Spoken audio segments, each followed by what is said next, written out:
In just a moment, your radio theater. But first, 3 programs keep you laughing tomorrow night on NBC. One is You Bet Your Life with Groucho Marx, a 30-minute question and answer session with lots of spontaneous fun when Groucho and contestants get together. The second is Truth or Consequences, the only quiz show where contestants never tell the truth because it's much more fun to pay the consequences. And the third is an old friend brought to you every Monday through Friday, Fibber McGee and Molly, guaranteed to keep you chuckling from start to finish. Hear them all tomorrow night. And now stay tuned for your radio theater on NBC.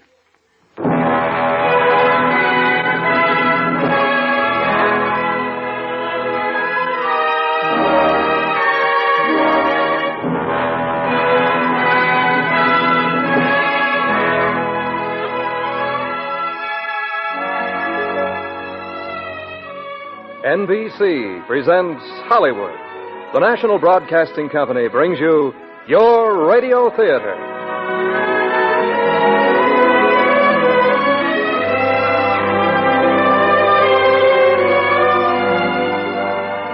And here to introduce a world-famous play with a top Hollywood cast is your host, the distinguished motion picture star, Mr. Herbert Marshall.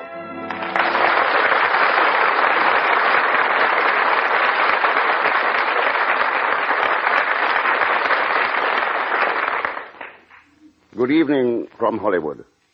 This is Herbert Marshall in the wings of your radio theater. And tonight we are privileged to bring you our presentation of one of the most famous films produced in Hollywood in all time. And to head the cast, our star, recreating his original role, Victor McLaglen as the Informer. Victor's famous Gippo role on the motion picture screen brought him an Academy Award Oscar for the best performance by an actor. And now, Act 1 of The Informer, starring Victor McLaglen.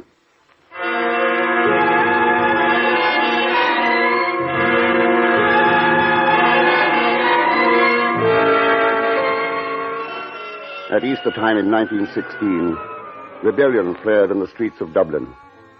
The Irish Republican Army was defeated, but its men continued in underground warfare with the British military, the hated Black and Tans. Out of this time came men of courage and greed and cowardice. It was a time to remember the name of Judas and the verse which reads, "Then Judas repented himself and cast down the 30 pieces of silver and departed."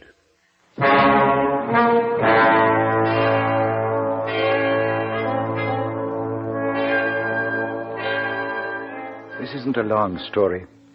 I can tell it to you in only a few minutes. I know it better than anyone else. I was part of it. The whole thing took less than 12 hours.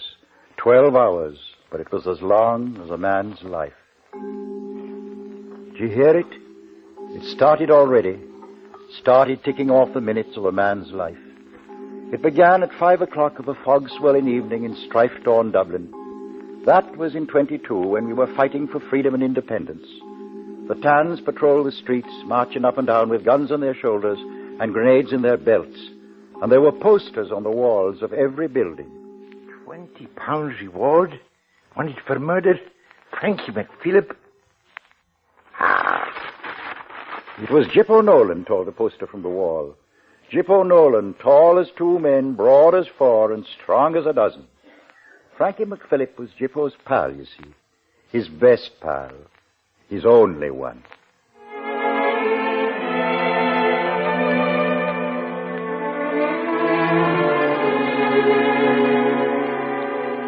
Of course, there was Katie.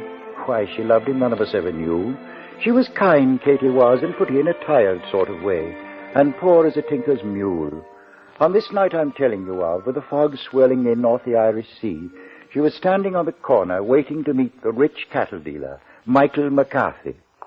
Good evening to you, Katie. Oh, you took the breath out of me coming up so sudden like that, Mr. McCarthy. Well, are you ready for dinner, Katie, me girl? And where would you like to eat? Well, No, don't be after troubling your head about the cost. How about the Red Bank? I don't know, Mr. McCarthy. You will be having dinner with me, Katie. She will not. Oh, Gippo! Oh, 'tis yourself again, is it, Nolan? I warned you before now. Stay away from my Katie. Don't you be after making threats to me, Jippo Nolan. I'll see her if I want her. Oh, you will you? Well, here's my answer to that. Oh, Jippo, you shouldn't have done that. Ah, come on now. Oh, Jippo.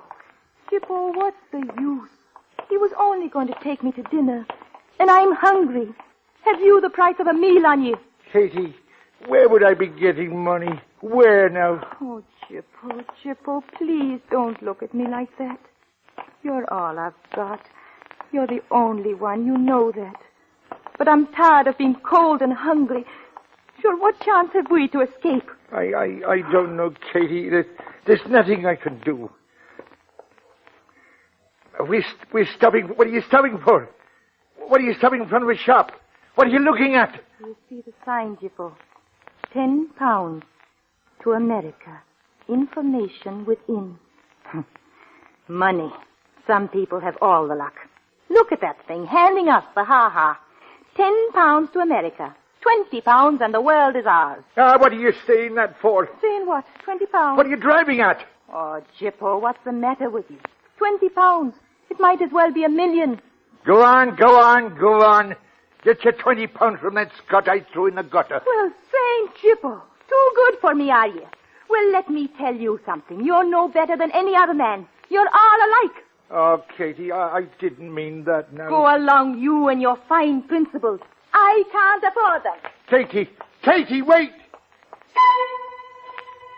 But she didn't wait.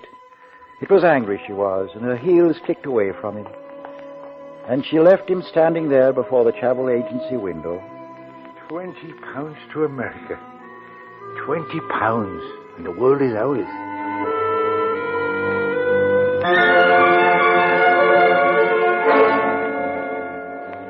At 5:30, Jippo Nolan was sitting alone at a bench in Dunboy House, eating a poor meal of potatoes and buttermilk. Staring down on him from a wall in Dunboy House was a reward poster. And then suddenly, staring right at him, face to face, was Frankie McPhillip himself. Hello, Jippo. Frankie! Well, don't you know me, Jippo? I don't wonder that you stare. I'm lucky to be finding you here. Hey? Man, what is it? What are you staring at? But you came up to me so sudden-like. Oh. Maybe I'm getting jumpy finding out there's a price on me head. 20 pounds. Ha! So that's all I'm worth. Oh, Jippo, 6 months is a long time, me boy, to be on the run. Sleeping out in the hills, freezing to death, no decent grub. So I says to myself, I'll sneak into town and see me mother and I'll duck right out again. And here I am. Jippo, did you deliver my messages? I did. And what did my mother say? She blessed the saints you were alive. She followed me out and gave me half a quid to give to you. But I was so hungry myself, I spent it. Oh, you big lubber. That was her way of giving it to you. She likes you, Jippo. The Lord knows why. For murder. 20 pounds reward, Frankie McPhillip. Jippo, what's come over you? What are you gawking at? There's something queer about me. No, Frankie, no. It's just that I'm in bad trouble. You see, I've been court-martialed. Man, what for? Oh, you remember the can that killed McCann? I do. Well, we drew lots for it, and I got the short match. Well, I took him out in a lorry, and he begged for his life. Aye. I couldn't do it, Frankie. Not in cold blood. No. Besides, he swore he'd desert if I let him go. And you believed him, Jippo? What did Commandant Gallagher say? Oh, he near had me plugged when I went back to report. And then they threw me out of the organization. And now the British think I'm with the Irish, and the Irish think I'm with the British. And the long and the short of it is that I'm walking around starving without a dog to lick me trousers. Oh, you poor fathead. Jippo, it's your help I need now. I looked you up first to find out if the Tans are still watching my mother's house. Is there a guard on the house? Not since Christmas. Huh? Well, then I'm off. And if I get a chance to see Gallagher, I'll put a word in for you. Up with the rebels, Jippo. Up with the rebels. Frankie McPhilip, 20 pounds.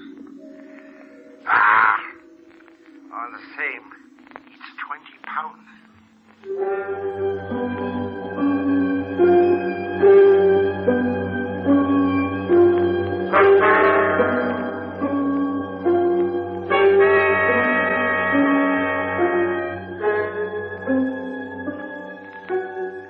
Jippo Nolan sat there, poor man, sat there alone, and pondered the half-thoughts that rose to his befuddled brain. British headquarters in Dublin at the time were housed in a dark grey building with a high iron fence all around. No self-respecting Irishman would be caught within 2 blocks of the place. At 5 minutes after 6 by their own clock, Jippo Nolan, perspiring with nervousness and wiping his big, down face with his cap, stood before the desk in the TAN's headquarters, watching the Major busy with his writing. Yes? Well, it was Well, like... speak up. What do you want to say? Well, it was like this. I've come to claim the 20 pounds for Frankie McPhilip.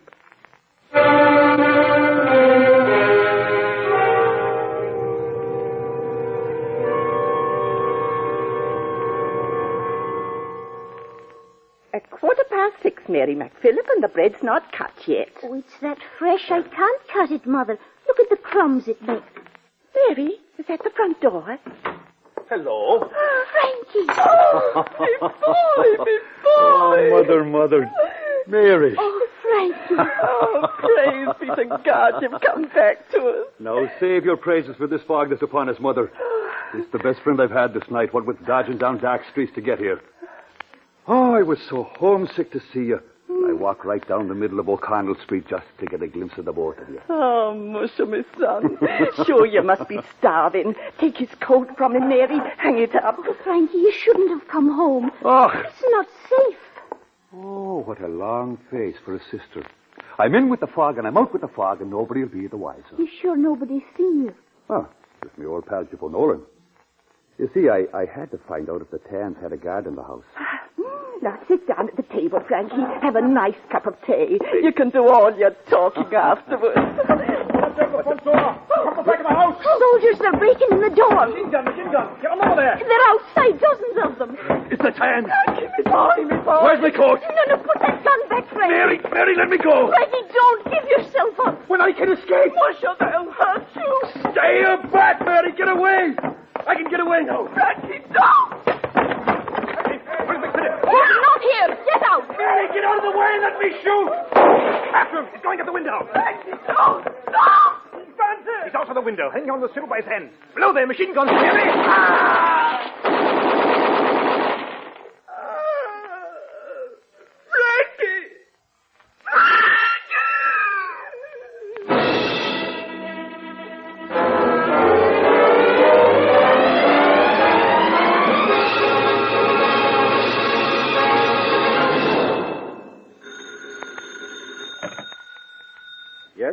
Yes? Right. Major? Yes? McPhilip was killed trying to escape, sir. Frankie was killed. Oh. Give him his money. 20 pounds. You better count it. Show him out the back way. Right, sir. Come on, Nolan.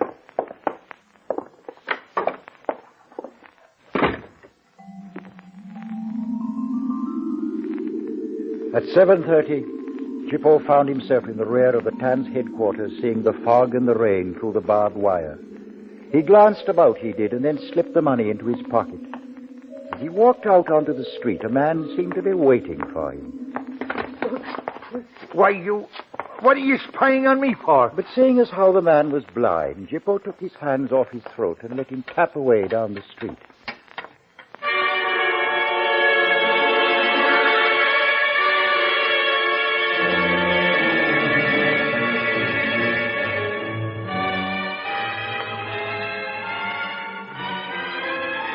The blind man had frightened Jippo, though, and the sight of a reward poster for Frank McPhilip had shaken him. So he cut his way through the fog to a public house. Give me your whiskey. There's a lot of things I'd like if I could afford it. What is it money you want? Here. Well, help yourself.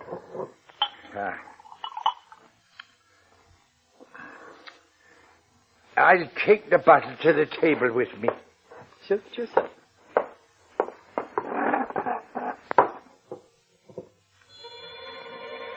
I've got to have a plan. I've got to have a plan. Oh, Jimbo. Who's that? I'm your brain. You can't think without me, Jimbo. You're lost. You're lost. I'll make it my own way. Chippo. What? Sit down, Chippo. Katie, what do you want to be sneaking up behind me like that for? Oh, I've been looking all over for you. Oh, I'm sorry that I blew up on you like that.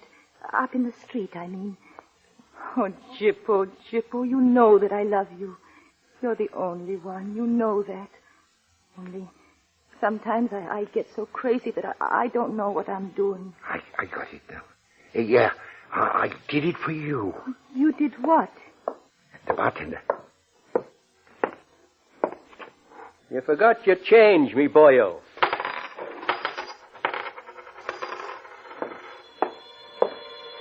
Chippo, where did you get that money? Well, look at it. And not an hour ago you hadn't a penny to warm your pockets. Did somebody die and leave you a pot of gold? What are you saying that for? Oh, did you rob a church or what? Aye, that's it now. You mean that you robbed a church? Oh, no, it wasn't a church. It was a sailor off an American ship. Shh, not so loud. I went through him at the back of Cassidy's pub on Durham Street. He was drunk. But if you say a word of it, you'll get me into trouble. Oh, me? And what do you take me for? An informer? What are you talking like that for? What? Jippo! Who's an informer? Jippo! Don't be saying things like that. I didn't mean any harm. Now, come on, Jippo. Let's get out of here, huh? Oh, one more now. Come on up to my room. There's a nice warm fire there. Here's your money, Jippo. Now, come on. I'm taking this with me. Oh, darling, you don't want any more of that. The bottle goes with me. Oh, well, all right then, but come on. Wait now, wait. There's a drop more drink in the bottle. No, Jippo. There now. Katie. What is it? It's just a blind man, Jippo. Where's me money? Hey, you wait there, wait. Here, this is for you, understand? Thank you, sir. Oh, Jippo, you gave him a pound note. I know, Katie. Jippo, why are you looking like that for? Where are you going? I forgot something. They'll be wondering why I'm not there already.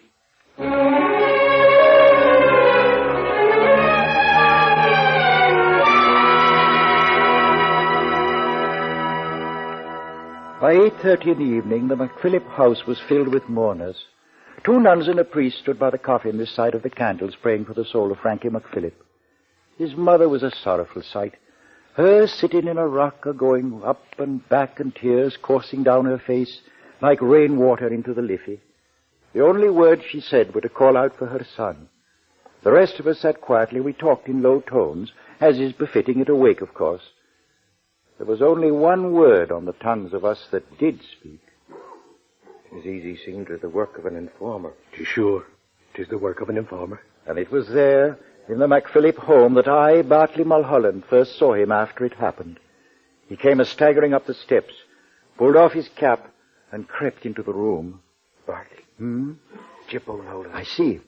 Sitting down on the floor near Frankie's mother. I'm sorry for your trouble, Mrs. McPhillip. What are you shouting for? Don't you know there's a wake going on? Let him alone, Bartley. Sure, he was a friend of me dead boy. All the same, you should show more respect for the dead. Now, get up from there, Jippo.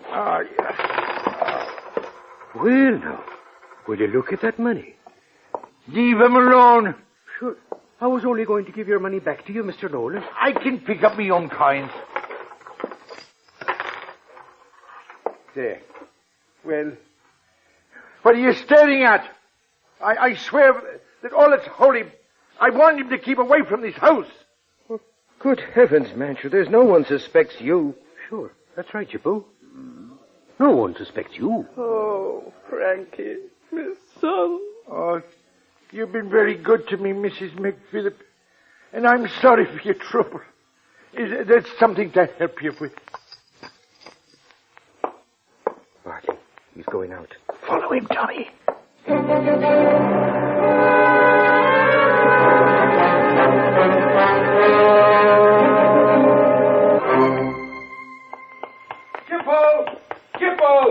Jippo!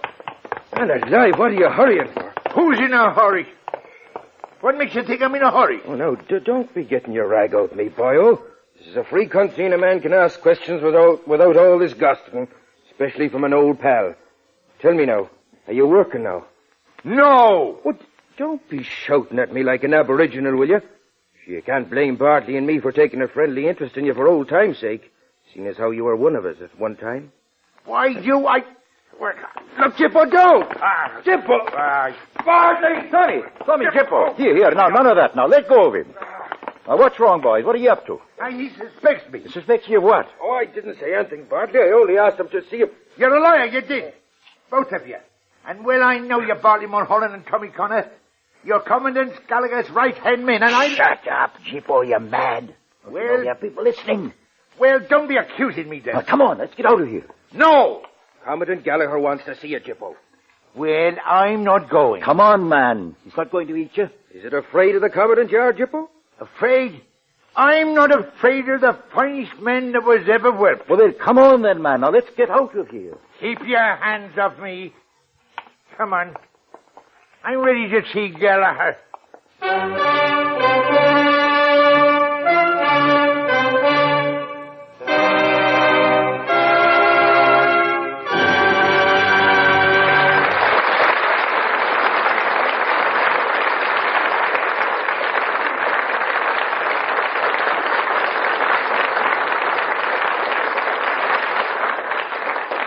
In just a moment, Herbert Marshall will be back to bring you Act Two of The Informer, starring Victor McLaglen. Your radio theater will be back after a brief pause for station identification. And now, ladies and gentlemen, here again is our host, Mr. Herbert Marshall, and your radio theater. And back we go to 1922, and the damp streets and alleys of Dublin, as we present Victor McLaglen and Act Two of The Informer.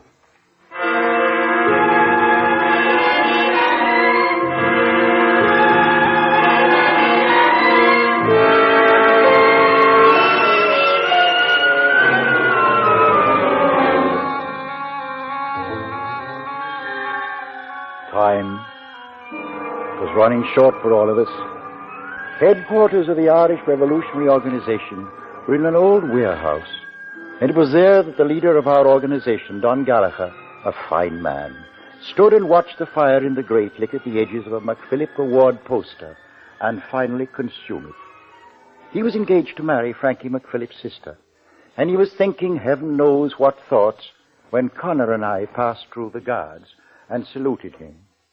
Well, Captain Mulholland, sir, with Jippo Nolan. Well, Jippo, you don't seem glad to see me. You've got a grudge against me. Why?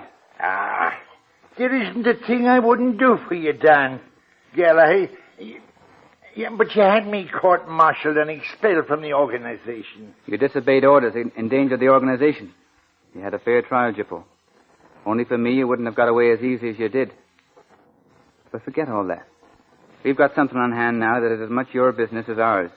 Frankie McPhillip was your pal, wasn't he? Well, sure. I want your help, Jippo, that's all. Now, this looks like the job of an informer. And we have to get that informer, you understand? All I can say is that if you don't help us with this job, people might think... It isn't that. Look here, Commandant. It's how I don't know what I'm doing. What's the matter, Jippo? What's the matter? For the last 6 months I've been starving. What's the matter? I've been living from hand to mouth on whatever I could borrow from sailors and dockers. I got no clothes, I got no money, I got nothing. My pockets are empty. I just got nothing. Look here, Jippo. I'm going to make a fair deal with you. Last October, you put us all in a very dangerous position. We'll call that quits and reinstate you on one condition. That you find the man that informed on Frankie McPhillip. You mean that? Indeed I do, Jippo. Put it there, Dan, me boy, put it there. Well, what did I tell you? What did I tell you, Bartley? There isn't anything I wouldn't do for you, Dan.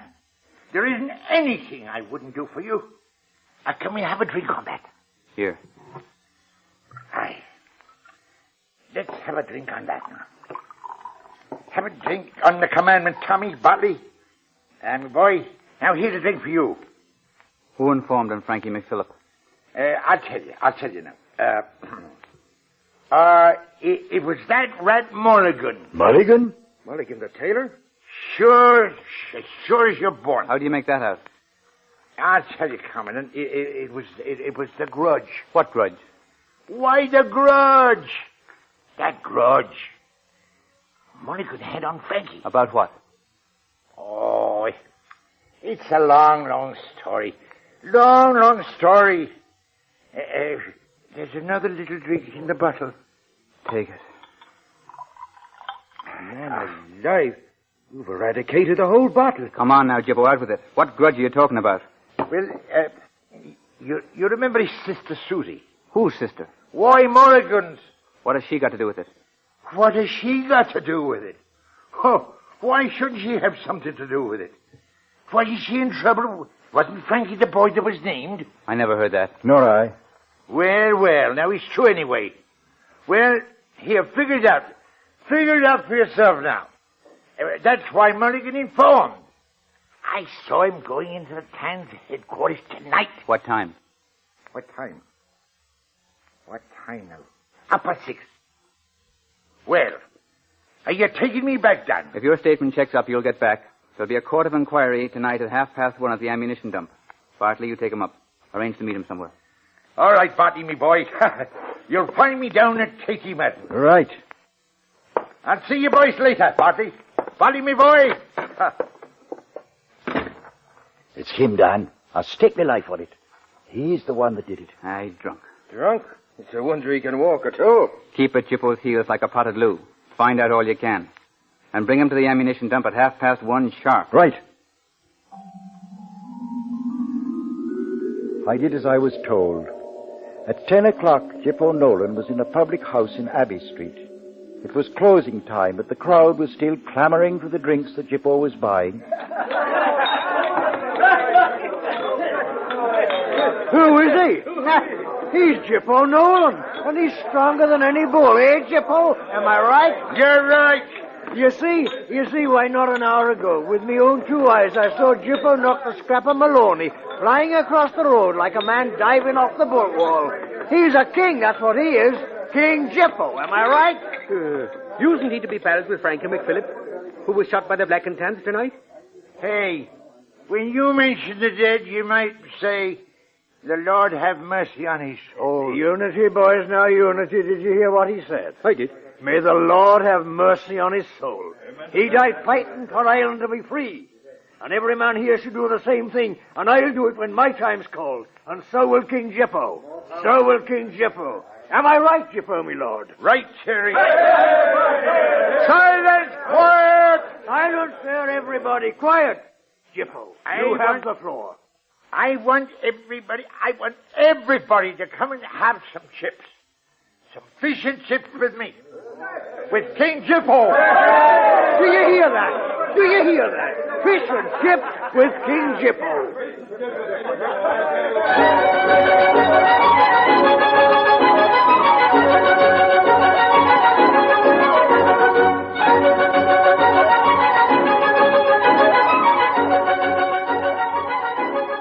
I stood outside the shop and watched them. Dozens of scuts and wrecks from the slums of Dublin, some of them scrawling onto the counter, some of them dancing jigs, and all of them pushing the fish and chips into their hungry mouths. Jippo stood in the midst of them, proud as a cock he was, laughing and singing and eating and paying for it all with the money that he had on him. I kept a close watch on the amount he spent. It was 10:30 when he and Terry, the fawning, treacherous, bright-eyed pup who was leading him around, came out of the fish and chips shop. It's a fine night. It's the finest night of my life. Jippo! Terry, give me that rock.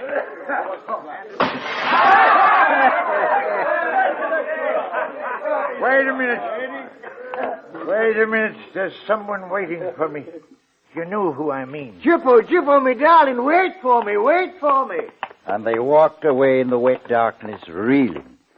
And I tracked after him. What are you stopping for, Jippo? Where you taking me, you little skirt? Ain't you after taking me to Katie yet? There you go. Talking about Katie, and we having a fine little jamboree. Now, don't worry about your little Judy. She'll be running after another man. Never fear. Don't you be talking about Katie. Hey, what are you, big ship? You're drunk and bedazzled, that's what you are. Here, take your hands off me. You think you're king, do ye? Why, you're a big lump of beef. That's all you are, a big lump of beef. You're drunk, and your last penny's spent, and I have no further use for you, Mr. Jippo Nolan, ipso facto. Me last penny's spent, sister. Let me see now. 2, 4, 6, 8. Oh, by the holy, where did you get it, Jippo? Why, there's enough there to choke a horse. And me joking about it a few minutes ago. Jippo, my boy, you're a king and a descendant of kings, and I'd fight for you, and I'd die for you if the time comes. And there's me hand on it, Jippo. The hand of a man that's true and loyal. Am I right, Jippo? Come on, you little scut. I'm going to find Katie. Yes, and I'm the boy to lead you to her. Come on. She's a lovely girl, Jippo. A lovely girl. You should be proud of her.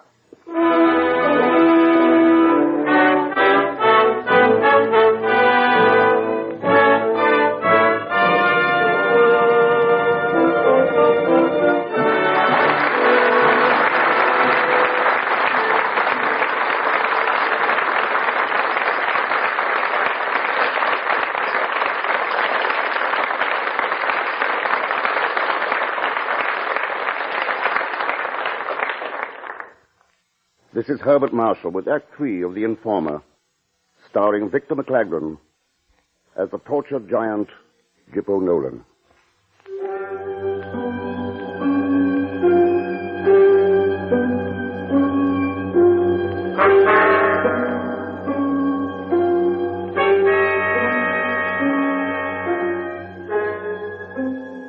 Rather than to the diggings of Katie Madden, it was to the shebeen of Aunt Betty that Terry had taken Jippo Nolan.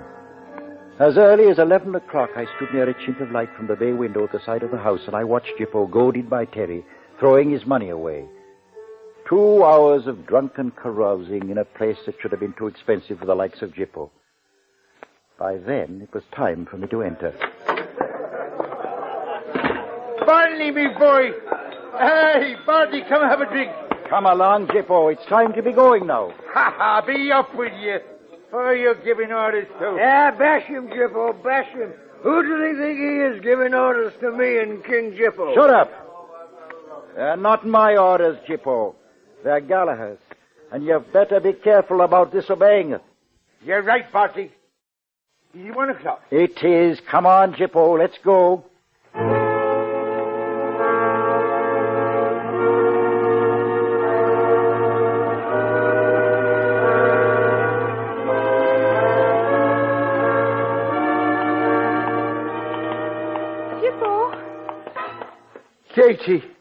Katie, I've been looking all over for you.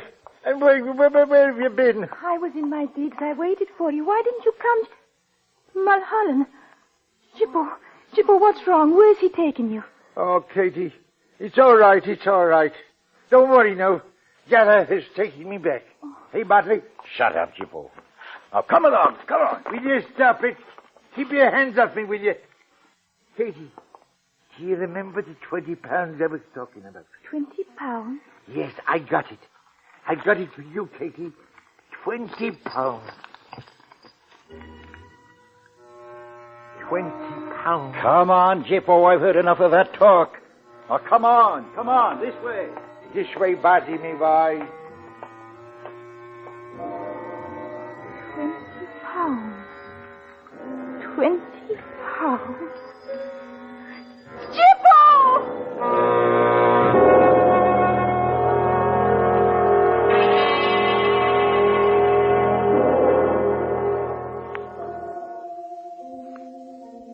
Time. There wasn't much of it left. It was 1:30. Downstairs in the ammunition dump, 3 judges sat at a table. Little Mulligan the tailor sat on a bench, a coughing from time to time and saying his rosary. And Mary McPhillip, dressed in black mourning, sat in a chair next to the blind man. And Dan Gallagher, after announcing to the judges that his case was prepared, paced the floor. Surrounding all of them were the men of Captain Condon's company, standing at attention with their rifles in their hands. It was into this that I brought Jippo Nolan. Danny, me boy, I salute you. Sit down, Jippo. Mulligan.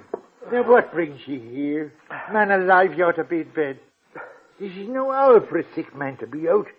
Then Isn't Mulligan the man you told me about, Jippo? Huh? Oh, listen, man, I had a drop taken before I came in here, and I didn't know what I was saying. But now I remember. Mulligan, him there, that's the one that informed on Frankie McPhillip. I saw him, and he knows it. It's a lie. I swear on my knees, I never left the house except to go to the chapel to say my prayers. Me fine boyo. It's easy work for an informer to be swearing oaths. But it's a lie. Sit down, Jippo.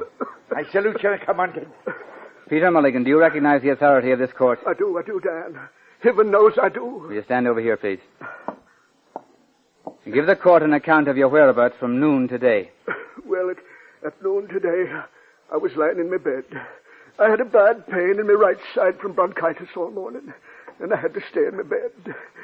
Then, at 1 o'clock about, my old woman gave me a cup of tea and an egg. Never mind the egg. Tell us about yourself. There you are now. Hear what he says? Come on, Mulligan, now. Make a clean breast of it. It's not for me to condemn you, Jippo. Maybe you're not responsible. Why, blast you? What do you mean? What are you driving Sit at? down, Jippo, and keep quiet. Go on, Mulligan. Well, I worked till about 6 o'clock. Then I ran down home and put on my overcoat. The same one it was. Second-handed it is. And I went to the chapel. How long did you stay? Well, I stayed there till about 6:30. And then I stayed outside the door talking to Father Conroy for about 10 minutes. Did you talk to anyone else? I was coming to that, Dan. Then after I left Father Conroy, I met Barney Kerrigan. There he is, holding a gun among your men. Near the chapel? Yes. And you couldn't have been near the Black and Tans headquarters, say, about 6 o'clock. Heaven forbid. I hope to die right here if I was. You're lying. Keep quiet. He's lying, Barney. Shut up, Jippo. Tell us what you did after you left Kerrigan. Well, I went back to the house and did a bit more until about 8 o'clock. And then I felt the pains in my side again, and I went into my bed. Until 3 men under Mr. Tom Connor there come in and bundled me into a car without a by your leave, as if I was a criminal. One more question, Mulligan. Did you bear anyone a grievance? About your sister Susie, I mean. My sister Susie, is it? Sure, my sister Susie's name is Mary Ellen. And for the past 28 years, she's been living in Boston, Massachusetts. She's the mother of 8 children. That's enough. It is that. Did you bear any man a grudge? I bear no fellow man a grudge on me oath. You had no grievance against Frankie McPhillip? The Lord have mercy on his soul, what for? I hope his sorrows are over for him. I swear on my immortal soul, Miss McPhillip, I bore no grudge against your brother. Bartley. Get your hand out of my pocket. That's right, Jippo. Mulligan, you'll be taken home in the car that brought you here. I'm sorry this had to happen. We'll see what can be done for you later. I thank you, Dan. Good night, Mulligan. Show him out, Kerrigan.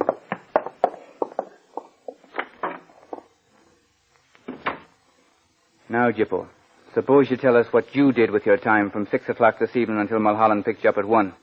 What? Now, what's it to do with you where I was? Don't you feel like telling us what you did after meeting Frankie McPhillip at the Dunn Boy house at 6 o'clock or thereabouts? I'm all mixed up.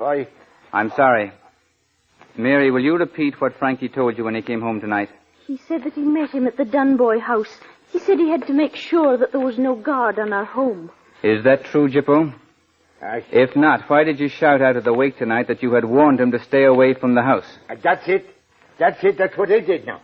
That's what I told him. You did see him then? What did you mean by telling all those lies about Mulligan? Were you drunk or what? Well, I had taken a little drop. And maybe two. What did you do after leaving Frankie? Well... What did you do after leaving Frankie? Well, suppose I don't tell you. Well, what then? What will you do? Suit yourself. If you don't want to tell me, Bartley Mulholland there can do it for you. I'm all mixed up. I don't know what I'm doing. I don't know what I'm doing. Where did you get that money you spent? I can't make out nothing, Dan. I tell you, I'm drunk. I can't. You broke your first £1 in Ryan's. The blind man there said you gave him £1. He did. That he did, the poor man. £1 note he gave me. £2 you spent in the fish and chip shop. Another £2 went for drink to the Shebeen where Mulholland picked you up. £5 you gave to some woman. £4 you gave to another woman known as Aunt Betty. And finally you gave £5 to Katie Madden. That makes just £20. Me head sore, Dan. I'm drunk. I tell you. Where did you get that £20? Tell us. I can't remember. I can't remember, Dan. I don't know nothing. Confess, man, and ease your soul. Who was the informer? I didn't know what I was doing, Dan. I didn't know what I was doing, Dan. I didn't know what I was doing, you see. What I mean, Bartley. Bartley, boys, isn't there a man here that can tell me why I did it? Oh, me head is sore.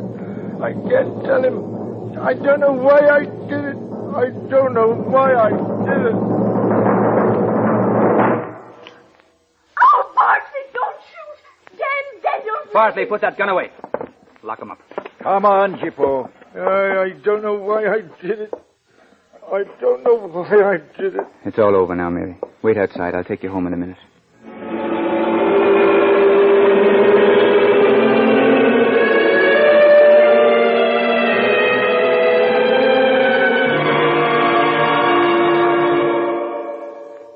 Bartley, I've got 3 straws in my hand.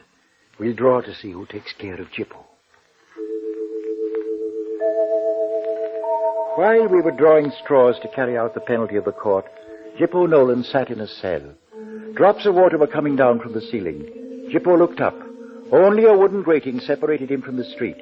He climbed up into a ledge, and then, with only the strength that he had, he put his back to the grating and he began to strain. The grating was heavier than he counted on. But still he strained. It was the one chance he had for life, and he knew it. I watched Dennis sweat as he took out his gun and opened the door to the cell. As he entered, the grating crashed to the floor, and he had his last look of Jippo slipping out through the opening. Dan, he's gone. What's that? Commandant, Jippo Nolan's escaped. We've got to work fast, lads. If he reaches the Tans before we get him, we're finished. The whole movement's finished, you understand? Now jump to it, and remember, we're done for it if he gets away. Out you go. Fogabella.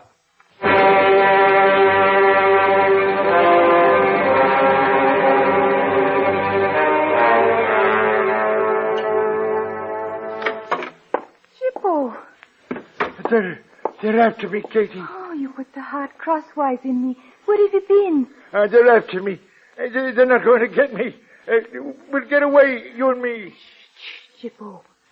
Where's the £20 I gave you? £20? Well, what are you talking about? What's wrong with you? I done it for you. That's what I couldn't tell Gallagher. They wouldn't understand. You understand? You did what? What have you done? I informed on Frankie. Oh, Jippo. Oh. May God have mercy on your soul. Katie, we'll get away. They won't get me. That's how I love you, darling. I sold me old pal out for you. Oh, Jippo.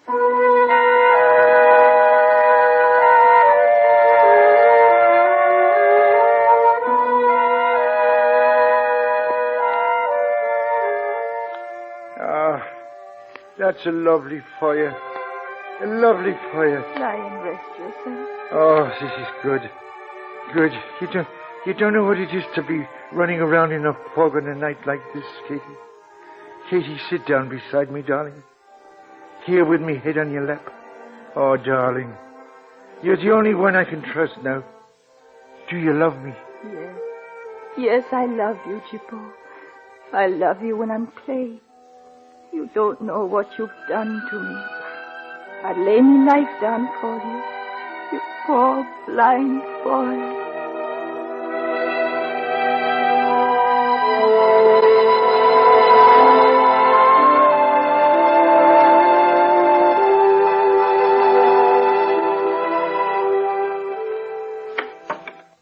Commandant. Yes, Bartley. She wants to see you. It's Katie Madden. She insists on seeing you. Who? Who? Katie Madden. She won't talk to a soul of us. Send her in, Bartley. Yes, sir. Now, in here. I'm Jippo Nolan's girl. Shut the door. Commandant, I've come to beg of you on my knees. He didn't know what he was doing. You can't hurt him if you know how it was. No? Do you think the Tans will let him alone now? They'll drag everything he knows out of him. His own fear will drive him to them and make him a weapon to destroy us all. I'll take him away. Please, Katie. I swear. Please. By all that's holy, I will. Miss McPhillip, you're the one that's been hurt. I'm not the kind of girl that you are. There was a time when I was. And I love Jippo no less for being what I am. I can see by your eyes that you love the Commandant, too. Well, supposing it was his life that you were begging for, wouldn't you be wanting mercy then? And wouldn't you be giving it to me now? A sinner. Where is Jippo now? Oh, poor lad. He's in my room, the other side of the church.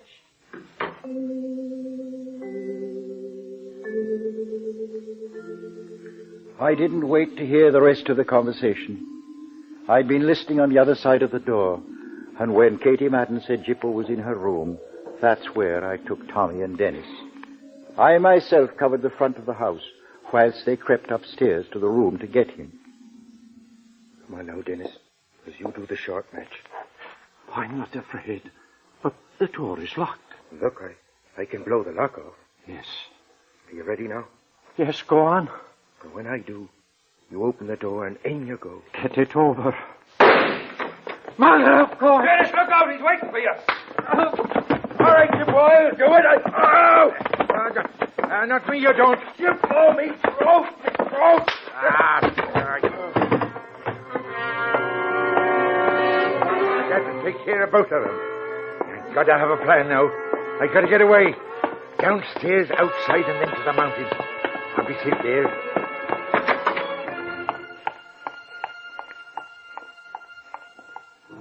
Bartley! I was waiting for him. He looked like some wild animal, like a bull that had gone mad with the heat and the thirst. Quick as I could, I took out my gun. Oh.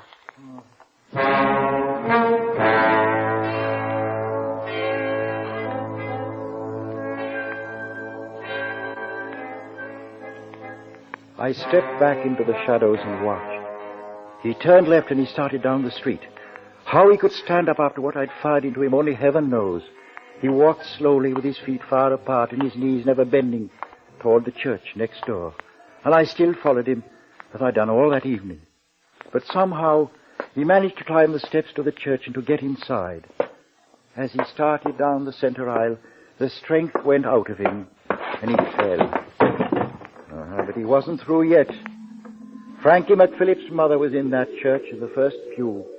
I watched Jippo pull himself up from the floor, slowly, painfully, his nails clawing at the edge of a pew just as Frankie's nails had clawed at the windowsill when the Tans shot him. His body was burning, but his face was sweet and smiling like a child's when he stopped and knelt before Mrs. McPhillip. 'Twas I informed on your son, Mrs. McPhillip. Forgive me. Ah, Jippo, I forgive you. You didn't know what you were doing, God help you. You didn't know what you were doing. He got to his feet then, and he managed to stagger a few more steps towards an image of our Lord. Then, raising his arms toward him, as he has always offered mercy and forgiveness, Jippo cried, Frankie! Frankie! Your mother forgives me! Jippo Nolan fell to the floor. His time had run out.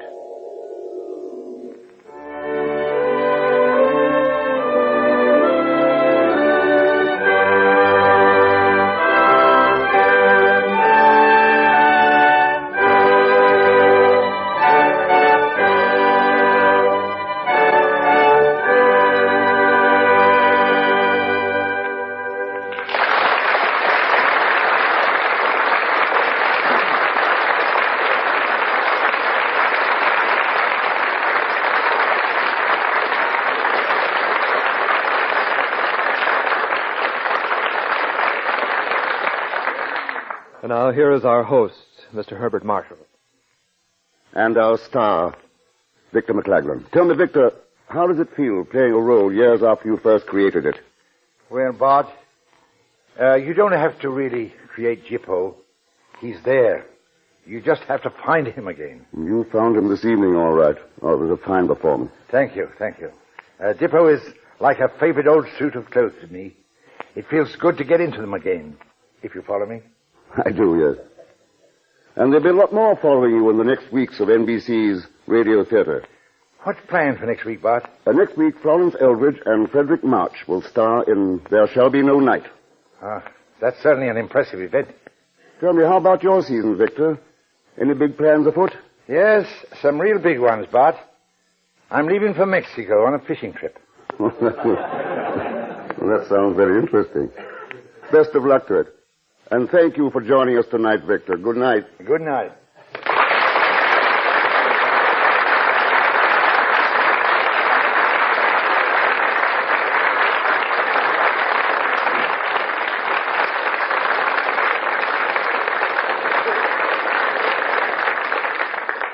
Remember, next week, the Pulitzer Prize play by Robert Sherwood, There Shall Be No Night, starring Florence Eldridge and Frederick March.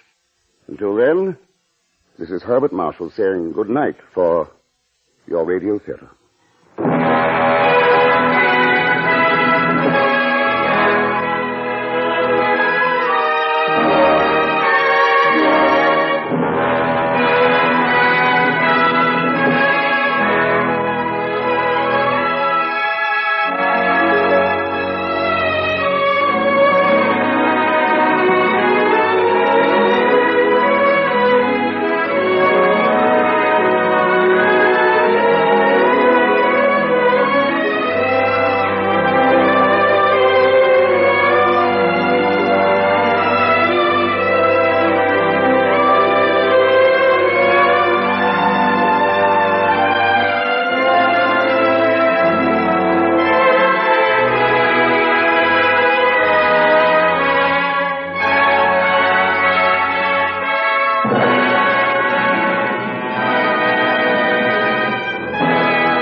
The Informer was presented through the courtesy of RKO Radio Pictures Incorporated, producers of The Conqueror in Technicolor and CinemaScope, and starring John Wayne and Susan Hayward.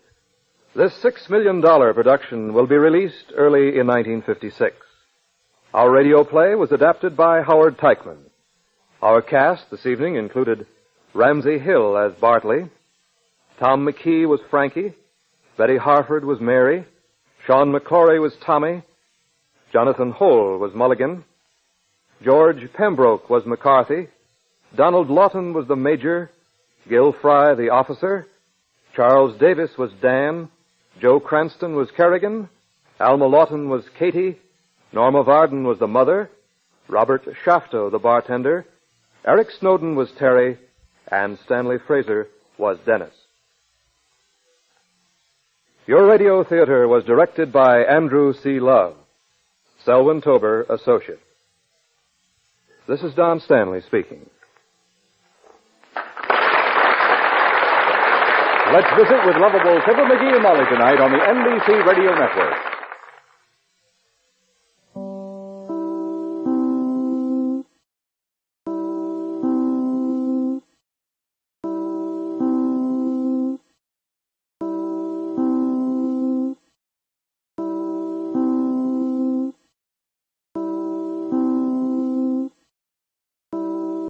From Hollywood. Barry Sullivan in The Unexpected. The Unexpected. The Unexpected. Life is filled with the unexpected. Romantic, tragic, and mysterious endings to our most ordinary actions. Dreams come true, or dreams are shattered by sudden twists of fate in The Unexpected. But first, a word from your announcer.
And now, Barry Sullivan, famous motion picture and stage star in Fool Silver, a drama of the unexpected. I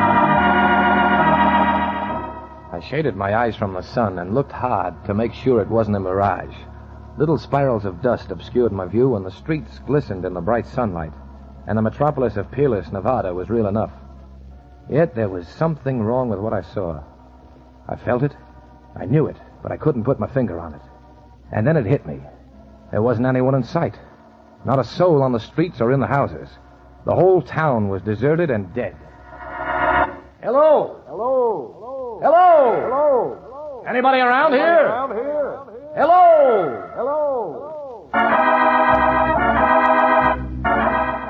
Only echoes answered me, rising and falling through the chinks in the ramshackle buildings like the wail of a lonesome coyote. My flesh began to crawl. This was a ghost town. Then I shrugged. I didn't have time to stand around seeing spirits.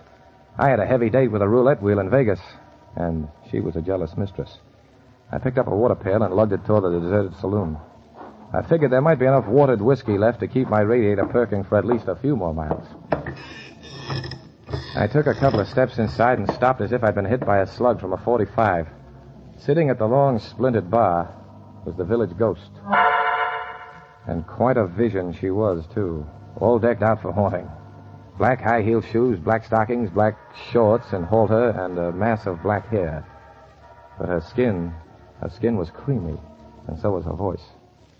Good afternoon. Yeah, very good. Looking for something? Not now. Then you won't mind leaving, the same way you came. Oh, I'd mind very much. I like the idea of this town, and I'd like to be haunted. I said get out, mister. I didn't hear you. Phantoms can't talk. Suppose we pretend that I'm real. Oh, no, I'm too young to have my illusions destroyed. But I am real. If you pinch me, I scream. Yeah? And if I say get out, I mean it. What's the hurry? We don't like strangers. We? I mean the town doesn't like them. It resents the present. It prefers the past. You're too contemporary. Well, maybe you know what you're talking about. Oh, I do. Ghosts are very particular. They won't associate with just anyone. And you? I feel exactly the same way. But... Get out of here before something happens. The town and I might hasten your departure. You're doing your best. We have your interests at heart. I should say there was something very odd going on around here. I should say that you shouldn't get involved in it. You could be right. I am. Very right. So, it was nice to have met you. Sorry you can't stay, and good afternoon.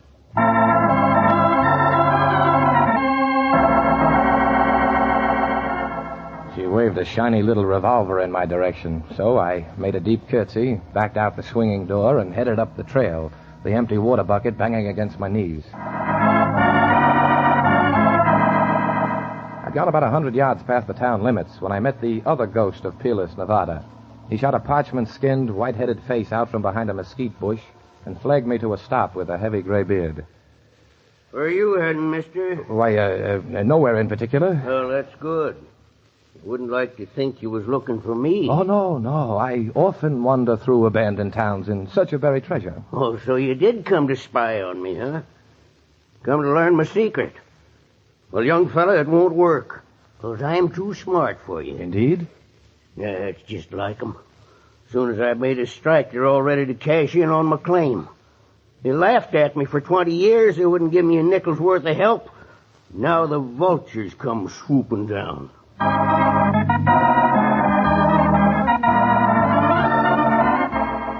As I stood there, the old boy suddenly motioned to me to wait and dropped from sight behind the bush like a gopher ducking a lawnmower. I didn't know what was going on in Peerless, but from the fear in the old codger's eyes, it must be mighty important to somebody. And then I got it. Silver. These mountains were full of it. Maybe Grandpa had found something. That was why the delicately garbed young lady in the saloon had been so anxious for me to leave. Yeah, but I had a notion I might enjoy sticking around, for more reasons than one. Now then, young fella, you think you found me out, but you ain't. You don't know where the stuff is. No, I don't. And they won't believe I've struck it. Won't they? No, sir. They'll insist on proof, and you ain't got it. Unless what? Unless I give you this. Then they'll know it's true. Oh, well, what is it? Use your eyes, young fellow. What does that look like? Well, it looks like silver. That's just what it is. That's silver. It's mighty close to the pure stuff, too. What do you think of that? My acquaintance with silver was limited to tea sets, dimes, baby spoons, and wedding presents. But the gray, shapeless lump which the old miner handed me looked like the real thing. So I dropped the sneer off my lips and asked a couple of questions. You say you found a whole lot of this? Listen, young fella, I've been prospecting for over 60 years, and I ain't never seen a strike quite so rich. Really? But the only thing is, you see, I can't get much of it out by myself. Ain't got no money to buy this newfangled equipment. Now, if I was to take on a partner... Well, how much do you need? Oh, I need $200-300. Now, if you was willing to switch over and work with me instead of against me... Why not? Why, sure, you wasn't never cut out to be a spy anyway. You look too honest. My face is my fortune. Yes, sir. Now, here, you can help me in the mine, and we'll split 50-50. That's a deal. Yes, sir, young fellow. Old Hiram will make you a rich man. Well, come on. Don't just stand there. We got work to do.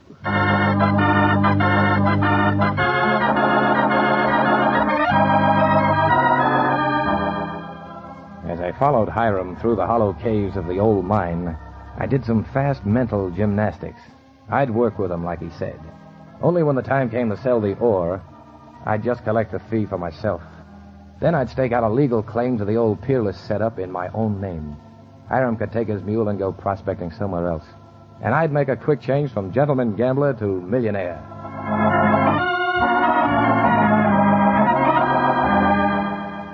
I spent the whole next week underground, except for a short trip to Virginia City for new equipment. By day, I hacked at the rock wall till my hands were covered with calluses. By night, I loaded ore into the old mine cars to bring them to the surface. And day and night, I listened to Hiram jabber about that time when Peerless was a boomtown.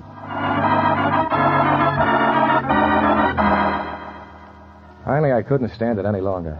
I scrambled up to the surface and walked right into the unwilling arms of the lady in black, only this time she was all in white. With Hiram. Well, how would I know? Look, mister, I'm tired of playing hide and seek. I'll take care of him. Yeah, I'll bet you could. He's an old man. He's harmless. He's lived here all his life. And neither you nor anybody else is going to bother him. I mean it. Oh, now, look, lady, Grandfather's a little strange. He thinks he's found silver in this old mine, so he prospects around and digs a little. He's not hurting anybody. I come out every week and see that he's all right. Now, you just run back home and peddle your papers. I'll take care of Hiram. Say, are you trying to tell me that the old guy is... I told you, he's just a little odd. Yeah, but the silver... He didn't talk you into believing that, did he? Oh, no. No, of course not. Only the stuff he digs up. What is it? Lead ore. You know, they call it fool silver. Very low grade, practically worthless. Lead ore. Sure. Well, you can tell at a glance. But I let Hiram think it's silver. Keeps him happier that way. Of course, nobody would ever be foolish enough to believe that he really had made a strike. Now, would they? No. Nobody could be that foolish. Nobody in the whole wide world.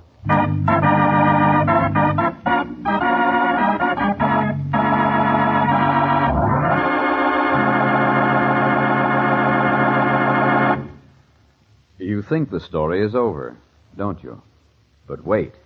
Fate takes a hand. Wait for the unexpected.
Now for the surprising conclusion of Fool Silver, starring Barry Sullivan, a Hamilton Whitney production written by Robert Libet and Frank Burt and directed by Frank K. Danzig.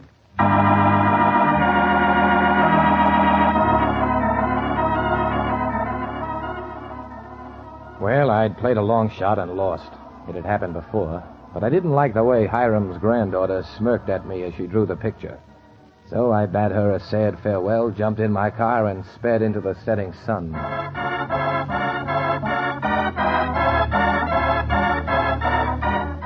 It took me several weeks to recover my self-respect and a few legitimate games of blackjack to restore my depleted finances.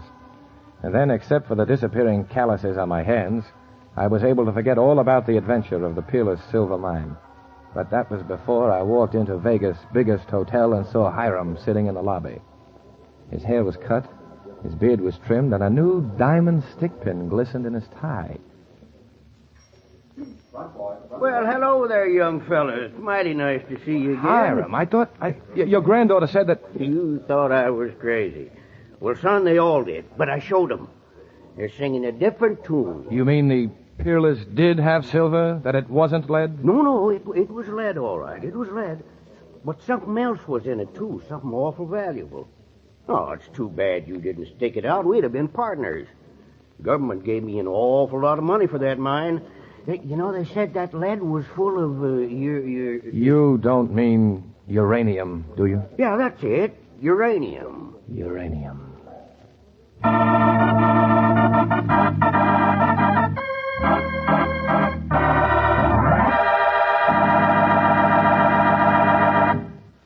Fool Silver starred Barry Sullivan.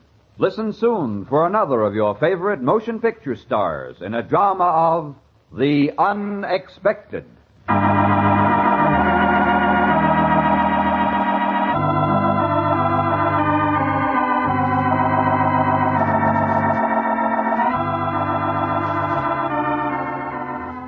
This program was transcribed in Hollywood.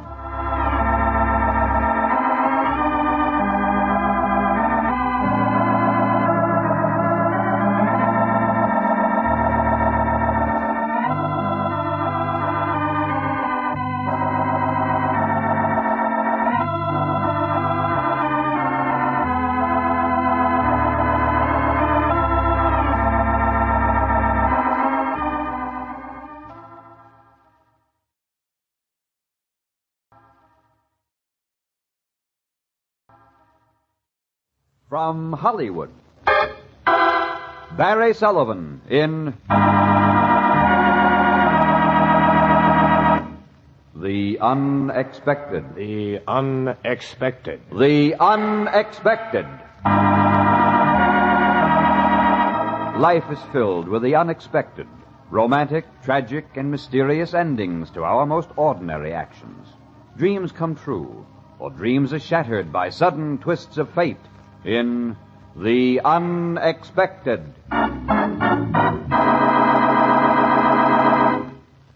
But first, a word from your announcer.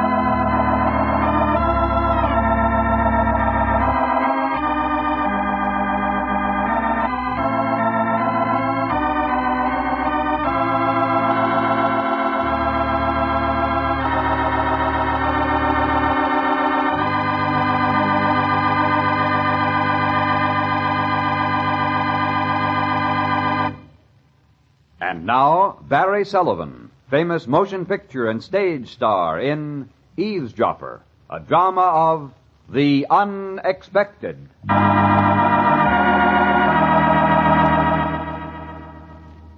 Your name, senor? Ray Madison. That's spelled with 2 D's. Si, 2 D's. Address? New York City, New York, USA. Occupation? Tourist? I see. If you wish to make a confession, it may save us both time and trouble. Yeah? Si, senor. Well, all right. What have I got to lose? You must know the whole story by now anyway. They will call a stenographer. Make it a redhead. The color of the hair does not matter, senor. Here in El Hondos, we utilize male stenographers. Pedro. Pedro, venga pronto.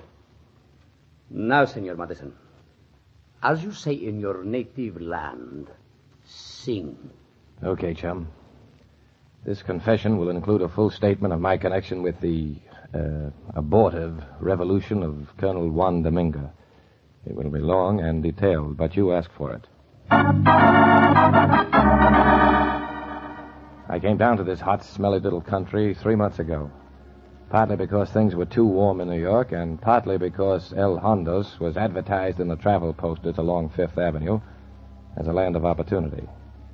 So for 90 days, I've eaten hot food, slept in hot hotels, tried to keep out of the hot sun, and serenaded a Latin woman. It's been very enervating, all that heat. But in spite of the natural attractions of your beautiful little republic, senor, I've forced my mind into odious business matters. It's an old North American custom. All right, now let's get this straight, Juan. Colonel Domingo, if you please, senor. Oh, sure, I know how you feel. I was a sergeant once myself. Very amusing. Is it? I didn't think so at the time. But let's get down to business, Colonel. You want 79 machine guns, 2,000 rounds of... Senor, please. This is a revolution, you know. You might be overheard. Okay. Now, I have prepared a list of the firearms we shall require. You will please memorize this paper and then destroy it. And in, shall we say, 3 weeks, my needs will be satisfied. Maybe, if you don't need too much, and if the price is right.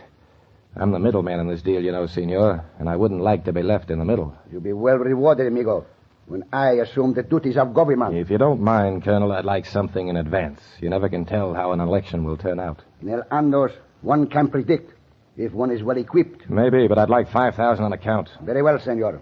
When the arrangements are complete, you'll receive your money. Dollars, Colonel, not pesos.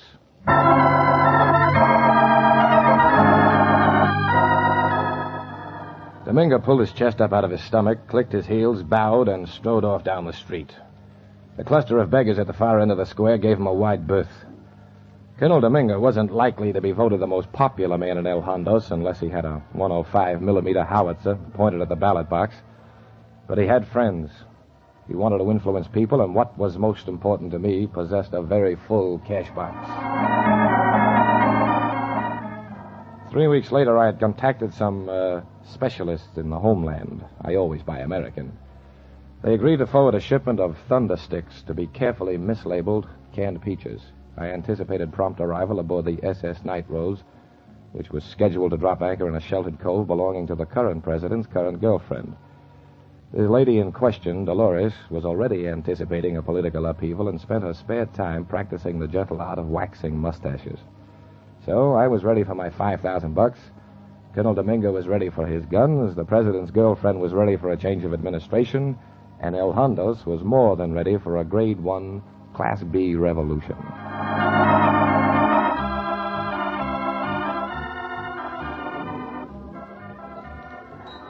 Buenos dias, Senor Madison. Colonel? I trust I have not kept you waiting, amigo. Oh, no, the pleasure was all mine. I've just been sitting here drinking my tequila and enjoying the view. The pretty girls at the fountain with the jugs of water on their head, no? Yeah, they have such extraordinary, equilibrium. Equilibrium?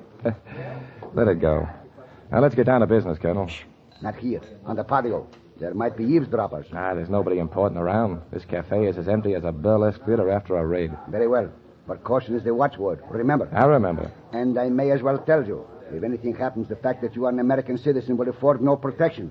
The official police do not look for the passports until they are certain that a corpse is a corpse. Yeah, but in any case, I'd like to think that the body had $5,000 just for funeral expenses. The high cost of dying, you know? Please. Not joke, senor. In my country, nobody jokes about $5,000. When the arrangements are complete, you will have the money. That's what I'm here to tell you. Everything's all set. The boat docks tomorrow evening. Here, I've got a telegram. Here, read it. But I do not understand. Peaches are machine guns. Apricots, there are rifles. Candied yams are ammunition, and the hominy grits are TNT. Oh, a code. Yeah, you catch on quick. Then tomorrow at midnight, we will move swiftly from Dolores' plantation to the capital, and the revolt will begin. And there'll be $5,000 for me, if you please. Very well. But, Senor Madison, you have a one-track mind. What was that? Look. Huh? What? Look, that beggar. He was sitting down there. He's running away. So what? But he heard us. Do you not understand? He heard everything. Okay, don't get excited. But he may go to the police. See, he's disappeared around the corner. If he should talk, I am ruined, my honor. Do you not realize what it means to lead an unsuccessful revolution is a personal disgrace? Well, that's life. Unless he is found and stops, our lives are in jeopardy, Senor Madison. That beggar must be prevented from reaching the government officials. I'll take your word for it. If he isn't captured, I cannot pay you the $5,000. Well, for Pete's sakes, why didn't you say so in the first place? Stop worrying, Colonel. I'll find our eavesdropper, and the revolution can go off on schedule.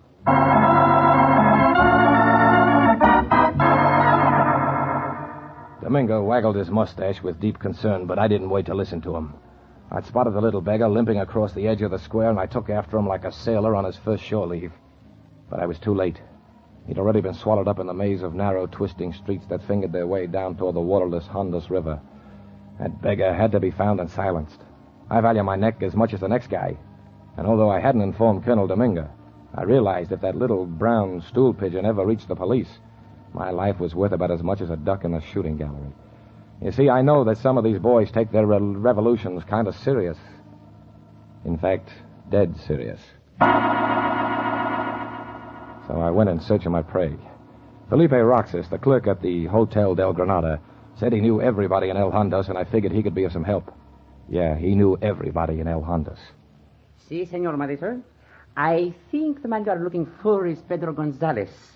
Si, it must be Pedro. Pedro, thanks. But it could also be Raul Martinez. Martinez? Or Fernando Garcia, or Roberto Hernandez, or Carlos Limon, or Francisco.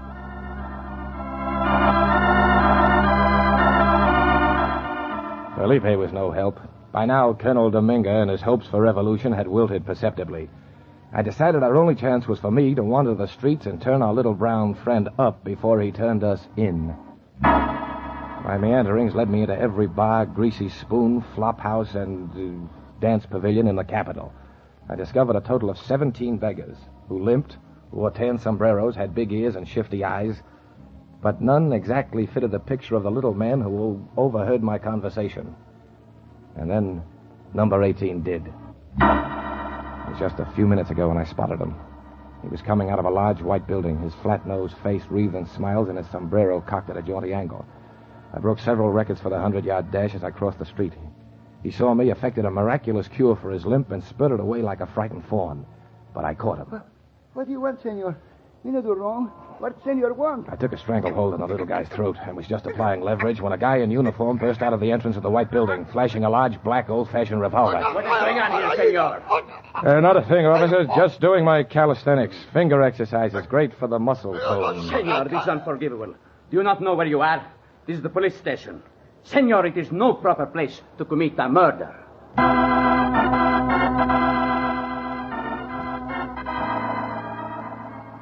And you were so right, officer.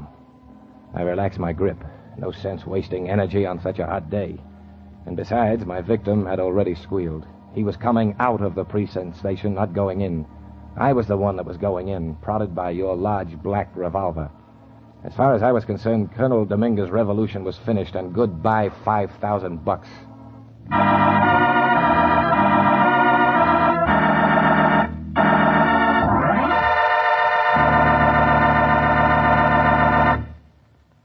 You think the story is over, don't you? But wait. Fate takes a hand. Wait for the unexpected.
Now for the surprising conclusion of Eavesdropper, starring Barry Sullivan, a Hamilton Whitney production written by Robert Libet and Frank Burt and directed by Frank K. Danzig.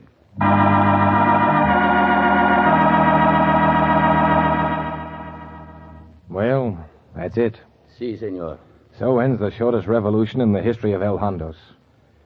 You boys will, of course, be able to collect the canned goods when the Night Rose docks tonight. And now I'd like to see the American consul. Gracias. The Republic of El Hondos is indebted to you for this information. Huh? Why me? That little eavesdropper must have given you the straight dope before this. He told us nothing, senor. Nothing? Then what was he doing in the police station? His begging permit needed renewal, and Diego is always prompt. You mean he didn't tell you about the revolution? But no, senor. How could he?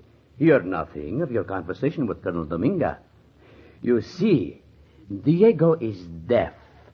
Totally deaf.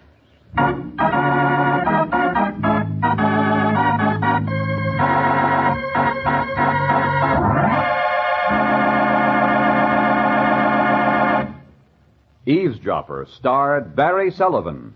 Listen soon for another of your favorite motion picture stars in a drama of The Unexpected.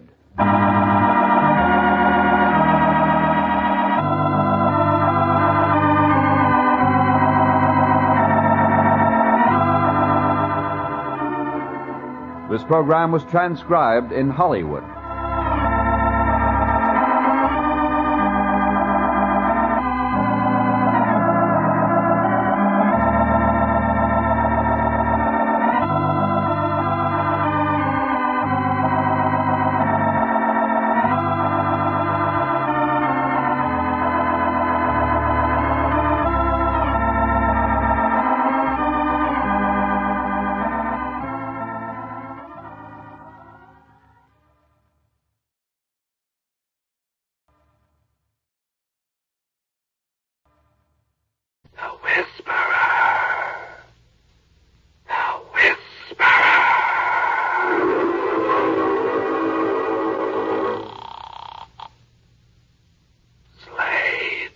Speaking.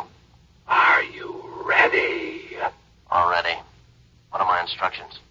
Now. Now. Check.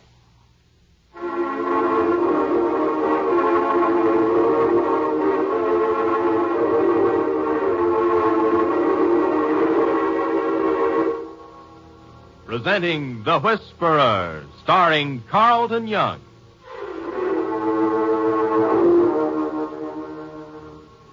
The Whisperer, a brilliant man who, losing his voice in an accident which crushed his vocal cords, worked his way deep within the crime syndicate to help destroy it from within. To the underworld, his familiar rattling hiss is the voice of authority, to be obeyed without question. Then the miracle of surgery performed by Dr. Benjamin Lee restored his natural voice, enabling him to resume his real identity. Now, as Philip Gault, aggressive young attorney, he skirts the thin edges of death, living his dual role. For as the Whisperer, he sets in motion the forces of the syndicate in Central City. Then, as Philip Gault, uses his knowledge to fight the organized network of crime which seeks to control the fate of millions in cities and towns across the nation.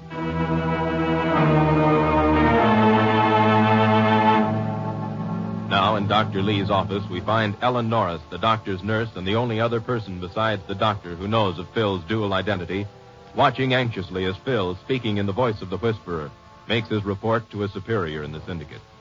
Hello, New York. Slade, given instructions.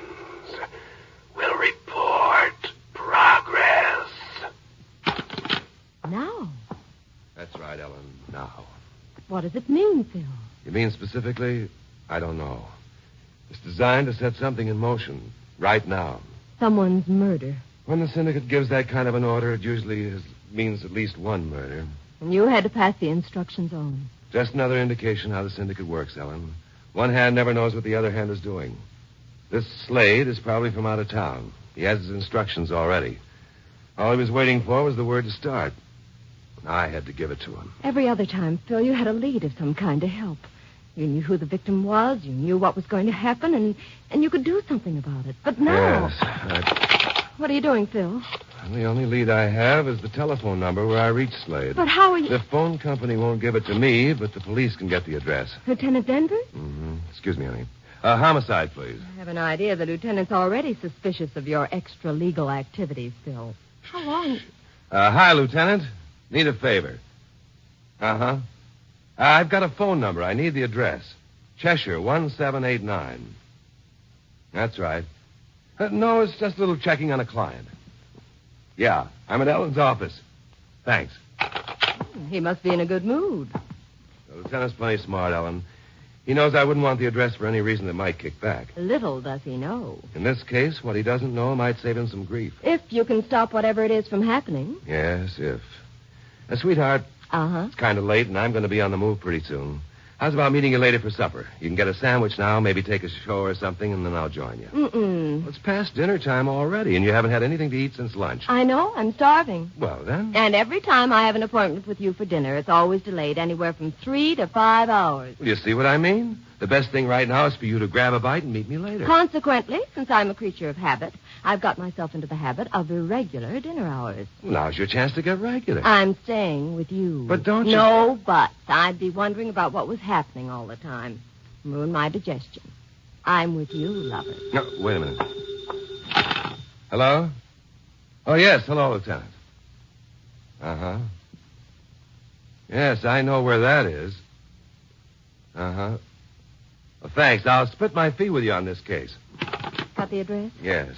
You're not very happy about it. Well, it isn't a house. It isn't listed under any name. It's the Lyceum Theater. A pay station. Backstage. Oh? Coming? With you, lover.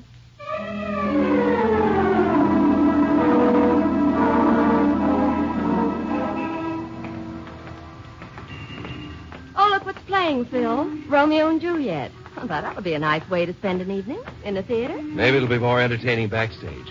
Not that I don't think you're brilliant, darling, but just how are you going to get any information if that phone was a pay station?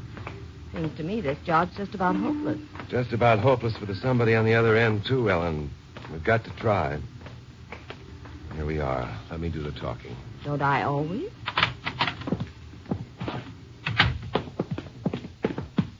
What can I do for you? Hello, old-timer. We're looking for someone. Figured that.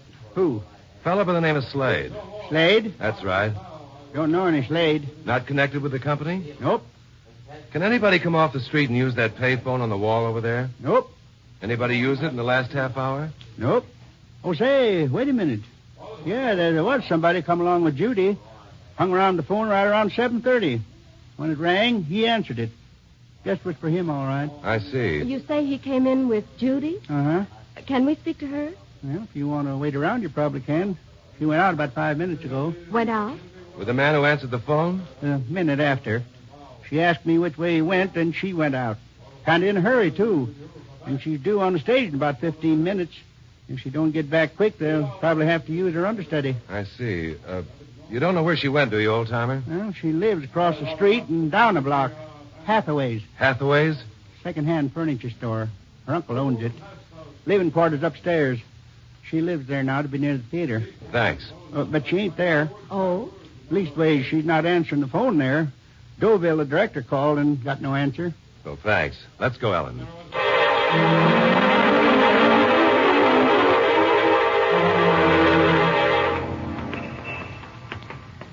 Hathaway's.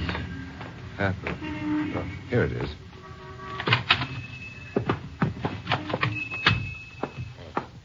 How do you do? Mr. Hathaway? Vladimir Hathaway, at your service. We're looking for a young lady by the name of Judy. Oh, why, Judy is at the theater down the street. She's appearing in Romeo and Juliet.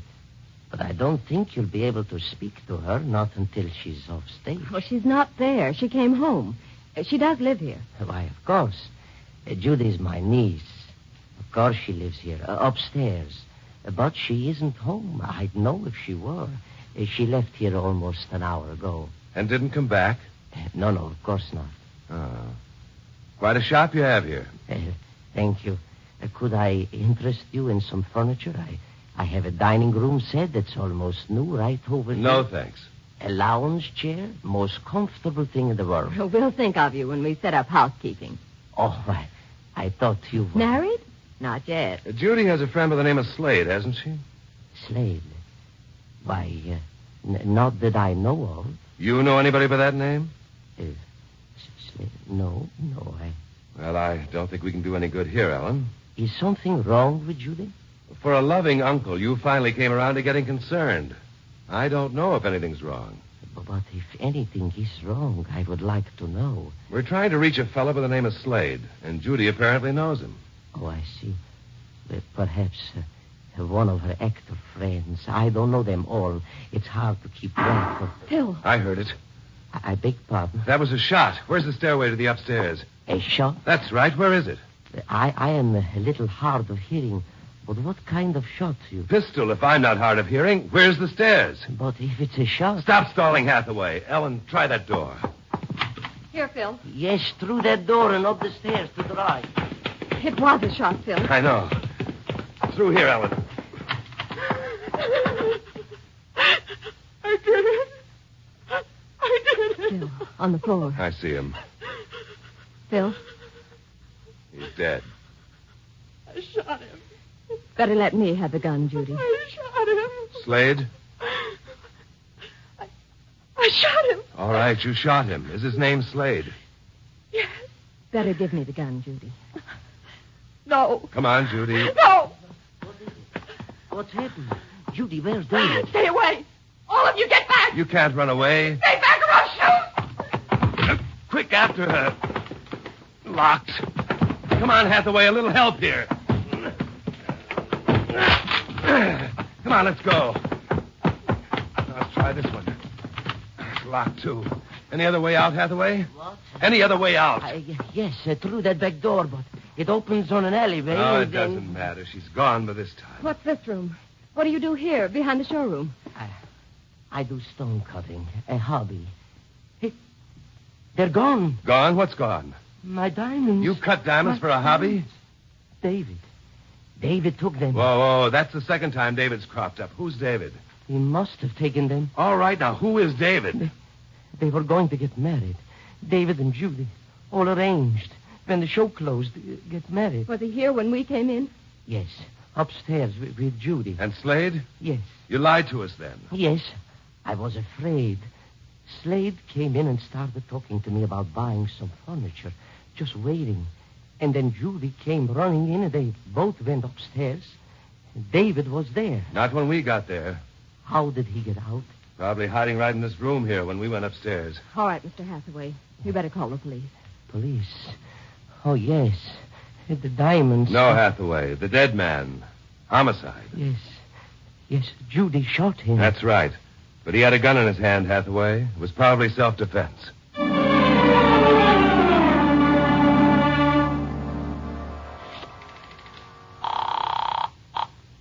Hello, New York.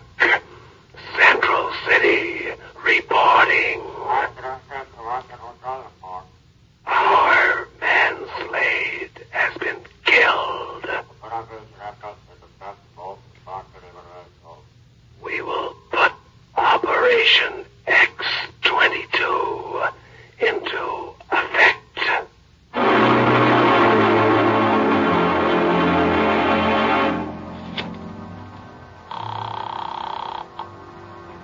Rocco, urgent.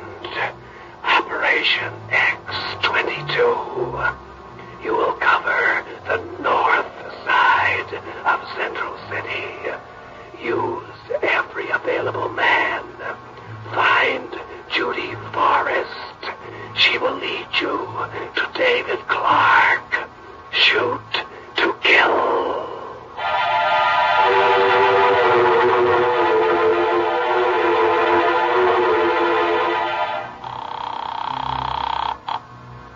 Nick, urgent. Operation X-22. You will cover the east side of Central City. Use every available man. Find Judy Forrest. She will lead you to David Clark. Shoot to kill.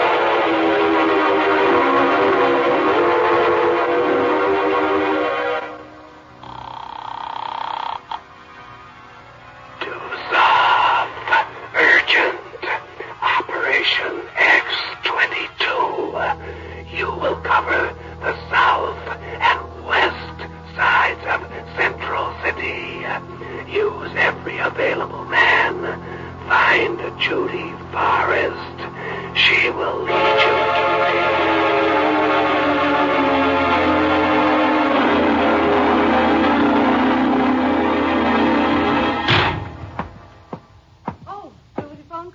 Come on, sit down, Phil. No, thanks.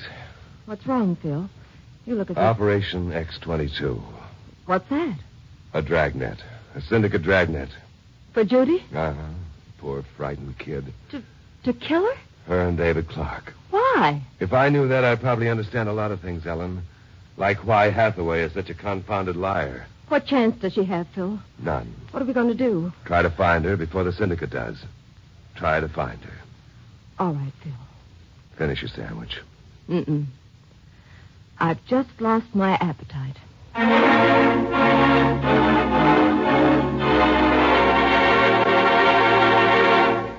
You are listening to The Whisperer, the story of Philip Galt, who skirts the thin edges of death, living his dual role.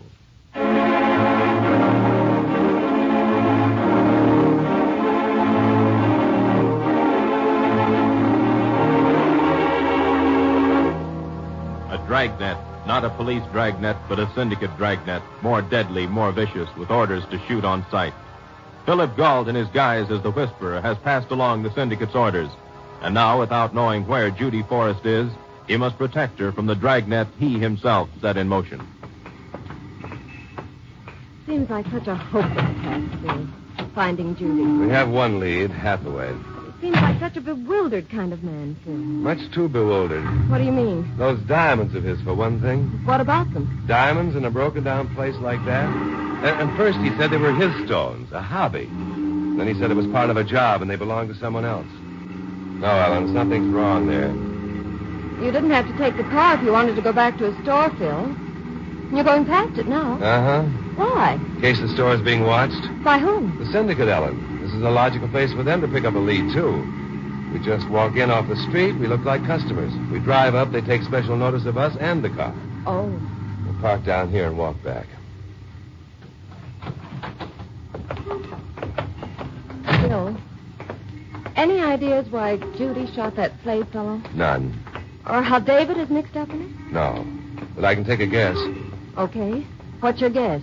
My instructions to Slade were now. That's right. We find Slade in Judy's apartment. Therefore, whatever Slade was going to do, it had something to do with Judy or... David. Yes. And Hathaway said David and Judy were going to be married. Mm-hmm. And Slade was probably going to kill one of them. Maybe both. Oh, all right so far. Now what about the diamonds? What about David taking them? That's something I can't even guess about. Here we are.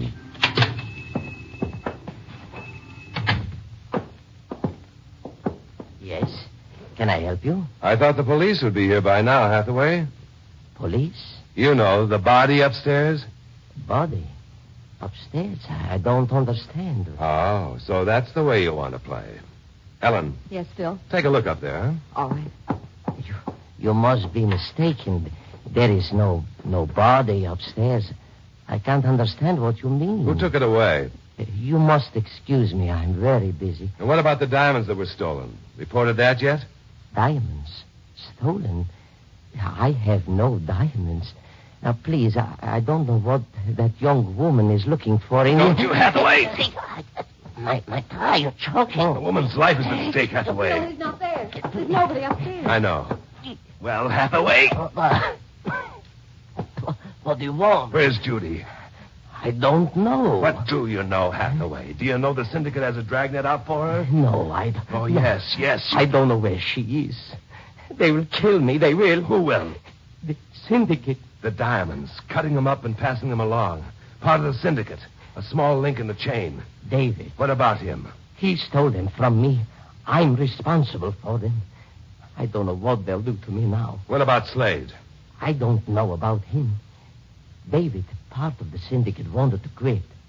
Judy wanted him to quit so they could get married. She didn't want him involved in... So Slade came around to kill David. Yes. And Judy shot Slade to prevent him from killing David. Yes, please. Please, you got to protect me. They came and took Slade away. They must be watching this place. Maybe even now, they know you are here. They know I talked to you. Where's Judy? I don't know. I swear to you, I don't know. And David? You are not with the syndicate? I'm trying to help Judy. Yes. I don't know where he is, but I can tell you where he lives. Where? 1677 Cedar Lake Drive. Have you told anybody else? No. Didn't they ask you? I told them I did not know. David is a good boy, really. I don't want his life on my conscience. And Judy? Maybe she's there with him. She's my niece. Really, she is. I love her. I love her like she was my own child. Comes out in the night, out of all the dirty, rotten cesspools. The slimy things, arms and tentacles of the octopus syndicate. Touching a good kid, touching a girl whose only sin is to love someone caught in their web. Please, you can't do anything. You can't stop them. You don't know them. When they start out to do something, they finish it. Yeah. Well, what about those stones? Why'd David take them? I don't know. Maybe because he wanted to hit back at them. Phil, let's hurry. They will be following. We'll go out the back way. Our car is parked in the next street. We'll go through the alley. After I give the police an anonymous tip.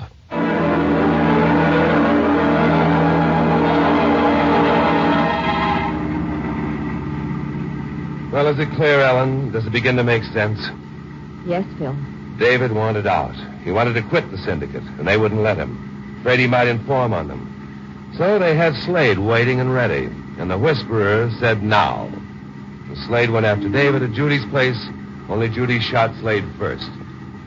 Yes, it makes sense. It makes sense another way, too. How?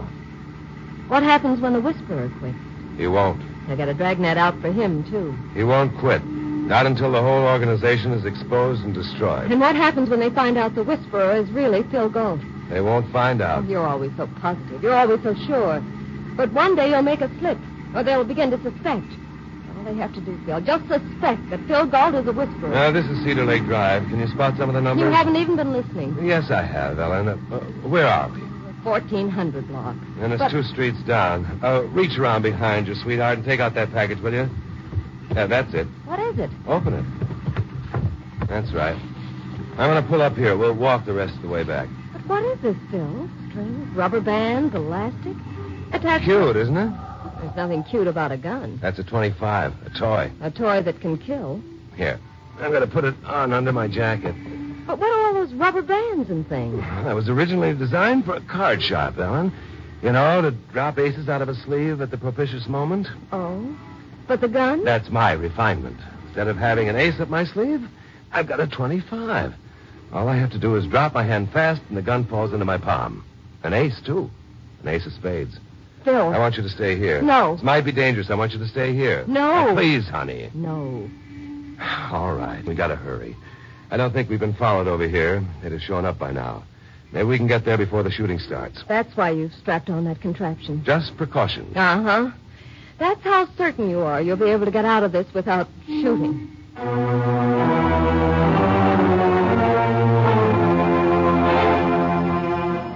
These old buildings are fire traps, Phil. Converted to rooming houses. Yes? Oh, David Clark in. How am I supposed to know? You think I keep track of all the people who go in here day in and day out? I'll never get any of my work done. If you'll just tell us what apartment he's in. Apartment? Upstairs. When you get to the top floor, there's a stairway to the attic. That's his apartment. Thank you. Thank me for nothing. Just keep the place decent. No hijinks, parties, and loud music. I got my other rumors to think about. I can't allow Yes, these. of course. Thank you. So far, so good. If he's up there, if they haven't found out. And Judy? She's probably with him. That's why I think they're here. Hold up. David. Good to work off a heavy dinner. What dinner? Shall I knock? Well, what'll we do? Just go in. Nobody home. Well, it appears the birds have flown. Hold it. Don't turn around. I've got a gun. Oh. It's quite a trick, hiding behind the door so when it's open it conceals you. That's the second time you've done that, Clark. Judy, see if they're on. All right, Jane. Look for shoulder holsters, jacket pockets, hip pockets. No, he isn't. All right, go through her purse. Excuse me. It's perfectly all right. You don't have to be polite, Judy, just thorough. Yes. There's nothing here. All right. Back across the room, both of you. What are you trying to do, David? Who are you? My name is Galt. What do you want? How do you fit in this?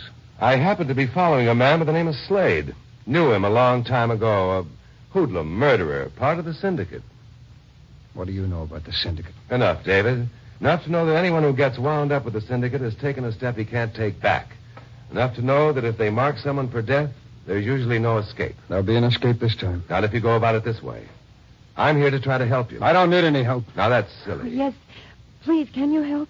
Tell him to put that gun away. Dave, please. No, Judy, no. This might be just con on his part. I'm not taking any chances. You took all your chances when you worked for the syndicate. Well, I'm not working for them now. No, you're not. Where are the diamonds, David? You know an awful lot about me and the syndicate and the diamonds. Now, what else do you know? Just one thing that makes any sense. Phil. Take it easy, lady. Outside in the street, a car. It's them.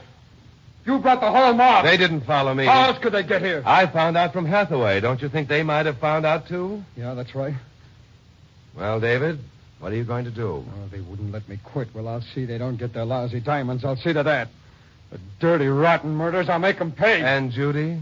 What about Judy? Will she pay, too? Oh, Judy. Dave, it's my fault. No, I... Judy. I'm coming into the house. Judy. Darling, this whole rotten mess, it's my fault, but I can't get away. Quick, David, what are you going to do? They're coming up the stairs. I'll show you what I'm going to do. You. Me? What do you want with Ellen? She's coming out with me. Oh, sure, I'm going to get it, but I'll get a few of them first, and you're going to help. You're going to be my shield. No, David. Hold on, David. You hold on. All right, sister, come on. That's your syndicate training coming through, David, but you're not taking Ellen with you. No, who's going to stop me? Look, it doesn't mean anything to me not to plug you now, too. Now, up you the hands. Up. All right, David. Well, where did you get that gun? Judy, get back. Here, Judy, the diamonds. Keep them. David. Get back. Okay, suckers. David.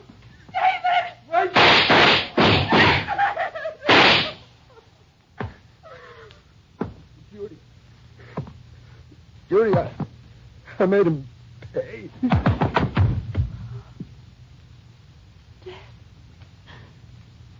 David's dead. Easy, Judy, easy. Would have been a miracle. You can't run away from the syndicate. And you can't run away from the police. Still a police car. I guess they took that anonymous tip. What's going on up here? Now, who are these dead men? They're blocking my doorway. I told you I run a respectable place, and I don't want any trouble with the police. I'm afraid you're going to have some. Well, I'm going to call them. I don't want a bad name on my place. You're too late on both counts. Killing, shooting. It'll take a week to get this place cleaned up. Phil, what about Judy? The syndicate won't bother her anymore, but the police will want to question her. But the instructions to find Judy. To lead them to David. Oh. Judy? He was a good boy. He was. Got mixed up with him. He wanted to quit. Once you're in, there's only one way out.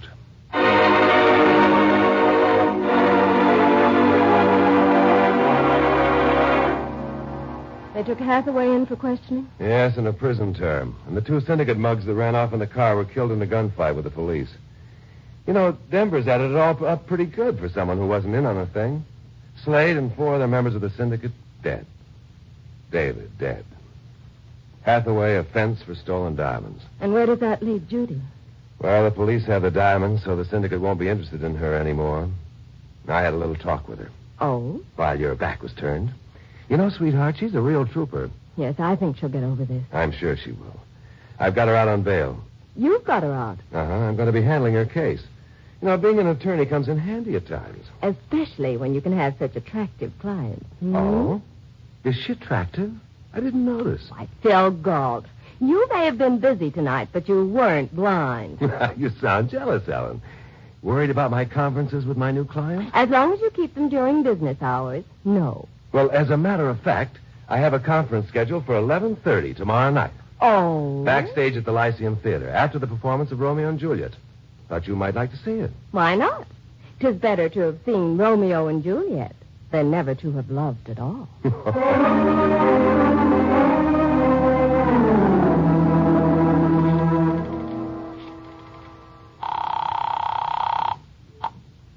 Hello, New York.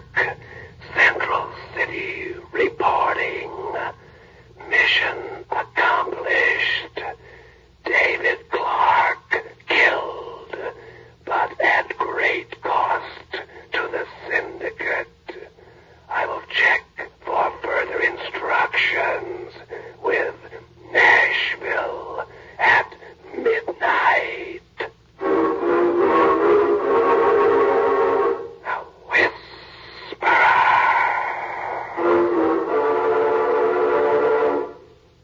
The Whisperer is based upon stories and characters created by Stetson Humphrey. Any similarity to persons living or dead is purely coincidental. Carlton Young is starred as the Whisperer. Betty Moran is Ellen. Others in the cast were Sidney Miller, Stacey Harris, Ralph Moody, and Michael Ann Barrett. The Whisperer was written by Jonathan Twice, produced and directed by Bill Karn. Original music by Johnny Duffy. This is Don Rickles inviting you to listen next week to another exciting adventure with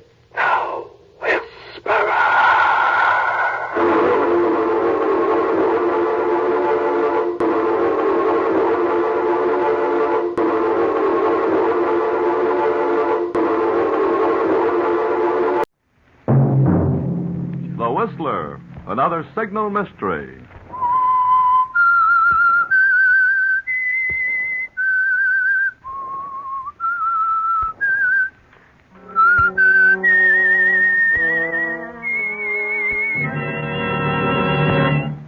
I am the Whistler.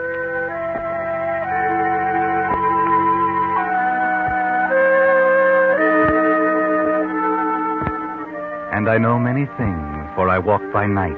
I know many strange tales, many secrets hidden in the hearts of men and women who have stepped into the shadows. Yes, I know the nameless terrors of which they dare not speak.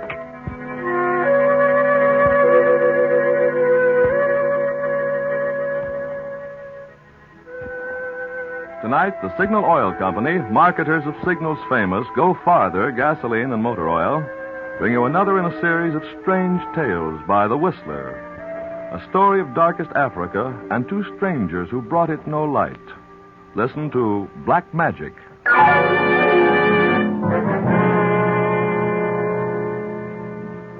But first, I'd like to read you what the driver of a 1929 LaSalle thinks of Signal's Go Farther service. Wilfred Pollard of Los Angeles writes, naturally, when a car gets 15 years old, parts wear out and are difficult to replace. My radiator cap, for instance, is rusted so it no longer holds tight. Pop Figgett, at my signal station on Western and Harold Way, has on 3 occasions spent considerable time with pliers and wire repairing it. Pop does it without asking, and with a smile that makes you feel like you're doing him a favor. It's this kind of service, over and above the line of duty, that makes me like to trade with signal oil dealers. Many folks are surprised these days to find signal dealers going out of their way like that to please a customer. But there's a reason for it. Each signal dealer is permanently in business for himself. He knows that the best way to keep his business good, year after year, is to give you thorough, reliable service that will keep you his steady customer.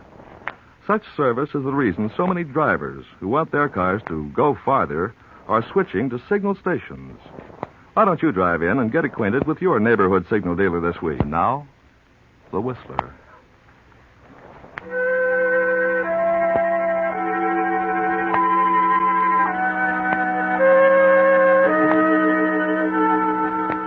In the vast wilderness of equatorial Africa, a land of violent rains and oppressive heat, a small village huddles at the mouth of an American-owned mine. Carefully set apart from the squalid native huts stands the house of Paul Arnold, manager of the mine, master of the village. On this sticky afternoon, Paul is busy with his reports. Suddenly his door is opened and a tall man in dirty whites enters. Yes? Just wanted to tell you 4 more in the last hour. Maybe you want to add that to your report. I can take care of the reports without your help. So? Perhaps you can run the mine without my help. Perhaps you can run the mine with half the natives dead of malaria. I told you I've done everything possible. Dr. Kent should have been here days ago. Until he arrives, there's nothing more we can do. We could have forced the natives to take the quinine. Coming from you, that's a laugh. You've been here long enough to know you don't force these devils into doing anything. When Kent gets here, we'll take care of it. Until then, I don't want to hear anything more about it. Bien. But I think this doctor must have taken one look at Africa and turned back. Yes, Ahmed. Your pardon, Mr. Arnold. The automobile from Giorno. Oh, good. You'd better give up thinking, Pepe. That's Kent now. Come on. Oh, Ahmed, stir up some of the natives to help with the luggage. If I can, Mr. Arnold? Never mind ifs. Do as you're told. Yes. Now, Pepe, be careful what you say to this doctor. You understand? You make it very clear. Oh, welcome, Dr. Kent. Hello. Well, we got here finally. Well, we'd almost given you up. I'm Paul Arnold, of course. Let me... Well, don't look so startled. This is my wife, Nora Kent. Paul Arnold. How do you do, Mr. Arnold? How do you do? Well, this is something I hadn't counted on. I'm sure it must be. I mean, of course, your letters, Kent. You didn't say anything about bringing your wife. I know. Nora decided to come at the last minute. Well, this is an honor, an unusual honor. We'll do our best to make you comfortable, Mrs. Kent. I'm sure I'll be able to manage quite well. Yes. Yes. Well, come along into the house. It keeps out a little of the heat, some of the rain, and none of the bugs. Pepe will see to unloading your equipment, Doctor. Well, thanks, but that's something I make it a rule to see to myself. Can't afford to have anything broken out here. If you take Nora in... Of course. This way, Mrs. Kent. Thank you, Mr. Arnold.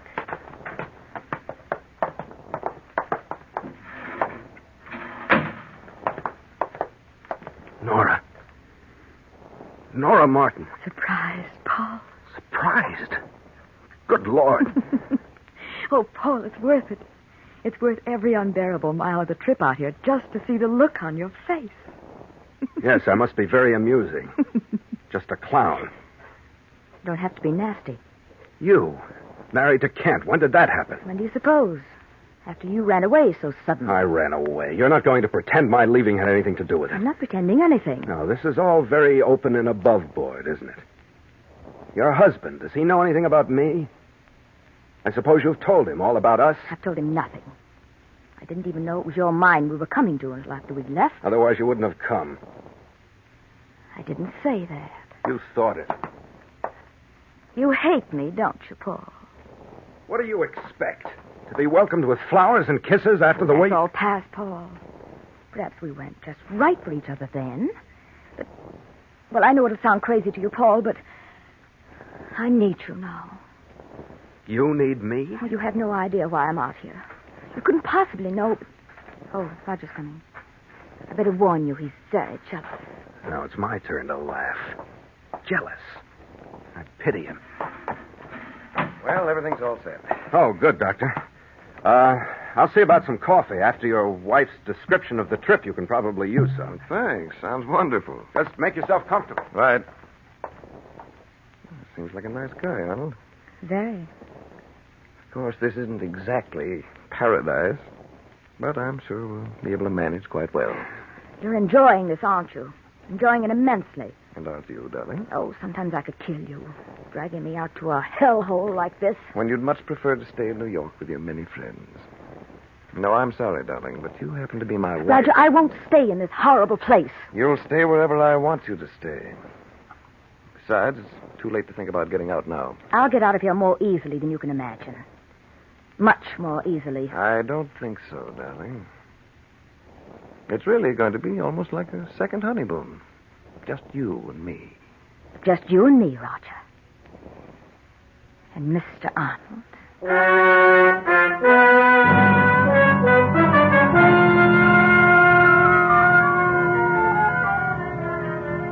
So Paul Arnold's guests, Dr. Kent and his lovely wife, Nora, begin a delightful stay in Africa. They unpack, eat sparingly of a dull dinner, and spend the evening in equally dull conversation. Now it's the following morning, and while Nora sleeps late, Paul and Dr. Kent begin the work at hand. How far to this building you say I can use for a clinic, Arnold? It's there, just ahead through the grove. Not too well isolated from the village. Not too large. This is Africa, Doctor. You can't expect to find everything exactly to your liking. I realize that. But I'm alarmed about the death rate. From your reports to the company, I didn't gather it was nearly this bad. Most of the deaths have occurred since you and Mrs. Kent left the States. By the way, where is Mrs. Kent this morning? I'm surprised she's not with you. What do you mean by that? Well, you did insist on bringing her out here. And you think it was a mistake, is that it? Since you ask, yes, it is. If I were you, I'd send her back as soon as possible. Perhaps. But Nora happens to be my concern. If you don't mind, I'd rather not discuss it. As you say. Hey, who's that fellow making all that noise? The native medicine man. He's calling off the evil spirits. My competition, eh? So far, he hasn't been very successful. No, but don't underrate his influence with these people. What's that? I don't know. Sounds like trouble in the village. Come on. Right.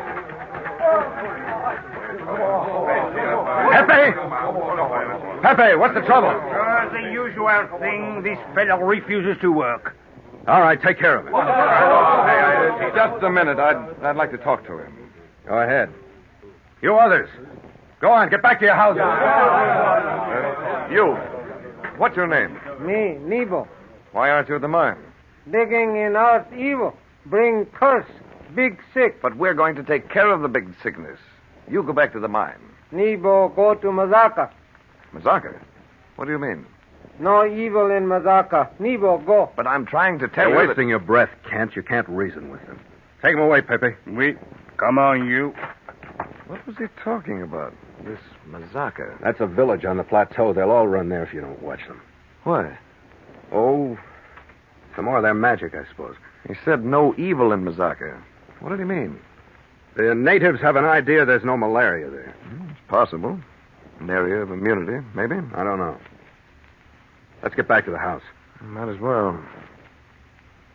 These people, they don't seem to be too fond of you. I'll take care of that. You stick to your test tubes.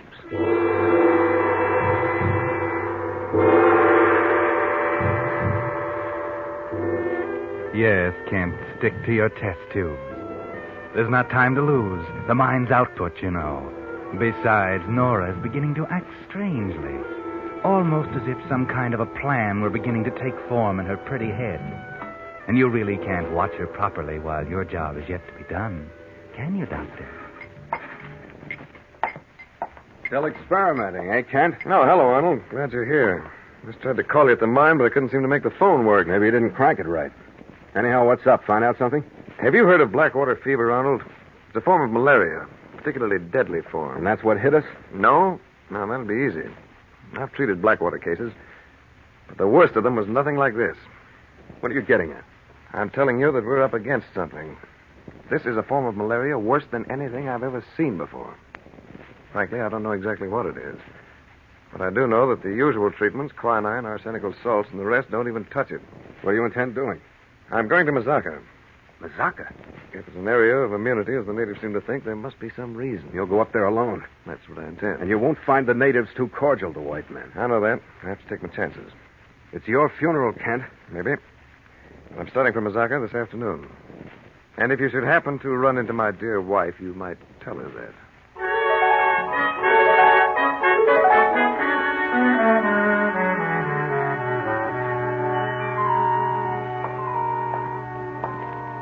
Well, Nora, I see you've packed my toothbrush. Anxious for me to leave? You don't have to be crude. I don't think you should make this trip, Roger. Oh, don't worry. I'll be back. At least there's no fever in Mazaka. Oh, stop it. I'm sick of hearing about it. Get hold of yourself. Oh, ouch. Don't, you're hurting my arm. You listen to me. I don't want to listen. This time you're going to. While I'm gone, I want you to stay away from Arnold. Your jealousy again? You think I've forgotten? Just wipe the slate clean and start over? No, Roger, you don't forget. You're like an elephant. I don't want to forget.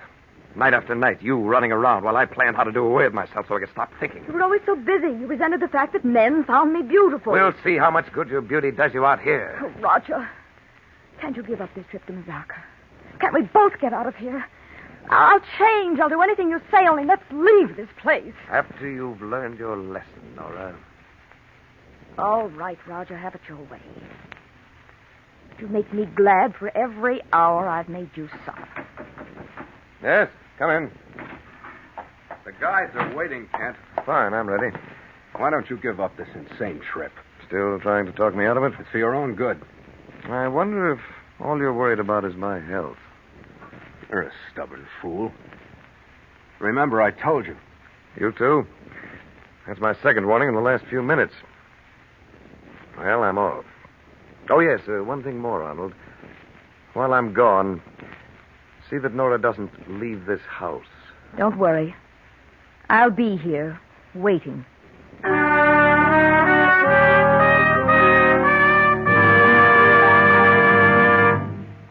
You are listening to The Whistler, another Signal mystery brought to you by your friend, the Signal Oil Company, marketers of Signal's famous Go Farther gasoline and motor oil.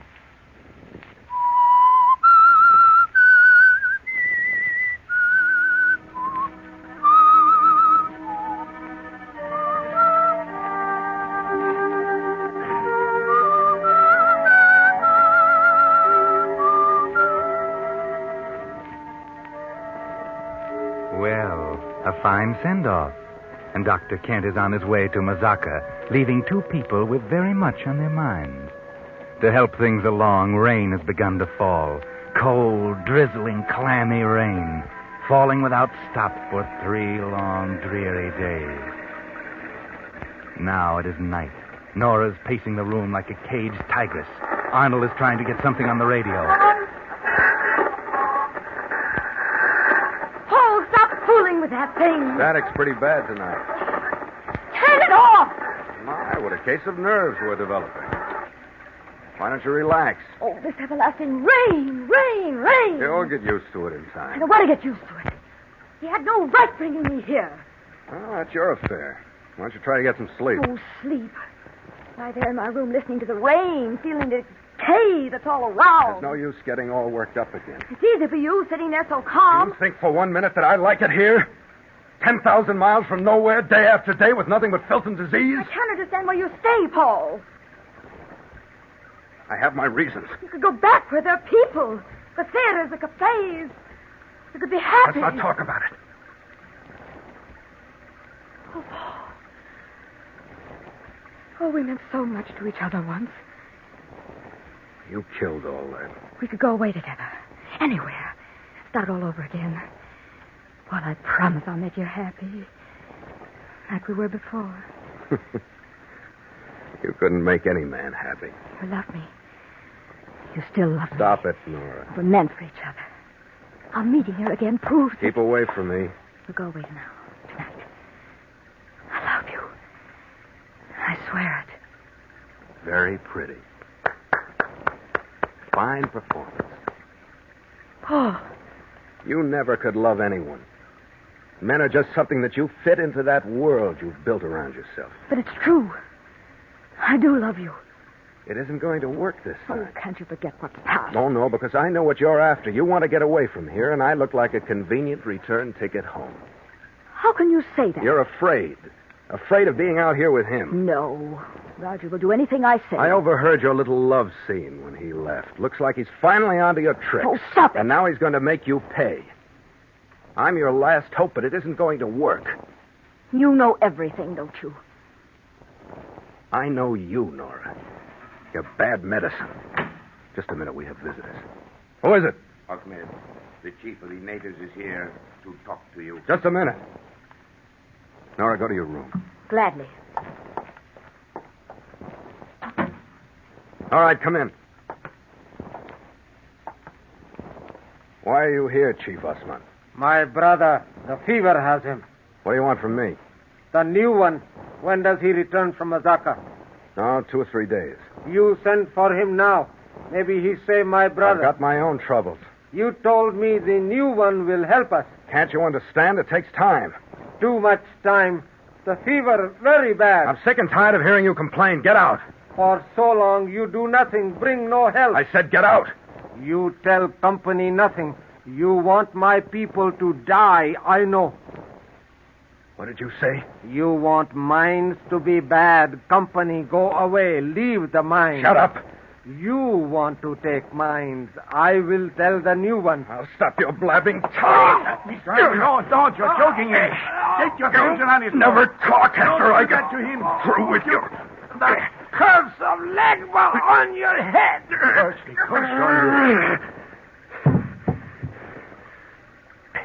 All right, now talk, you stupid fool. You killed him. Chief Osman. He threatened me. You heard him? The curse is evil. You should not have killed him. He deserved it, always talking.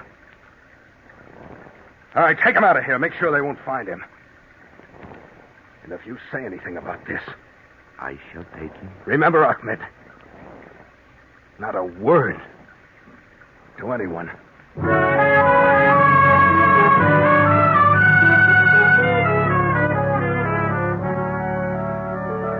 So, Paul, that's your little scheme.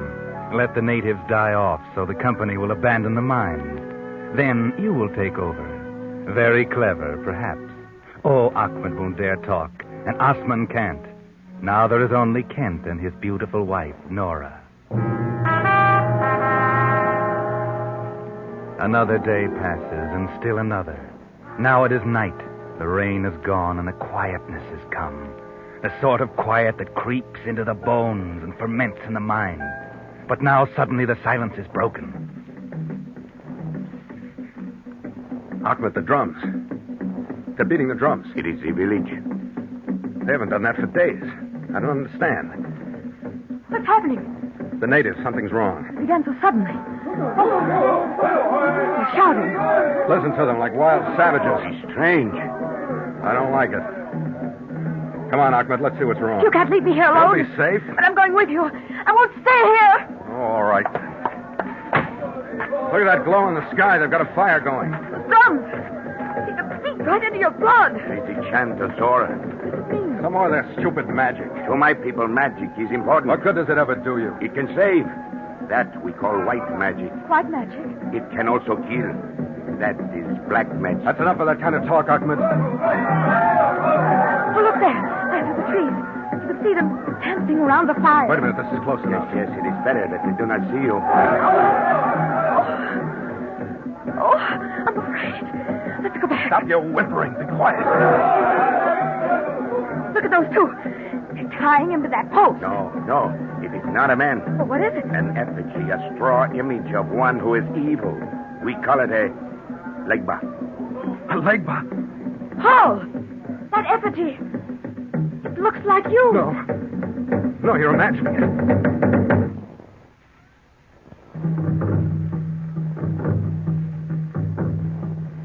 That man holding the white spear. He's walking toward the legba.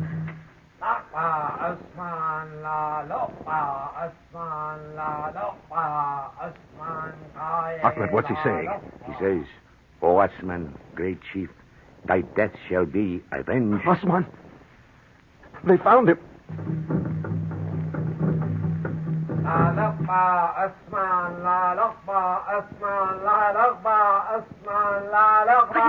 He says, with this white spear, I call black death upon the evil one who killed our chief. The curse of Legba upon him. He threw the spear into it. The curse of Legba! No, not me! They'll never get me! Away! They'll never get me!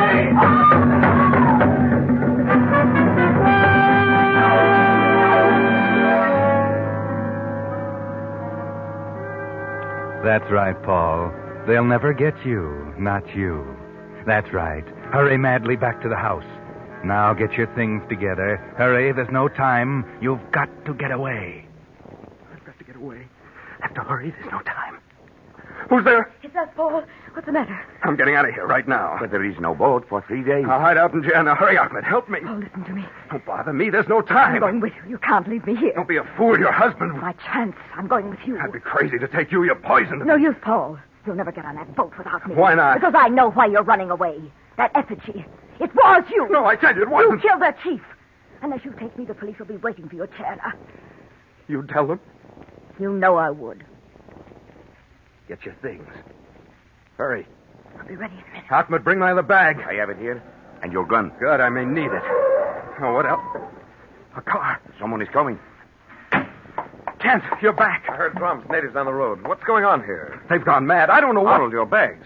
What's happened? I'm getting out there after me. What are you talking about? They'll kill me. The curse of Legbus. Calm down, man. Listen to me. I'm all ready, Paul. We can... Roger. Nora. And your bags. You were going with him. Now, wait, Kent. I can explain. Yes, I'm going with him. We love each other. Nora, she's lying. Can't you see she's We've lying? loved each other for a long time. That's not true. And now Paul is taking me away. No, he isn't. I'll kill him first. Keep away from me. I've got a gun. You sneaking rat. Stay back. Stay back, I tell you. Don't. You killed him. You made me do it. Ahmed, quick, the car. Yes, I'll go. No one can stop us now, Paul. Stay here and rot. Paul, you can't. You can't. I'll go mad. No, you won't. Here, my gun. You do it yourself. No, Paul. Paul, wait for me. Wait, Paul. No use, Nora. He's gone. Oh, Roger. I thought you... Just cut me in the shoulder. He will come back for me. You He will. couldn't get away. Just a telephone call. They'd stop you at the boat. Bring you back. You think you've got me now? That you'll keep me here? Come here. You think I'm beaten that everything will go just like you wanted? Listen. Well, you're wrong. You're wrong. Nora, You better what start have I done? changing your plans. Nora. Beginning right now.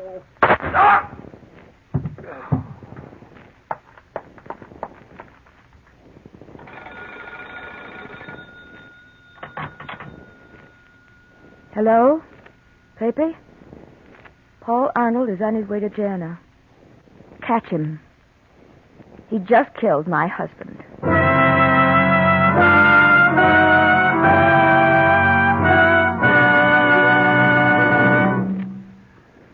Now, in just a moment, the Whistler will return to give you the strange ending of tonight's tale. But first, I'd like to recall for you Oliver Wendell Holmes' poem, The One-Horse Shay. It lasted 100 years to a day, and then the whole thing fell apart. That's a lot different from the way cars wear out today. Only one vital part that can't be replaced has to wear out, and the whole car goes off the road. Uncle Sam says that will happen to 1 in every 12 cars this year. Well, so that no vital part on your car will wear out from lack of lubrication, signal dealers take special precaution when they lubricate your car. They use the famous Signal safety chart, on which the maker of your particular car shows every lubrication point and the exact oil or grease it should have. Before your signal dealer returns your car to you, he checks every point on your car against the safety chart. Not just once, but twice, so not a single part can be missed. That's your guarantee that every part on your car will have its full share of the lubricant that will help it last out the duration. Yet you pay no more for this finer, longer life lubrication. So if it's been 1,000 miles or 2 months since last lubrication, why not protect your car by driving it into your neighborhood signal dealers for a signal safety chart lubrication? And now, back to the Whistler.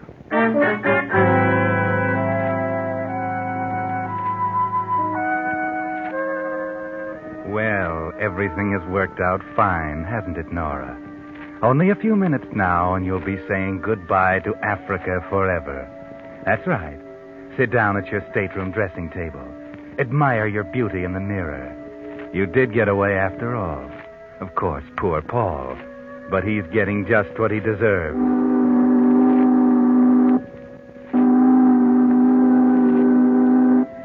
And now the boat is moving. You think you played your cards well. Of course, you couldn't know that Roger had found the answer to the strange form of malaria, that he was planning to take you away. You couldn't know that. So admire yourself in the mirror. Oh, what's the matter? No use breaking the glass, Nora. It's too late. You've seen it. That strange pallor to your skin. The fever is in your beautiful body, Nora. The fever Roger said was much worse than Blackwater. But of course, Roger is dead, and he can hardly save you now.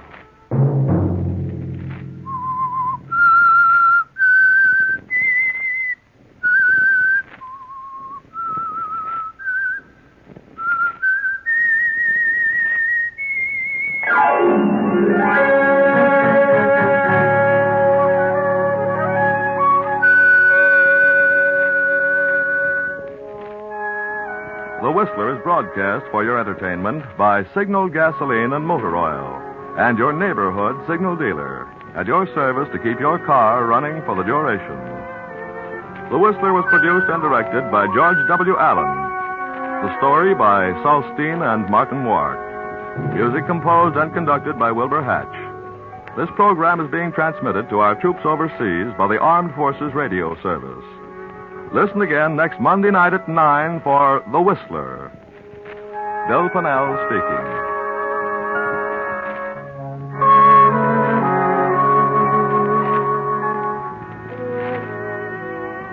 This is CBS, the Columbia Broadcasting System.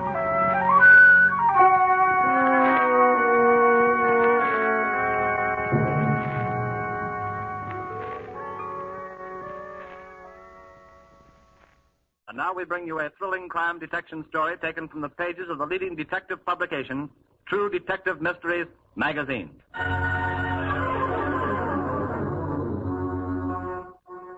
Our story begins in a little farming community of Florence, Colorado. All the fresh! A vegetable, all the fresh! Whoa! Oh, stop you! Wow, you don't like it a wee bit? If you don't like it, stop one and not only say whoa. Hello, Mike. Bring you a nice vegetable. Nice and fresh. Yeah, sure I know. Like yesterday's, eh? You don't know what a fresh vegetable looks like. They turn rotten when you touch them. Even your horse can't stand working for you. How come you say that? Neroni's a very kind of man. He has the best farm in the whole neighborhood. I tell you, take a look at that lettuce. So nice and crisp. I don't know why I buy anything from you. Now, give me 6 head. And the tomato? You call them tomatoes? I thought they were cherries.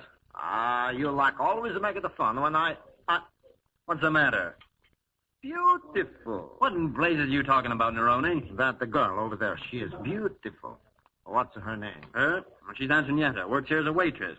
Don't I got to meet her. She's beautiful. No, you don't. She's a good girl, Neroni. Hey, come back here. Hey, what's the idea of running away? I didn't run away, Mr. Riley. Oh, I didn't mean you, Antonietta. I was talking to this guy. Don't you worry about this guy. I just don't want to talk to this girl in a few minutes. I'll go soon. Yeah, I'll see that it is soon. You're the boss. He's a very nosy guy, eh? Mr. Riley, we all think he's a real gentleman. Oh, sure. What's your name? Antonietta. I'm new here. Yes, I know that. I come here for 8 months. I never see a more beautiful a girl than you. Oh, stop that, mister. Call me Tony. Antonio Neroni is my name. But you call me Tony.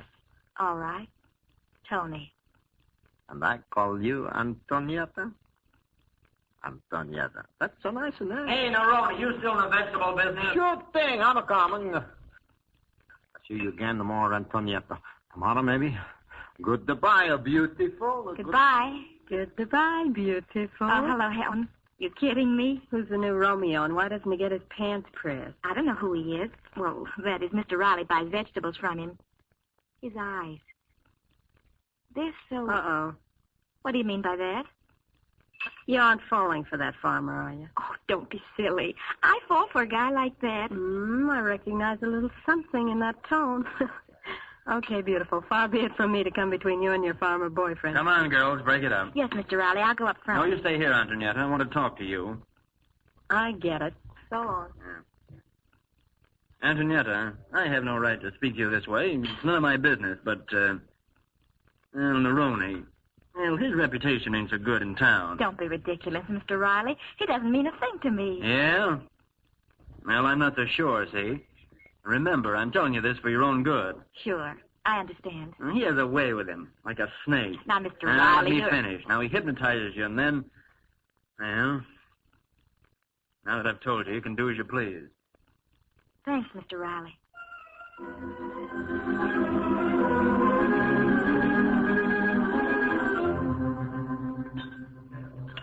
Yeah, I can tell you. Riley, he don't like me. It isn't that, Tony. He just told me that, well, that some people said you weren't so nice, I guess. Oh, that's all he's saying, eh? You know what for he's talking like that? You know? Well, I tell him. He loves you. That's why he wants you. Don't be foolish, Tony. I don't mean this much to Mr. Riley. He certainly doesn't mean a thing to me. Maybe yes and maybe no. Oh, I'm done yet. I want to speak to you. Well, what do you want? What do you have, folks? Go on, you, and I want you a call. Hey, don't be so sassy, mister. This ain't no waiting room. We want customers here, see? Bring me some ginger ale, please. Right. Tony, you have a terrible temper. He'll get you into real trouble if you don't watch out. Try to control him, please. All right, I'll take care. Antonietta. Oh, I love you. I want you to marry with me. What? Marry you? Well, I've only known you since yesterday. How can you expect me to answer, well, such a serious question? Well, Stella, you can answer easy. All you gotta say is yes. I have a good farm. I make a good living for you, Antonietta. Here you are, miss. Ginger ale. Oh, that's the waiter. He bothered me on the foot. Tony, watch your temper, please. Oh, sure, I watch. Tell me, Antonietta, you love me a little bit? I don't know if I do or not, Tony. There's something about you that That the what? that attracts me, I guess. Your eyes. Oh, but then your temper. I know I'd never be able to get along. Well, why not try it for a little while? What? Oh, I see you. You don't get what I mean. I mean, work for me.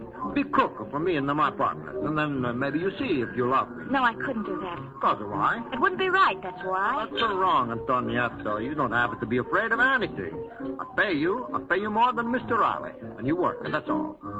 I want you to know me, to love me. You don't think I'm going to do anything wrong, do you? No, no, no. I won't work for you. Absolutely not. Are you like our new cook, eh, Dominic? What's the difference? The older one was just as good. You hear what he say, Antonietta? You're no better than the older cook. He's crazy, my partner is. The older one was not half as beautiful. Remember what you promised, Tony. Sure thing, I'll remember. You got more soup? Sure, all you want. Here. Where is Ercole? Working. Listen, why don't you call him and tell him a dinner is ready? If he don't know, why should we worry? Oh, you're a nice partner, eh, Dominic? Go get Ercole, I say. All right, but don't howl. Fools. That's what they are, fools. Maybe they think I care whether they eat or not. Fools. Why did you make him call your other partner? You want to know why? Listen, I tell you. Because I love you. Because I want to be alone with you, that's why. Tony, you promised. You talk like a foolish girl, Antonietta. I promise, sure, but to keep a promise, that's the difference. You know, I love you. I love you the first time I look at you. Now, I want you to marry me. Oh, no. You got to change your mind. I'm making you change, Antonietta. Here comes Hercule. Now, you don't bother me no more, Tony. What's the matter, Hercule? You need a butler to ring the dinner bell? No, I want to finish your work. Let us fetch. Too many weeds. Next time, you get no dinner if you come late. What do you mean? Who do you think you are, huh? We're no working for you, Tony. We are partners, see? Yeah, Hercule is right, Tony. This farm is as much ours as yours. We not have to stand before you make this place a love nest or... Oh, so that's it, huh? You don't want I should love Antonietta, eh? Maybe you fellas love her. Don't be crazy. Yeah, you're nuts, Tony. We love her. What's the matter with her? Eh? What's the matter? Nothing the matter with her, only... Only what? Only the whole town says she must be crazy if she see anything in you. That's all. So, the whole town are not minding his business, eh? You're big of food, Tony. You ask a Dominic, he tell you, no? Now you're getting me sore. Tony, I'm going to leave in the morning. I can't stay here. You heard what they said. I tell you, you don't leave. I fix everything. Just you give me a little time to think. I'll be back as soon as I got a thief. Tony, you can never take her on the chin, eh? He never could. I don't know what to do. I can't stay here. Sure, I know. You can't stay here and you can't run away. Well, that's what they always say about Tony. He hypnotize you like a snake, and then he strike. Then he strikes? Dominic, he's all right, Antonietta. If you want a peace, leave. Leave now. There's no tell what Tony will do when he gets it back. I can see him on the field now. He gets him mad by the minute. So burns himself up. Sure, yeah. And if he know we tell you to leave him, he stop at nothing. Sure. I know Tony. He even a kill. Dominic, he's all right, Antonietta. He's all right. What do you say? Tell me what you talking. Antonietta, what they tell you? Oh, nothing. But I have something to tell you, Tony. What? Listen, I know it is you're marrying me, eh? No, I'm leaving you tonight, now. I can't stand this any longer. Now I see. I understand. My partners, they talk to you, they give you ideas, eh? You know what Neroni do. You know what I do.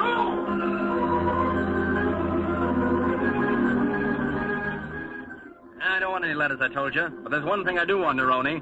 I want to know where Antonietta is. She ran away. Well, he said she ran away, but I don't believe him. I don't either. Where's Dominic? Dominic and Antonietta ran away. So did Hercule. Nobody's seen him for days. Neroni's partners and Antonietta are gone. Nobody knows where they are. Maybe he killed them. Neroni killed Dominic and Hercule and Antonietta. She would have married him, so he killed her. Where did he hide them? Let's find out where. Let's tell the police. He's dangerous, that man. Police? No, we never talk to the police. Where's John?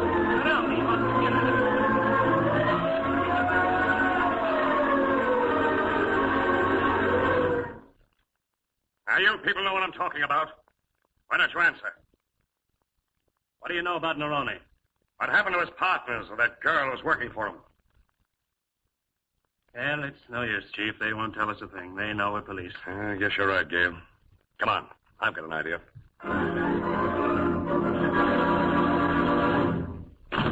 Sit down, Fabrizio.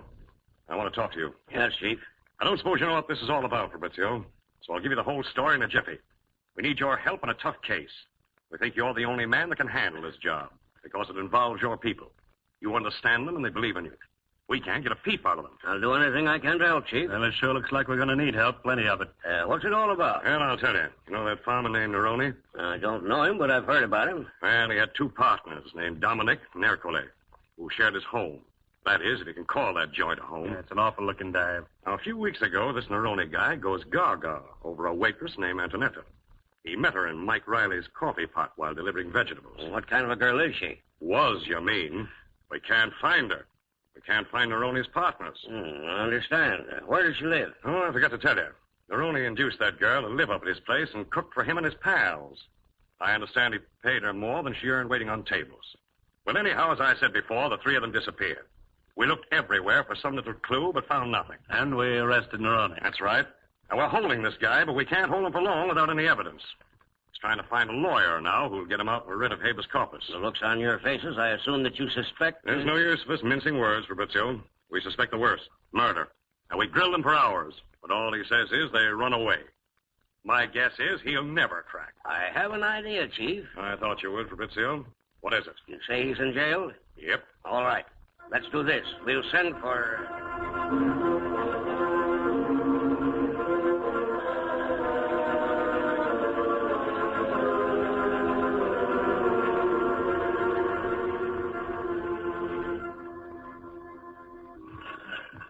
Get in there, you mug. Hey, don't push, Carver. How long will you keep me here? I don't know, sweetheart. Here.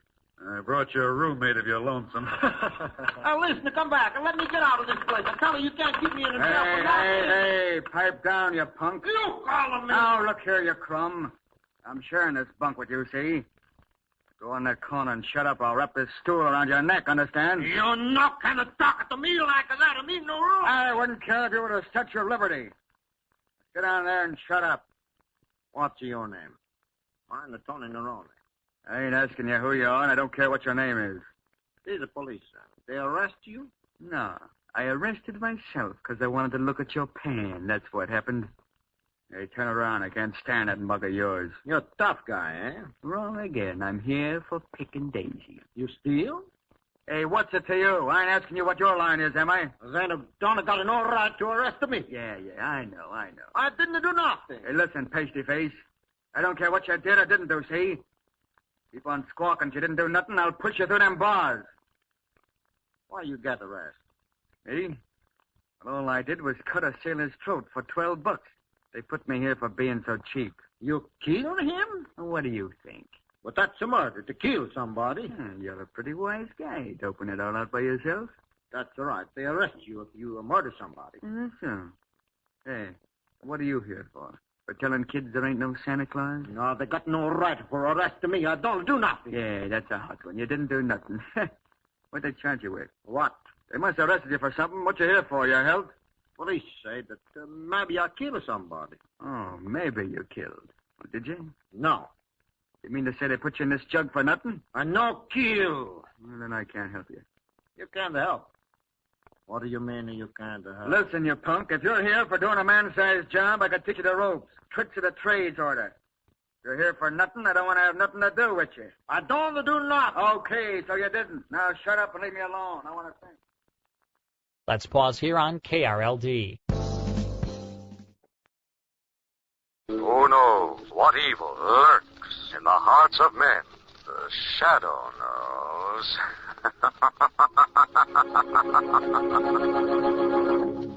Then what?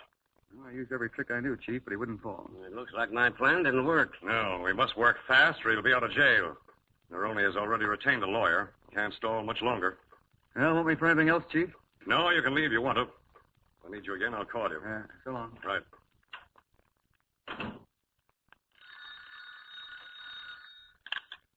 Furnace speaking. Hello, Richards. What's up? What? Yeah. We sure are working on that Nerone case. Who? Giuseppe.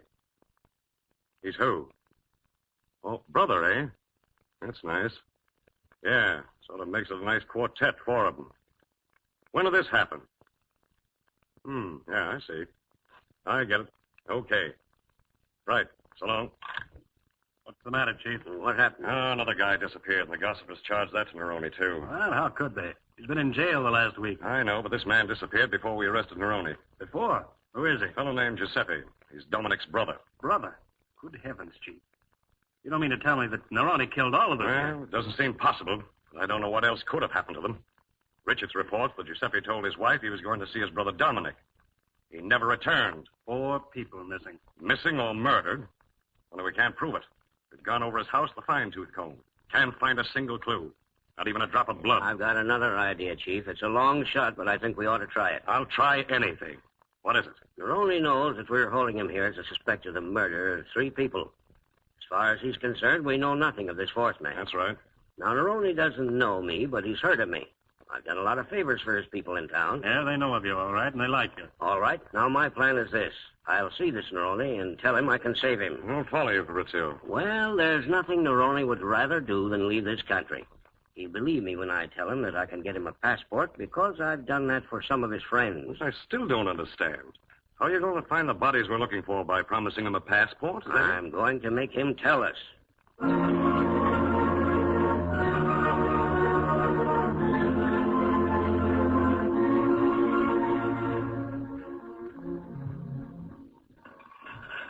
All right, there he is. All right, thanks. Well, what are you waiting for? I told you I wanted to speak to this man in private. All right. You don't have to be so sassy. Those jailers are sure fresh. You're Tony Neroni, aren't you? Yeah. Gee, I had some tough time getting in here to see you. Who you are? Fabrizio is my name. You must have heard of me. No. Well, that doesn't matter. I've come here to help you. I'm no sander for you. Yes, I know, but some of your friends sent me here. Because of why? I told you to help you. Now, listen. I don't want any of those nosy Americans to hear me. Come over here. What you want? I've been sent here to see that you get a passport to go back to your native land. Yeah? Yes, and if you're interested, I'll tell you how you can show these fool Americans that we're smarter than they are. Sure, we're lots of smart. Not so loud. You're here because the police suspect you of killing 3 people. Not to me. Then run away. I know kill. Shut up. There's only one way for you to prove that you didn't kill those 3 people. How? Tell the police the truth. You mean the truth? Yes. Tell them how Giuseppe killed them and hid the bodies. Giuseppe? Not so loud. The police don't know that he ran away yet. What you've got to do is to tell them how Giuseppe killed Antonetta and the others. How he threatened you and then ran away. Suppose they don't believe. Don't be foolish. Why shouldn't they believe you? You saw Giuseppe kill them, didn't you? Tell me. How can I prove Giuseppe killed Antonietta and my partner? All you've got to do is tell them that what you saw, that's all. They'll try to arrest Giuseppe, discover he's run away, and that's that. And they'll have to let you go then. Okay, I get that. That's all of what I got to do? Yeah. When the police ask you why you didn't tell them this before, tell them the truth. The truth? Sure. Tell them that you were afraid, that Giuseppe threatened to kill you if he ever found out that you told on him. Okay, I see. I'm leaving now, Neroni. You do what you want to, but my advice is to tell them the truth, like I said. Sure, I tell them. Now, remember, don't lie to the police. By the way, you know where he hid the bodies, don't you? Then tell the police. Tell them the truth. That's the best way. And goodbye, Neroni. And don't forget the truth, the whole truth. How'd you make out? Well, we'll wait and see. Unless I'm wrong, our fine friend will bite on the bait I've given him. You mean to say he fell for that yarn? Sure. Oh, Chief, Neroni wants to see you right away. Says he's got something important to tell you. Yes, Abe. Okay, I'll be right down. Gale? Yes, sir? Get Sloan to bring the bloodhounds to Neroni's farm. Yes, sir. Get the car ready. We're going to take Mr. Neroni for a little ride so he can tell us the truth.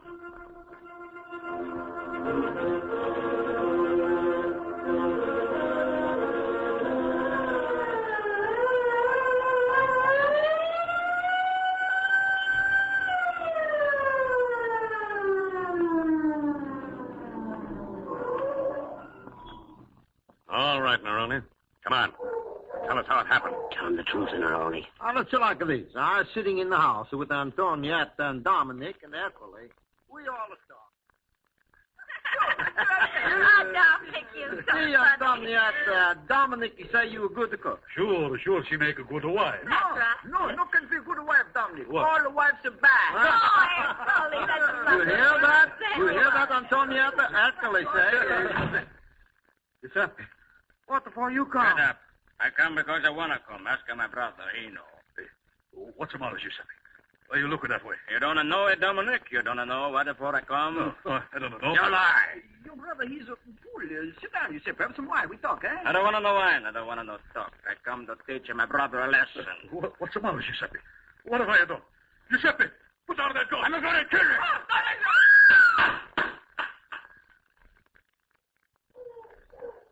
That's just how it happened. I get the frightened and quick run away. After he shot his brother, you ran out. Hmm? Yeah. You didn't see him shoot Antonetta or Ercole? Oh, no. Then what happened? I run into the woods there. Later, long time. I see Giuseppe come out and dig a great big hole. Then he go in the house and they carry out a body in a tub.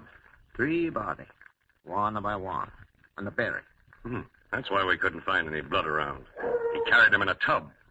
And then? Then he run away. Which way did he run? Tell him the truth, Neroni. That way. That's where the bodies are buried? That's right. Over there, by barn. Okay, men. Dig over there with the barn. Right, Chief. Do you know why Giuseppe killed his brother? No. Looks like you frightened your horse, Neroni. Even he doesn't like you. You know why Giuseppe killed the others?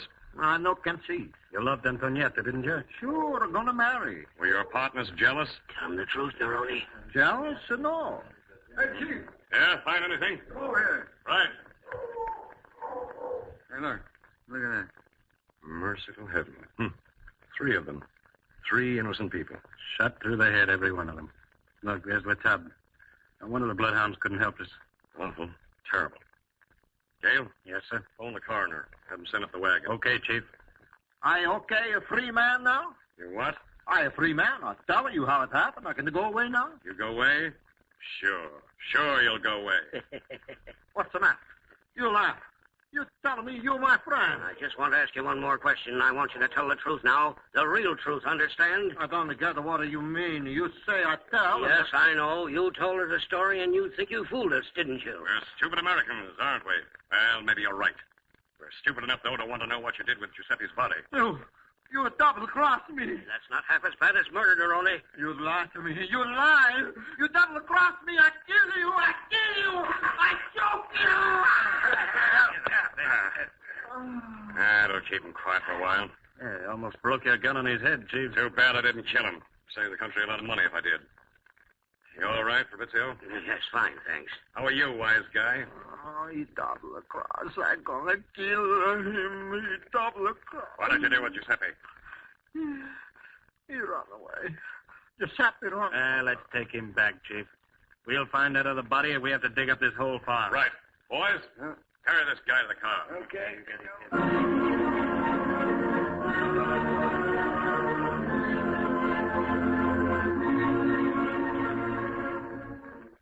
Did you see this dispatch here, Chief? Antonio Neroni, serving a life sentence for the murder of 4 people whose bodies were buried on his farm, was found dead in prison last night. He was beaten to death by a fellow prisoner when he attempted to attack a party of visitors. Yeah, nice guy, huh? Yeah, nice and ferocious. Yeah, you remember how he looked, though, when we blasted his phony alibi by finding Giuseppe's body? A real look of horror. Yeah, it matched the house he lived in. A real horror house, if ever there was one.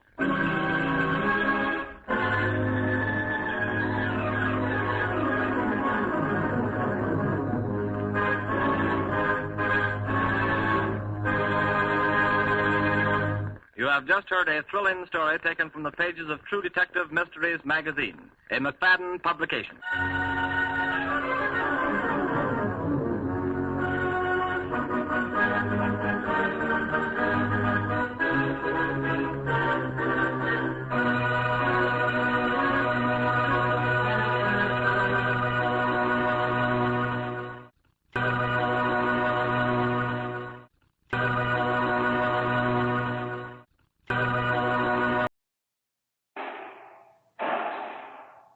Criminals behind bars. Under arrest. The story of Police Captain Jim Scott's fight against crime.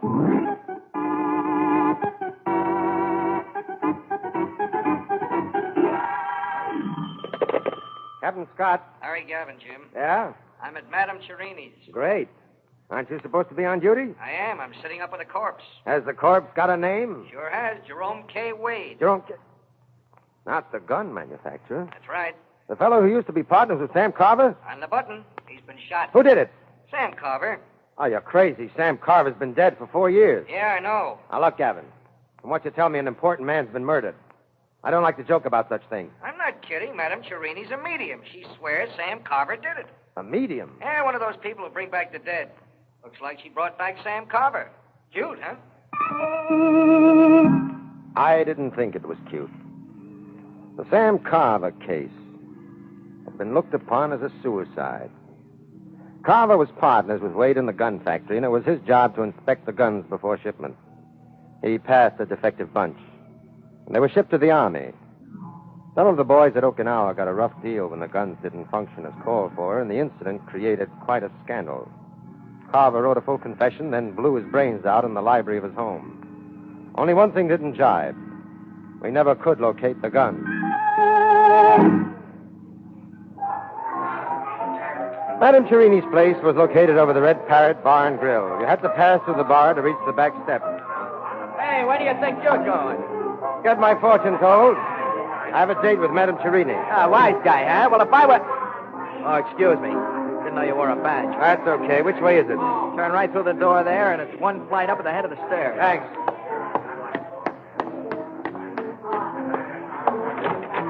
Hello, Captain. Oh, Larry. Where is it? Right here. That third eye in the middle of his head is a bullet hole. Thanks. You find a gun to go with it? No, Jim, and I've been all over the room. No gun? That's right. Just like it was with his partner, Sam Carver. This is Madame Cherini. No? This is a terrible thing to happen, Captain. I've been practicing for 30 years, and I never had any trouble before. Always the first time. Oh, believe me, Captain, I run a respectable place. Such a thing has never happened to me. Nothing happened to you. Not yet. It happened to Wade. Were you here when he was shot? Yes and no. Yes and no. I was in my trance. Mr. Wade wanted to communicate with the spirit of his dead partner. We held a seance. I remember nothing. I just reached through to my control. Control? The spirit who makes my contacts for me, Kathy. Communication was established. The next thing I knew, I heard a shot. It penetrated the veil, and I came back to Earth once more. The room was pitch black except for a light behind me. I turned and saw him. Just as plain as I see you now. It was Sam Carver, a gun in his hand. Oh, it was a beautiful materialization. Beautiful. Yes, no doubt. What happened then? It vanished right into thin air. Of course, it couldn't stay once I was my conscious self. Of course. I turned on the light. The switch is right here under the table. Oh? Mr. Wade was exactly opposite me. He had a look on his face, a look that I'll never forget. His mouth was open as though he were about to say something. Then he toppled out of his chair, just as he is now. You were conducting a seance? Yes. You need more than 2 people for a seance. Who else was here? Mrs. Wade and Mrs. Carver. Where are they now? Mrs. Carver took Mrs. Wade home. You mean Mrs. Wade saw her husband shot and she left just like that? Oh, she was hysterical. She kept screaming about divine judgment, and our husband got what he deserved. Benny might be able to tell you more about it. He helped her out. Benny? The bartender downstairs. He came running up just as soon as he heard the shot. Do you want to talk to him? Yeah. Yeah, go get him, Larry. Check. I think it might not be such a bad idea to question this Benny. While Gavin went to get the bartender, I took a look around the room. Nothing unusual about it. No secret trapdoors, sliding panels, nothing like that. There were heavy plush hangings, but they covered bare walls only. A low-hanging chandelier hung over the round table, and the light switch, as she said, was under the table. But you couldn't see any props, nothing to create contrived effects. Madame Cherini herself didn't look the part of the conventional medium, except for the fact that she was dressed completely in black and had a pair of the deepest, blackest eyes I've ever seen. There he is, Captain. Hello, Benny. Captain? Madame Cherini tells me you rushed up to the room as soon as you heard the shot. Is that right? Yep. Why? Why? Weren't you afraid of getting shot yourself? Oh, I see what you mean, Captain. Well, no, frankly, I didn't think of that. Madame Cherini's a good friend of mine. I only thought she might be in trouble. And you're not afraid of guns? Not as much as most people, I guess. In a way, I'm kind of used to them. Where did you get used to them? Okinawa. Okinawa? Yeah, there was a war. You remember? Yes, I remember, Benny.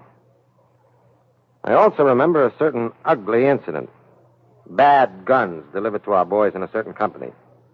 Could be some of your buddies died on that account. Jerome K. Wade and Sam Carver manufactured those guns. I'm not saying Wade didn't deserve to die, Benny. I ain't saying he didn't deserve it either. I think that... Hey, why look at me? I didn't do it. There was nobody in the room but the women when you entered, and nobody could have passed you on the stairs. Maybe you didn't run into the room at all, Benny. Maybe you were here all the time. Nuts, I was down at the bar waiting on my customers till I heard that shot. Why couldn't it have... Yes, exactly. Why couldn't it have been one of the women? I don't think so. As I remember seances, you all hold hands around the table. Isn't that right, Madame Cherini? That's right, Captain Scott. And Wade held each of the women by the hand, and they in turn held the hands of Madame Cherini. Doesn't seem possible, unless all three women were in league to kill Wade. In that case, the other two could have released Madame Cherini, but that seems like too long a shot. Yeah?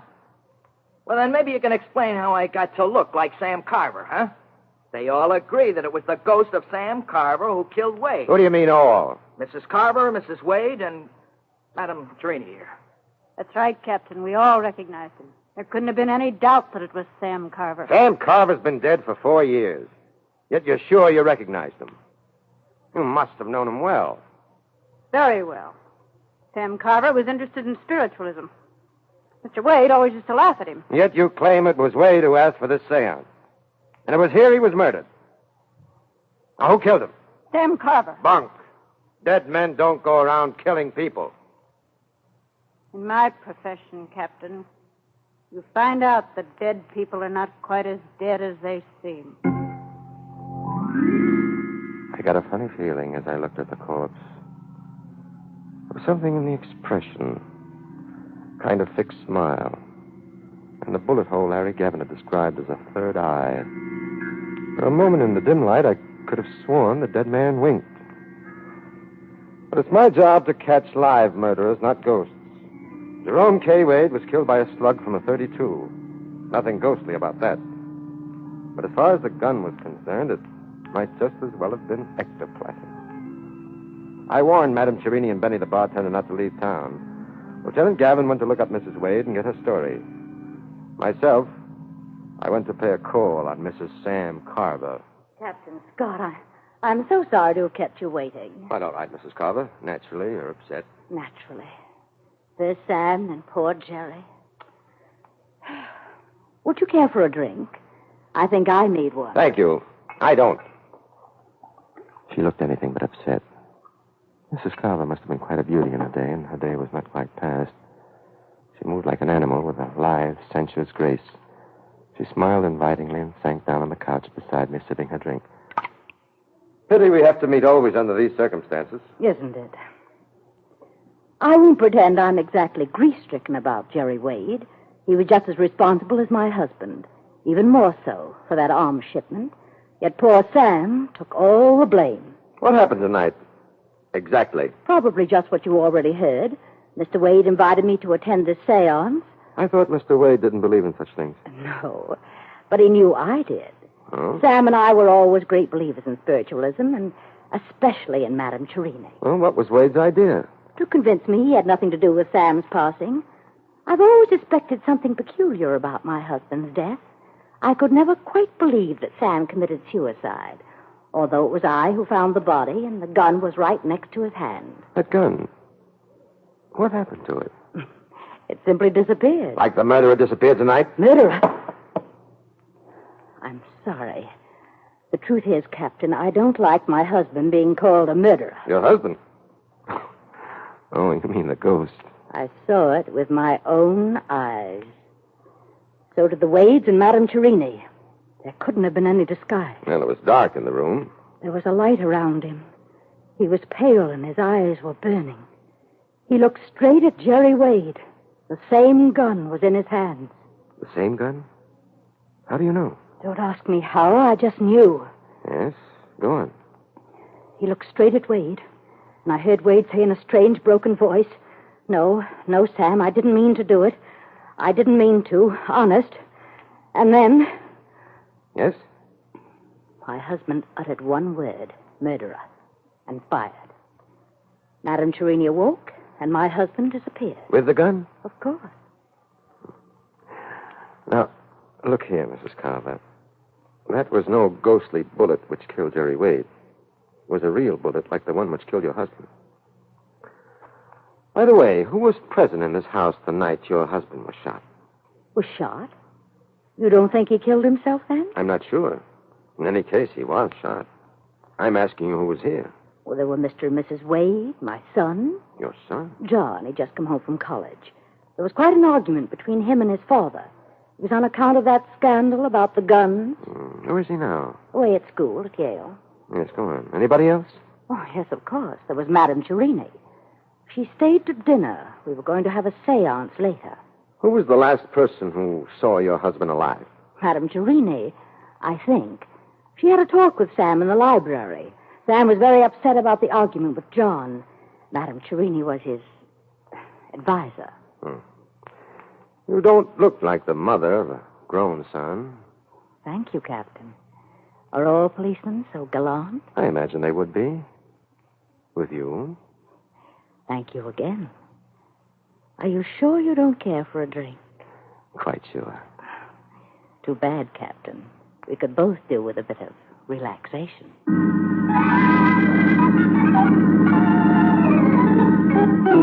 It was late when I got to my office next morning. Larry Gavin had seen Mrs. Wade, and a story checked with those of Madame Cherini, Benny, and Mrs. Carver in every particular, even to the exact words used by her husband and the ghost.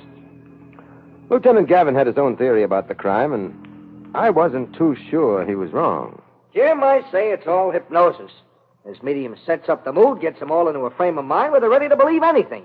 She shot Wade. It was dark in that room. How else could anybody plug him right in the middle of the forehead without being close up and knowing exactly where he was sitting? Well, maybe an ordinary guy couldn't, but a ghost could. Now, don't tell me you're going soft in the head, too. Well, all the stories checked.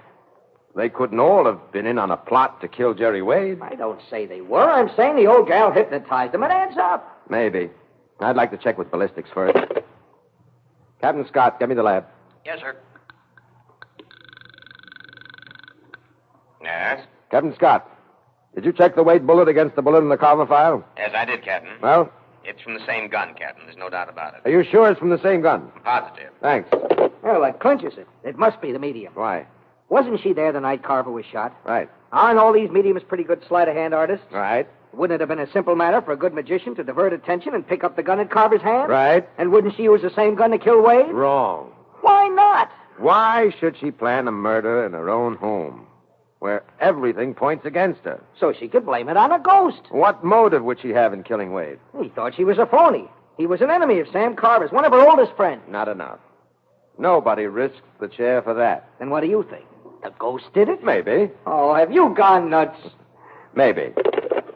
Get me the Red Parrot Bar and Grill. What are you going to do? Make an appointment with the ghost. Oh. Hello? Benny, Captain Scott. Oh, yeah, Captain. Could you call upstairs and bring Madame Cherini to the phone? Don't have to call her, Captain. She's right here. Oh, well, you know, she's right there. Madam Cherini, this phone is for you. Take it here.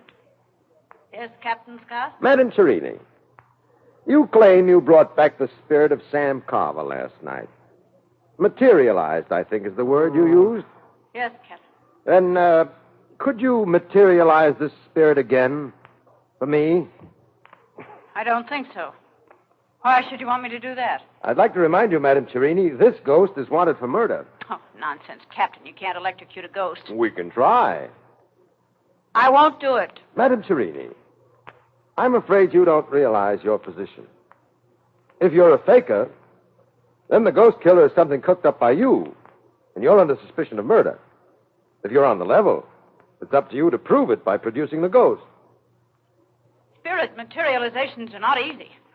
I may not be successful. Well, that would be too bad for you. The atmosphere has to be propitious. What's wrong with the atmosphere? There's too many policemen. They're all over the place. Spirits are allergic to policemen. Well, send them away.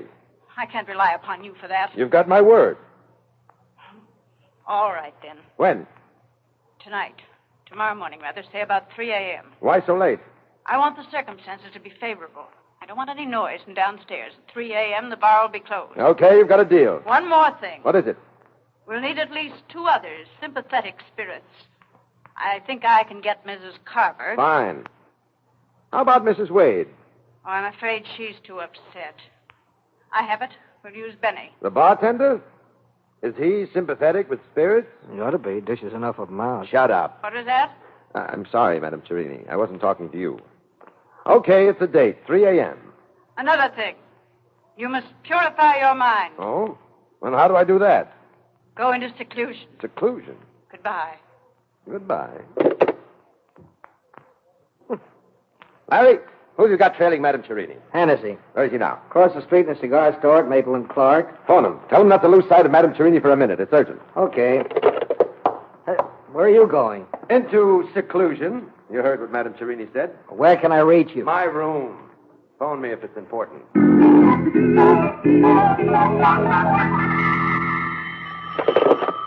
Hello? Jim, Larry Gavin, and this is important. Yes? Hennessy's been telling Madame Cherini she's gone to Mrs. Carver's house. Only natural. She's inviting her to the seance. She's been in there with her for over an hour. If all she wanted was to invite her, she could have used the phone. I see. Okay, I'll take care of it. You going to the Carver house? No, I'll wait for Madame Cherini at the bar in the room. Is that the way to purify your mind? It's my way. Did you call the boys off? Yes, Captain. But you think it's smart? I'll let you know after the night. All right, if anything comes up, I'll be at the bar. Boy, I wish I were a captain.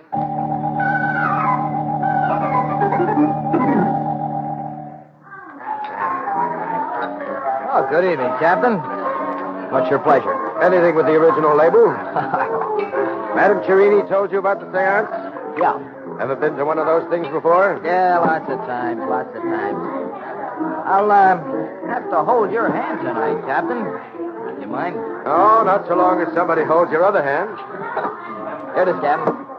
Oh, here's one you're right. Not mud, Captain. Ectoplasm. Captain Scott, I didn't expect to find you here. Just checking up, Madame Cherini, making sure everything's all right for the seance. But, shouldn't you be resting yourself? Well, even mediums can use a little fresh air. Is that all you went out for? Fresh air? And asked Mrs. Carver to attend. Will she? Yes. Fine. This is hardly the atmosphere for you before a seance. You should be alone with your thoughts. I was just going, but just one question. Mrs. Carver told me you spoke to her husband shortly before his death. Yes? Did he sound to you like a man who was going to commit suicide? No. Yet he left a suicide note. Not a suicide note, Captain Scott. A confession. There's a difference. Suppose it weren't suicide. Have you any theory about what might have happened? Well, this is only a supposition, mind you, but in the light of recent events... Like the ghost of Sam Carver returning to shoot Jerry Wade? Exactly. There was a big argument at the Carver house the night he was killed. His son, John, wanted both Wade and Carver to confess and take the consequences. Shortly afterward, both men retired to the library. And what happened? Well, I wasn't there. I can only suppose. Yes? Wade could have pretended to be convinced that it was best for them both to write full confessions. Then what? Once the confessions were written, Wade could have shot him and placed the gun near his hand. Then all Wade would have to do was sneak out through a side exit, taking his own confession with him and leaving Carver's. It would look to everyone as though Sam Carver had taken his own life in remorse.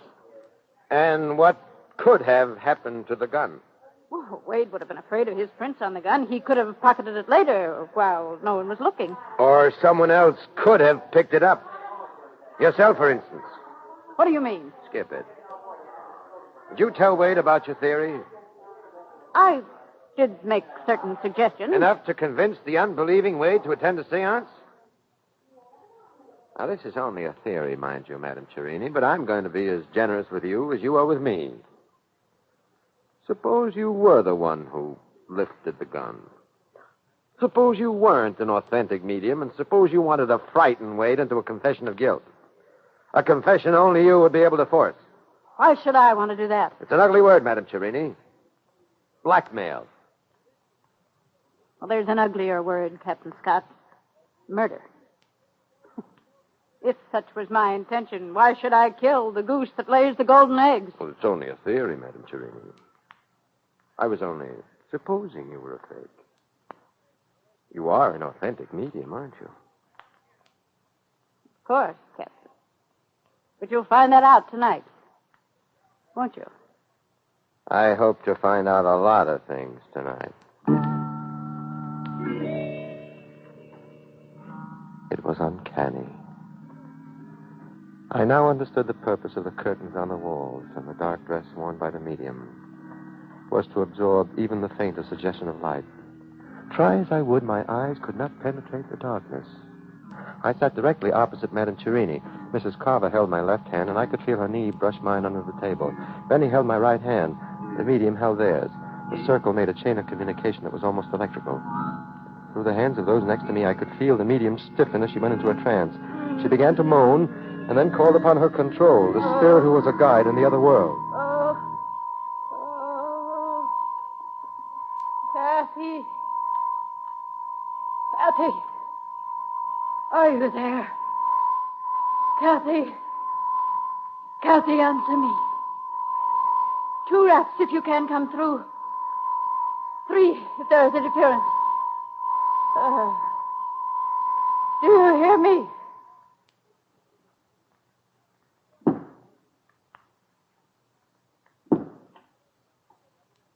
Good. Are the channels clear tonight? 2 raps, yes. 3, no.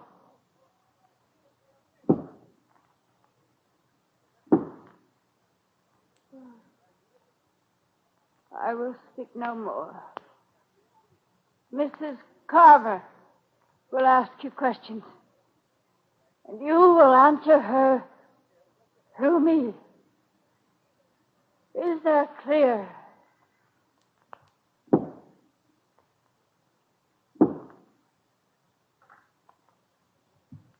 Kathy, can you hear me?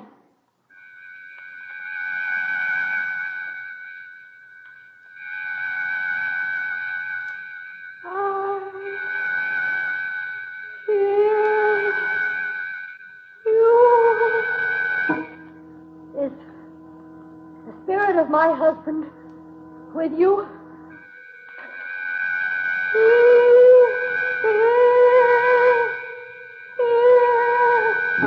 Can you make him materialize? Kathy, can you hear me?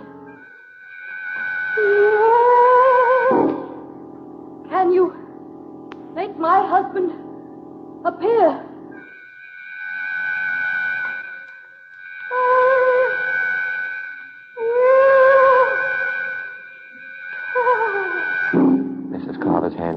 Tightly, and I felt the bartender's hand stiffen. I strained my ears, anxious to catch the slightest sound. I thought I heard the creaking of the hall door, but it might have been the wind. We sat tense, holding our breath. Kathy!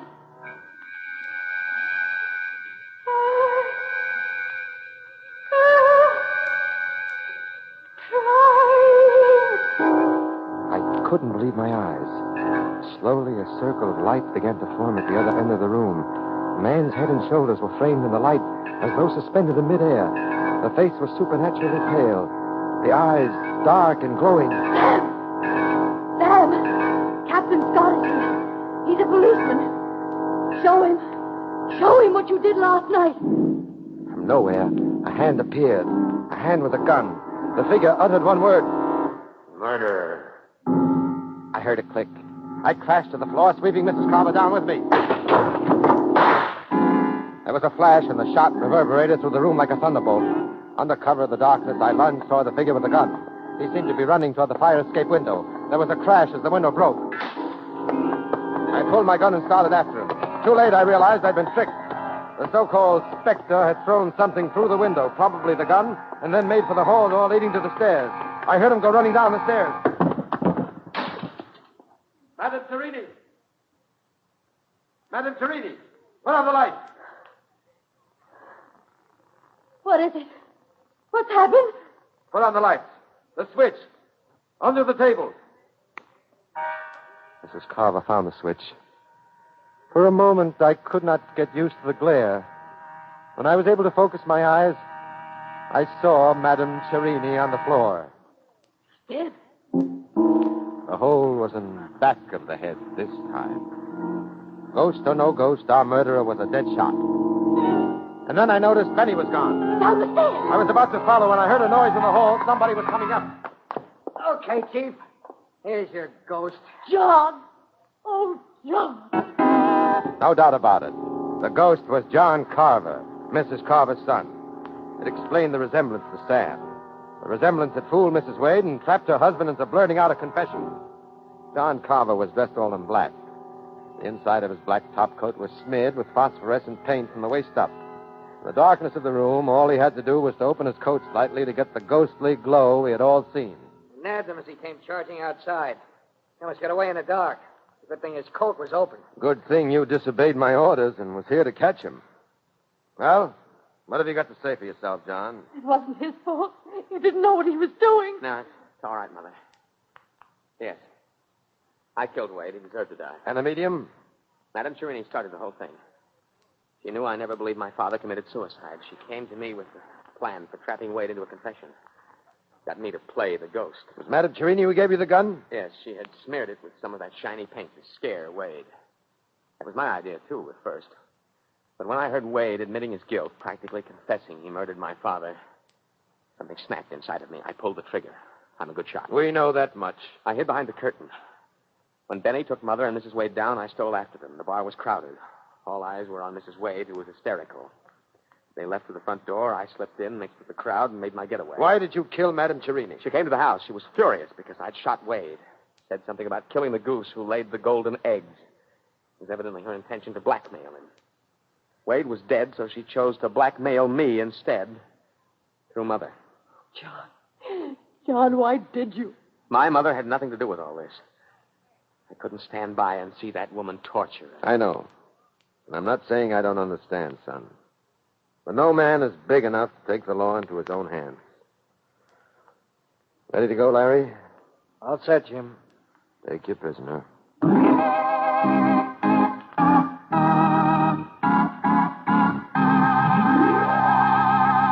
Under arrest.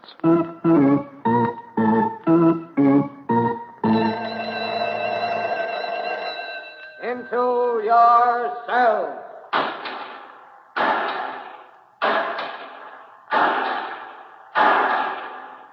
All prisoners present and accounted for. You have just heard Under Arrest, presented by Mutual, a new series featuring Joe DeSantis as Police Captain Jim Scott. Under Arrest is directed by Martin Magner. Today's drama was written by Norman Lessing. Original music is composed and played by Milton Kay.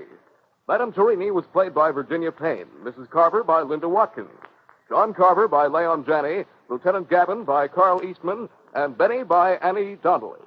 All names of persons used in Under Arrest are fictitious. Any resemblance to names of actual persons, living or dead, is coincidental. Broadcast engineer, Cy Padgett. Sound effects, Ronnie Harper and Walt Shaver. Your announcer is Jack Curtis. This program came from New York. Program came from New York. Program came from New York. Program came from New York. Up for parole.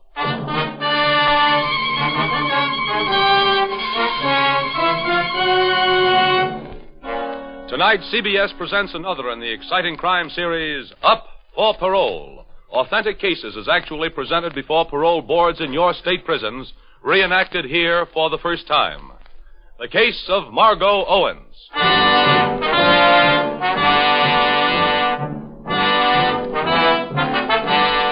Ladies and gentlemen, you are about to sit in judgment on another human being, to decide whether she shall become your neighbor, your employee, perhaps your friend, or remain where you, society, have put her, behind prison bars.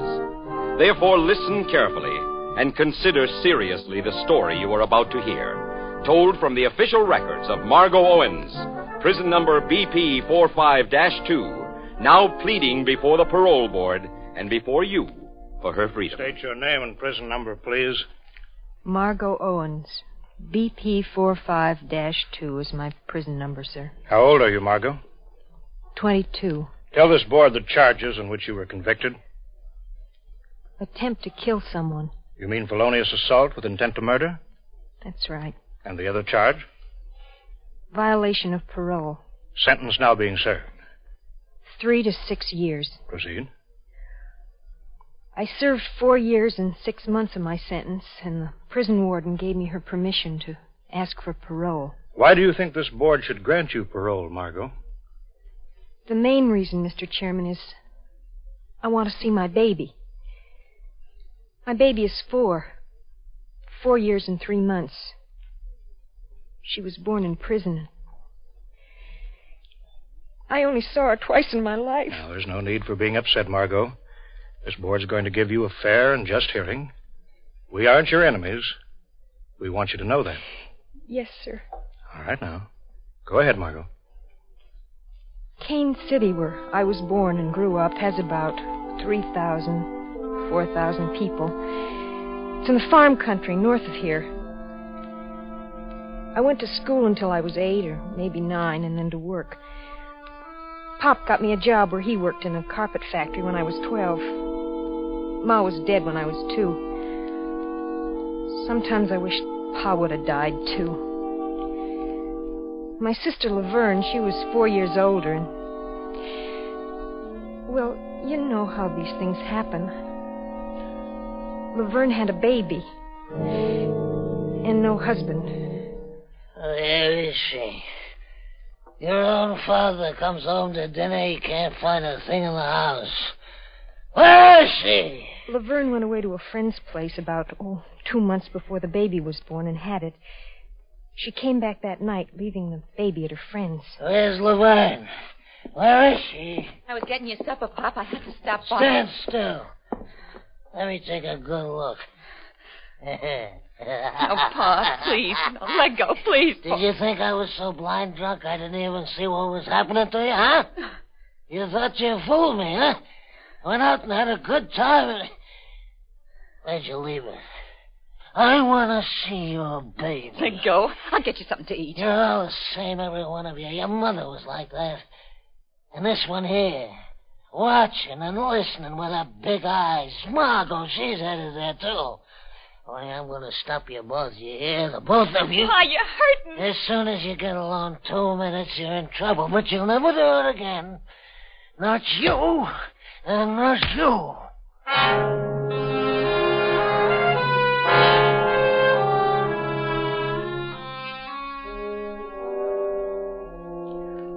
I was 15 the day that happened. And the next day we ran away, both of us. But not together. Laverne went, I don't know where, and I never saw her again. And I went to the county seat, a town nearby, and I got a job as a maid for Mr. Emil Perez, who owned the general store.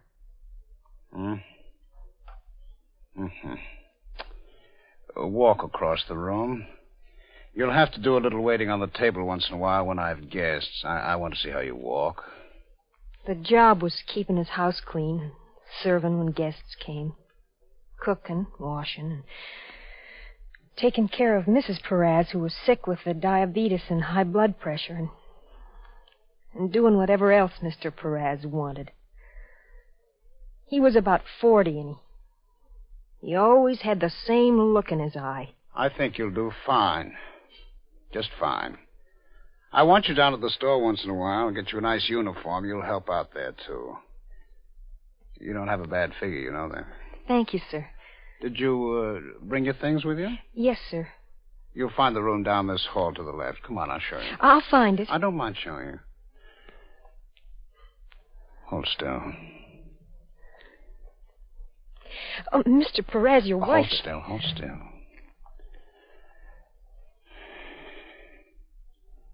You'll do wonderful. Mrs. Perez couldn't have weighed more than 100 pounds, maybe even 95. And her voice was never more than, like a whisper. You take care of things, Margo. Work hard and do a good job. Keep the house clean. He likes beer in the icebox and the bourbon. Always see there's a quart in the side table. Yes, ma'am. You won't have to do much for me. A sponge now and then and a little food. And in about 6 months or so, when I'm dead, if you do what he wants... Oh, you don't mean that, Mrs. Perez. I do. I do. Make him pay for what he does. Make him marry you. You can do it. You're a good-looking girl. And I hope when I'm dead you get what you want. Oh, ma'am, you got it all wrong. Maybe so. Do me one favor while I'm still alive. The walls in this house, they're paper thin. And bring me a wash rag, dear. My hands are sticky.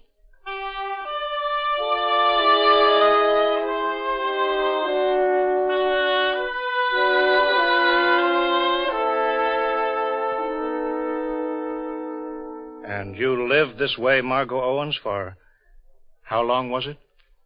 7 months, Mr. Chairman. Did he hurt you? Was he cruel to you?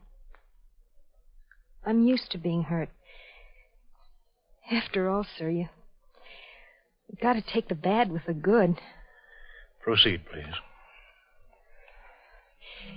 His wife died, and he buried her, and he put up a little stone, and we walked back after the funeral, back to the house. He never said a word all the way back from the cemetery, over a mile. And then...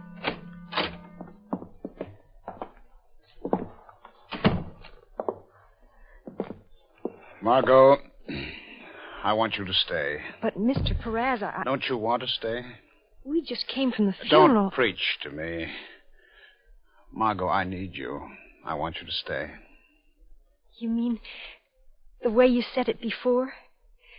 Married? Of course. I just asked you. Of course. What kind of a person do you think I am? Only, Margot, I don't think it would be right. I mean, it wouldn't look good. Right after my wife's died and so on, it'd be bad for my business. What would people say? You see that. This is a big city, an important city. My business is a big and important business. You know that. You wouldn't be the salesgirl in the store anymore or the maid. You'd be my wife. And look at you. Look at your hands. The clothes you wear, the way you talk. You see, you'd cost me money. You'd lose money for me. You might hurt the business. I mean, the way you are. I'm not going to stay unless we get married. Now, listen to me.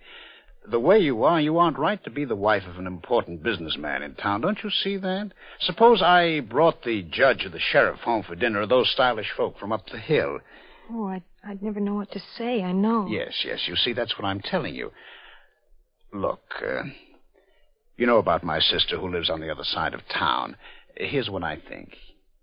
You go live with her. She's got a fine education. She went to college for 2 years.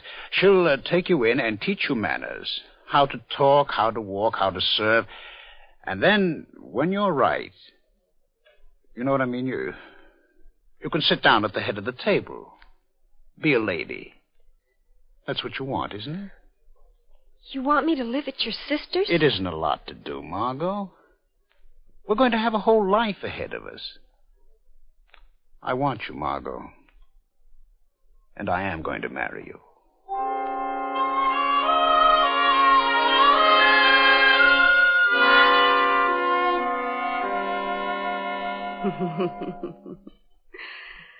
Well, now let me see you walk over to the table and sit down.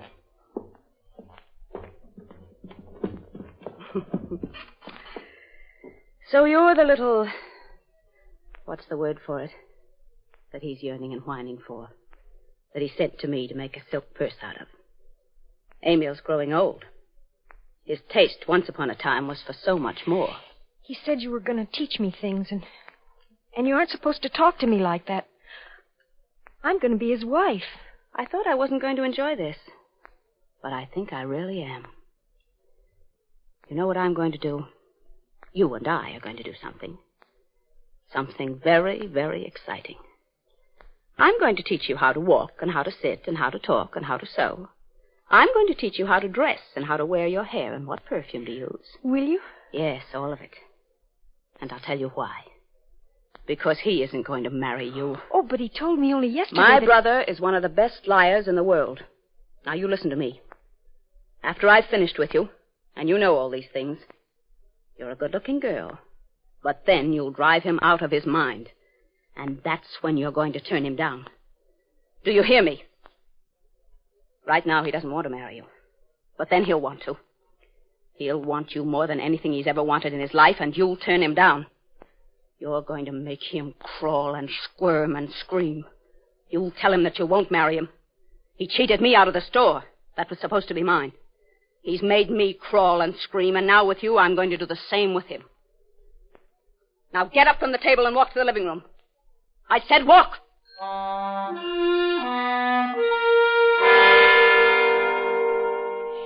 Emil was bad, but He was good, too, and if he hurt me, he was tender sometimes. Oh, but not her. She was like a knife, or like a fire, or like a file. She never hit me, but that tongue of hers. She made me feel worse than dirt. And when I said to him, marry me now, please. Not yet. You're not ready yet. You're not a lady yet. Please marry me. Come here. Hold still.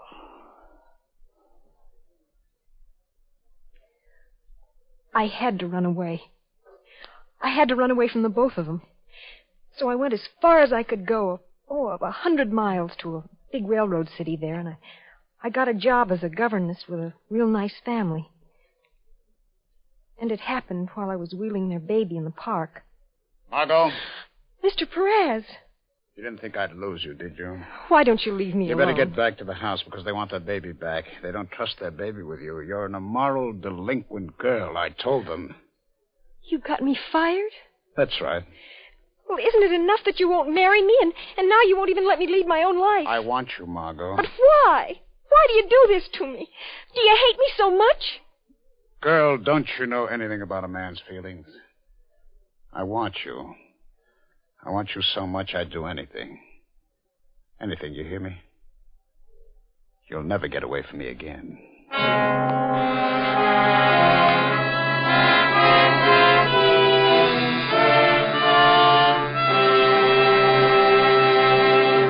We will return to our file in just a moment. But first, this Sunday night, the Steve Allen Show will bring you Jack Benny, Groucho Marx, and Eve Arden as Steve's first guest.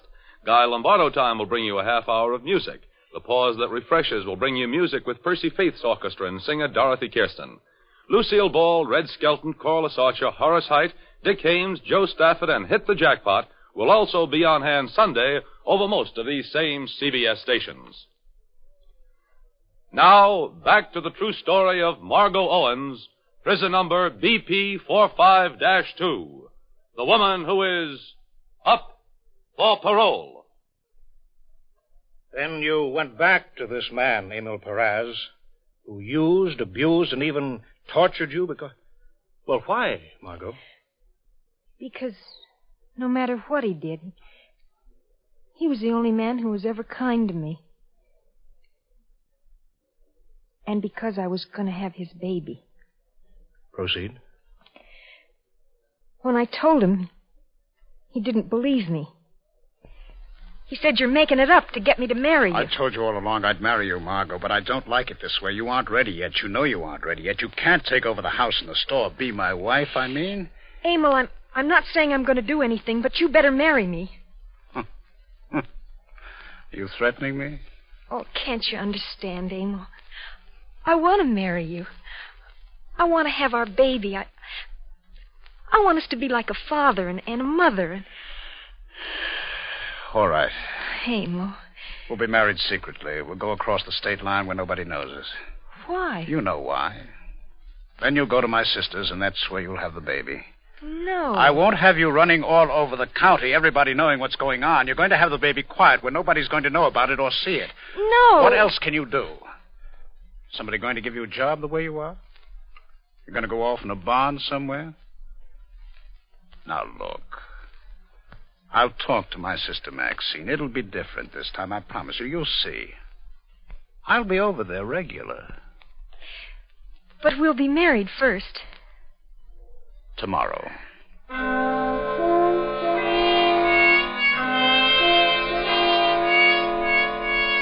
We got married. That was the only true thing he said. He said things would be different. He'd talk to his sister, and he'd see me regular.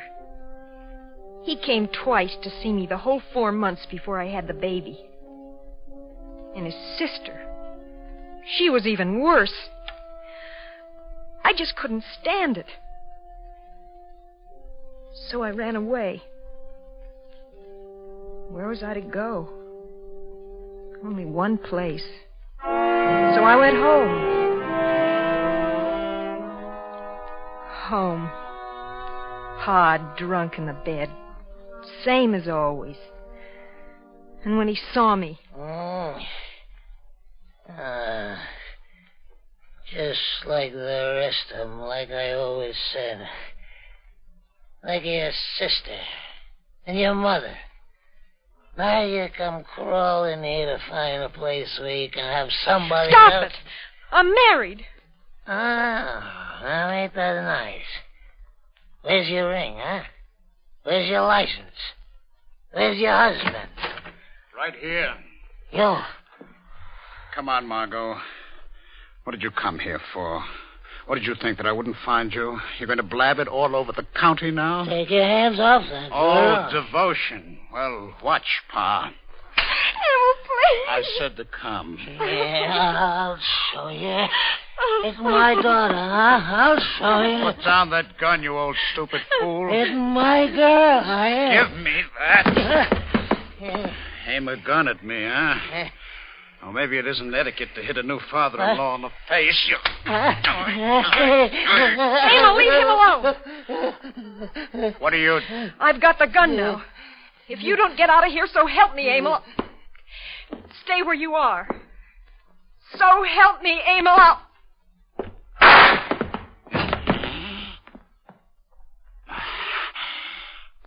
My eyes. Oh, my God. I can't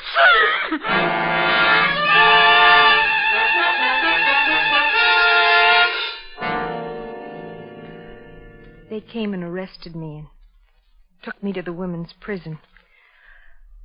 I was given 3 to 6 years for shooting with what the judge said. I can never remember the words. Felonious assault with intent to murder. Yes, sir. And the baby was born in prison. I saw the baby for the first time, Mr. Chairman, right after she was born. They let her lay with me in the bed. 10 minutes.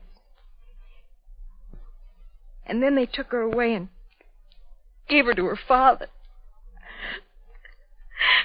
Why does it have to be a girl? When you came before this board, Margot Owens, 2 years ago, after having served 1/3 of your sentence and being eligible for parole, this board released you, sent you back to decent society, hoping that you would change. Now tell us what happened, why you violated that parole, were sent back here. I got out. Perez divorced me while I was in prison. Part of the condition of the parole was not to see the baby. And I tried to. Honest, I tried. I tried to get her out of my heart and out of my soul, and I just went as far away to a city 300 miles away from where she was. I got the hardest work I could get, scrubbing in a laundry. Heavy, hot work where I'd be tired by the end of the day. So tired that I'd just go to my room and lay down and go to sleep. But at night, even as dead as I was, I'd lay there and even then I'd hear it. The way I imagined, anyhow, she'd cry. So I'd drink. I'd drink to forget I ever had a baby and all that other stuff that ever happened to me. But I couldn't. I just couldn't get it out of my mind and out of my heart and out of my soul. I just had to see her. His sister had the baby. So I went to her house. I watched the house until I saw the lights go out in her room, his sister's, and then I waited for an hour until she went to sleep. Then I still had a key. I went up to the baby's room and I picked her up. And then the next thing I knew... Put the baby down. Oh, Emil, I only wanted... Put the baby down. Oh, can't I see her? Can't I just touch her and... Give me the police. Oh, don't. Emil, don't. Please, Emil. Sheriff Dawes? Emil Perez talking. Emil, please. I want to report a most serious violation of parole. My former wife. That's right.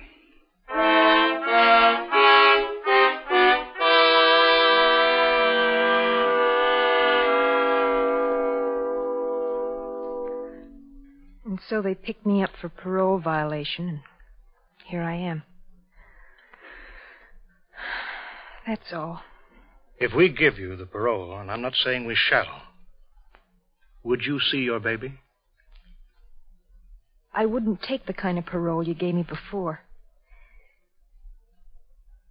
If I can't see the baby, there's nothing to live for. All right. This board, I think every decent person in the world listening to your story must feel enormous sympathy for you. Must be moved by what you said and how you said it. But, and this for me and for all of us on the board is a tremendous but, you took a gun, and with intent to kill, you shot a man.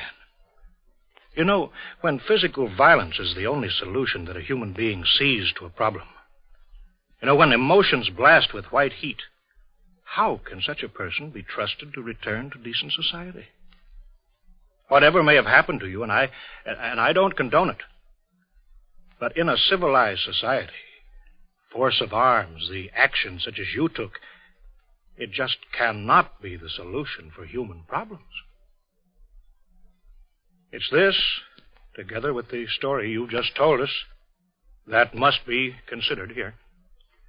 And now this board will consider your case. All right. Step outside with the guard, please.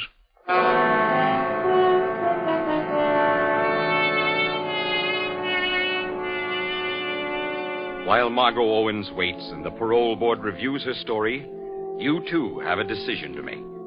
In a moment, you can compare your decision with that of the actual parole board before which she appeared.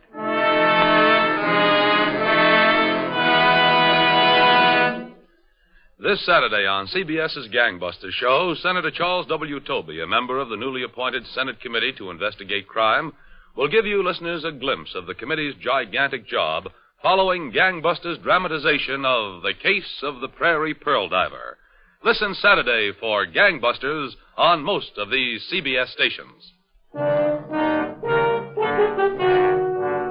Now, the decision of the parole board in the case of Margot Owens, prison number BP 45-2. Margot Owens, I wish a good deal of what this board wants to say to you could be said to Emile Perez, to Maxine Perez's sister, to your father, and to the others who abused you in the course of your 22 years. They've been 22 years of misery, which would be enough for 2 lifetimes. You know, when a young woman or a young man is brought into this world, he's born with a need for affection and for security. And when this need is denied, as it has been so consistently denied you in your life, it tries to find solutions in the only way it knows how. Do you know what I mean, Margot? I don't know, sir. Well, each of us needs a father, needs a mother. And when our lives are mixed up because a mother dies or a father is what your father was, when life consists only of rejection and submission, well, then what happened to you has got to happen. Oh, I wish we could pick up the roofs of the houses of this land and look in and see how very many children, babies today, yet because they face similar circumstances to yours, are the future Margot Owenses, unfortunate women like you in the making. And so, Margot Owens, it becomes our responsibility not to punish you, but to understand you. Not to do a lot of moralizing, but to help and to cure. And we feel that your life, with all of its sordidness, all of its unhappiness, it shows an incredible flexibility of the human spirit. It shows that you love that child that you bore, that you cannot conceive of life without that child. And that when you realize, as you did when Perez struck your father, Perez wasn't someone you could place any faith in, any faith at all, you turned, and though you did wrong, you defended your father. And this, Margot, is fundamental. It's on this very thing that you will build and grow and live. You mean you're going to let me out? I have a letter here, which is signed by 6 citizens of your town. 6 citizens who know your full story and have written voluntarily saying, because people are decent. that they'll help you get respectable employment. And Margot never cursed the day that she was born a girl. For if she finds what you didn't find, the warmth, the security, and the affection, you take my word for it, she'll grow up a good woman. And in that life, I think you too will find yourself. Parole granted. Next case. Today, Margot Owens may be your neighbor, your friend, or the woman you saw the other day waiting on tables in the neat restaurant in which she has a part interest. The woman with the lovely 9-year-old daughter. Her story was told in the interests of thousands upon thousands of men and women who have served their time in American prisons, who have been given another chance to create and achieve for themselves a decent, honest, and useful life in your community. Margot Owens' story was also presented in behalf of those prisoners in our penal institutions who someday may be up for parole.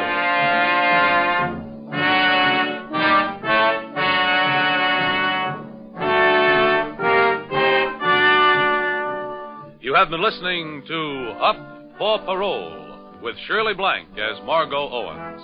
Written by Arnold Pearl and produced and directed by Mitchell Grayson. Research by Wally Gould.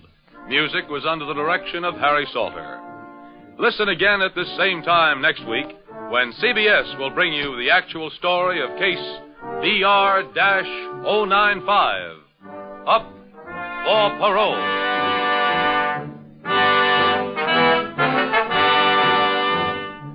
This is CBS, where you find adventure and glamour with Broadway is My Beat every Friday night, the Columbia Broadcasting System.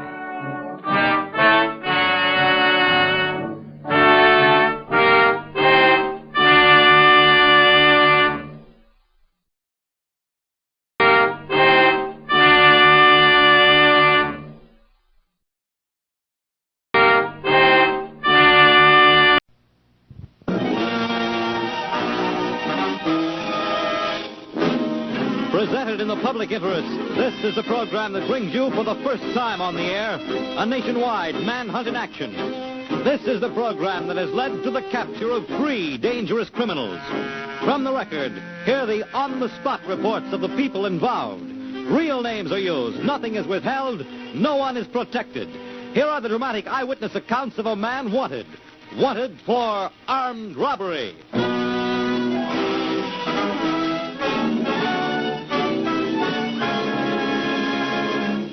And now, Wanted's on-the-spot investigator, Walter McGraw. Good evening. Once again, you and I are going on a manhunt for a criminal who is now at large in this country. I'm going to take you into homes, factories, farms, into gang hideouts and penitentiaries where you will meet the actual people, not actors, who are involved in this fugitive's activities. They'll talk directly to you, telling their own stories in their own way. Remember, each and every one of these people are putting themselves on the spot to give you first-hand information about a man who is wanted. Tonight, we're turning Wanted's spotlight on the newest addition to the ranks of the FBI's top 10. This time, you will hear the fantastic career of a tattooed criminal with a double identity. So listen. These are the facts. The date, August 11, 1924. The location, Jersey City, New Jersey. The voices you hear next are the voices of the actual people who, through no fault of their own, are involved in the case of FBI number 1884791. This is Chief Jim McNamara of the Jersey City Police Department. Jersey City was plagued with a series of early morning holdups in the downtown part of the city. My partner and I observed a couple of suspects walking along. They didn't look too good. They looked like as though they may be out to do a job. We proceeded to apprehend them, which we did. After searching these suspects, we found several pieces of jewelry, some watches and cufflinks. They identified themselves as John Butkus and Tommy Kling, both of Bayonne. And after questioning Tommy Kling for several minutes he refused to give us any information. But his partner, who was more of the softer type, he did admit that they committed a lush job in Bayonne. What I mean by a lush job is where they roll a drunk and take his valuables, and where he needs a little clout to keep him from hollering copper, they give it to him. We proceed to fingerprint Tommy Kling. As we started to print Kling, I observed a snake coming down his sleeve, which was not a live snake, but a tattoo mark. As we proceeded to roll up the sleeve, more tattoo marks appeared right up to the shoulder. We then rolled up the other sleeve on the left arm. Tattoo marks appeared right up to the top of his left shoulder. He had the rose of No Man's Land, To Mother, Bleeding Heart, Hands Across the Sea. On his chest he had Spread Eagle, a ship. He was the most tattooed man I ever did see outside of a freak in a circus. The non-talkative 18-year-old Tom Kling and his partner were charged with larceny from person. He was tried, found guilty, and placed on probation. Kling, his feelings hurt because he had been picked up as a suspect in a plague of robberies, when in truth he had committed only one, felt Jersey owed him some lush jobs. He went to work and collected that debt. In the 10 years that followed, Kling was implicated in over 30 petty thefts. The Jersey police finally got him and sent him away. 3 to 5 years in Rahway Reformatory. You should have seen Tommy when he arrived. A kid, you know, from hunger. But he's a listener, Tommy is. He listened to the big guys and learned to lay off that petty stuff and to get in with a gang. He learned his lessons in a hurry. He had to. You see, he was only in Rahway 1 month. 1 month after his confinement, Thomas Kling cracked out. And he was wanted. Thus, the first chapter in the life of Thomas Kling ended, and he was wanted for jailbreak. Tom Kling has been wanted for 15 years. Wanted, but not found. For 15 years, he disappeared completely. No one knew where. Then, 15 years later, he came back. He came back holding a gun in a little bar in Bayonne, New Jersey. My name is John Whitko. I live at 523 Boulevard, Bayonne, New Jersey. I live right over Mr. Klimovich's bar. I was drinking there one night around 1:45 when a stranger entered the bar. At 2 o'clock, Mr. Klimovich ordered us out of the saloon. This stranger turned around and had a gun in his hand and claimed there was a stick-up. Mr. Klimovich said to him in Russian, "Shtuty durak?" He says, "Are you crazy?" And before we knew what happened, Mr. Klimovich had hit him over the head. He had cracked his skull, and I believe he knocked out a few teeth and dropped him to the floor.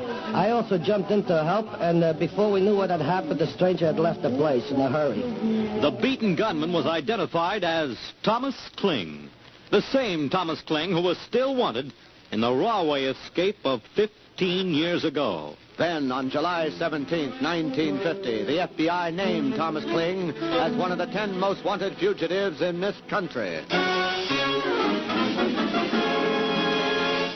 That incident is a very late chapter in the life of Thomas Kling. Now there's a problem. Here's a man who is wanted for jailbreak from Rahway Reformatory on a 5-year sentence and for a ridiculously unsuccessful attempted robbery of a small bar.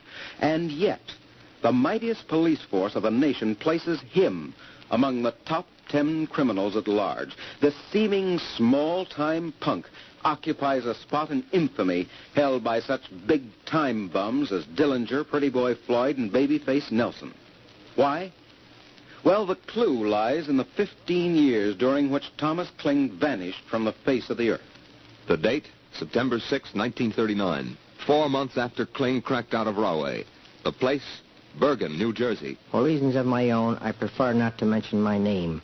On the morning of the holdup of the North Bergen Trust Company, I was standing at the cashier's window having my deposit counted when I heard a man say, "This is a stick-up." We were ordered to move to a room in the back of the bank. After we got into the room, a gunman told us to keep quiet and no one would get hurt. Naturally, everybody was very nervous and tense, and nobody did say anything. After a short while, these men walked out of the bank with the money, and I understand they got somewhere in the neighborhood of $20,000. They escaped in a 1933 DeSoto blue sedan. My name is Vincent DeWitt. On the morning of the holdup, I had left my home, and as I reached the corner of 31st Street and Brakeline Avenue, I attempted to turn east on 31st Street. As I did, a car caroomed across the street at a terrific rate of speed, causing me to drag rubber. He gave me a nasty rip.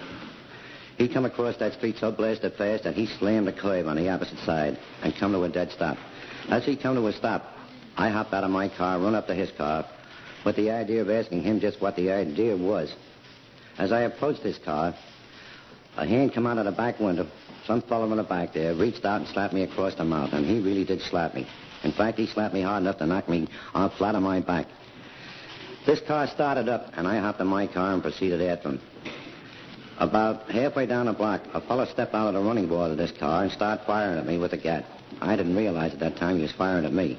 In fact, not till about 150 or 200 feet further on, when the back window of their car started to disappear. Little holes began to appear in it. It seemed funny to me just to see them holes appear there. And at the same time, it seemed funny, too, when my windshield started to get little holes in it. One of my tires went flat, and I come to a complete stop. I'm glad I did. And I did not realize that these were the hold-up men that had held up the bank.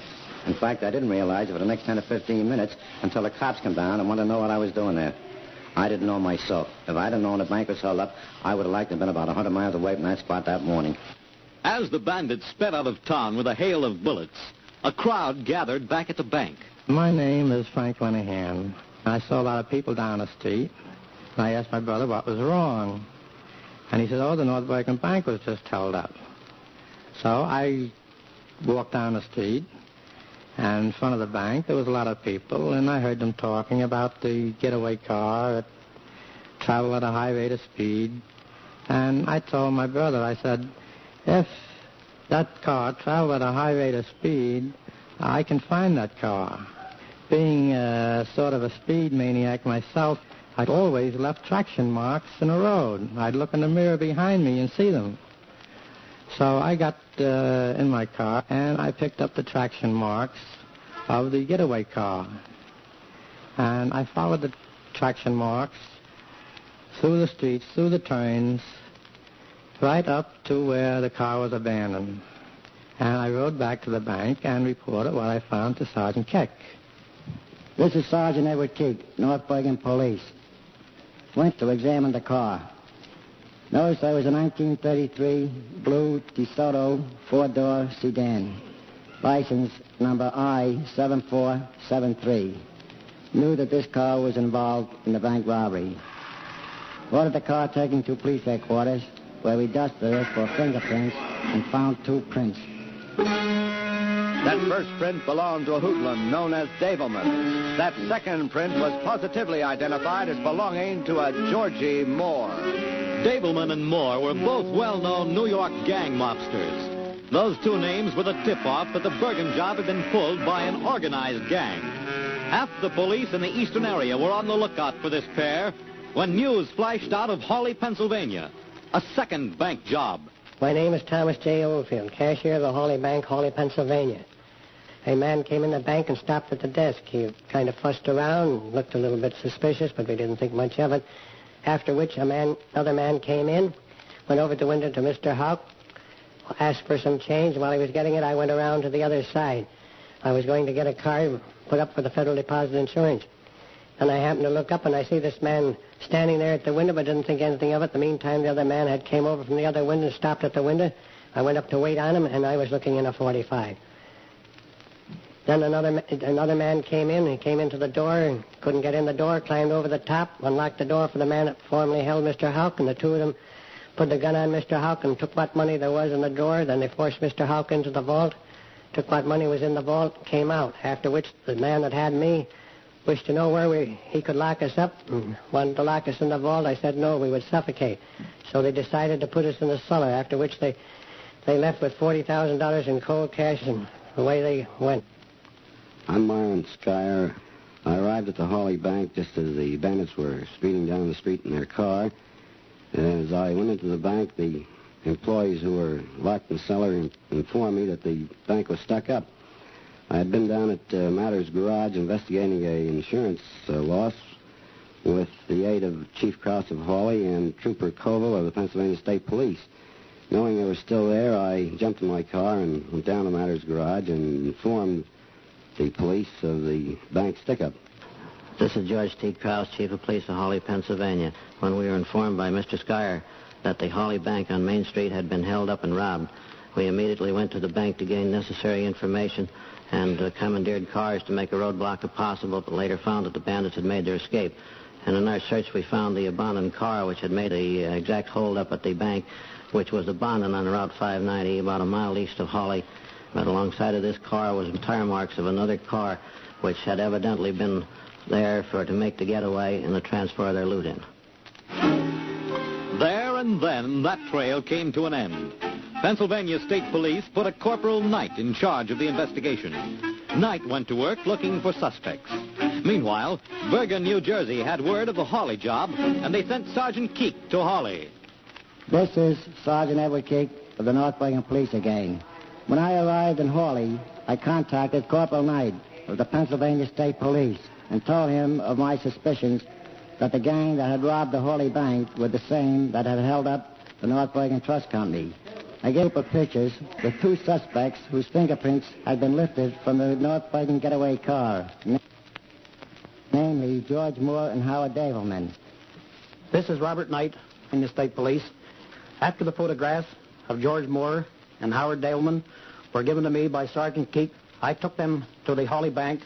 The photograph of George Moore was positively identified by cashier C.S. Houck. In view of the fact that there were 5 or 6 others who participated in this holdup, our investigation was continued in an effort to establish the identity of the other members of the gang. It was our opinion that the holdup and robbery of the bank was the execution of a well-conceived plan. The actual holdup in the bank was committed with timing and precision, and the flight of the gang from the scene of the crime indicated to us that they had a thorough knowledge of the roads and terrain in that district. From all this, we concluded that the gang must have had some local contact. Our job is to find that man. Now, on the local level, Pennsylvania's Trooper Knight went to work, and he found a lead. Using New Jersey's pictures, he started asking every single man and woman in and around Hawley if they knew any of the faces they saw in the pictures. One person who, for his own protection, must remain nameless, picked out the picture of George Moore, and in all innocence said, "Don't tell me he's in jail." That off-guard question implied knowledge of George Moore, and Moore was already identified as being part of the Bergen hold-up gang. Pennsylvania's Trooper Knight settled down for a long siege with the informant. He worked until the full story came out. Sure, the Hawley job was cased by a local man. His name is Jake Watson. Watson and his girlfriend Mabel have only been in town a few months. He came up here to get a job as a stone crusher on our highways. He wasn't so interested in crushing stone as he was in the Hawley banks. Yeah, from the first, he was amazed at a town with 2 banks and only 1 policeman. He used to go over to the banks all the time, just to look around. They looked like a snap. Well, he couldn't resist passing this information on to his New York pals. Them pals pulled the job. Police problem. Who were the pals? There were 5 of them. The Hawley informant named 4 of them. Only the 5th posed a problem. That 5th was the leader of the gang. His name was Schwam or Scrab or Shran, something like that. I can describe what he looks like, though. Pennsylvania police came to New York, and with that as a lead, they went to work in the Rogues Gallery, looking at pictures, looking for a man whose name was something like Schwam or Scrandon or Scrab, a man who fit the description given by the Hawley informant. They found him. His name was Schlechter, Eddie Schlechter, known to be a smart cookie. He fit the description perfectly. His picture was taken back to the informant, and once again... Sure, that's him. That's the leader. I am William S. Secor, former member of the Police Department, City, New York, and the 18th Squad detectives. Now that we had the names of all the members of this mob, we decided to go out and round them up. Prior to going out on this particular roundup, we received good information that one of the mob was eliminated. As we received a phone call from the Polyclinic Hospital stating that a man was thrown from a speeding automobile riddled with bullets and thrown into the street. And before the doctors at this hospital could do anything for this body or man, he died. And later on, through fingerprints, it was ascertained that this particular body was one Thomas Redmean, one of the mob. After learning and finding out this particular information, we decided then to go out and round up the whole mob before they entirely eliminated themselves. New York police worked fast. First on the list, boss man Eddie Schlechter was picked up. Schlechter confessed and turned state's evidence. He gave the police the entire story. He was sort of proud of himself. You see, Schlechter was the key man in a gang which was operating bank holdups like a big business, an organized business with a lot of departments. The car theft department, the bank casing department, the shooting department, the fingerman department, and the treasury department. Yeah, they even had a special department which manufactured bulletproof vests. Eddie Schlechter explained the murder of Meehan. He said an organization such as his had personnel problems. They had to hire gun punks. Gun punks are irresponsible. Sometimes they shoot a guy. He admitted among the gun punks he'd hired was a guy named Arthur Walsh. Arthur Walsh. Walsh was a new name to the police. They looked for his record and found he had none. No record, no past, no address, no nothing. Walsh was the only member of the entire operation who had no record. As a matter of fact, as far as the police could figure, Arthur Walsh didn't have a pass. Once again, the police started a stalling action. Now, before they picked up the other members of the gang, they needed a lead to Walsh. They got it. This is Detective James Sheehy, formerly of the West 47th Street Precinct, New York. Schlechter was the boss of the mob. He fingered one Herbie Miller. Miller was what we knew as the treasurer of Bank Robbers Incorporated. And believe me, they had plenty of money. We could have picked up Miller at that time, but decided instead to tap his wire. We heard many interesting conversations. Among them, we heard a telegram read from one Arthur Walsh in Miami, Florida, who was trying to get some money. That was our tip. We knew then that the mob was in Miami. A tenuous lead to the mysterious Walsh. He was in Miami with 3 other members of the gang. Miami was alerted to be on the lookout. Miami moved fast and found them. Police picked them up in a ritzy hotel in Miami Beach. They said they were down there for their health, and they were. It seems one of the members of the gang had caught bullet fever at the same time someone had knocked off Thomas Red Meehan. They took the boys in and held them for New York. Now, New York police closed in on the remaining members of the gang, George Moore and Howard Dableman, whose fingerprints were found in the North Bergen getaway car. Then, New York police went to Hawley and arrested the stone-crushing case artist Jake Watson, not to mention the treasurer of the gang, the unfortunate Herbie Miller of the tapped wires. This is Detective James Sheehy, formerly of the West 47th Street Precinct in New York. We herded the whole gang together in police headquarters in New York, and Miller, the treasurer of the gang, is still trying to play the big shot. He wants to buy lunch for all the mob, and Captain Phillips says, well, that's okay with me. Miller takes out a $10 bill out of his pocket and says, here, buy the boys lunch. Captain Phillips examines the bill, and to our surprise, where do you think the bill came from? It was part of the loot stolen in the Hawley Bank job. Now, Bank Robbers Incorporated were in custody. They had a problem. They could plead guilty to the Hawley job and go to Pennsylvania for trial. Or they could plead not guilty and take their chances on a first-degree murder rap in the matter of the bullet-riddled body of Thomas Red Meehan. They chose Pennsylvania. Except for boss man Eddie Schlechter. He was too smart for either. He'd been a material help to the New York cops, and since he was the brains, he deserved respect. He never went to trial at all in the Hawley job. But the others, all sent up. The heaviest sentences were for the gun punks. Guys like Arthur Walsh, 10 to 20 years in Eastern State Pen. Arthur Walsh, a man who looked like the original tattooed man in a circus. The mysterious Arthur Walsh, who had no past, spent 13 years at Eastern State Pen. Then Arthur Walsh, because of good behavior, was paroled in 1947 and disappeared. During a routine fingerprint check on the records, it was discovered that the tattooed man known as Arthur Walsh was in reality Thomas Kling, wanted for escape from Rahway Reformatory. This was the same Tom Kling who learned how to operate with a big-time mob in the pen. Now it was too late for police action. Tom Kling, alias Arthur Walsh, was free. Official circles had no report on his activities until the barroom brawl on December 27th, 1949 in Bayonne, when he appeared with a gun. I'm Lewis Smith, acting captain of detectives, Bayonne Police Department.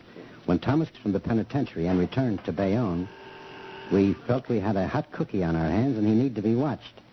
This barroom brawl, in which he lost 2 teeth and had a clump of hair gouged out of his head by being struck with a barroom stool, was a comedy. But Kling being no comedian and not interested in $18 stick-ups, we felt that he might have needed some money to get somewhere. We have reason to believe at the present time he is mixed up with some big-time mob. That's the official story, but there's more to it than that, much more. Listen to the voice of the underworld. Let me tell you something about this guy, Tom Kling. Everybody thinks he's just a 2-penny gunman, a guy who sat in the can. But the word has it that he's Willie Sutton's partner. They even say that he was in on that bank job. You remember when Willie Sutton knocked off that bank in Long Island? And they know that if they want to get Sutton, they first got to get Kling, because Kling knows where he is. And if they pick this guy Kling up, he's going to lead them directly to Sutton. That's what makes this small-timer one of the most important guys to grab off right now. It is not our function here to determine the guilt or innocence of a man, nor do we intend to.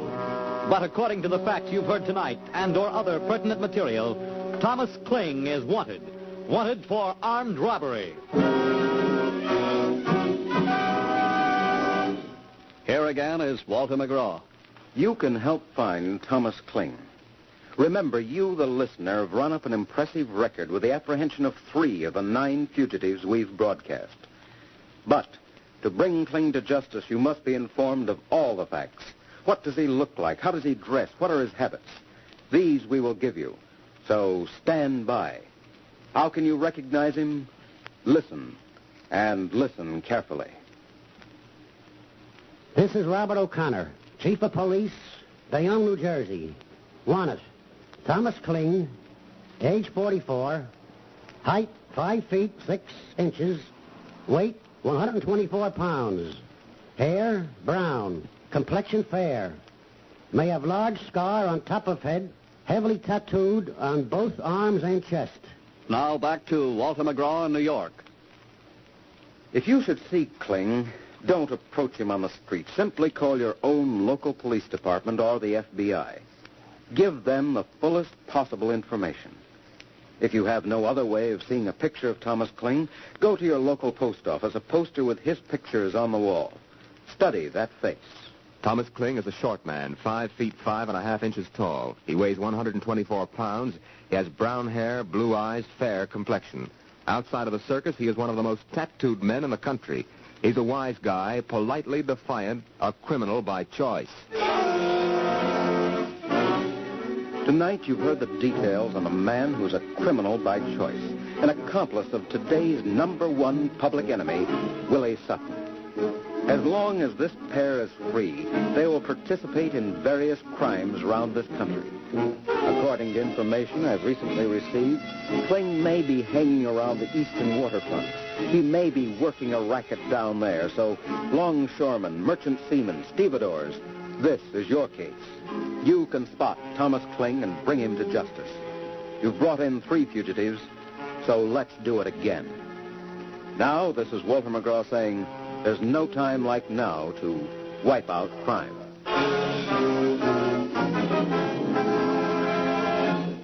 Be with us again next week when you will hear the actual people give their eyewitness accounts of a psychopathic murderer who is wanted. Wanted for jailbreak.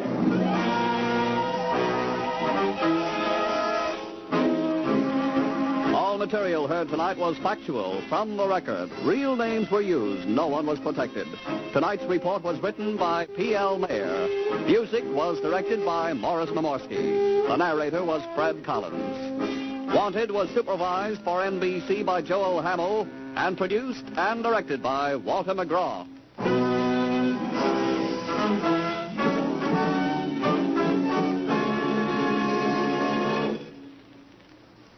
Sunday, hear Charlie Wilde, Private Eye, and The Falcon on NBC. NBC. NBC. NBC.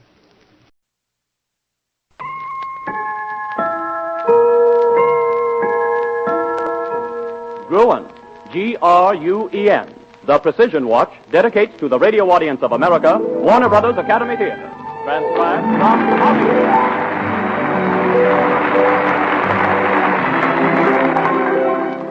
Warner Brothers Academy of Acting presents the dramatic story, The House on 56th Street, with Sheila Bromley, Kay Withers, and the Warner Academy Players.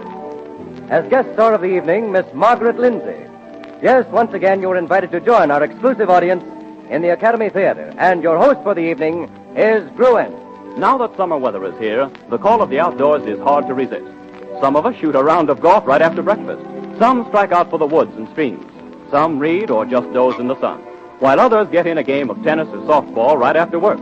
No matter what the activity or the time of day, a Gruen Curve X wristwatch takes to sports as quickly and easily as you. And here's the reason why. It's curved to hug your wrist and never slides around or gets in your way.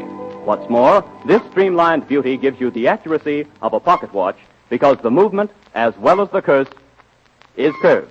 You get a sturdy, full-size precision movement that entirely fills the walls of the gracefully arched wrist-form case. When your Gruen jeweler shows you the Gruen Curve X wristwatch, when you see how its practical streamlines seem to fit the needs of any outdoor activity, you'll understand why it is known as the world's first true wristwatch. And when you see how these revolutionary timepieces are handsomely designed for men and styled to appeal to women, you'll understand why Gruen Curve X wristwatches are perfect gifts for everyone. So whether you spend your time indoors or out, you'll want to possess a Gruen Curve X. Look for the name C-U-R-V-E-X on the dial of every Gruen Curve X wristwatch.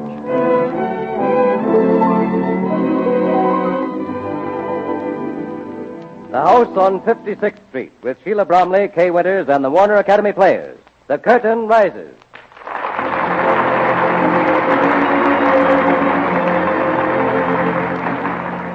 The story of The House on 56th Street has its beginning when Dolly Martin, beautiful Floridor girl of the gay 90s, meets the suave and sophisticated man about town, Lyndon Fisk, for the last time. More champagne? No. Oh, you're serious. Has something happened? You're not upset about anything.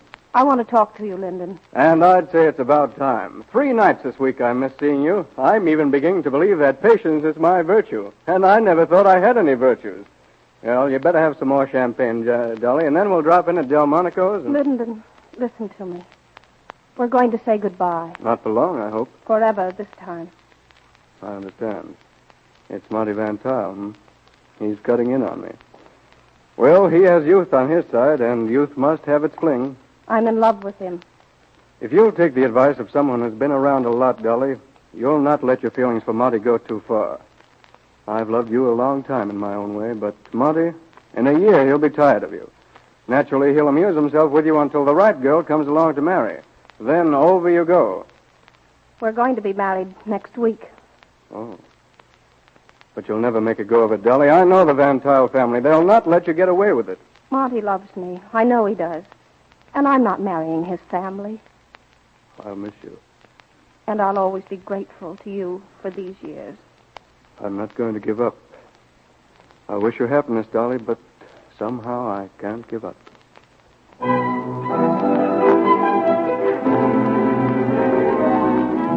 And so the story begins. We first see the house on 56th Street as Dolly, the radiantly happy Mrs. Monty Van Tuyl, sees it as they return from their honeymoon. There it is, my precious, our house. How do you like it? It's beautiful. Oh, it's the loveliest house Well, come on. Let's go up the stairs and open the door. Oh, yes. Wait till you see the inside. All the time that we've been away, they've been building this for us to come back to. Oh, I think I have a key here someplace. Oh, I'm excited. Monty, I hope I don't cry. Oh, here it is. There. Oh, but wait. A good old custom says that a bride should be carried over the threshold of her new home. Oh, dear Monty. Here you go. And down you go. Welcome, Mrs. Van Tile, to your house on 56th Street. Oh, I want to see everything all at once. Upstairs, downstairs. It's such a wonderful house, Monty. I'd like to sit right down on the floor and pat it. If it pleases you, Dolly, that's all I can ask for. I know. I know that I never want to leave this house. I want to live here always. And so you shall. You belong here, Dolly. Somehow it fits you. This will always be your house, no matter what happens. It'll really belong to you. 2 years passed by. Dolly and her husband have been supremely happy, even though the Van Tile family has steadfastly refused to recognize the marriage. Then, one eventful morning... Mother. Well, this is really a surprise. Hello, Monty. I simply had to come. Tell me, how are they? Well, this is the first time you've been in our house. Is this a peace offering or just curiosity? Monty, that's all forgotten now. I want to see Dolly and the child. All right, Mother. I know Dolly will be happy that you're here. She's looked forward to this day for a long time.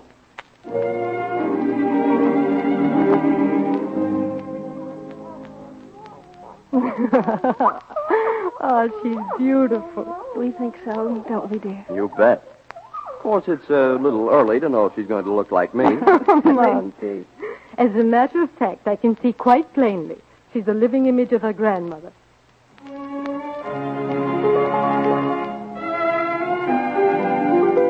And so happiness came to the house on 56th Street. 4 more years went by. Dolly took her place in the social life of the Van Tile family and their friends. The child, Eleanor, grew into a fine youngster. Then, one morning, there came to Dolly an awakened echo from the past. Here's the note for you, madame. Thank you, Clark. It came by messenger. The young man is waiting for an answer. Oh, well, just a moment. I'll read it. And Mrs. Van Tile is waiting, too. She asked that you come down because tea at the Ralstons is at 5. Tell her I'll be right there. Oh, Clark, will you tell the boy... Oh, darling, I do hate to rush you, but is something wrong? No, Mother, but I can't go to the Ralstons. Do you mind? Well, they're expecting you. But something's come up. Madame, what message did you say there was for the boy? But never mind. I'll go tell him myself. Goodbye, Mother.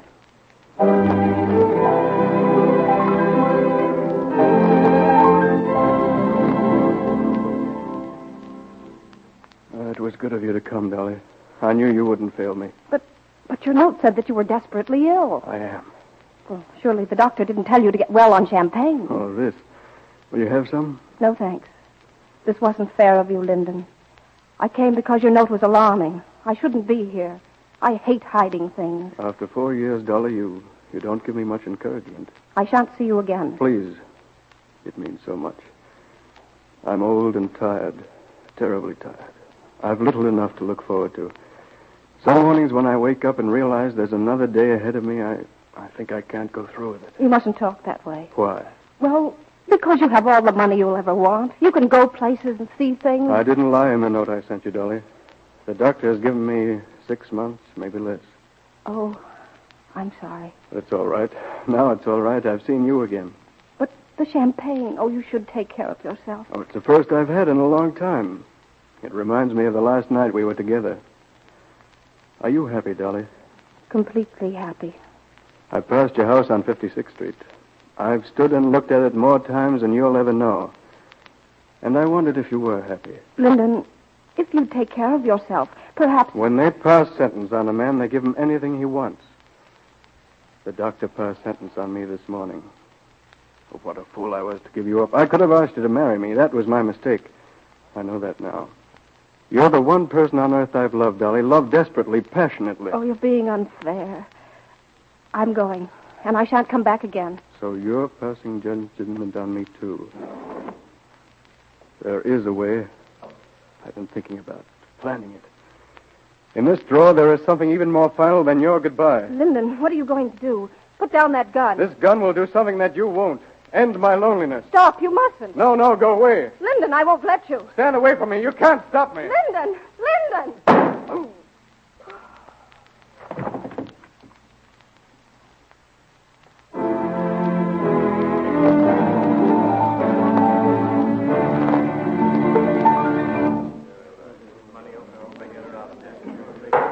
Will the attorney for the prosecution please continue his questions to the defendant? Mrs. Van Tile, is it not true that you deliberately and at your own will went to the apartment of the deceased, Lyndon Fisk? Well, yes, but only because I received a message that he was... But you have failed to produce that message in court. Yes, because I tore it up and threw it away. You threw it away because you thought your husband would be angry, isn't that right? Well, I thought he might not understand. Would you expect a husband to understand his wife's actions when she goes to visit her former lover alone in his apartment? But that isn't true. You did go to his apartment. Yes, but he... And he was your lover. Answer, Mrs. Dolly Van Tile. Was Lyndon Fisk your lover? Yes, but... Oh, that was years ago. Years ago. Now tell the court this. Didn't you shoot Lyndon Fisk because you were afraid he might tell your husband that you'd come to see him again? No, that isn't true. Then why did you shoot him? But I didn't. I tell you, I didn't shoot him. He took the gun out of the drawer. I struggled with him. I tried to stop him, but he pulled the trigger. As an answer to that statement, I'm sure that we need only remind the court that when the sole witness in this case, the butler of the deceased man, came into the room, Mrs. Van Tile was standing over the body of Lyndon Fisk with a gun in her hand.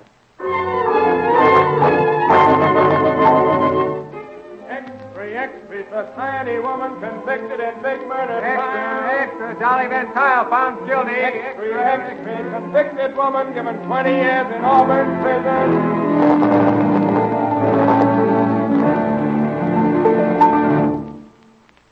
Miss Van Tile, there's someone to see you.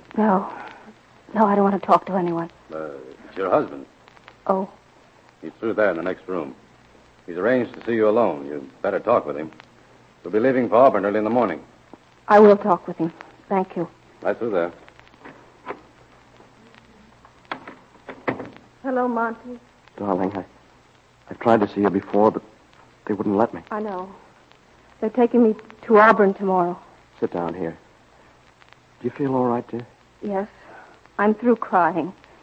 There's only an empty feeling left. How is Eleanor? Fine, just fine. She didn't know anything about the trial. She's with Mother. Oh, take care of her, Monty. Please take care of her. You won't have to worry about that. Oh, why did this have to happen to us? We were so happy, Monty. There can't be any reason for such a horrible thing to come and take away our happiness. Oh, there's so much I want to tell you. Oh, there's so little time. I talked to the lawyers this morning. They're doing all they can. Maybe even now. No, it's no use.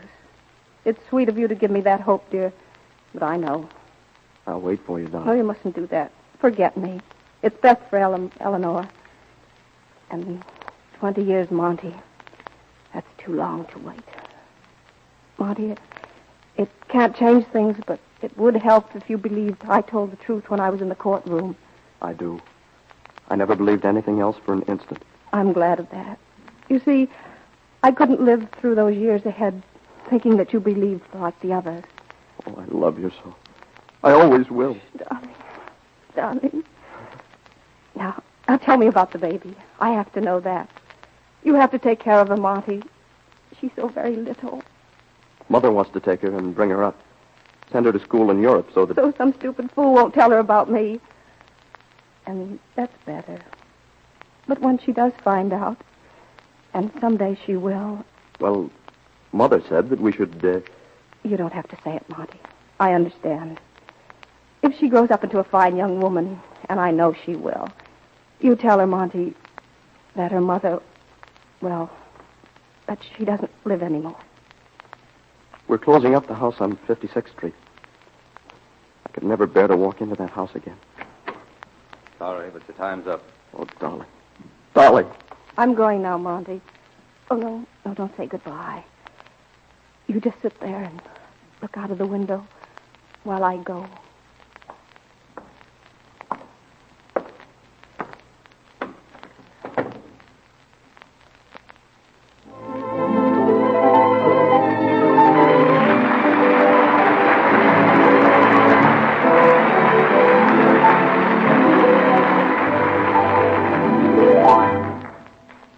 And the curtain falls on the first act of the Warner Academy presentation, The House on 56th Street.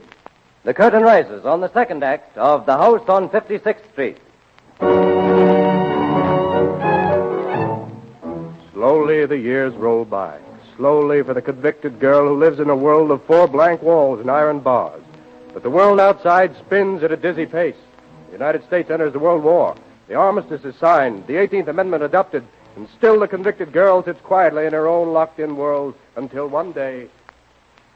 Did you want to see me, Warden? Yes. Come in, Dolly. Come in and sit down. This is Mr. Baxter. Dolly, you're going to be released next week. The parole board has recommended it, and that's final. Oh, Warden, you're not just saying that. You wouldn't do that to me, would you? Of course not. You're going to be free, Dolly. 1 more week, and you will be into the world again. With no strings? You mean I can just walk out of here like that? Just like that. Say, I think I will sit down. I feel awfully weak all of a sudden. Mr. Baxter here is an attorney. I represent the Van Tile interests. Oh. When we were notified that you were to be free a few days ago, I came to perform a mission that has been entrusted to me since the death of Mrs. Van Tile. Can I ask about Monty and the baby? Well, she isn't a baby any longer, but a young lady and very happily married to a fine young man named Burgess. But we both understand, Mrs. Van Tile, that you're to make no attempt to communicate with your daughter. No, of course not. And Monty? I thought you'd been notified. He was killed in action during the war. I'm sure he was a fine soldier. And now I have the pleasure of informing you that a check for $5,000 is to be given to you the day you leave here. Your husband made the arrangements. He took a policy out in your name when he went to war. Thank you. Thank you, Monty.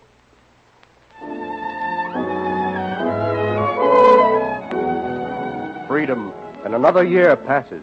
Dolly Van Tile has assumed the name of Mrs. Stone to avoid publicity. And because the temptation to see her daughter was so great, she has deliberately kept out of New York, traveled for a whole year. But now she returns, her money nearly all gone, and on the very first day of her return, she is drawn, as if by some unseen magnet, to the old house on 56th Street. She who once lived there stands in front of the house in the early afternoon, a flood of memories rushing about her. Looking for someone? What? Oh, no. You got any business here? No. Well, we don't open till around 5. You don't... I don't believe I understand. Say, what is this? Who are you? What are you doing standing here on the steps? Nothing. Just looking. I once knew the people who lived in this house. I was wondering who lived here now. That's a laugh. I thought everybody in New York was wise to this layout. Yeah, you look okay. Come in and I'll show you around. Say, if you got a few bucks, we could have a little game before the crowd gets here. Once again, the door to the house on 56th Street swung open for Dolly, but only her memories were the same. New York and the pleasure-mad post-war era of speakeasies had found in the old house a perfect setting for a fashionable gambling salon. Blaine, the man she met on the steps, took a quick interest in Dolly, and after showing her through the house, took her to the private office of Bonelli, the boss. Bonelli, I want you to meet Mrs. Stone. How do you do? Your first time here? Yes. Well, it's a little early yet, but if you'd like to play, why... Wait a minute, Bonelli. Mrs. Stone didn't come here to gamble. I found her on the steps. She used to know the folks who lived in this house. Oh. Well, we're not accustomed to purely social calls. Wait, you don't get it, boss. Mrs. Stone is busted. Broke. I asked her if she wanted to play, and she said she didn't have any money. Sounds like a trick to me. Who sent you here? No one. She'd make a great front for the layout. I thought we might give her a job. You want to work in this house? Yes, I do. Take a look at her, Bonelli. You can see for yourself. She looks like she belongs here. All right. Stick around. We'll see. And the wheel of fate decreed that Dolly should once again be the hostess in the house on 56th Street. Night after night, the crowds came to laugh, to drink, and gamble until dawn. Mrs. Stone did her job well. Bonelli watched her. And then one night, the wheel of fate took another dizzy turn. Mrs. Stone, I called you in here to tell you that I'm going to give you another raise. Just to show you that I appreciate the job you've been doing for me. Thanks. There's something strange about you. I can't make it out. You work here all night, then you hang around the house most of the day. Don't go anyplace. You must like it here. I do. Yeah. Big crowd tonight? Yes. I haven't been downstairs yet, but Blaine sent word up that there's a big society crowd in the front room. Come in. Oh, Benelli, I think you better know about this. That the dame downstairs is losing plenty. She's out of dough already, and we've taken $15,000 of her IOUs. Who is she? Well, her name's Burgess. She's married, but her husband's not with her. She's with a crowd. Eleanor Burgess, that's her name. What? I said Eleanor Burgess, that's her name. What's the matter, Mrs. Stowe? Anything wrong? No. Well, what'll I do, boss? See if you can get a line on her husband. If he's got plenty of dough, keep on taking the IOUs. He'll settle. Don't worry. Okay. Oh, just a moment, Blaine. I'll, go down with you.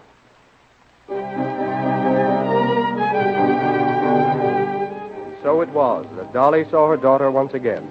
She stood by the table while Eleanor played, desperately trying to regain her losses. Time and time again, she started to speak to the girl. She wanted to tell her to stop, that she couldn't win, but she held back, afraid that she would betray her own emotions. Later, when the others had gone, Eleanor Burgess sat with Blaine and Dolly in Benelli's office. But I will pay you. When? $25,000 is a lot of money. Well, in a week or two. Oh, I've explained a dozen times. I don't dare tell my husband about losing the money. But if you'll just be patient. Why don't you let her go home, Blaine? She can come back later and we can talk about it. Nothing doing. Say, maybe I'd better call your husband up and tell him to come right over. He could write out a check. Oh, no. You wouldn't do that. No, you couldn't. Just a minute, Blaine. I'm going downstairs and find Benelli. He's busy. He's checking up. Well, I'm going to get him anyway. Don't worry, dear. We'll manage this. Look here, youngster, cut out the stalling. You had your fun, and you've got to pay for it. You had no business losing that money if you couldn't come across. But I will. Only my husband mustn't know. I think he'd better. I'm going to call him up. Knowing his wife is down here with a bunch of IOUs, it might call for a little action. Please wait. It'd surprise you to know that I got his number right here, right in this drawer. I found out all about your husband while he was losing that money tonight. You see, we don't take chances. See? There it is. Now, what are you looking at? Oh, the gun, huh? Well, we keep that in the drawer, too, just in case of a tie. No, you mustn't do that. You wouldn't understand. Hello. Hello, I want to speak to Mr. Burgess. Stop. Please stop. He doesn't know me. It's personal. Do you hear me? Stop. What are you doing with that gun? If you talk to my husband, I'll shoot. Give me that gun. Go back or I'll shoot. Give me that gun, you little No, fool. no. Give it to me. Do you hear, you little... Oh. Eleanor, darling, what's happened? Well, he was calling my husband. You've got to get out of here. Is he dead? I don't know. I saw the gun in the drawer. He was phoning. He grabbed my Stop wrist. it. But you don't know. It's what my mother did. She shot a man, killed him, and went to prison. Don't worry, dear. Everything will be all right. Go back to your husband and stay out of places like this. I'm not going to let your life be ruined as your mother's was. I didn't expect you to be my friend. I hope someday you'll look back and know I was the best friend you ever had.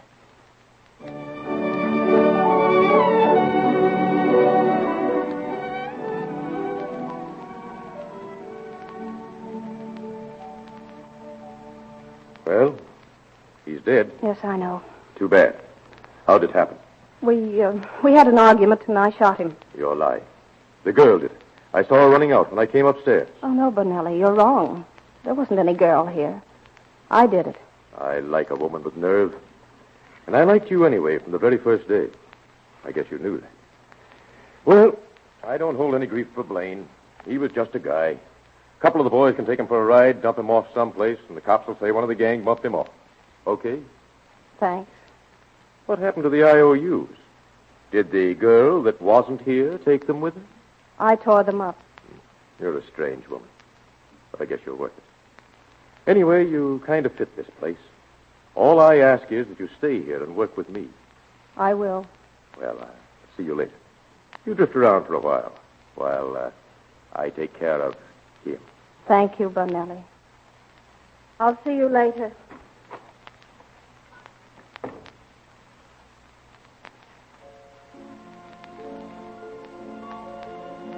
Monty, wherever you are, I hope you know. I remember what you said that day. This is your house, darling. You don't have to leave it. Ever.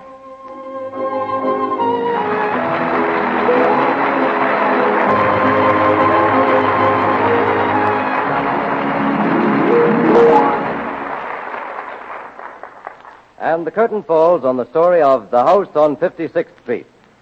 We are certain that you enjoyed the many fine performances and that you'll further enjoy meeting Sheila Bromley and Kay Winters in person in a few moments. Also, Miss Margaret Lindsay is coming on the stage to say a few words to the stars of tonight's show. While we're waiting for Margaret Lindsay, we want to point out that summer is in the air, the time when every man turns to his favorite sport. Maybe it's horseback riding or casting in deep, cool pools. Maybe golf or midsummer skiing on northern mountain slopes. Whatever sport you follow, you'll find the new Gruen Wrist Side Curve X a perfect companion. Why? Because of the way it's made and the way it's worn. This wristwatch is deeply, steeply curved to give a sure, snug fit. Moreover, you wear it not on the top of your wrist or under the wrist, but at the side of your wrist, the natural place to wear a watch. A Wrist Side Curve X doesn't slide around. In a moment of tense action, there is no awkward twisting of your wrist to tell the time. You see the dial at the drop of the eye. Now, you might think that a wristwatch so steeply arched could not have a full-size movement. But this Wrist Side Curve X has, and what a sturdy, accurate movement it is. Curved to entirely fill the wrist-form case, this large precision movement gives you pocket watch accuracy in a wristwatch of ultra-modern, streamlined beauty. See your Gruen jeweler at once and strap a Wrist Side Curve X to the side of your wrist. It's the perfect wristwatch for any man. Remember, a Wrist Side Curve X is a wristwatch made exclusively by Gruen. Gruen, the proudest name in time. One of the most charming and one of the busiest of Hollywood's leading ladies is Margaret Lindsay. Recently, she finished the role of a gal press agent in The Garden of the Moon, starring with Pat O'Brien. Now she is making 3 Broadway girls for the Brothers Warner, and despite this rush of activity, she very graciously accepted our invitation to join us at the Warner Academy Theater tonight. And here she is now, Margaret Lindsay.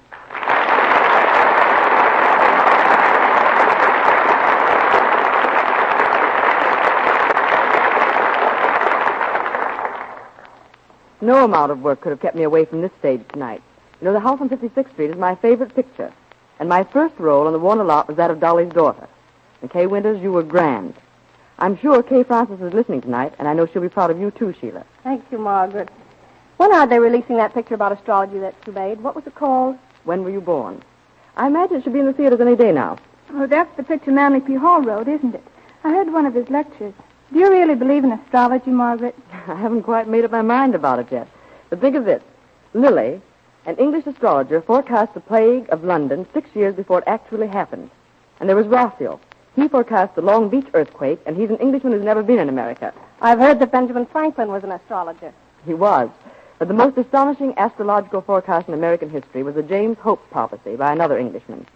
In 1732, he forecast the birth of a man across the sea who would lead both bond and free. And George Washington was born that year. Uh-huh.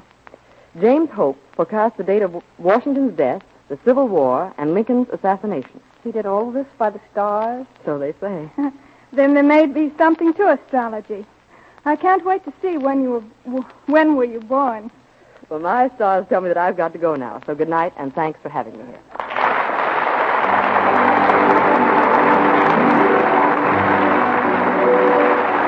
You can see Margaret Lindsay and When Were You Born at your local theater this week. Don't miss this amazing picture, which for the first time presents astrology in its true aspect as one of the oldest sciences known to man. Decide for yourself whether or not the stars can and do rule your life. See When Were You Born at your local theater this week. And now the Gruen Watch Company joins with your Gruen jeweler to bid you farewell as we come to the close of our final Academy Theater broadcast. We hope you have enjoyed our program, our stars, and our stories. We hope, too, that you have become acquainted with the Gruen jeweler in your neighborhood. And as the balmy summer weather draws you out of doors, remember Gruen's master craftsmen make watches to fill every need in social life, business, and recreation. So with best wishes for a delightful summer, the Gruen Watch Company says goodbye. This series has been transcribed from Hollywood through the courtesy of Warner Brothers, a feature of the Trans-American Broadcasting System.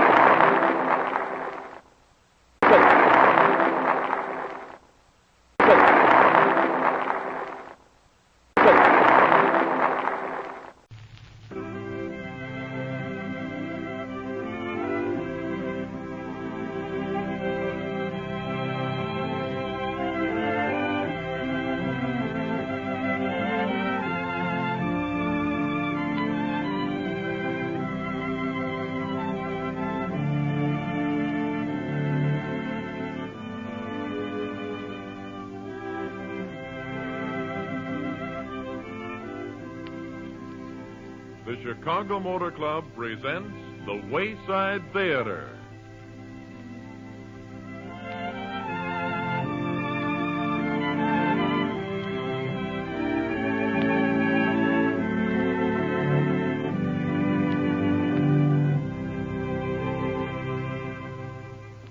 Happy New Year, ladies and gentlemen, and a prosperous one. Right now is the time to consider what an important factor the Chicago Motor Club may be in contributing to your personal happiness during 1939. To begin with, the club's Wayside Theater has planned a schedule of more interesting dramatic entertainment than ever. But most important of all is the fact that the club's many services and benefits may easily be your 1939 assurance of maximum motoring satisfaction. The club's radio offerings are yours for the turn of a dial. The club's services and benefits may also be yours, simply, quickly, economically. Start this new year right by taking your first important step in the direction of no more motoring worries. Put in your request tonight for the club's free booklet explaining why member families spend less to own and drive their cars. Just send your name and address to the Chicago Motor Club, Chicago, or its nearest branch office, or call Franklin 1818.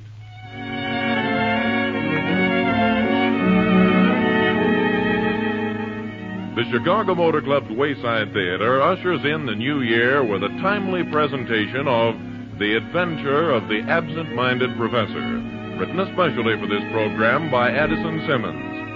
Ladies and gentlemen, the first act curtain rises on The Adventure of the Absent-Minded Professor.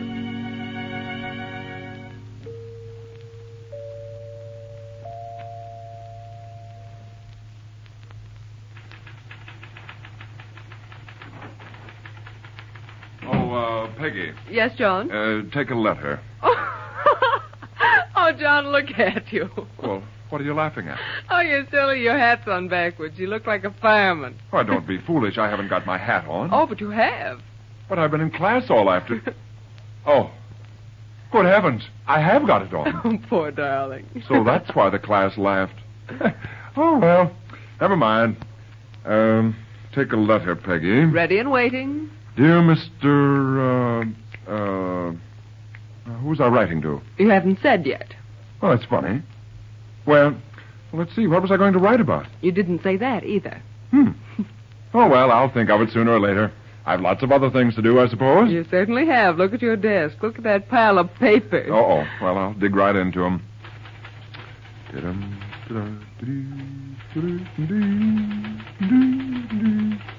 Oh, Peggy. Yes, John? Peggy, isn't there something you were supposed to remind me of today?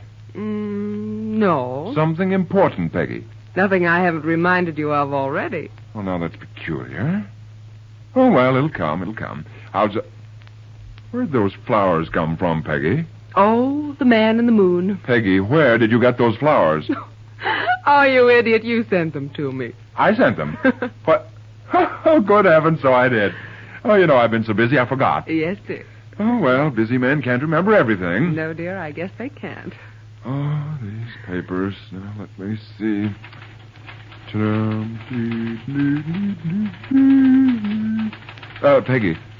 Peggy, I forgot to say, I just put on my experiment for the new explosive. Yes, John? And I want it to remain just as it is until 5 o'clock. And at 5 o'clock, I want you to remind me to take it off. At 5 o'clock? Yes, dear, and we mustn't forget.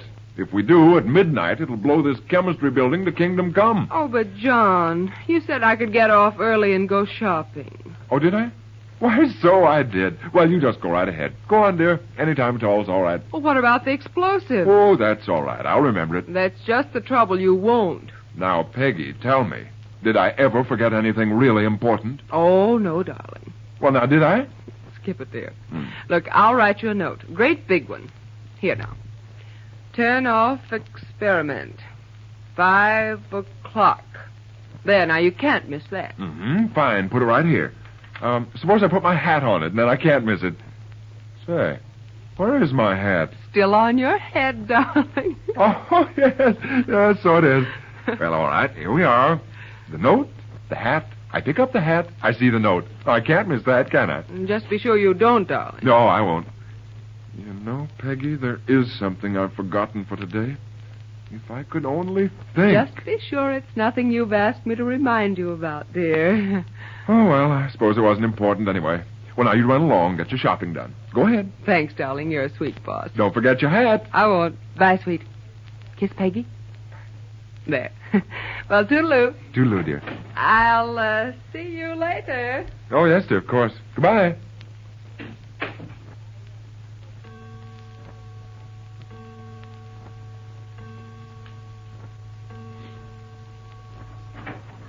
Oh, Professor McIntyre. Professor Barkers, come in. Sit down. What's on your mind, Sam? John, I want you to help me out. Why, certainly, Sam. What can I do? I'm in a fix, John. I was supposed to give a lecture down at Gardenville tonight, and now I can't go. Oh, why? What's happened? Well, Prexy called a meeting of the Finance Committee, and I can't get away. The old college is pretty hard up, John. We've got to think of ways and means. Yes, I know, Sam, yes. Well, what do you say, John? Will you go down there and give my lecture for me? Will you? Well, Sam, after all, Oh, it's nothing much, John. A little talk on the art of human companionship. You know, we talked about it last week. Oh, yes, Sam, I remember. Will you do it? What do you say? Oh, of course. Certainly. Certainly, Sam, I'll go. Thanks, John. That takes a load off my mind. Oh, don't even think of it. Sam, by the way, do you know of anything especially important I had on the schedule for today? Did I mention anything to you? Not to me, no. Well, now, that is funny. I'd swear there was something... Oh, you'll remember it tomorrow. Look, John, you'll have to start right now if you're going down to Gardenville. I don't like to rush you, but it's a long way. Oh, that's all right, Sam. I can start now. Fine, and thanks again, John. Oh, forget it. Come on now, let's get out of here. All right. Oh, hey, wait a minute. Don't you want your hat? My hat? Oh, yeah, sure. Yes, of course. Hey, now, where is it? Here you are. Catch. Oh, yes, thanks. All right, let's go. Come on. You got your car? Yes, right outside. Come on, Sam, let me lock up here. Go ahead. There we are, and I'm off to Gardenville. Well, see you tomorrow morning, Sam. All right, John. But you know, Sam, I'd feel a little more comfortable if I could only think what it is I've forgotten.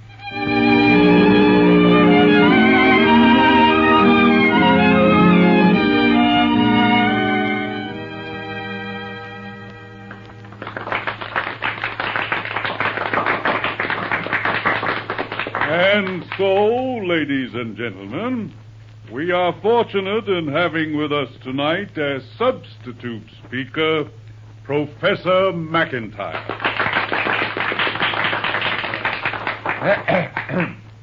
Thank you.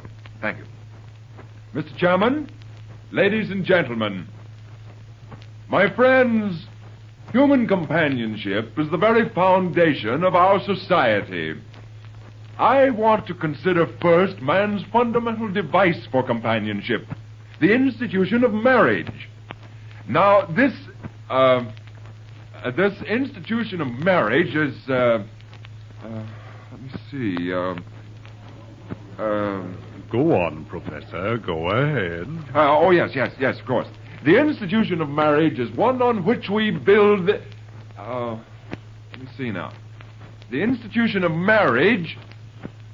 Marriage. What's the matter, Professor? Ain't it what you thought it was? Forgive me, please, ladies and gentlemen. A little something on my mind. It's been bothering me. It's bothering me, too, Professor. Yes, good point, that. Well taken, yes. Well, now to proceed. Let us consider the wedding ceremony. Now, the wedding ceremony... The wedding. That's it. Oh. What's the matter? A little wedding ceremony got you down? Yes, that's it. Oh, this is terrible. Very terrible, Professor. Oh, how could I? What is it, Professor? What's the trouble? Mr. Chairman, this is awful. What I'd forgotten. It's come to me. Oh, what am I going to do? Professor, please, what is it? Mr. Chairman, I just remembered. I'm supposed to get married tonight. Well, for heaven's sake. I'm supposed to get married to my secretary, and I came here and forgot all about it. Mr. Chairman, I've got to leave. But, Professor, the lecture... I can't help it. I can't stay. But what'll we tell all these people? I'll tell them the truth. Ladies and gentlemen, you'll have to excuse me. I'm terribly sorry, but I've got to leave. Going to a wedding, Professor? Yes, my own wedding. You see, I came away and forgot all about it. So will you please excuse me, because I've got to be there.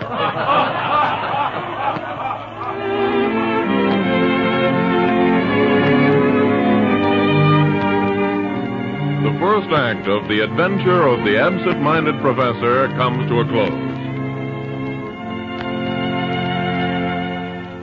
Do you know that it's possible to save as much as $25 on the financing of a new car? That's exactly what many members of the Chicago Motor Club have done through the club's automobile service. The club's courteous, painstaking arrangements and vast experience have made it possible for many members to obtain a generous saving on the financing of their cars. And that goes for used cars as well as new ones. If you're planning on buying an automobile, make this New Year's resolution right now. Consult the Chicago Motor Club's automobile finance service at your earliest opportunity. You'll acquaint yourself with one of the many reasons why club members spend less to own and drive their cars. And by the way, friends, those money-saving reasons, 26 of them, are all explained in a valuable free booklet, yours merely for the asking. Just send your name and address to the Chicago Motor Club, Chicago, or its nearest branch office, or call Franklin 1818 this very evening. Now, just in case you've resolved that during 1939 you're never going to put off till tomorrow what you know very well you should do today, we're going to present an unusual idea to assist you in keeping that splendid resolution. Between the second and third acts of tonight's play, we're going to eliminate our regular announcement. We'll not say a word about the club services. We'll present at that time a musical intermission, giving you ample time to do today what you might be delayed doing till tomorrow. And that's writing the club or calling Franklin 1818 and requesting your free booklet. You won't miss any of the play because the third act won't start until you've had plenty of time to write or phone the club.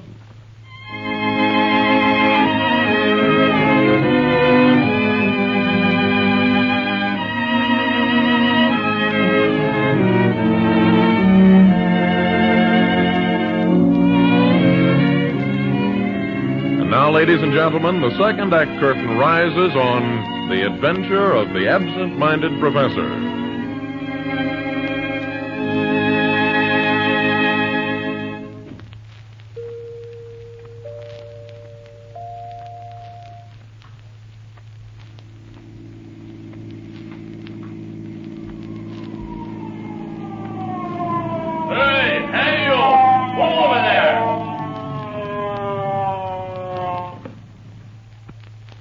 Driver's license. Now, what's the matter, officer? Was I going too fast? I said, let me see your license. Well, officer, I can explain it. I was on my way to... Will you let me see your license? All right. I have it right here.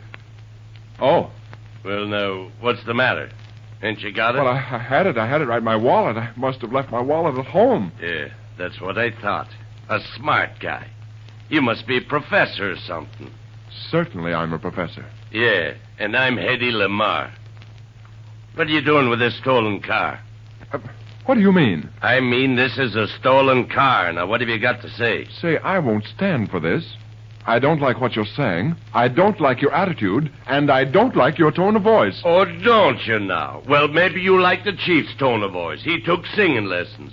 Get going, Mr. Professor. And don't forget I'm right behind you.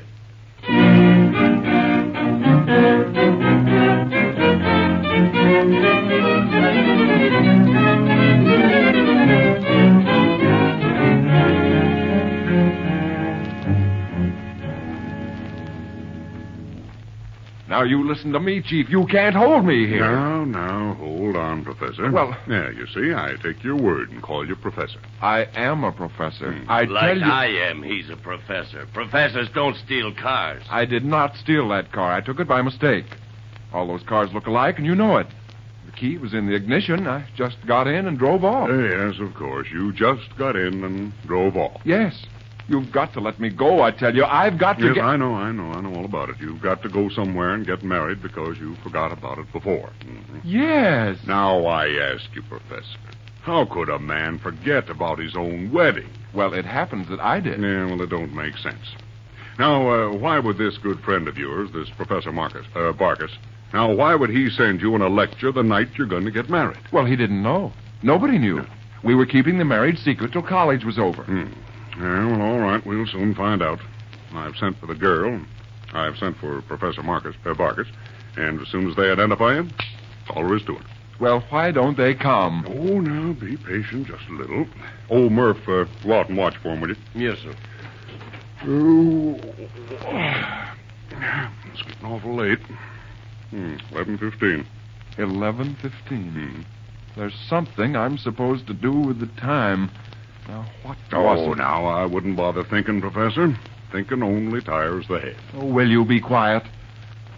Something to do with the time. No, Chief. Here they are. Oh, okay, Murph. Send them in. Right. Step this way, please. Here we are, Chief. Miss Peggy Smith and Professor Barkus. Hello, folks. Come right in. Peggy. Oh, Sam, I'm so glad you've come. Now, will you please tell these confounded police... Just a minute now. Professor Barkus, do you know this man? This fellow? Mm-hmm. No, I never saw him in my life.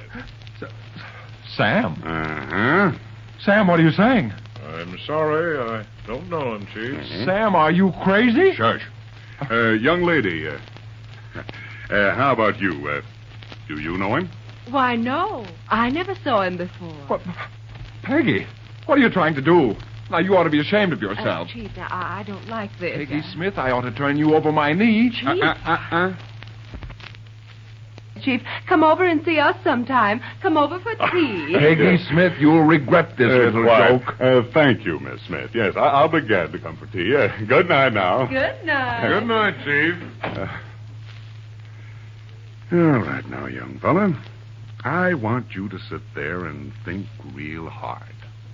Now, what's your right name? Oh, confound you. I said I'm Professor McIntyre, and I am Professor McIntyre. And I wish you'd go away, you confounded idiot. Oh, so I'm the idiot? Yes, now go away and let me alone. I'm trying to remember something I've forgotten. All right. Now, try to remember this. Now. What's your right name? You fool. All right. Huh? You can have it. I'll tell you my right name. I'm the Caliph of Baghdad, see? Well, now that's more like it. Hey, Murph. Yes, Chief? Murph, call the nut house and ask him if they're missing the Caliph of Baghdad. I think we got something here. The Caliph... Okay, Chief. Right, Murph. Oh, so you think I'm crazy, do you? Well... I'll show you who's crazy. Oh, no, it's all right, Professor. Just take it easy. You know, we're all a wee mite crazy. I demand to be taken to the college. I want to see President Jones right now. You hear me? Right now. Are you sure Jonesy isn't one of the boys up at the nut house? That is an insult. I demand to be taken to the college at once. Well, now, I'll tell you. We'll take a little ride up to the nut house. And on the way by, we'll stop in and say hello to the president. Now, how is that? I was never so insulted in all my life. No, don't be touchy. Let's see. It's 11:30. 11:30? Oh, why can't I think? You know, Professor, I had another chap like you once. He was one of those willpower fellas. You know, he could sit down and put his mind to it good and hard and just blow up the city hall because he didn't like the mayor. I don't suppose that you could blow up the college, could you? Yes. Hey, Murph. That's it. Yes, my experiment. That's what it was I've been trying to think. I've been racking my brain. That's what it is. Oh, now, for heaven's sake, Professor, take a little joke. I tell you, Chief, this is past the joking stage. What time is it? Tell me, quick. No, I told you the time. It's 11:30. Chief. Now, there's your hat. Come on now, like a good fellow. Look, Chief, I've got to get to my laboratory. At once, before midnight. It'll blow up. Now, come on. Take it easy, old man. Come on now, come on. Let's go. I tell you, I've got to get to that laboratory. Chief, please. Yes, of course. Come along now. We'll go for a nice little half-hour run. Oh. We'll get some good fresh air, and we'll see the president. Will you take me to that laboratory? Oh, now, will you be a good fella and forget it? Oh, what's the use? What's the use? I tell you, this is the end of everything. Sure. Come on now. Let's go for that nice ride.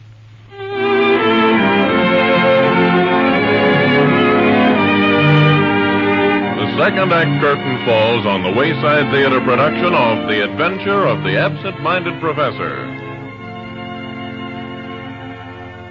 And now, ladies and gentlemen, we're going to present a novel idea. One that's bound to interest you because it means money in the pocket of every motorist, as any Chicago Motor Club member will tell you.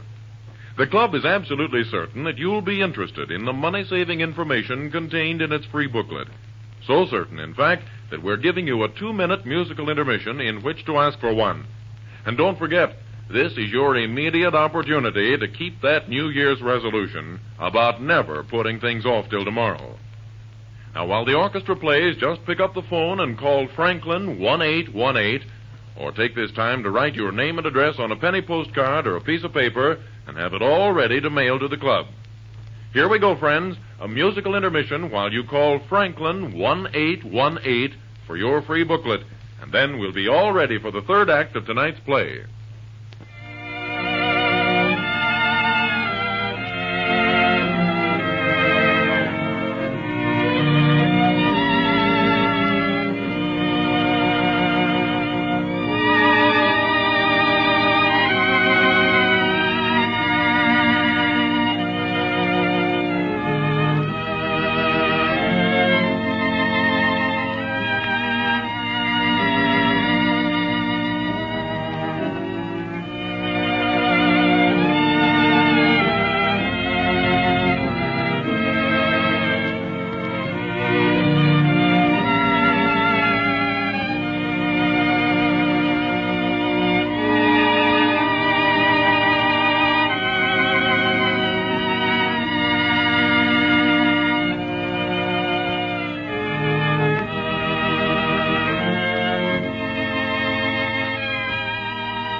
And now the third act curtain rises on The Adventure of the Absent-Minded Professor.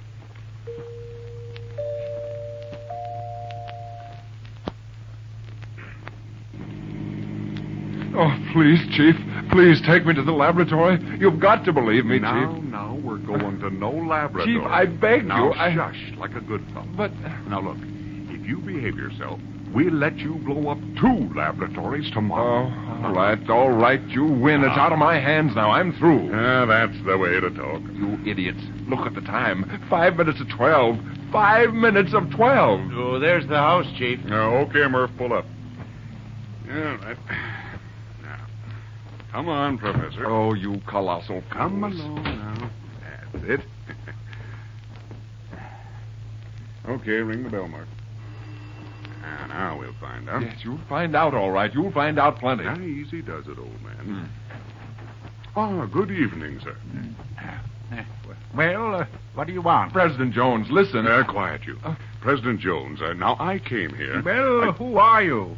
Come out of the dark. I can't see you. Mr. President, Stay where you are. Mr. President, I'm on my way to the psychopathic hospital. That's where you belong. Who is that man? I can't see him. Will you come in, please? Stay where you are, Professor. He might be dangerous, sir. Well, what you bring him here for? Well, sir, it seems that he's gifted with a very strange power. You see, he can blow up your chemistry laboratory just like that. In other words, he's goofy. But he says he knows you, so I brought him here just to make sure. Oh, why do you bother me with this nonsense? What is it, a joke? President Jones, this is no joke, I tell you. Why, Professor McIntyre, is that you? Of course it is. What? Yes, these boobs, these fools, I told them about the laboratory, but... Well, what about the laboratory, Professor? What is it? President Jones, I put on an experiment. I forgot about it until these fools arrested me. I could have stopped it, but now it's too late. Oh, this is awful. No, President, I wouldn't worry. Even if he is a professor, I think he's a little touched. Mr. President, listen to me. Hush now, will you? Mr. President, he's been acting awfully funny. He thinks he can work miracles. Oh, no. Poor Professor McIntyre. Oh, you too. Oh, sure. He really thinks he can blow up the building just like that. Oh, dear, I'm sorry to hear this. That's a shame. Poor dear Professor. Oh, you're sorry, are you? And you think I'm crazy too, do you? All right. It's too late to stop it, so you might as well have it. No, Professor, please. Yes. You want to see miracles, do you?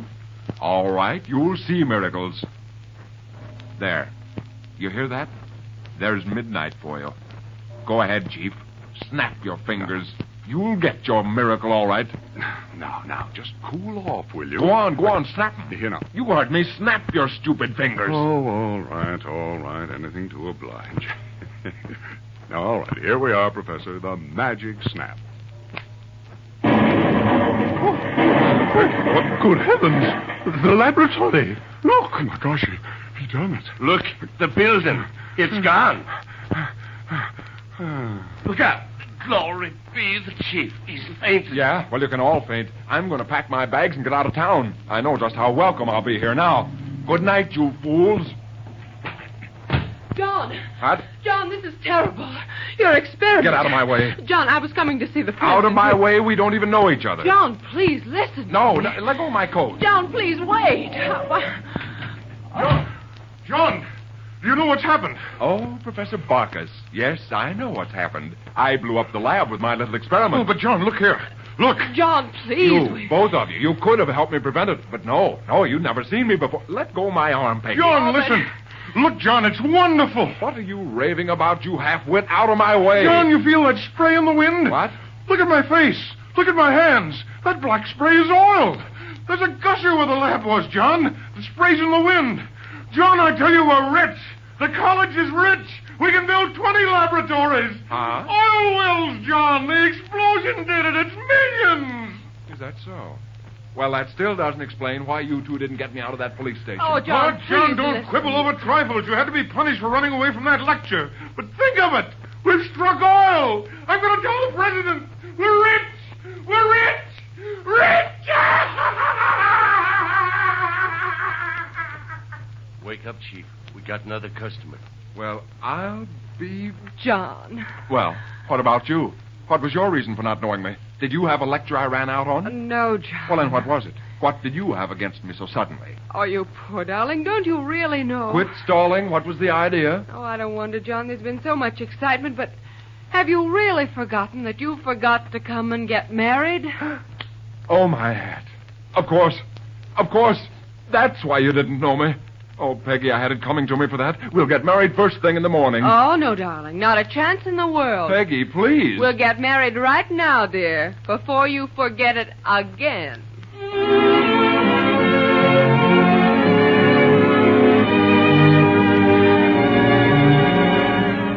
The Chicago Motor Club's Wayside Theater production of The Adventure of the Absent-Minded Professor comes to a close. It's been a most pleasant starting the new year with you, ladies and gentlemen, and the Chicago Motor Club's hopes that we have contributed to your enjoyment of the first day in 1939. But why stop there? For over 32 years, the club has contributed to the well-being and happiness of thousands of motorists every hour of the day, every day of the year. If I could make a New Year's wish come true, it would be this, that every motorist might enjoy the difference between being a Chicago Motor Club member and just being the owner and driver of a car. There's a world of difference, friends, and it's to your distinct advantage to find out what that difference is. Why don't you request the club's free booklet this very evening? Just send your name and address to the Chicago Motor Club, Chicago, or its nearest branch office, or call Franklin 1818 right now. Be sure and join the Wayside Theater radio audience again next week at this same hour. And remember, the Chicago Motor Club's weekly broadcast of the Parker Family is at 6:30 tomorrow evening over this same station.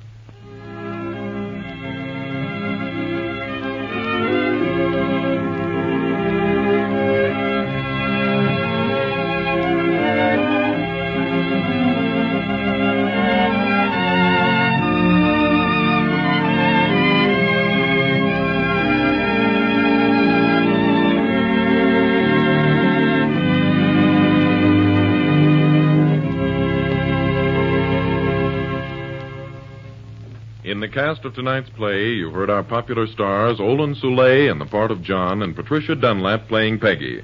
They were supported by Bill Boucher, Herb Butterfield, Frank Dane, and Reese Taylor. This is Vern Smith speaking for the Chicago Motor Club and wishing you a happy and prosperous New Year.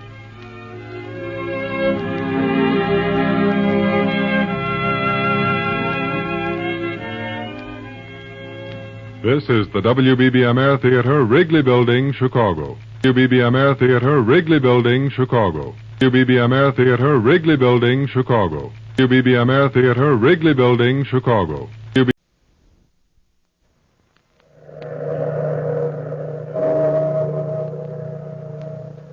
Out of the past, phantoms of a world gone by speak again their immortal tale, a passion in the desert.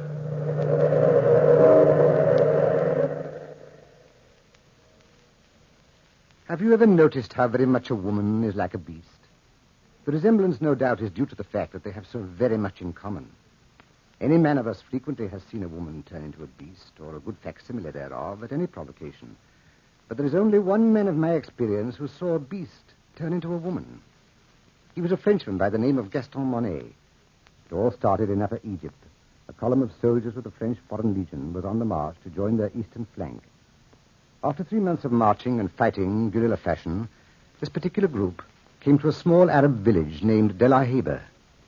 Strangely enough, in that isolated, dirty village, there was one white woman. You've no idea what a white woman looks like to a soldier who's been on the march for months. And this one, well, she was no ordinary woman. She was lithe and supple, like a desert panther. Her skin was tanned by the sun, and her hair, it was heavy and brown with gold lights. And her eyes, they were the most amazing part of her. They were large yellow orbs, remote and fathomless. She stood in the narrow streets watching the column of soldiers march by, and then she glided out from the group of gaping natives and brushed one soldier's shoulder with her hand, Gaston's shoulder. He turned and... What do you want? I must talk to you. I can be court-martialed for talking to you. Terribly important, please. Not now. I'll meet you later. Please go back. Later? When? Midnight tonight? If you fail me, I will die. Don't fail me. Midnight, then. But where? At the end of the palms, where you entered the city. Goodbye. Go quickly before you're seen. Goodbye. Halt! We'll make camp at the outer gate of the city. You understand?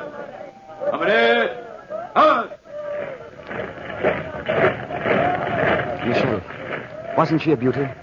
What are you talking about, Gaston? I did not see anybody. The white girl, the one who talked to me. Gaston, have you lost your mind completely? Nobody talked to you. You are seeing things. But the woman who whispered to me. Woman? Just a group of natives and a tame panther. You've quite an eye for women, Michel. But you missed this one. And I'm to see her again. Tonight at midnight. And so it was that night when the moon was yellow in the sky Gaston sneaked away from camp and walked down the street, walked to the end of the mud-banked road. He saw the girl standing under the palms, and his pulse quickened. But blended with that quickening was something more, something of fear, something in her eyes, in those cold, placid yellow eyes, something that seemed to swim under the lids. You've come at last. I was worried, my friend. What is your name? Gaston Monet. And yours? Mignon Alwa. Why do you look at me that way? Oh, you're the first decent thing I've seen in months. Am I? Tell me, why did you ask me, out of all of the others, to meet you here tonight? I mean, it is strange, isn't it? Perhaps it is fate. And besides, I am in trouble. I'm stranded here. I set out on an expedition with some friends. Friends? Yes, friends from France. We were attacked and they were killed. The natives won't leave the village. You know that. And I can't stand it here any longer. But how can I help you? You are brave and strong. You could take me to a coastal city and then I could sail for France. For civilization. But I can't desert my outfit and just leave suddenly into the desert. Besides, we have no provisions. I have provisions. I've saved them for a long time, waiting for just such a one as you. And the journey is simple. Due east, 4 days' march. I should like to help you very much in any way I can, but... Oh, confound it, that's desertion. I just can't, woman. If you leave me here now, I will die. I will die in this place. Gaston, please. Gaston, don't refuse me. Please don't. It was warm out that evening. Warm. And the desert moon plays tricks with a man's mind. And the girl Mignon was more important to Gaston then than his country, his army, or his friends. And so they left together in the dead of the night. They stole out of De La Haye into the desert, into the lonely desert, with just enough provisions to make their way to the coast. And so the night passed and turned into morning, and that day passed and turned into another, and back in the village of De La Haye, Lieutenant Michel reported Monet's absence to Major Duval. The alarm was given, and the barracks were searched. And the search was fruitless. Lieutenant Michel reporting, sir. Yes, Lieutenant. The entire city's been searched, sir, but not a sign of him. I'm afraid, sir, it is desertion. I thought so. Gaston Monet never was army material. Weak. He'll never get away. We should let him die in that desert. Please, sir. Not out there. The sandstorms, they have started, sir. Oh, forget him. Blast these young men who join the foreign service and expect it to be a picnic. What do they think war is? I quite agree, sir. They desert, and then they expect me to send out a searching party to look for them. Well, they're right. I'll have to. You, Michel. Choose 4 men, get your provisions from headquarters, and start toward the coast. Try to head him off. You can reach the coast before he does. Where will we rejoin you, sir? Orders will be waiting for you on the coast.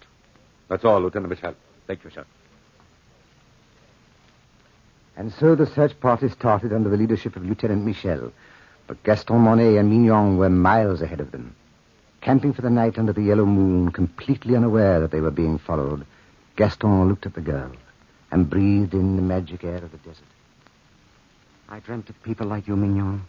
And in my arms, they came from nowhere. Just as you came from nowhere.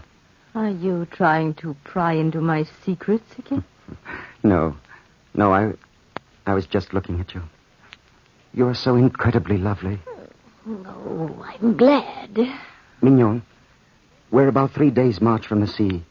We're only 2 days away from another native village. I could get work there, and we could get married. Married? Nonsense. And settle down. We'd be there 5 years or so, and then we'd return to France.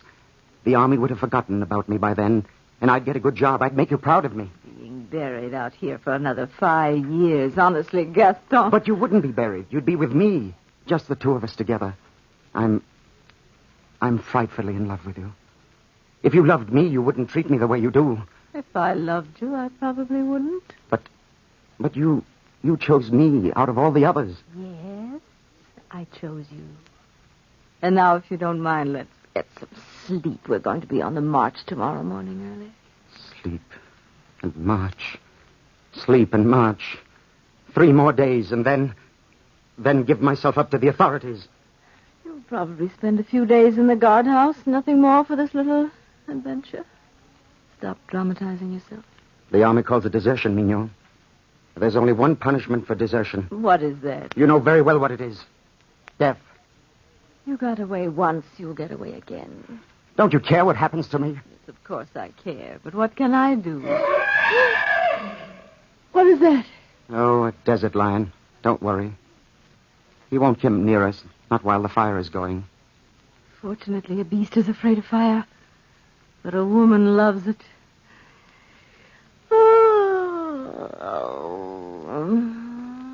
Good night, Gaston. Good night, Mignon. Well, such a hurt way to say good night.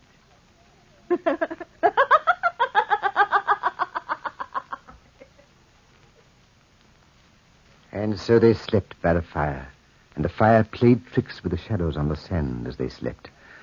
But crouched not far from them was the panther, eyeing the boy and the girl, and it crept toward the fire unafraid, sidling up to the boy until its large yellow head was a foot from Gaston's arm. And it, too, fell asleep, and the fire died down. The morning sun rose over the sands, and they awoke, all three at once. Gaston, look, next to you. Where's my rifle? I've got it.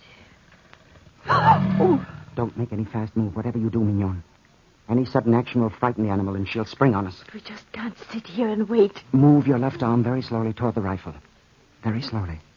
And try to hand it to me. All right. I wonder why she stands there looking at me like that. I wonder. She's coming closer. Sidling up to you like a great tabby. Here, I got the gun. I'll push it toward you. We can't shoot at this close range. She would never give me time to take aim. Look at her. Sitting right next to you. Yes. Why, she licked my arm. I believe she wants to make friends. What are you going to do? Pat her. I believe she'd allow me to. Oh. There. There you are. Oh, watch out. You're a beautiful creature, aren't you? Beautiful lady. She's purring. Just like a great house cat. Yes. Yes, she likes it. I believe we've got a pet, Mignon. A pet, indeed. She'll purr at you now and turn on you at the first opportunity. Yes. Women and beasts are very much alike. They make friends of you, and then they turn on you, don't they? You are not being funny, Gaston. I suppose you know that. Look. She's allowing me to play with her ears. What are we going to do with her? Nothing. Not now, at any rate. Just be careful not to frighten her. As soon as she goes any distance from us, I'll be able to take some kind of aim and shoot her. Yes, I suppose you're right. Look at her, Mignon. Do you notice anything? Nothing except she's a lovely specimen. Lovely, yes. Lovely. And she looks like you. Like me? That's sheer nonsense. Why... It's true. Look at her eyes. Yellow like yours. Deep like yours. Cruel and cold, predatory like yours. Gaston, I tell you, it's nonsense. Come over here, Mignon. Try to make a friend of her. What do you mean? I want you to pet her. Just as I'm doing. Of course, if she will let me. Try it. All right. I will. Oh, she snapped at me. Try it again. No, I'm afraid, Gaston. It's nice to see you afraid of something. I said try it again. No, I won't. I said try it again. Did you hear me? My arm. She bit my arm. It's bleeding. She doesn't like you, Mignon. I wonder why. Watch. She'll allow me to stroke her. Please, Gaston, don't. Are you frightened, my dear? Why, this animal won't hurt you? Beautiful creature, aren't you? You don't like Mignon, do you?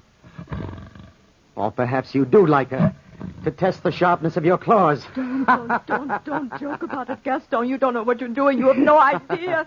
You've no idea. Am I frightening you? Frightening me? I have only one chance to be a woman, a real woman, a chance to go to a civilized country, a chance to break away from them. From the Panthers, from my brothers and sisters. Kill that animal, or I must return to them. I lied to you before, Gaston. I lied to you when I said I came to De La Haye with an expedition. I was born here, just as she was born here. And there is a kinship between us. Yes, a kinship you will never understand. Please, Gaston, kill that beast!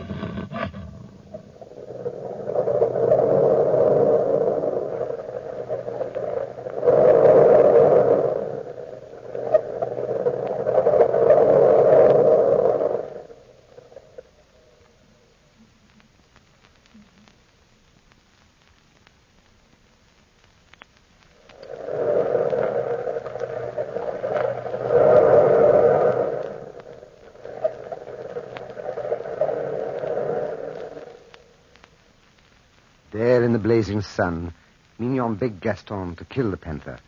But Gaston insisted that all three travel toward the coast together. Why, he never knew. It was as if some power stronger than himself forced him on. The beautifully sleek creature followed behind Gaston and the girl, at times coming up to rub her fine, sleek body against his leg and growled, baring her fangs at the girl. When night began to creep over the sands like some monstrous dark hand, they stopped, not far from an oasis. We'll make camp here, Mignon. Yes, here. Here in the desert. I'm so tired, Gaston. Are you? Poor little girl. How about you, beautiful lady? You'd better spread out the blankets and the food. I'll get some water. Oh, don't leave me alone with her, please, Gaston. She won't hurt you if you leave her alone. Oh, you don't know what you're saying. I'll be back directly. The water's only some half-mile away. Call for help if you need any. Gaston, please, Gaston. What are you afraid of? I said I'd be right back, and the animal might follow me. But she's not following you. She's staying Sit still. here. She won't hurt you. You've got the gun just in case. Gaston, please. Don't tease me. You don't know what you're doing. I like to see you frightened, Mignon. You who are so sure of yourself. I'll be back directly. Nice little lady. Lie still. Let me point the gun. This won't hurt you. Why do you look at me like that? Yes, Gaston is right. We are alike. Our eyes, our souls, and our emotions. No, little lady, stay where you are until I get an aim. A perfect aim. No!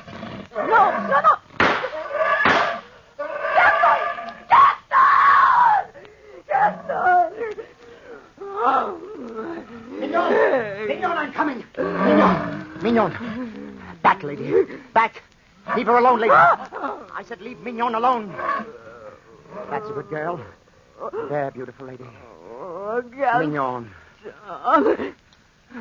Don't let me die here. You were a fool, Mignon, a fool. She wouldn't have hurt you if you hadn't tried to shoot her. I was frightened of her. I was so frightened. Yes, She's so like me, and she knows it. She not only wanted to kill me, she wanted more. She wanted to absorb a human soul in that animal body. My soul. Try to lie still. Quietly, my dear, quietly. Look at her. Waiting for me. Watching and waiting. Waiting for me to die. Quiet, my dear, quiet. Lie still if you can. Lie still. It was such a short time to be given a human life. That's why I was so anxious to get away from the desert. You don't believe me, Gaston. You will. Mignon. Little lady, you killed her, and I'll kill you. Yes, kill you for taking the only thing I loved. Yes, I'll kill you.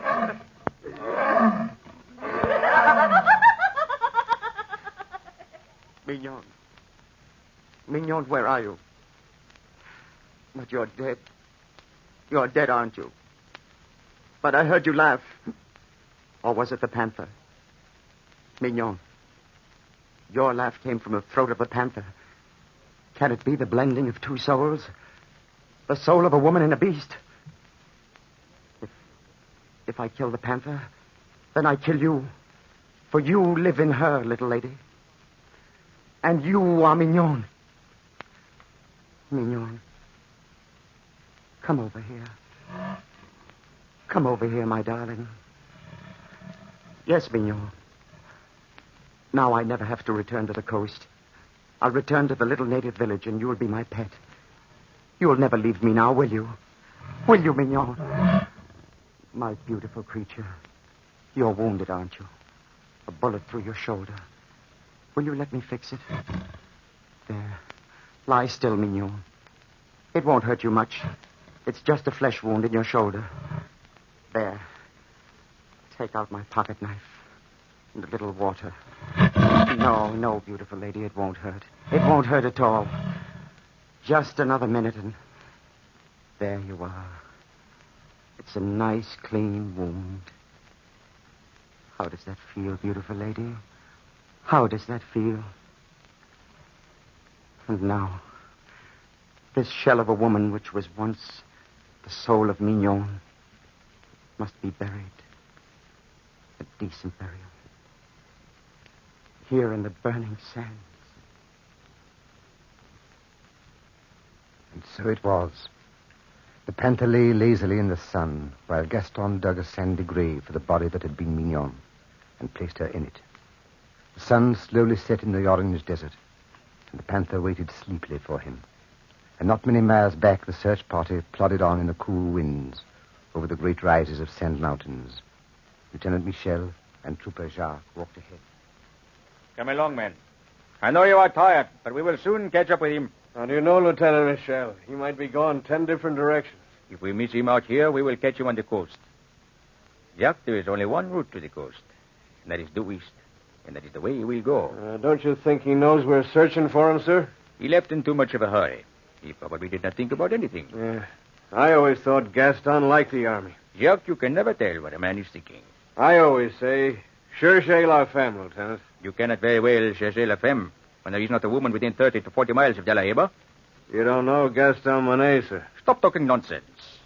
You sound like you know more than you're saying, Lieutenant. Maybe I do, and maybe I don't. Tell me, Jacques, you made a complete search of De La Heba. Was there any record of a white woman living there? No, sir.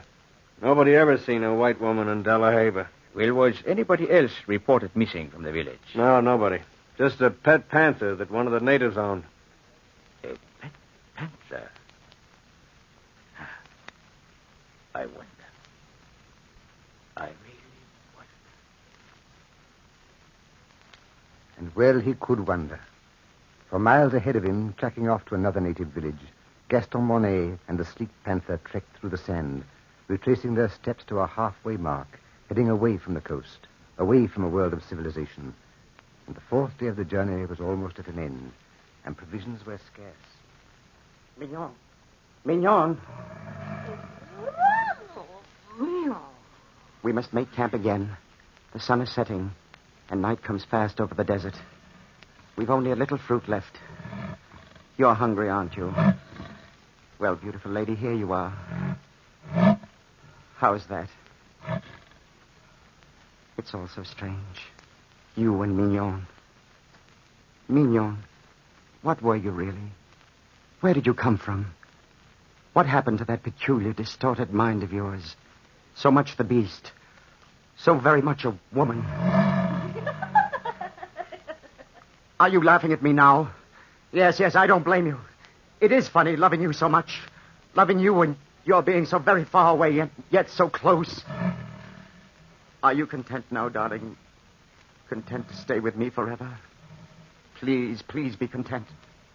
Try hard to find happiness. You would never have been happy in France or in any other part of the world. And I'll take care of you the rest of your days. What is that? Another panther? Is that one of your kinsmen? Mignon, you can't leave me, little lady. Please, I'd take care of you. Don't leave me. Please don't leave me. I'll kill you if you leave me. You can't leave me. No. Come here. I'll hold you here, and you'll never get away. You won't leave me. Mignon, don't pull away like that. Oh!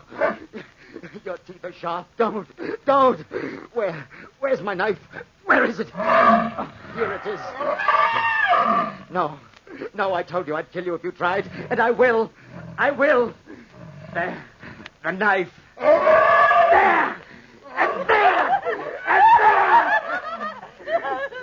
there. Darling Mignon, this is your release. Yes, your release. Please come back to me. Please come back to me. Don't leave me alone in the desert. Mignon. You'll never go back to your panther friend. Never, darling. Never.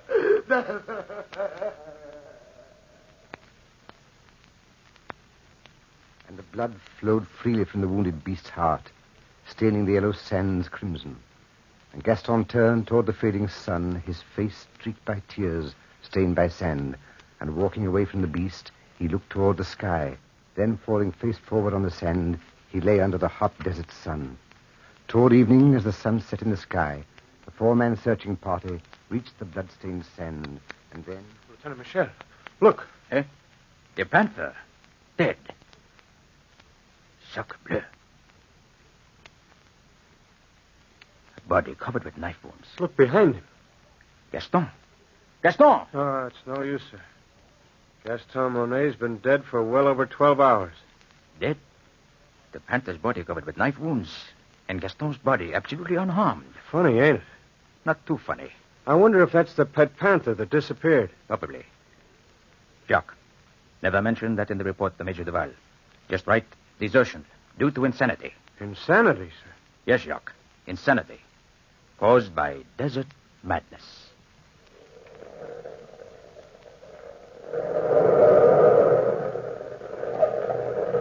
From the time-worn pages of the past, we have brought again the immortal tale, A Passion in the Desert. Bellkeeper, hold the bell.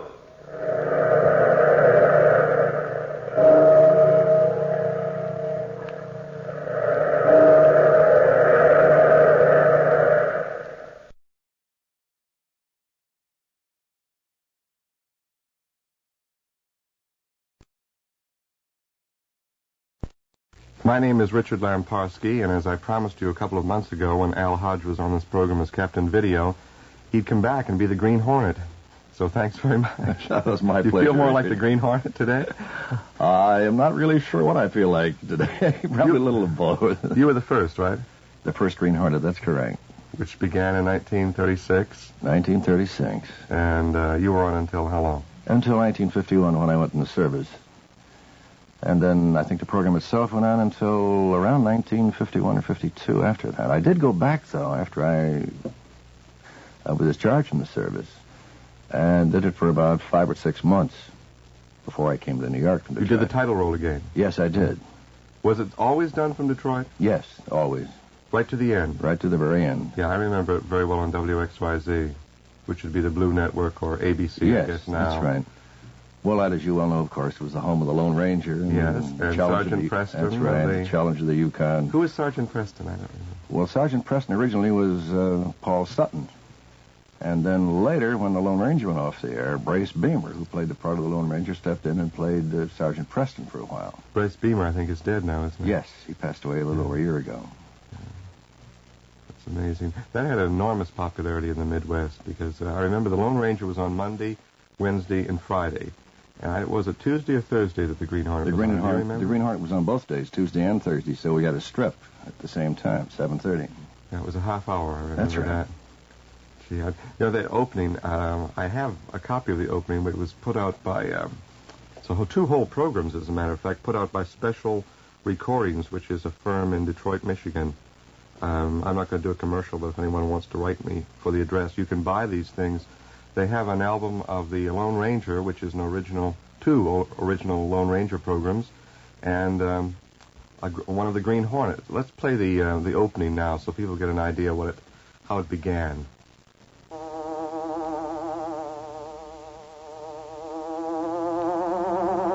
The Green Hornet.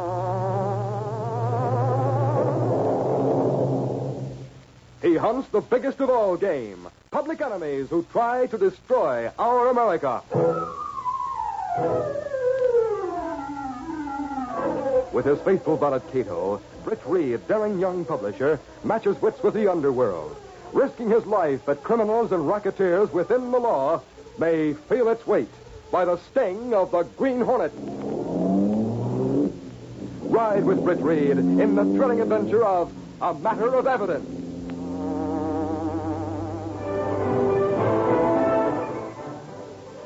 You were doing takes when that was on. Now, what were you thinking? Brings back a few memories, Richard. It has to. That ending, I think, is a little bit different than the one I remember. I'm sorry, I don't mean the ending. I mean the introduction. He fights the biggest of all games. That's right. Public enemies that even the G-men cannot trace. That's right. Is the one I recall. Yeah, there was a story which I think you mentioned when we were discussing this before, that the FBI objected to this strenuously because there were a few crooks around, apparently, that the G-men couldn't reach. But that really was not the intent of the statement. You see, George W. Trendle, who owned the program, the same gentleman, of course, who had the Lone Ranger for so many years, was an attorney. And he got some of these cases from his original file. And when he said the G-men cannot reach, he meant that they were operating inside the law. So legally, they had every right to operate. And as such, of course, the G-men could not touch them. It didn't have anything to do with their inefficiency. It meant that because of certain legal tricks, they could not arrest these people. That's right. It was G-men could not reach, not G-men could not trace. Exactly right.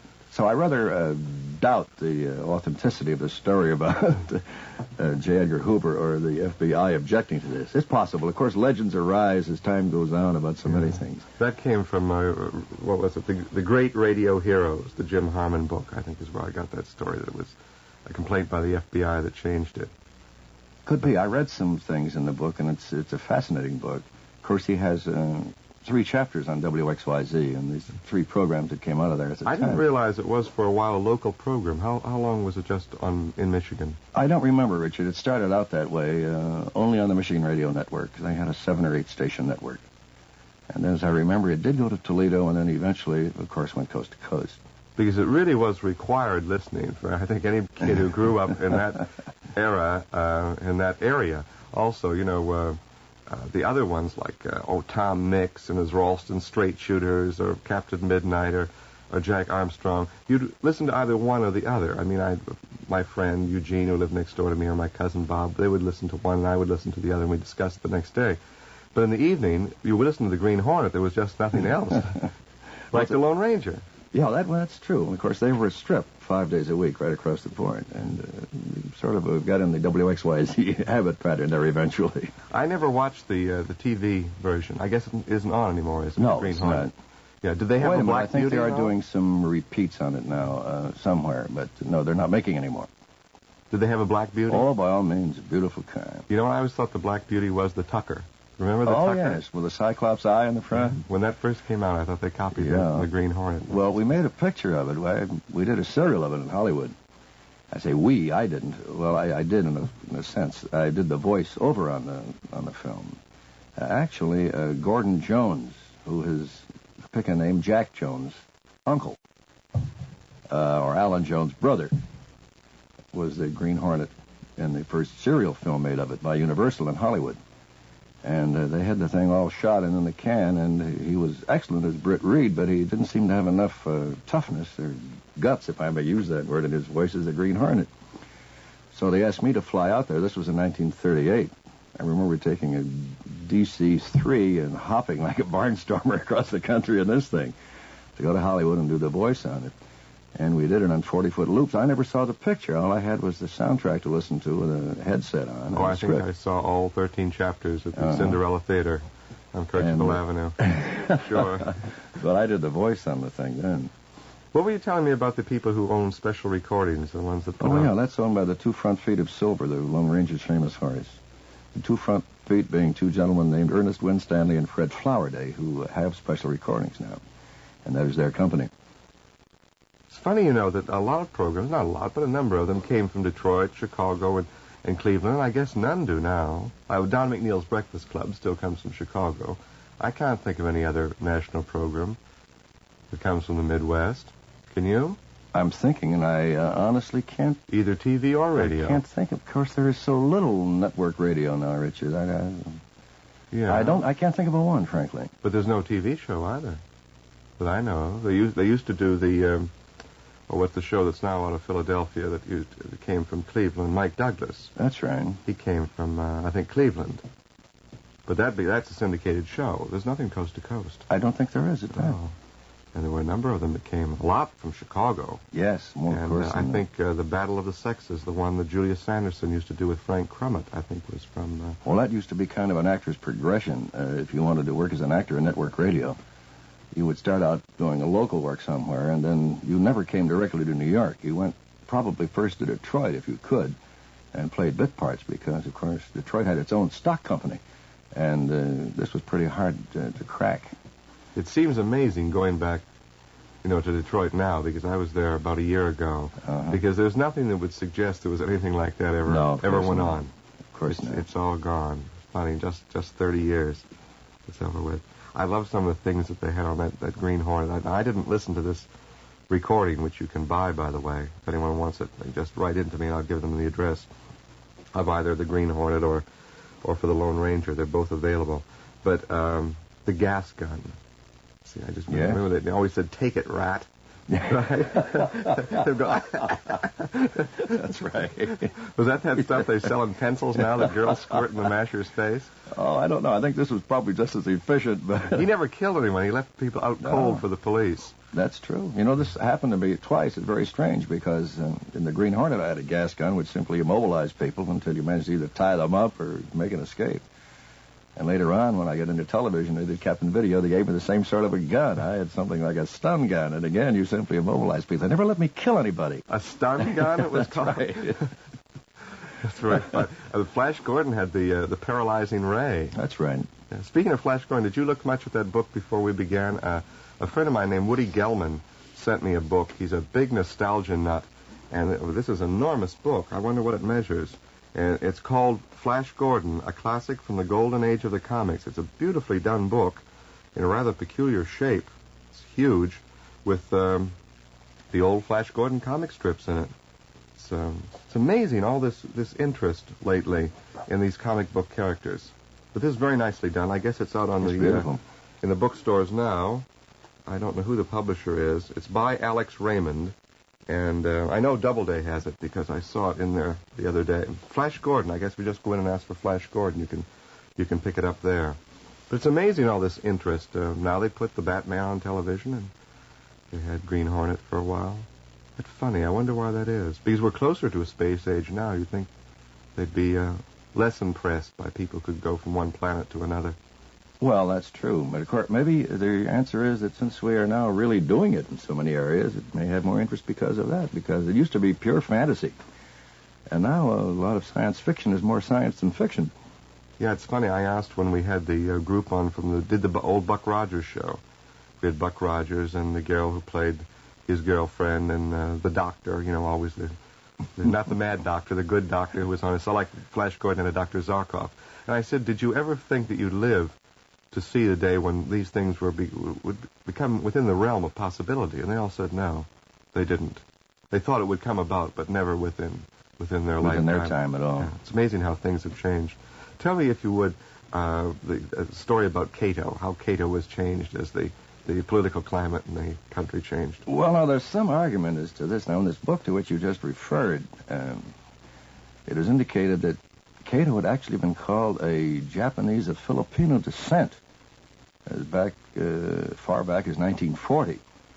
Now, that's possible now, but I do remember when we were casting for Cato, and we were looking for an authentic Japanese to play the part. It could be that there was some mention later on around 1940 that he was a Filipino somewhere, but he, believe me, when we started, was a Japanese. And we did definitely change him to a Filipino as soon as we became involved in this conflict with Japan. But his name was Tokotaro Hayashi, and he owned a sukiyaki restaurant on Grand Boulevard up near the Wilding Picture Studios. You know that area, Richard. Sure, I know it very well, near East Grand Boulevard around there. Well, what happened was, in casting it, James Jewell, who was the director of both the Lone Ranger and the Green Hornet at that time, called Wilding Pictures to see through their casting department if a Japanese actor were available. And they had used one, and they found him because the sukiyaki restaurant was next door. And one day they just happened to wander in and found a Japanese. They needed one in a picture they were making over there, and he was fine. And they were looking for a couple of Chinese actors at the same time. We happened to have a couple of Chinese actors in our file, so it was a very funny story. We said, fine, I'll make a switch. 2 Chinese for a Japanese, and we're both in business. And that's how we got a hold of Cato. He was a wonderful little fellow, and I remember he invited the cast up to the sukiyaki restaurant one time for a dinner, and we were all delighted to go. Figuring we'd have some wonderful, authentic Japanese dishes, and, of course, a special Japanese red carpet service. And he went out of his way to get sweet corn steaks, mashed potatoes, and gravy because he thought all of us lovely American people liked something with which we were totally familiar. We didn't even see a glass of sake. I am amazed that they even had a Japanese restaurant in Detroit because they didn't go much for the foreign food in the Midwest. You know, chop suey is about as far out as they got when I lived there. Yeah, I was pretty successful with it, as a matter of fact. Well, there might have been some sophisticates around in that area, but I sure didn't know them when I lived back there. I remembered when I looked at the back of this album, the Green Hornet album, something I'd forgotten, that he was the grandnephew of the Lone Ranger. Oh, you'd forgotten that? Oh, my, certainly.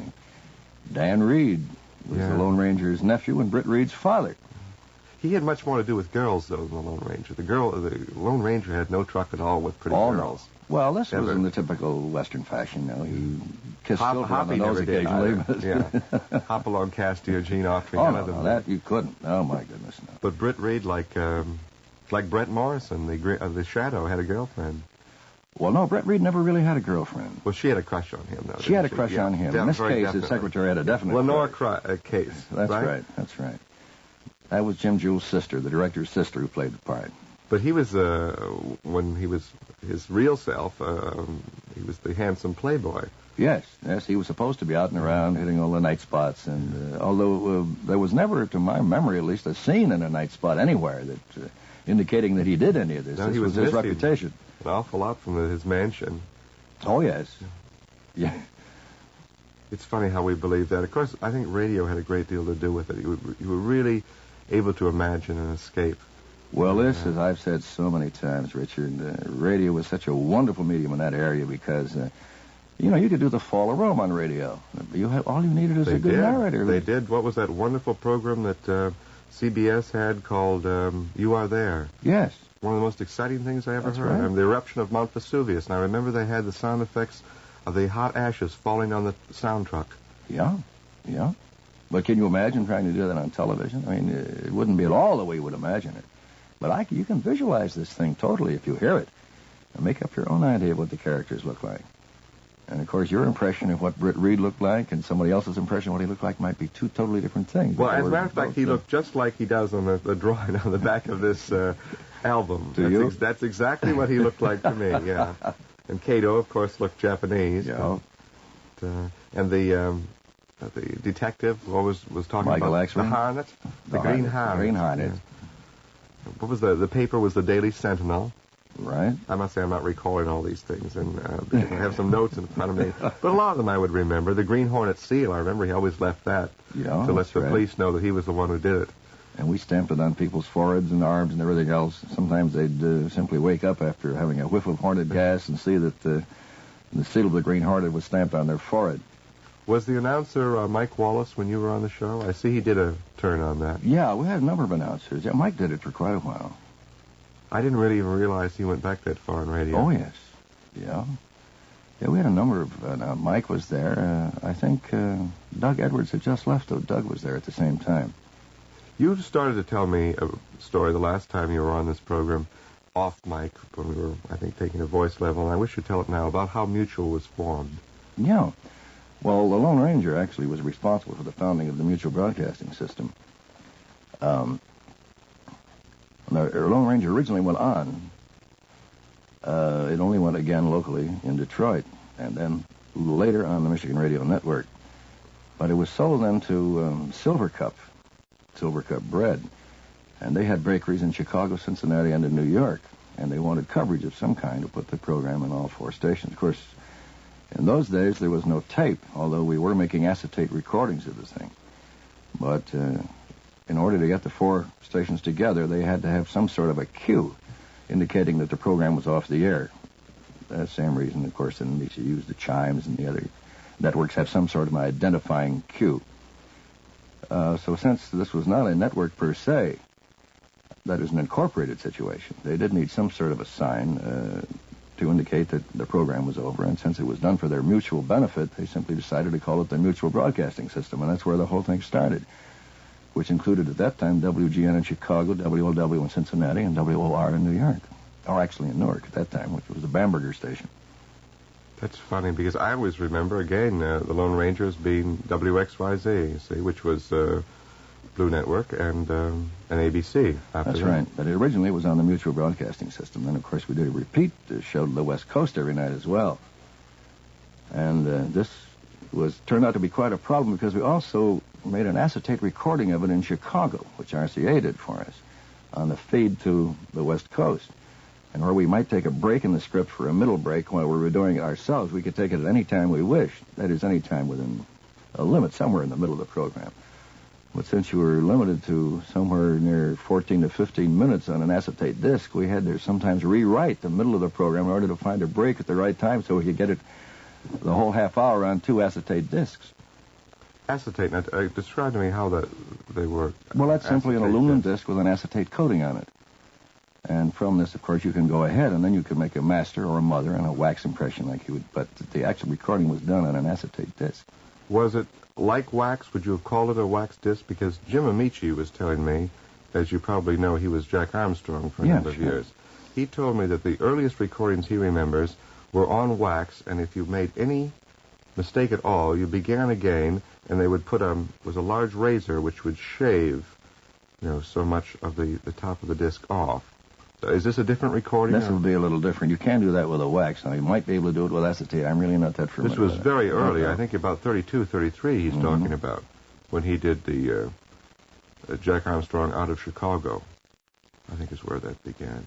That could have been on wax, which would be a different process then. You're not in radio or TV anymore. Why don't you tell them what you're doing in case they didn't hear Captain Video? Well, I have a very interesting job now, Richard. I'm working with Olson Temporary Services.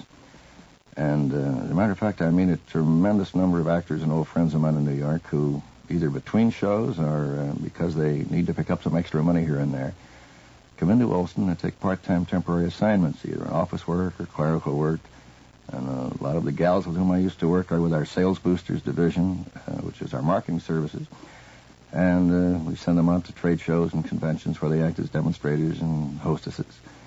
But a large part of my work is done in recruiting, trying to interest a housewife who's had some previous office experience to pick up her typing and shorthand and stenographic abilities again and come back and work a day or two on a temporary assignment. And it's amazing the number of people who do this. About 80% of the people that we have that we send out are housewives, and the average age is around 38 years because their families by this time are pretty much out of the way. But they do it not primarily for the money, Richard, which I think is an interesting thing. They get sort of housebound, and once they get out and get the hair curlers out of their hair and the house coat off in the morning, and they discover they're really a different person again. They take on a new personality or find one they had before. It's an interesting thing I'm doing, and I'm quite entranced by the whole thing. Well, I think it's good for anybody to keep busy. It's probably very healthy. Gives me a chance, too, to be a little ham, you see, because I go out and talk to these women's clubs. So whatever acting I would like to do, I get a chance to make a speech here and there. So that helps a little bit. Al Hodge and I met, when was it, about 2.5 months ago. One Friday afternoon, we went up to the after offices and tell them some of the people we met. We took a photograph to begin with for the back jacket of my next book, whatever became of Volume 2. But tell the people who Oh, I'm met trying to there. remember now. We had Cliff Carpenter there, I think, didn't we? No, he wasn't. I remember the characters' names. You can probably... well, Bob Perkins. I remember the people. Virginia Payne. Virginia Payne and Pepper Young. Yeah. Well, that was Cliff. And then we had Jackson Beck. Jackson Beck and John...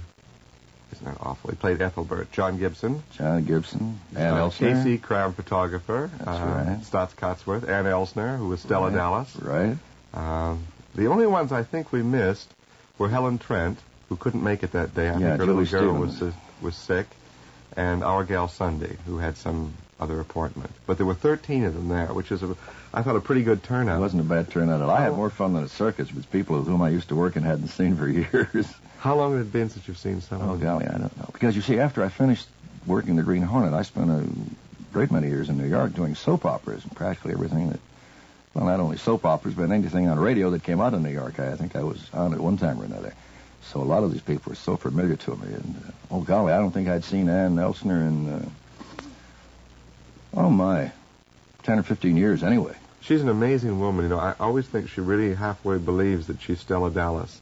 I've had a number of people tell me that. She goes into that character so easily.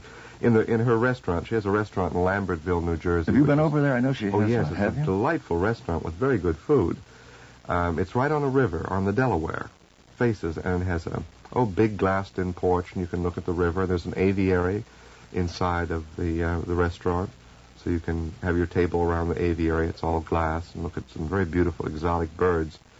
But people come in there, I'm sure, every day, because it says Stella Dallas's River's Edge Restaurant. Oh. And there's signs up and down the highway. You couldn't possibly miss it. You are coming close to Stella Dallas's River's Edge Does Restaurant. she use Stella Dallas in there? Oh, yes, she does. I didn't know that. She told me that I said, how can you do that? Because Stella Dallas it's a name, it's copyrighted. She said she knew the author, whose name I can't remember. It was a woman, and the woman gave her permission. So that's what it's called, Stella Dallas's. And people come in, from all over the country because it's near Bucks County. It's right on the line from Bucks County. They say, gee, I remember you and your lolly baby. She goes right into that character. I have to tell you a funny story. You just mentioned Helen Trent, which brought this to my mind. But Julie Stevens played Helen Trent. One of the prettiest ladies I know. She's a doll. Isn't she? And David Gothard was her boyfriend on this thing all the time. Yeah. Gil Whitney. Gil Whitney, that's right. I remember the real people. You remember the name. But they played this part. Lived at the Waldorf. So Frank and Ann Hummert decided they would like to get a good spread of it coming out of the Waldorf and getting into a Cadillac, a Carry, of course, but it looked like it was his with a chauffeur and everything. Believe me, people in soap operas didn't make this kind of money. But they'd got a beautiful picture, and it ran in one of the radio magazines, full-color page. But in the cut line underneath the picture, they lost a stick of type somewhere. And when it came out in all its glory, it said, and if I can remember this correctly, David Gothard, conceived by Frank and Ann Hummert. And they left out the line about star of Helen Trent. And this was so funny, and we never, of course, let the poor guy live it down. Very funny. Very funny indeed. Aunt Hummert is still living here in New York, I'd love to get her to do one of these programs. I think she'd be delighted to. She's a charming person. Because she certainly must have stories. Oh. It's amazing what they produce. I think they had 30-some shows. I was going to say 24, going on 24 per week. Yeah. And many of them were dailies, right? Well, I think they had 3 nighttime shows, and I believe the rest were strip shows. Well, I think Mr. Keene was a Hummert show. Mystery Theater. Mr. Chameleon. Mr. Chameleon was. There was one other that I'm trying to think of that was a Hummert show. It might have been Famous Jury Trials. Or Missing Heirs. I always listen to Missing Heirs. Well, they used to find people, and I always thought that they would... Someone in Poland would have left me. I love that. 2 million zloty. The theme music of Mr. Keene. Well, that was incidentally went into a half-hour show, I believe, nighttime. Mr. I always remember Lost Persons. And their theme song always absolutely killed me. They had 2 theme songs, though. Now, which one do you remember? Someday I'll Find You. Someday I'll Find You. But the other one was I'm Always Chasing Rainbows. Oh, that one I don't. Now, that's what I'd love to ask her. Why they changed that? Because they were both funny. Very funny. I think it ended with you. That was the last ones in the last years. It was Someday I'll Find You, the Noel Coward tune. But I remember I'm Always Chasing Rainbows. And I remember the switch. It must have come sometime in the 40s because it was a good show. He's dead, the fellow who played... Mr. Keene. Yes. I think the fellow who played Pat Patton, it wasn't Pat Patton, but it was a name like that. The detective who helped him with the Irish brogue. He's still around someplace. But, Carl Swenson did Mr. Chameleon, of course. Yeah. You see Carl quite often on television. Yeah, I think he works mostly from the coast. He does, totally from the coast now. None of them have moved out there. One of the Mr. and Mrs. North people did. I can't think of which one because I tried to put together a Mr. and Mrs. North show and a Thin Man show. I think one of them are out there, too. You're like all those people I meet, they really loved radio. Oh, sure. Yeah. I had such a kick out of reading this book, which you're referring to. The great radio heroes. Yes. Well, another one that's very good is, I'm always referring to it, I've got it here, Radio's Golden Age, which is by two friends of mine, Frank Buxton and Bill Owen. You're in that, of course, quite a bit, too. Mm-hmm. There are a couple of things I noticed in this book that you mentioned. A couple of statements with which I take some exception. Oh, well, mention them, by all means. I think it was mentioned that the Green Hornet was named because green hornets allegedly had the angriest dispositions and were most liable to sting. It does say that. So the truth of the matter is that it was originally called the Hornet, and we discovered we could not copyright the name without an adjective in front of it. And that was the reason we had to pick one. So it could have been blue, purple, or anything. Of course, a pink hornet wouldn't fit very well. But they suddenly decided upon the word green. To my knowledge, there isn't any such thing as a green hornet. I'm not that familiar with Hornets, so I don't know. It was never on the air by the name of the Hornet, No, was it? no. Yeah, it was a working title. That's right. What were some of the other things? Well, I think you also mentioned that an actor named Gil Shea had played the part of Michael Axford, when actually it was played by a real wonderful old character actor named Jim Irwin. And he was an old pal of Victor Herbert's. That's how far back he went. He used to go up to Saratoga and hang around with Victor, and the stories he told were delightful. But Jim was the original Michael Axford in this thing. And we did talk about Cato. And in the book, they mentioned the part was played by Raleigh Parker. Well, that was much later on, because my little Japanese friend Tokataro Hayashi, who had the Sukiyaki restaurant, of course, was the one who played the original Cato. So he was, no matter what the books say, he was cast as Japanese. Does that settle all your there. points? You were there. Good. Well, we've had Al Hodge today rebutting some of the statements made in the great radio heroes, and he should know whereof he speaks because he was the original Green Hornet, along with playing a lot of other soap operas during the 30s and 40s, and then he was Captain Video, as anyone knows who listened to this program a few months ago. Thanks very much for being here, Al Hodge. It's my pleasure, Richard. Always is. Remembering radio. I always look forward to programs on radio. I also wanted to say that I'm looking anxiously to see your new book, which is coming out in June, I believe. Yeah, a it's lot of supposed these to be people out, mentioned in June, with your picture on the back cover, along with a lot of other Looking people. forward to seeing it. Much luck with it. Thank you very much. My guest today was Al Hodge, the Green Hornet. And until next week at the same time, this is Richard Lamparski. Thank you for listening. Good night.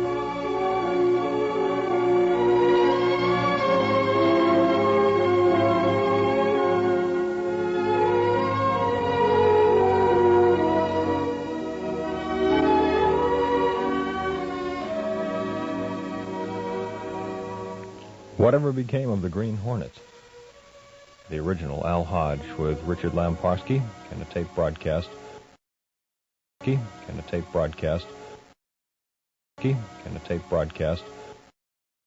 Can a tape broadcast.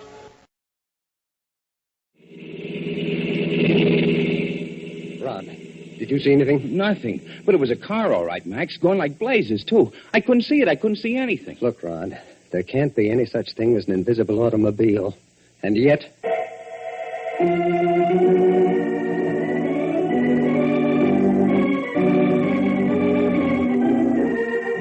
Mutual Broadcasting System presents The Adventures of Max Chandler, featuring Carl Swenson in the role of the famous broadcaster and reporter, whose assignments bring him into constant conflict with the Whisper Men.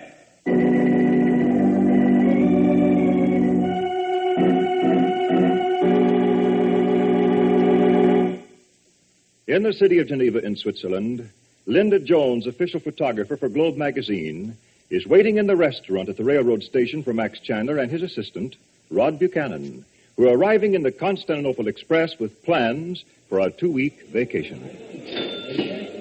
Linda Jones. What? Well, this is wonderful. Oh, hello. Linda, what on earth are you doing here in Geneva? You should have let me know you were coming. I don't quite know what this is all about, but I haven't the faintest idea who you are. I've got to catch up on what you've been doing since you left the Far East. Saw some of your pictures in Globe. Come on, let's get out of here, Linda. There's so much noise you can't hear yourself think. Now, look, this has gone far enough. I've just got to know what's been happening to you. You feel that gun against your ribs, Miss Jones? What is this? There's a silencer on it, Miss Jones. I can leave you dead here on the floor, or you can walk out with me without making a fuss. I don't understand what you want. Yeah, we've got a lot to catch up on, darling. Come on, time's a wasting.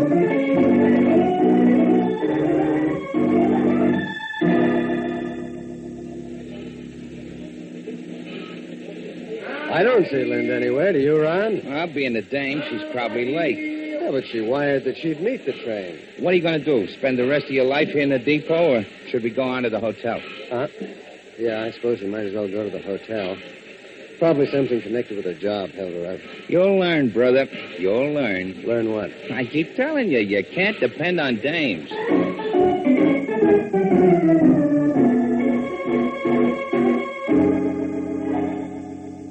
Yes, monsieur. My name is Max Chandler. I know that, monsieur. We are very honored to have you staying here at our hotel. We have always listened to your broadcast here in Geneva. Thank you. I'm trying to locate a friend of mine who's staying here, Miss Linda Jones. Ah, yes. The American lady with the camera. Well, she was supposed to meet our train when we got in. And that was nearly 3 hours ago, and we haven't heard from her. Are you sure that there wasn't any message for me? It would have been in your mailbox, monsieur. Well, there wasn't anything out at the desk. I'm sorry, monsieur. Look, I don't want to sound like an old maid, but I'm worried about Linda. Now, she doesn't answer the phone in her room, but it's possible that she might be there, ill or something. It is to be hoped that is not so, monsieur. Now, I'd like you to get your master key and come upstairs with me. Ah, bon, that would be strictly against the regulations, monsieur. I'll take that responsibility. Well. I promise you, Miss Jones won't make any complaint about it. Very well, monsieur. Only I am quite certain there can be nothing wrong.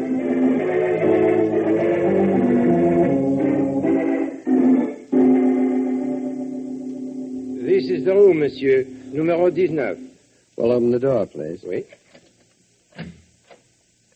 Mademoiselle Jones? Holy smoke, look at that. What do you... But, Monsieur Chandler, I don't understand. Well, somebody's turned this place upside down. Her clothes, photographic stuff. The place is torn to pieces. It's impossible, monsieur. It isn't impossible. It's happened. Look, they've even slit open the backs of your overstuffed chairs. But, Monsieur Chandler, You'd better get the police at once. I have a call to make. At once, Monsieur. Quelle affaire? Hello. Get me room 11, please. Hello, Rod.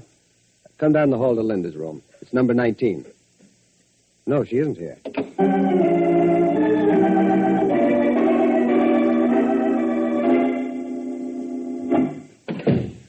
You're making this a lot more difficult for both of us than you need to, Miss Jones. Now, sit down over there. I'm going to make this so difficult for you. Before you're through, you'll wish you'd never seen me. Are you going to explain this outrage or not?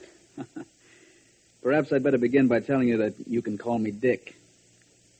I thought I played the role of an old American friend back at the station very well, didn't you? So help me. You see, I was educated in America. I don't care anything about your education. You know, you're very pretty.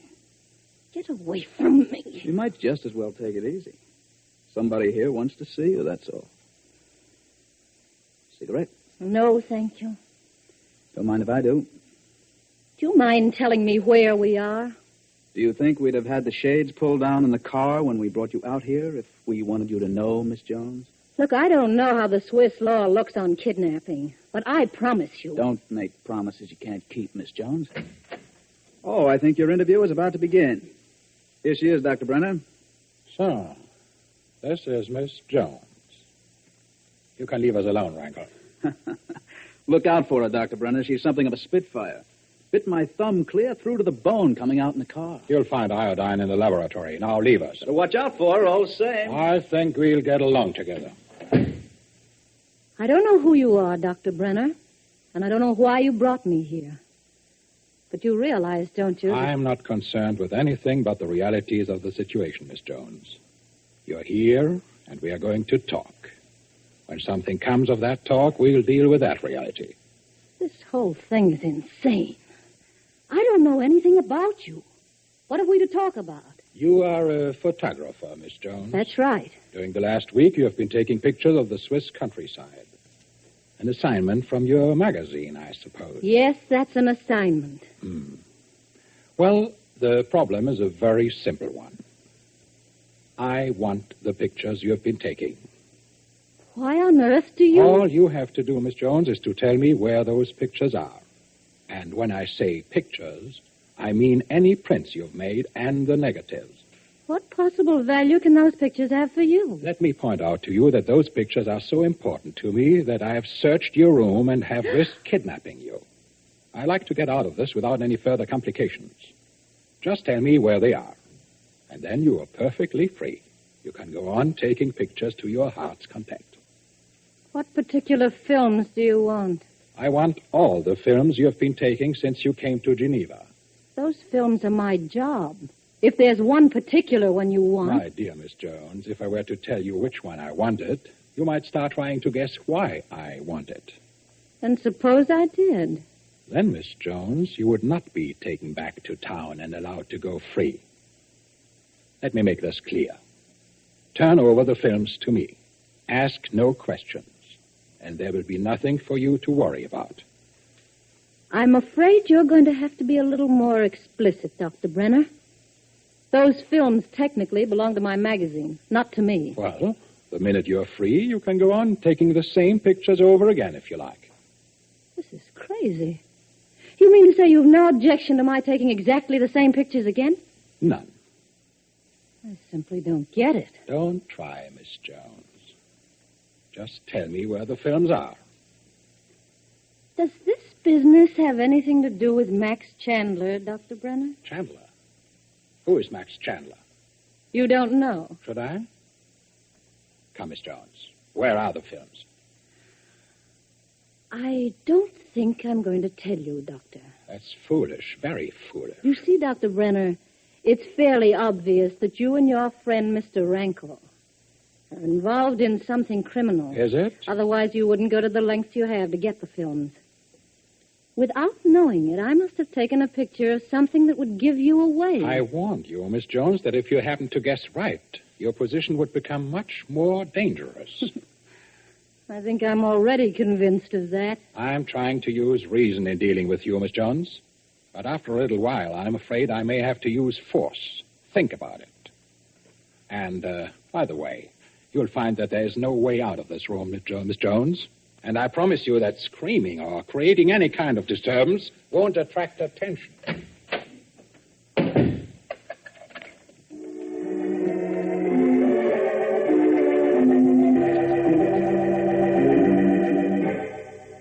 Still no word from the young lady, Monsieur Chandler? No, not a thing. The Swiss police are very thorough, monsieur. They're thorough, all right, but they seem to take their time about it. Look here, Mr. I don't think I got your name before. Lefebvre, monsieur. Are you a native of Geneva, Lefebvre? Yes, monsieur. I've lived here all my life. Well, here, will you look at this sketch? I found it in the wastebasket in Miss Jones' room. You recognize this house? Well, I can't say that I do, monsieur. There are many houses in this neighborhood with cupolas on the roofs. It could be one of many houses. Uh-huh. Well, thanks, Monsieur Lefebvre. That doesn't help much. Let's go, Rod. I'm sorry not to be of more help to you, monsieur. Oh, that's all right. Thanks anyway. What's the idea of all the questions about this sketch, Max? Well, we've got to find some kind of a starting point for a search, Rod. Now, nobody here at the hotel remembers seeing Linda since breakfast. Well, there's no reason why they should pay any particular attention to her, is there? Listen, Rod, Linda's room had been straightened up by the maid. Now, the manager assured us of that. And you'd expect the waste paper basket to be empty. So what? So I assumed that Linda came back to her room sometime during the day and threw those sketches away. More likely the guy who tore the place apart did it. Well, that could be, Rod, but we got to grab hold of any straw we can find. If Linda was sketching this morning, maybe somebody saw her.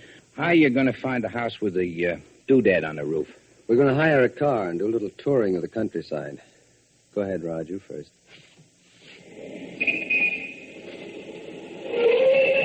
Taxi, sir? Okay. Where to, sir? Say, do you know the countryside around here pretty well, driver? Like the back of my hand, sir. Well, here, will you take a look at this?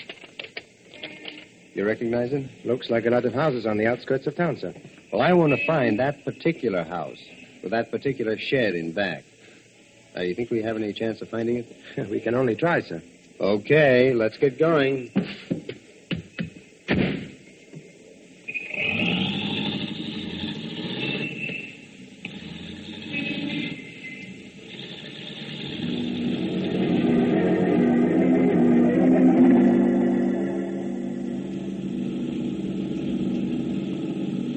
That looks like it, sir. So slow down. No shed back of that one, Max. That's not it. Keep going.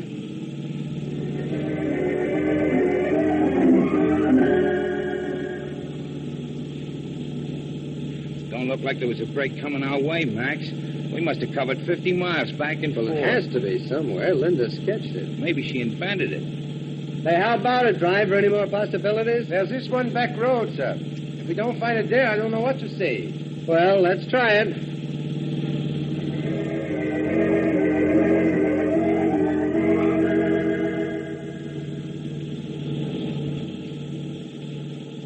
Hey, Max, look over there.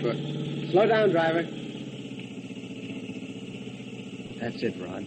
The shed. Even the car standing in front of it. All right, driver. Pull up in front of that house, will you?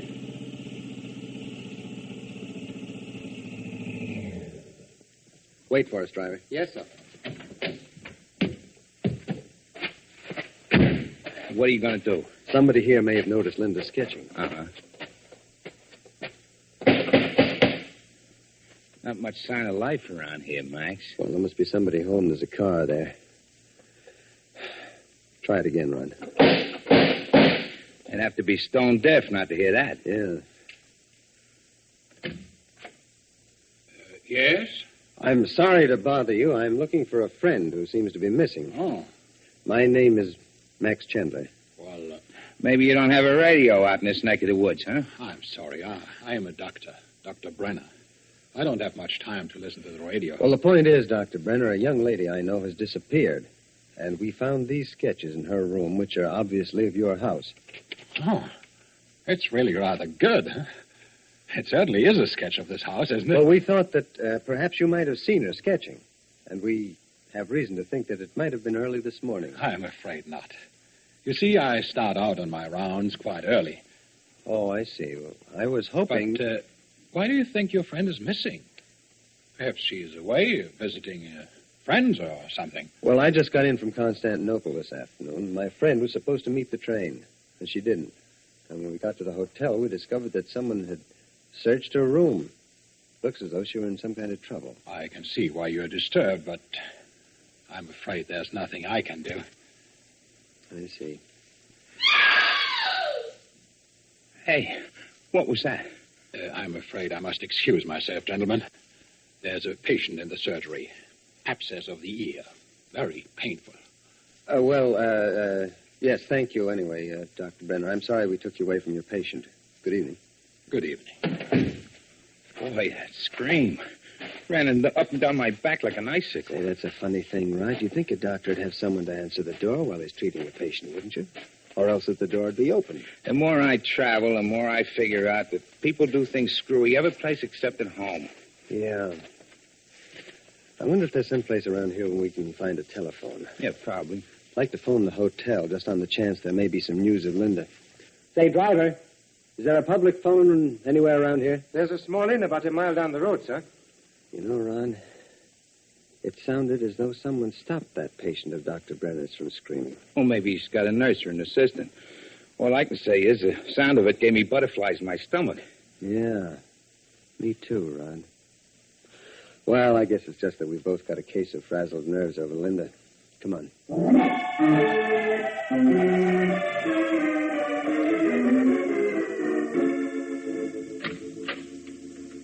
What the devil is wrong with you, Wrangler? Could have heard that scream all the way into town. I don't know how she got that adhesive tape loose from her mouth, Dr. Brenner. Was Chandler suspicious? I don't think so. At least he went away. Well, what did you tell him? I told him I had a patient with an abscessed ear. He seemed to accept the explanation. That was a little too close for comfort. Take the adhesive tape off her mouth, Wrangler.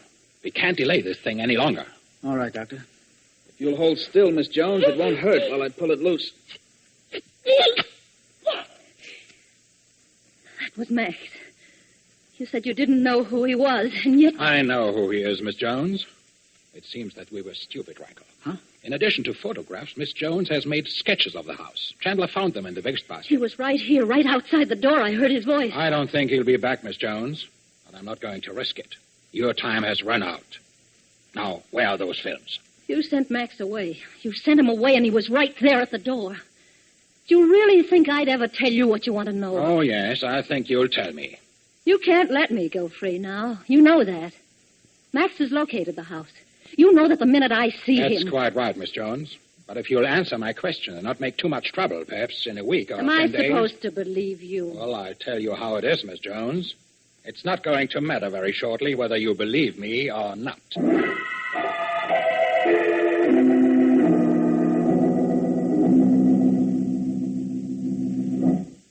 Well, if there's any news at all, call me at this number I've just given you. That's right. Goodbye. No news? Nope. Linda hasn't called the hotel. The police haven't found any kind of a lead. Begins to look bad, Max. Linda'd have called in long ago if she could. What next? Do we go back to town?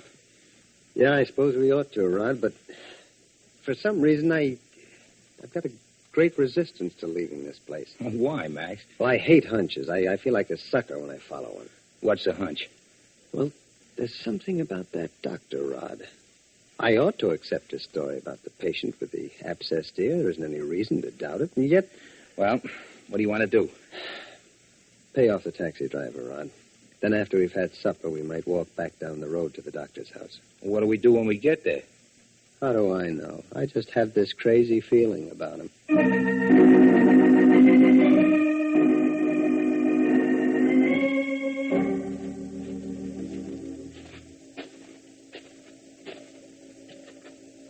That light off there must be in the doctor's house. Yeah. It's the blackest night I ever saw. No stars, no moon. Boy, the wind off these snow-capped mountains bites right through you. Certainly can't see anything from here, except that light in the window. Well, what do we do now? Maybe I'm nuts, Rod. Maybe we ought to go back to the inn and go to bed. Well, I sure wouldn't complain about crawling under one of those nice thick eider-downs. Okay, let's start back. You suppose there's another road around here we didn't notice, Max? That car sounds awful close, but I don't see any headlights. Neither do I. Rod, jump! That car's right here! Holy smoke, Max. That thing nearly ran us down. Rod, did you see anything? Nothing. But it was a car, all right, going like blazes. I couldn't see it. I couldn't see anything. Look, Rod, there can't be any such thing as an invisible automobile, and yet... There was dust, and I could smell the fumes from the exhaust. Guy couldn't possibly drive a car on this road without lights. Well, he did. You know, Rod, that car came from the direction of the doctor's house. We could hear it start. Well, it beats me. It couldn't happen, but it did. So let's get going. No, Rod. I'm not going back to the inn now. Maybe that guy will come back. It's my bet if we walk a couple of 100 yards down the road, we'll find him wrapped around a tree. Nope, I don't think so, Rod. I got a feeling he's going to come back. Another hunch? Yeah, I'm sorry, Rod. Okay. Play it your way.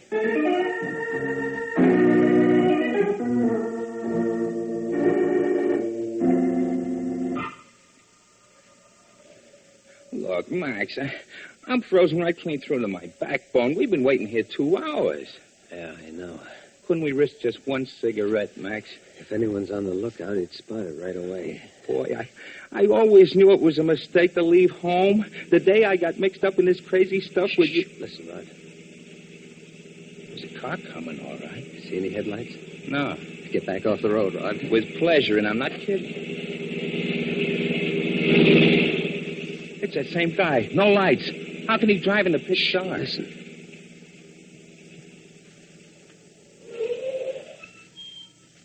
You were right, Max. The car went to the doctor's house. All right, let's go. I want to see that automobile. I'd kind of like to see it myself, just to be sure I'm not having bad dreams.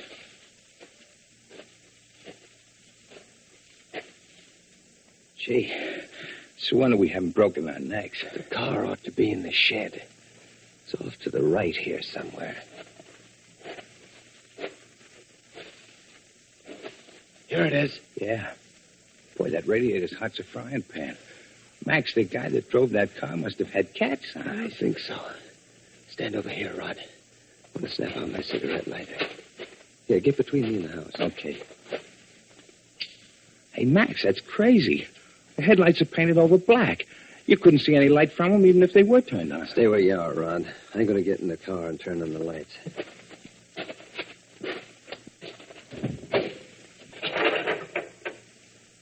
See anything, Rod? No, nothing happened, Max.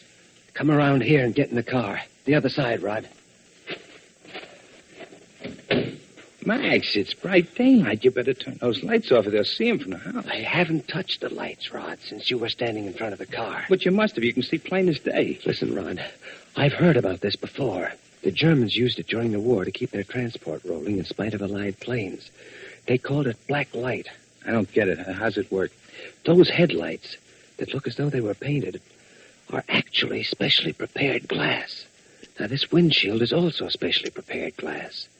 You can't see any light from those headlamps unless you're looking through the windshield glass. Yeah, I remember reading somewhere about something like this for taking the glare out of headlights back home. Yeah, that's the same principle.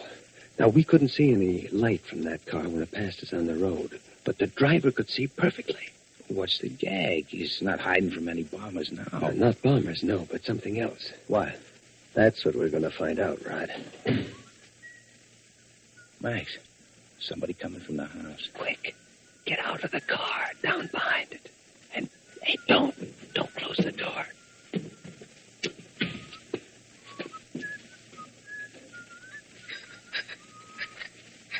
Max, the guy's unscrewing that black glass from the headlamps. Yeah. They wouldn't want them to notice it in the daylight.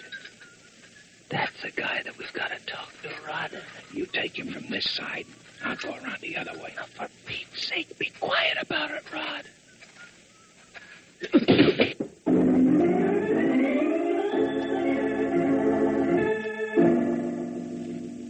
All right, brother, now start talking.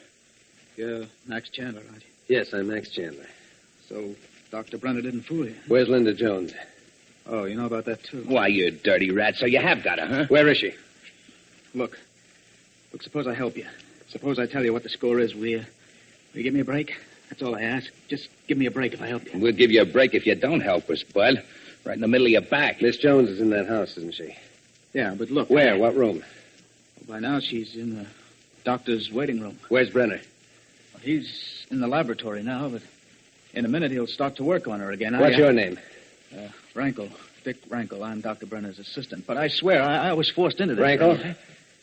So help me, if anything has happened to Linda. If you and Brenner have done anything to her... She's still all right, huh?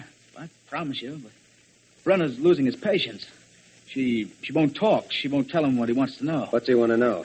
He just wants the film she used for taking pictures around here. If she hadn't been so stubborn, if she just told him, she could have gone free. Pictures of what? Look, you got to promise to give me a break if I tell you. We promised you a break, brother, and here it comes if you don't... I don't think he has to tell us, Rod. Linda probably took a picture of this house that showed the car. Those black glass headlights hadn't been removed. Is that right, Rankle? Yeah. I forgot about them the other day. I left them after daylight. What are you and Brenner using this car for at night? I've already told you more than I should. If you'd only promise me... Keep talking, brother. All right, I'll tell you. Make it fast. Brenner's a brilliant scientist. German, of course. Yeah. Before the end of the war, Brenner got quantities of scientific equipment out of Germany and catched them here. He was working on atomic energy. Go on. Well, now he's planning to set up a laboratory in a place where he can work safely without being spied on. We've been moving the equipment at night. And some people think there's no danger of another world war. All right, Rankle. Which door do we go in to get to the waiting room where Linda is? Side door. I left it unlatched when I came out. If Brenner hears you, he'll kill you. He'll think it's you coming back, Rankle. Tie this guy up, Rod. I want him here when we come out. Tie him up? Yeah, hurry. But, Max, there isn't anything here. Come on, hurry up, will you? Oh, well, I guess this'll have to do. Oh! Rod, what the... Well, he'll keep that way, Max. There wasn't anything to tie him up with.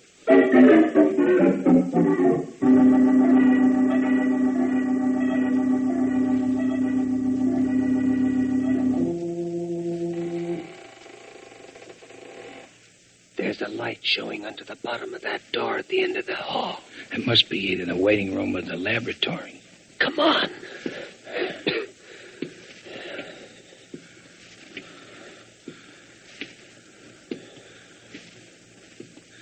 All right, Rod. I'm going to open the door. Be ready for anything. Linda! Max! Oh, Max. Quiet, darling. Where's Brenner? In the next room. It's a laboratory, I think. Linda, are you all right? Max, I've been so scared I couldn't hold out much longer.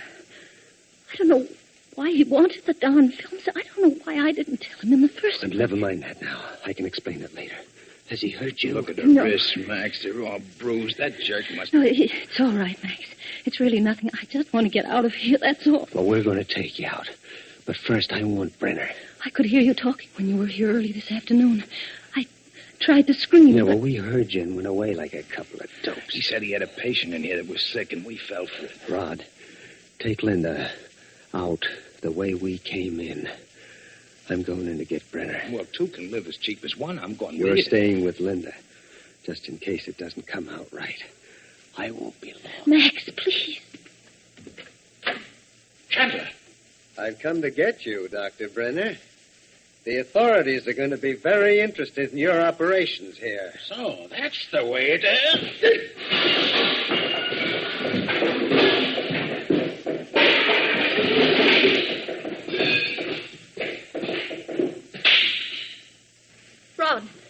Rod, what happened? If that's Brenner coming out of there... Max! Max! It's all right, darling. It's all over.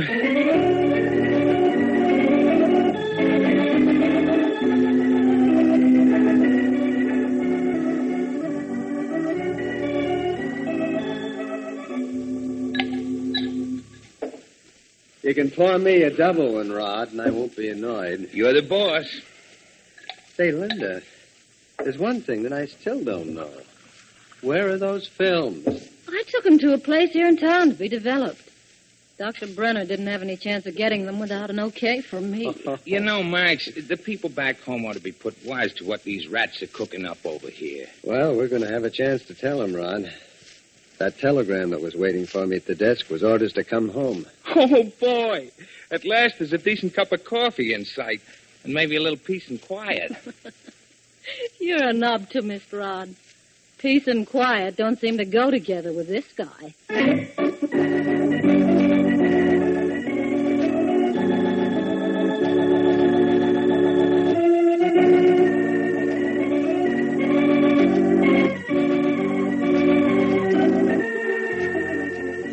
Next week at this time, the Mutual Broadcasting System will bring you another in this series, The Whisper Men, based on the stories in Liberty Magazine by Hugh Pentecost. Tonight's program was written by Judson Phillips and Blake Cabot, produced by Dan Seymour, and directed by Tony Leader.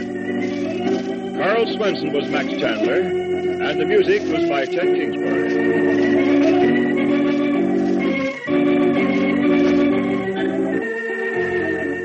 This is the Mutual Broadcasting System.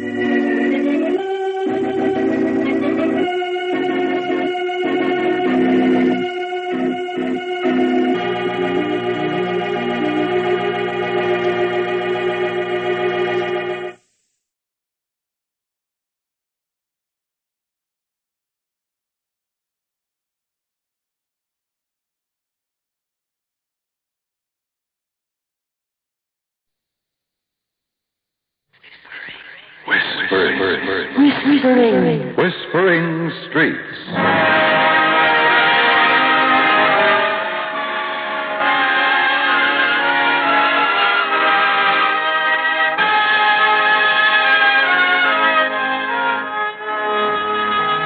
And here is Betty Davis. Hello. The streets that span a continent whisper continuously as they hurry from ocean to ocean. To Dorcas Haynes and Loretta Cranford, 69 and 67, respectively, they were crowded with incident and adventure and with certain moments of intense fear. As they drove along in their station wagon, Miss Cranford, the timid one, would stop knitting and touch the arm of Miss Haynes, the valiant one, with trembling fingers. Well, I'm sure I saw an Indian behind that rock we just passed, Dorcas. Well, he hasn't used his bow and arrow yet, so I guess we're safe. If you could go a little faster, perhaps 30? Look, if there's one Indian, there's 100 Indians. All spread off across the plain. Ah! And they don't burn females at the stake, Loretta. Not anymore. You mean they do worse? What's worse than frying? Oh, be your age, Loretta. Most of the Indians own oil wells and have gone to college. You've been scared ever since we left Riverton. Way back in Massachusetts. You were the one who suggested this trip, not I, Doc. Well, you were mighty quick to come along. Well, I've never been to the West Coast. Got a hankering to be in a movie, Loretta? I'd like to see one made. If that fellow thinks he's going to take off one of my mud guards, he's mistaken. Oh, he looked villainous. The driver, I mean. I didn't get a good look at the man in the back seat, but the driver was bad, clear through, like a desperado. Maybe you're right, Loretta. Maybe that was a black murder car like we're always reading about. The criminals escaped in a long black murder car. Why don't you talk like this when we're going through towns, Dorcas? What's the sense of talking about black murder cars when we're way out in the middle of nowhere? Myself, I like the open road. The last gas station we passed must have been 20 miles to the rear. This is the West, Loretta. The wide open spaces where men are men. Oh, I wish we'd stayed at that guest house 30 miles back. You mean stayed for good? No, but for longer than just to have coffee and crullers. Oh, why did we have to go on when the dark was coming? We could have stopped for the night and started out early in the morning. Oh, be sensible, Loretta. And don't upset my schedule. I've calculated to make so many miles a day, and I'm not going to change my plans for you or anybody else.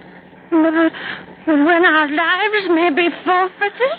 Worst that can happen to us will be a blowout. Ooh.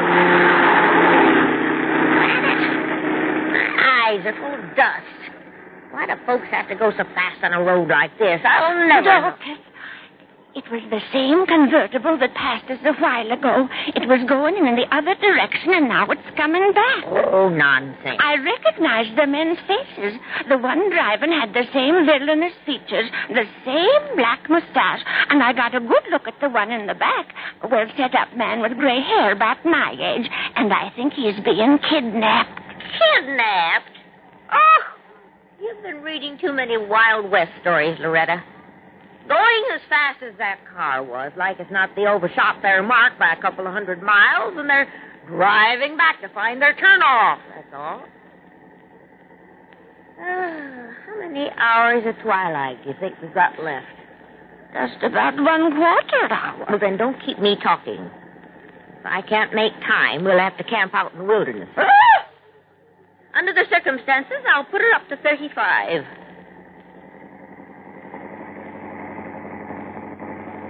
Don't go so fast, or I'll drop stitch after stitch, Dorcas. Oh, it's bad enough that the desperados have seen us and have backtracked to make an ambush without me having to rip out row after row. Ambush nothing. You're too full of dreams, Loretta. Oh, I wish I were as brave as you are, Dorcas. You can say that again. Well, dark's coming down all of a sudden. Suppose there's going to be a storm. A storm? Out here? Oh, I'm terrified of lightning and thunder. I'll turn off the next side road I come to. I'll drive until we've reached some sign of human habitation. I'll pray for the hotel or a dude ranch. Oh, Dorcas, it's getting awfully dark. I'm terrified of the dark. You're terrified of everything. If you don't watch out, the Almighty will send you a reason to be terrified. And I don't mean maybe. Oh, well, here's the side road. We'll turn down it. Look for a light. Go slower. The road's bumping. Dorcas, stop. There's a tree trunk clear across the road. I see it. That's what I expected. This is the ambush I was talking about.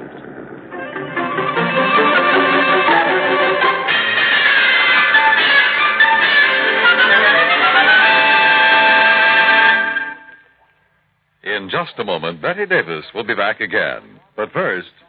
Servicemen are now insured in 2 different ways. That's because military service time can now be credited toward both Social Security and military retirement. And with sufficient years of service, that means 2 checks in your retired years after age 65. In planning for your retirement, remember that although you may become eligible for military service retirement after 20 years of active service, Social Security qualifications are a little different. Retirement under Social Security is based on attainment of a specified retirement age and not based on years of service. The retirement age under Social Security is different for men and women. Women can retire at age 62 if insured, while men must wait until age 65. Getting insured under Social Security requires at least 10 years of credit time. But if you're already in your 50s, you can be insured for Social Security with slightly less than 10 years of coverage. Have you investigated your Social Security benefits?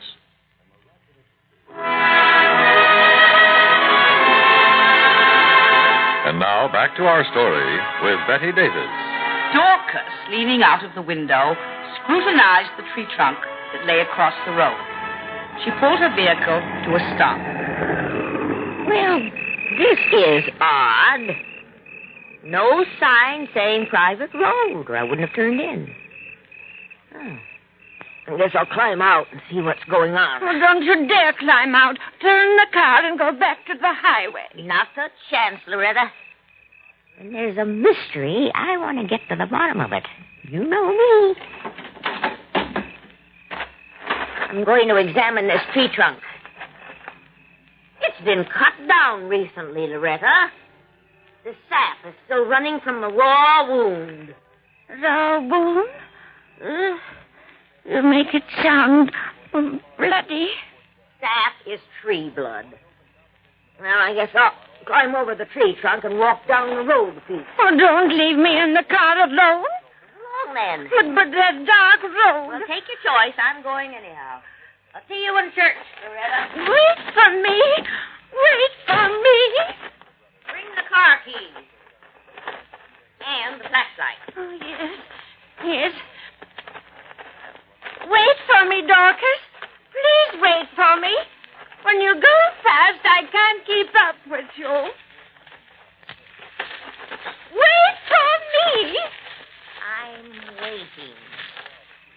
Don't turn your ankle on one of the stones on the road, because I'm not going to carry you back to the station wagon and nurse you all the way to the coast. Would you leave me here to perish in the wilderness? That would depend on a lot of things.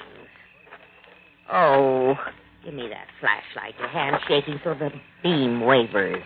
Why wouldn't it shake after what you just said? Here's the flashlight. Thanks. Well, the path's beginning to narrow down. I'll tear my stockings on the underbrush. You shouldn't wear such thin stockings on an expedition like ours. I'll scratch my legs. You keep quiet for a little while, Loretta Cranford. I can't hear myself think. Well, I'll be. Oh, why are you putting out the flashlight? Don't you see what I see? My land, it's a light up ahead and to the left. Dorcas, that light is shining from the window of a little cabin. We must tiptoe close up to it. We must peer through the window and see what's going on. Heaven knows what we'll see, Dorcas. Maybe that desperado who was driving the black murder car. Don't say that, Dorcas. And don't you scream like that, Loretta. Now, follow me on tiptoe. Those two men are there. A life may be at stake inside that cabin. 2 lives may be at stake right here, outside the cabin. Well, this is it. There's only one man in the cabin. And he's the one I noticed in the back of the car. Oh, such a pleasant-looking man. But see the way he's holding his hands. He's handcuffed. Handcuffed to the chair. Come on, Loretta. Obviously, the desperado has left him to die alone. Where are we going? We'll try to get inside and ask a few questions. If the desperado were as wicked as he seemed, the door would be locked. That's so, but... Well, what do you know? The fool desperado has left the key in the lock. He must be an amateur. Come along, Loretta. Who the heck are you? I'm Dorcas Haynes, Miss Dorcas Haynes, and this is my friend, Loretta Cranford, and we've come to save you. You've come to save me? What blazes can you do? I'm handcuffed. We realize that. Close the door, Loretta. We don't want the desperado to creep up behind us and take us by surprise. The desperado? Yes, the one who was driving the black murder car. It passed us coming and going. We saw his face and drew our own conclusions. We saw your face, too. Such a kind, gentlemanly face. Oh, so that's it. Yes. Loretta, the door. I'll put the key in my knitting bag with the extra set of car keys. Do. Why are you handcuffed? And what's your name? Oh, my name is George Smith, and I've been kidnapped. Oh, my goodness, exactly what I said. Now, I'm relying on your secrecy. That is, if we three get out of this alive. I'm a banker, and I came to this part of the country on a camping trip. Yes? Oh, please go on, do. Oh, yes. Well, to proceed, the desperado came to my camp when I was quite alone. He surprised me. I thought he was one of the other men in the camp. Anyway, he clamped handcuffs on me and threw me into the back of the... The black murder car. It's the worst thing I ever heard. Well, it is pretty bad. How long has the desperado kept you prisoner, Mr. Smith? For a day and a night. Oh, my wrists are killing me. And I haven't had any food. We stopped at a place with a telephone a while ago, and he talked for a short time, and then he turned back. We were making for the Canadian border, I believe. Oh, that's why he passed us twice. Oh, definitely. But now he's got Mexico in mind. Oh? Some news came to him over the telephone that alarmed him. Obviously. Yes. He's probably trying to collect ransom money, and, well, he'll kill me if the ransom money doesn't come through. Oh, no. Oh, Dorcas, we came in the nick of time. That we did. We must all get out of this unpleasant situation. And the sooner, the better. Well, our first task is to remove the handcuffs from Mr. Smith. Well, I suppose you have a key in your pocket? I've the keys to this cabin, and the car key is in my knitting bag, but... Dorcas, why are you snatching at my arm that way? It'll be covered with black and blue spots.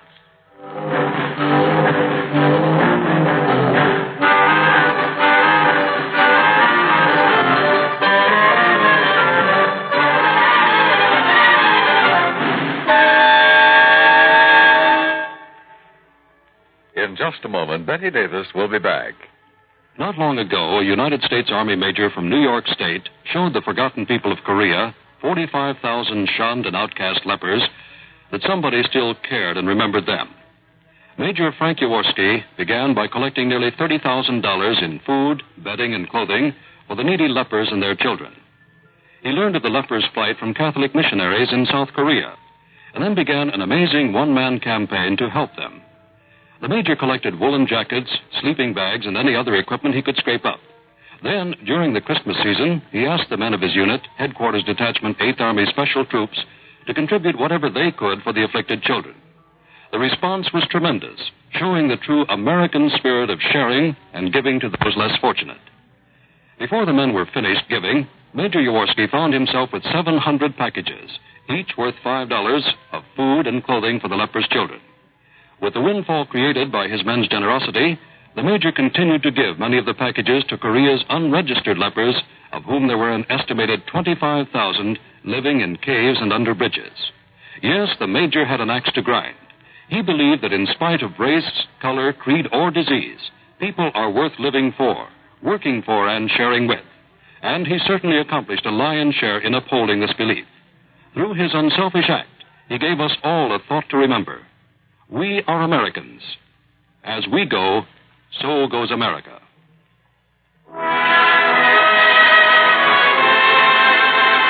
And now, back to our story with Betty Davis.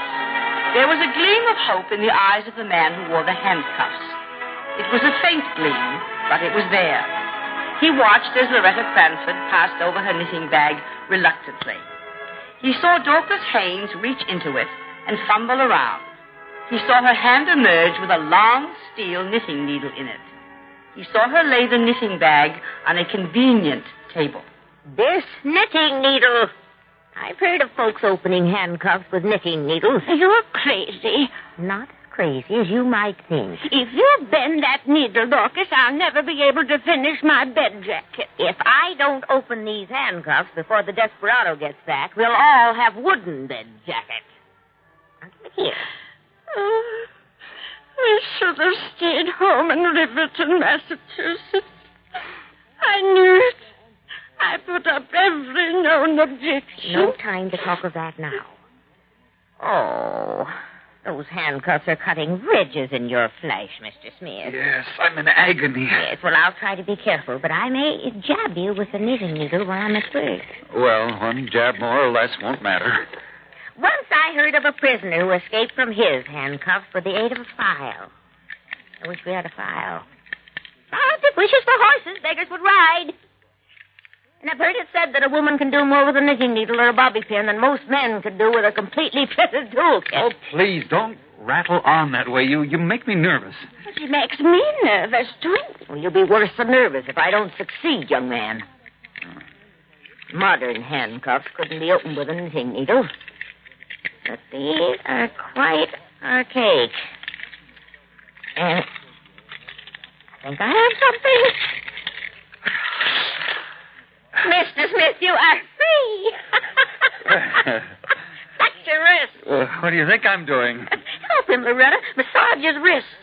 I never massaged a man's wrist in my entire life. I wouldn't know how. You won't learn younger. Well... Ouch! Lay off me. That hurts like the devil. Even though you are an important banker, you mustn't swear in the presence of ladies. Oh. And, may I remind you that we have no time to waste. Oh, yes, you may indeed, Miss Haynes. Miss Cranford, will you put out your hands? Your right hand, Miss Haynes. Miss Cranford, your left hand. Now hold them close together. Are you asking us to swear an oath of secrecy? Yeah, something like that. Well, now you're handcuffed, and thanks a heap. Dear ladies, you've been more than obliging. What's the meaning of this, Mr. Smith? You'll find out. Oh, he's taking my knitting bag. Yeah, I most certainly am. These car keys may come in handy. I won't say goodbye, just au revoir.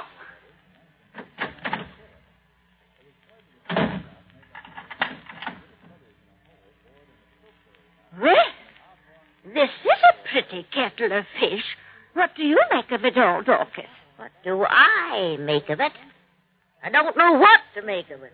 When the desperado comes back... When he comes back and starts giving us the business, you'll feel pretty long-eared, Loretta. So will I. Oh, if only we were back in Riverton, Massachusetts. I'm inclined to agree with you, Loretta. But I'm afraid it'll be a long walk.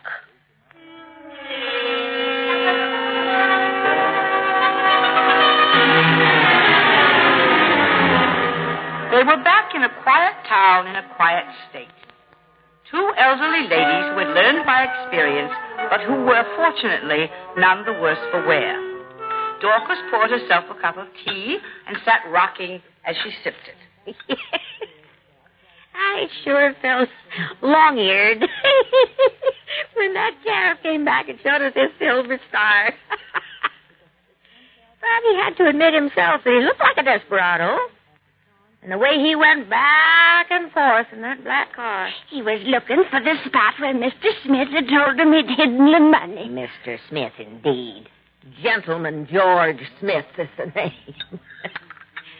Promoter of phony uranium stock. Oh, that swindler sold stock to most everyone in the town. And then left in a great hurry with nearly $20,000. I wonder if they'll ever catch up with him, Loretta. In a way, and you must forgive me for saying this, I'm not sorry he got away. He had such a kind face.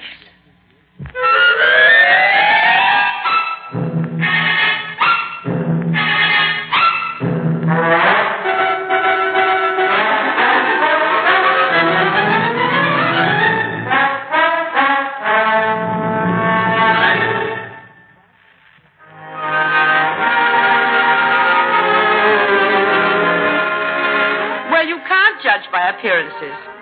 Sometimes a person who looks villainous can be trusted to the limit. Sometimes the man or woman who looks like an angel is wearing a protective coloration of saintliness. And now, are you wondering whether Gentleman George was ever caught?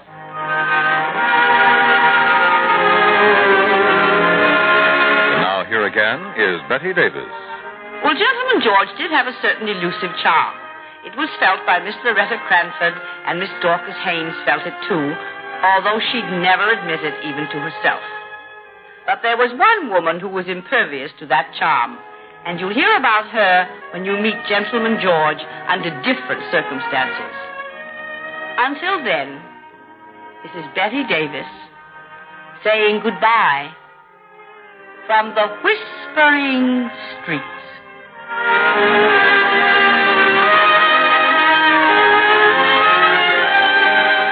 Today's program was written by Margaret E. Sangster. Featured in the cast were Lorene Tuttle, Ruth Parrott, and George Neese. Whispering Streets was directed by Gordon T. Hughes and produced by Ted Lloyd. Your announcer is Dan Cubberly.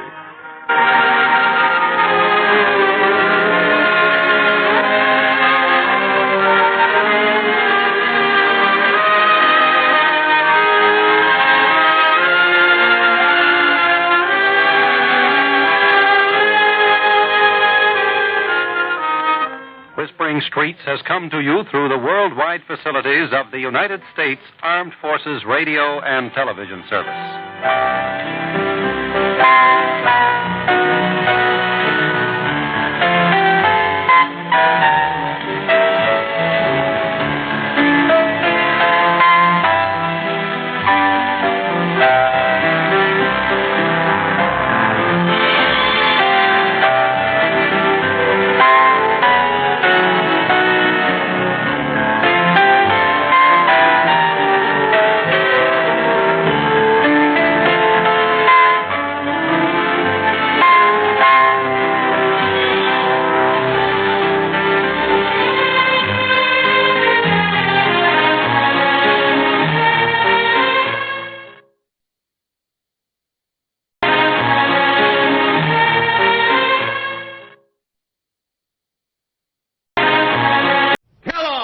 The greatest name in cereals present Wild Bill Hickok!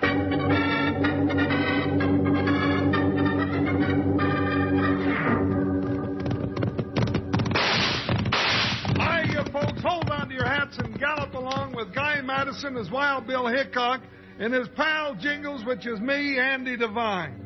We got another rootin' tootin' Wild Bill Hickok adventure story for you. From the world's only talking cereal, Snap, Crackle, and Pop. Kellogg's Rice Krispies! Today, Kellogg's Rice Krispies brings you Wild Bill Hickok, transcribed in Hollywood and starring Guy Madison as Wild Bill and Andy Devine as his pal Jingles. In just 30 seconds, you'll hear the exciting story, A Letter of Warning. Have you ever tried some tasty ripe bananas on top of a bowl of Kellogg's Rice Krispies? Oh, believe me, bananas never tasted better. But then a bowl of Kellogg's Rice Krispies with just a little milk or cream is quite a treat in itself. They're always so fresh and crisp, and they let you know with their merry snap, crackle, pop. Tell Mom you'd like her to get you a package when she goes shopping. That's Kellogg's Rice Krispies, the world's only talking cereal.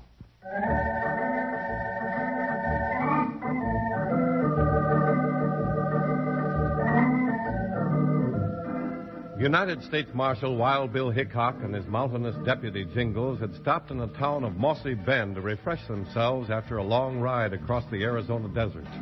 By noon the next day, they were ready to hit the trail again when Jingles got sidetracked by the shiny silver mountings on a new bridle in Mooney's harness shop.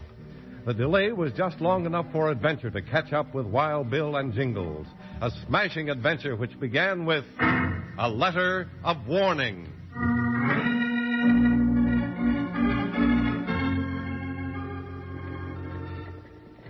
Here, Mooney, here's your money. Now give me my bridle. All right, you big hunk of wire. Here it is. You got your bridle, Jingles. Now let's go. Joker's sure going to like this new bridle. Look at those silver conchos shine, will you, Bill? Yeah, partner, it's right pretty. Well, here we are. Steady, Buckshot. Yeah, looky here, Joker. Look what I brought for you. Pretty, huh? See, Billy likes it. I believe he does it that, partner. Well, come on, into the saddle. Well, I'm in now. Which way we heading? We'll take this road out, then head northeast. Come on, Joker. Hey, Mr. Hickok! Now, who's that yelling at you? Looks like the sheriff. Hey, wait, Mr. Hickok. Wait up! Hey, he's waving a letter in his hand. Bill, doggone it, I hope that ain't no telegram sending us off on a trail of trouble. Hey, Jingles, look at that hombre down at the other end of the street with that rifle. Billy's aiming at the sheriff. Unlimber that 6-gun. Get on, Sheriff! And Billy shot the sheriff. Maybe we'll give him a dose of his own medicine.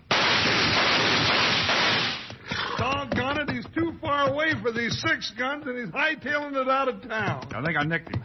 We better look to the sheriff first. Come on, Buckshot. Come on, Joker, move. Move, Buckshot. Move, boy. Oh, Joker,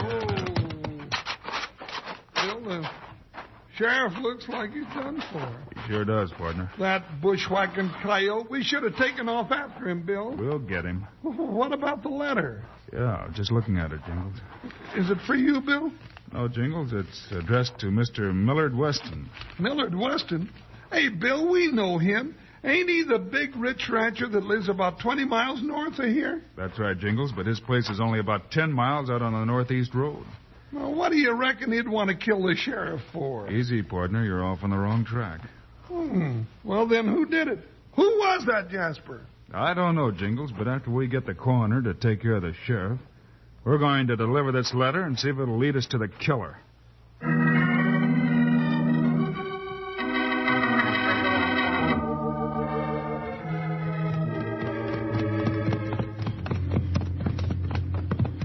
That the house down there in those rolling hills, Bill? Yeah, we'll be there in a couple of minutes. I'm sure curious to hear him read that letter and see if it tells us who the killer is.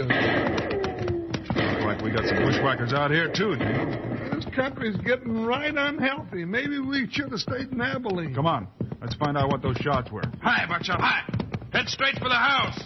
Right down the gun barrel, you crazy partner? There's somebody on the porch. Hey, Jingles, it's a girl. Yeah, it is. Hey, didn't old man Weston have a daughter? Sure, that's Rosemary Weston. But what's she shooting at us for? Well, now, when you find out the answer to that one, I wish you'd let me know. Now, Dad blasted, why doesn't she cut that out? Partner, there's something dead wrong down at the Weston Ranch. Now, ain't you smart? Even I could have figured that out. And I got a feeling from that look in your eye that we're going to find out what it is. I'm afraid.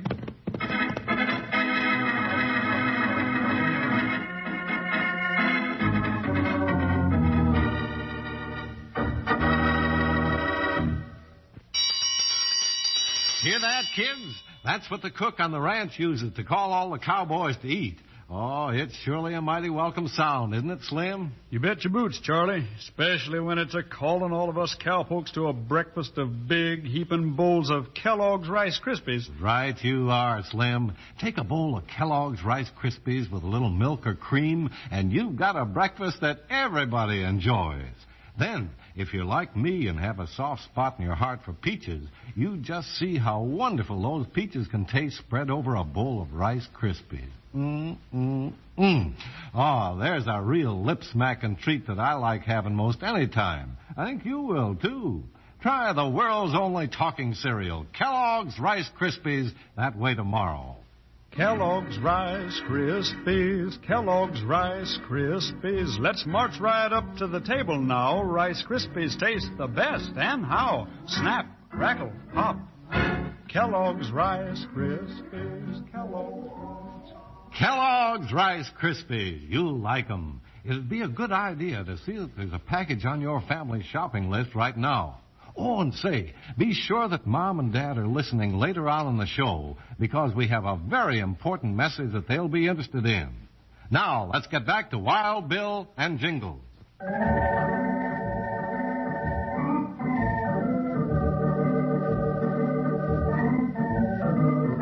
In hopes that the letter in the sheriff's hand might give a clue to the identity of his killer, Wild Bill, Hickok, and Jingles decided to deliver the letter to the Weston Ranch. Just as they approached the ranch at sundown, they heard shots coming from the direction of the Weston Ranch house. They rode on, and seconds later, somebody began firing at them with a rifle.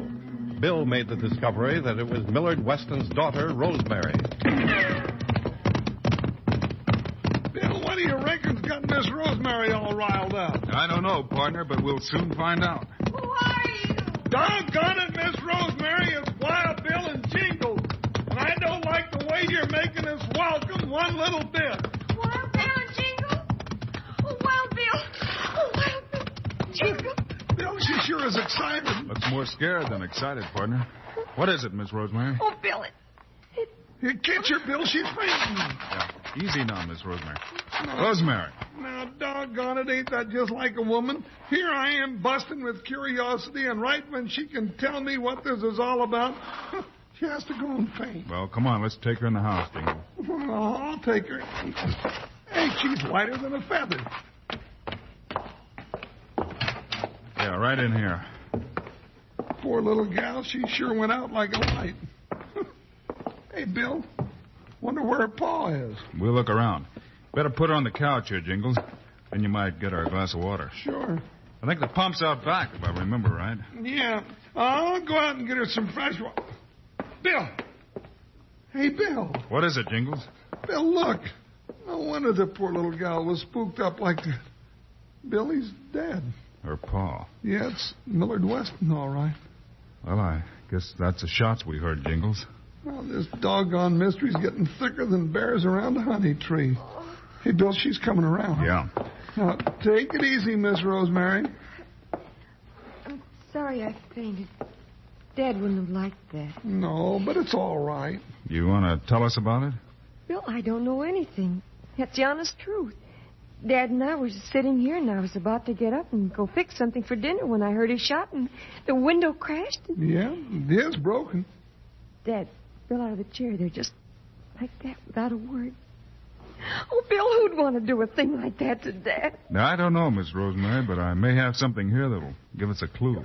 You think the same one that shot the sheriff killed Rosemary's paw, too? I don't know anything yet, Jingles, but I want to know what's in this letter. What letter? This one. It was addressed to your dad, but I reckon you'll have to be the one to open it now. Oh, yes.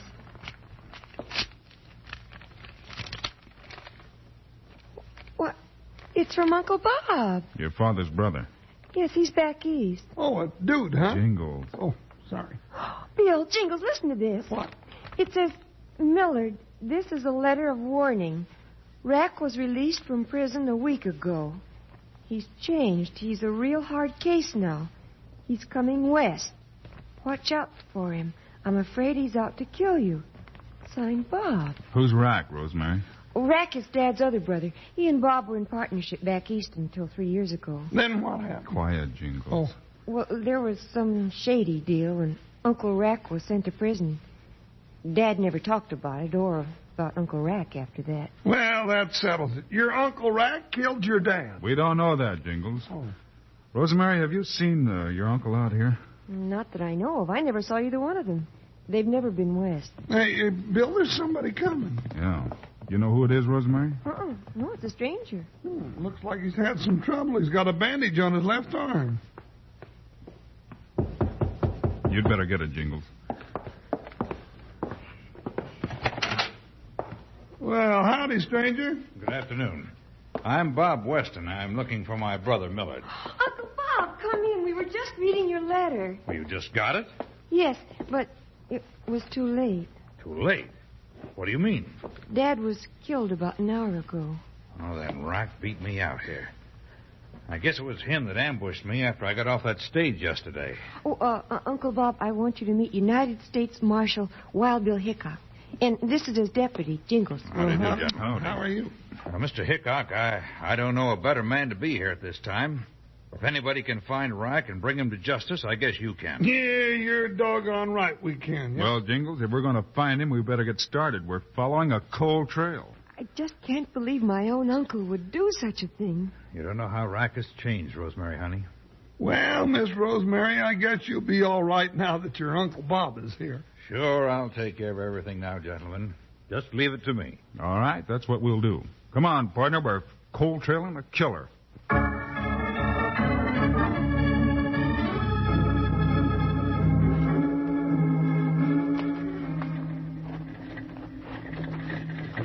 Mooney, Bill and I have been chasing all over the country looking for a stranger. Didn't none come in on the stagecoaches? What? Dad blame it, we ain't had a stagecoach for 3 weeks. Indians got the one last week, no survivors. No stagecoaches for 3 weeks, Mooney? That's what I said. You ain't thief, Marshal. But, Bill, Rosemary's Uncle Bob said he come in on the stagecoach yesterday. Why, I couldn't have done such a thing. I meet every stage. There's one due in today. The fact is, should be along in a minute if it's on time. And you haven't seen a stranger? No, sir, Marshal. Ain't seen nary one. Only one that's been in town, I reckon, is the one that killed the sheriff. I didn't see him. Just his dust as he left town. That's about all we saw, too, Mooney. Oh, I wish we'd have caught that bushwhacker. Might have been able to save Millard Weston's life. Bill, do you reckon it was Rack Weston that shot his brother? Well, partner, if it was, we're going to have to prove it, and first we got to find him. Well, Marshal, if you're looking for strangers, here comes the stage. Might be some on that. I gotta go meet it.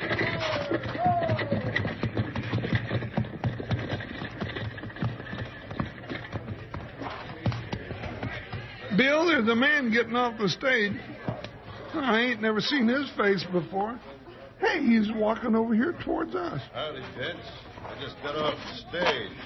Saw your star and thought you might be able to tell me where I'd find a fellow by the name of Millard Weston. Got a ranch around here someplace. Millard Weston? That's right. He's a brother of mine. I'm Rack Weston.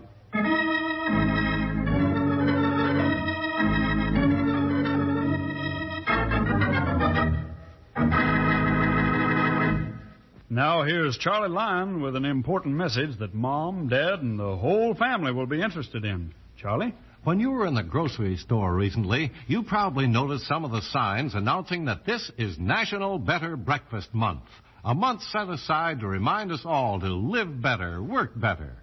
Well, now, if you'd taken a closer notice of those signs, you've seen that a good cereal is a very important part of a nourishing, substantial breakfast. Yes, sir, all of us, young or old, should start the day with a cereal that gives us lots of energy we need. A cereal like Kellogg's Rice Krispies. You know, I think that sometimes we take for granted the fact that Kellogg's Rice Krispies are good for us. Most people that enjoy Kellogg's Rice Krispies enjoy them because they taste so good and fresh and crisp. And I think that's as it should be. So keep right on enjoying Rice Krispies in the morning and know that you're also getting a good part of the necessary nourishment that you need. Tomorrow, start to live better with a cereal breakfast. A breakfast of delicious, fresh, crisp Kellogg's Rice Krispies. Kellogg's Rice Krispies, Kellogg's Rice Krispies. Let's march right up to the table now. Rice Krispies taste the best, and how? Snap, crackle, pop. Kellogg's Rice Krispies. Remember, live better with a cereal breakfast. A breakfast of Kellogg's Rice Krispies.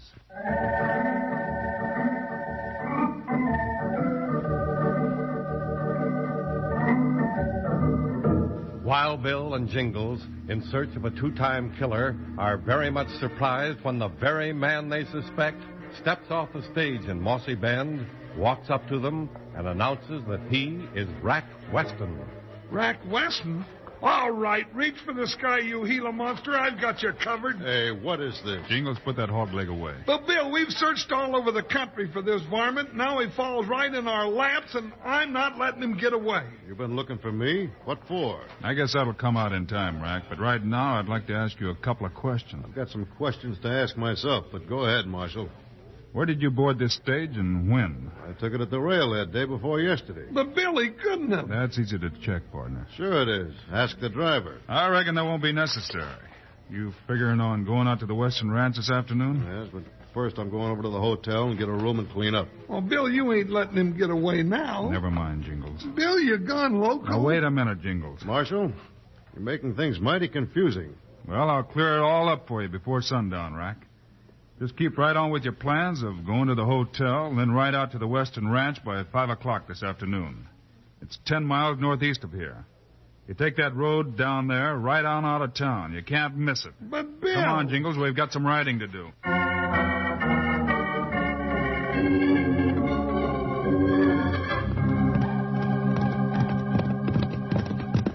Bill Hickok, you just ain't making sense. All night last night and all morning this morning, we ride all over this country looking for Rack Weston, and then he walks right up to us and you let him go. Now, what's the idea? Partner, you can't arrest a man without proof, and right now we're going to get some proof. Where are we going to get it? Back at the Western Ranch. Oh, we're going to lay a trap for Rack Weston, huh? We're going to lay a trap for the coyote that killed the sheriff and Millard Weston. Hey, somebody's shooting at us. Hey, that bullet went right over my head. Look out for the one that doesn't go over your head. Where did it come from? Up on that hill to our left. Pay no attention to it, just keep riding. Hi, Buckshot, hi! Oh, sure, just pay no attention to it. Let him shoot me and see if I care. Come on, Joker, and get me out of here. Oh!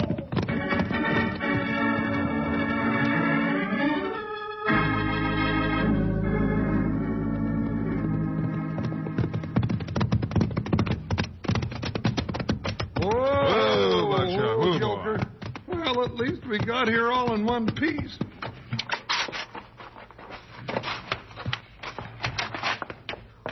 Did you find him, Mr. Hickok? Well, now you can just bet your pretty little boots we... Jingles. Oh, doggone it anyway. Where's your Uncle Bob? Oh, he's out looking over the ranch. He's been wonderful, Mr. Hickok. Golly, I don't know what I would have done if he hadn't come. Well, that's fine. He should be back any minute. Tell me, Rosemary, did your dad ever make out a will? Well, I don't know. Oh, see, now that you mention it, he gave me a letter, 2 or 3 years ago, and he told me that if anything happened to him, I should open it after his death. Have you still got it? Yes, I'd forgotten all about it. Do you think it might be a will? It might be. I think I'll go get it. You think that might have another clue in it, Bill? It just might, Jingles. Doggone if this isn't the worst mystery we ever got tied up in. 2 killings, and we don't look any closer to the killer than a nanny goat gets to a porcupine. We may be closer than you think, partner. Well, howdy, Uncle Bob. Didn't hear you come up. Well, I've just been riding around the ranch, trying to see how things line up for Rosemary, now that her father is gone. Uncle Bob, I'm glad to see you got back. Here's that letter, Mr. Hickok. What letter's that? Oh, a letter Dad gave me some time ago. What's it about? He told me not to open it until after his death. Well, I'm glad you found it, Miss Rosemary. Yeah, it's getting darn near time we found out who's done these killings around here. And if that letter has any clues in it, I'll take care of that letter, Rosemary. Oh. You don't want to bother your head about details of the business now. But Mr. Hickok wanted to see it. Well, now, Marshal, I think we can take care of our own family affairs. I'll see that Rosemary gets her just due. I understand that, Mr. Weston. But you forget there's been a murder. 2 killings. That's right, 2. Hey, Bill, look out the window. Yeah, looks like we got company. Who is it, Mr. Hickok? Why, That's him. Who? There's your killer, Marshal. That's my brother, Rack. Uncle Rack. Yes, he's come to kill us too, Rosemary. Marshal, you got to shoot him before he gives us the same as he gave Millard. Seems you're getting right excited, Bob. Excited? Why, sure I'm excited. You think I want to get killed? Bill, what are you up to? Shoot him. Shoot through the door. No, I reckon we can wait till he comes in. Well, I'm not waiting. He's not going to shoot me. The moment that door opens, he's going to get it. No, I wouldn't do that. Bill! Now, doggone it, everybody settle down. Bill, what happened? Stand where you are, Bob, and drop those guns. So, Bob, you tried to get me, huh? Yes. I'd have done it, too, if Hickok hadn't been faster on the draw. Mr. Hickok, you've got my dad's killer. Oh, Uncle Rack, how could you do it? How could I do what? Where's Millard? You killed him, you ought to know. Millard is dead? Bill, I reckon it's about time you cleared something up here. Looks that way, Jingles. Miss Rosemary, let's see that letter. Here it is. I just opened it. What does it say? Let's see. It says, Mr. Hickok, Dad leaves the ranch to Uncle Rack and me. He says Uncle Bob framed Uncle Rack and sent him to prison. Well, I'll be doggone. Then, Bill, it was Bob Weston, not Rack, that did those killings. Yeah, partner. That bandage you noticed on Bob's left arm was where we nicked him yesterday morning when he shot the sheriff. That's where you overplayed your hand, Bob. Yeah, Bill, he said he came in on the stage yesterday and there wasn't any stage. He made a lot of mistakes, partner, but most killers do. He was after Millard's money and the ranch, and he thought he'd tricked me into shooting Rack when he came here this afternoon. Well, if you're getting me, you'll have to shoot me. I don't think so, Bob. I've owed you this for a long time.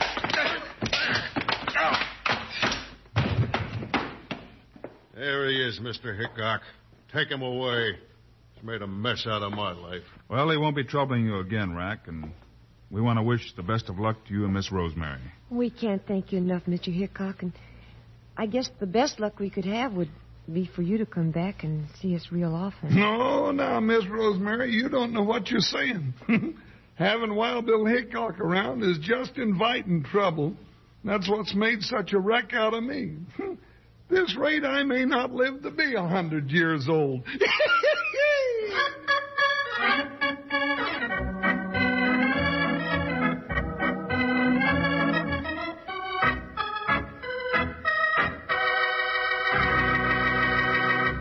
And now, here are the stars of Wild Bill Hickok, Guy Madison and Andy Devine. We'll be back with you again Monday, folks. And, Andy, what's the story going to be? Oh, it's a pip, Guy. All about a pure white stallion, folks, called a killer horse.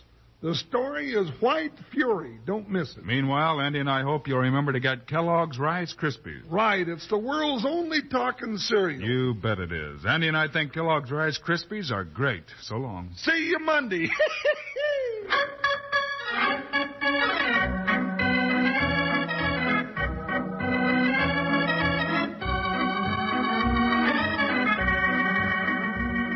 Yes, sir. Kellogg's, the greatest name in cereals, has brought you another exciting story of Wild Bill Hickok, starring Guy Madison and Andy Devine in person. Today's cast included Marion Richmond, Tyler McVeigh, and Clayton Post. Our director is Paul Pierce, story by Larry Hayes, music by Dick Orant. This is a David Heyer production, transcribed in Hollywood. Don't forget to listen Monday, same time, same station, when Wild Bill Hickok tames White Fury. Now, this is Charlie Lyon speaking for Kellogg's Rice Krispies, the world's only talking cereal.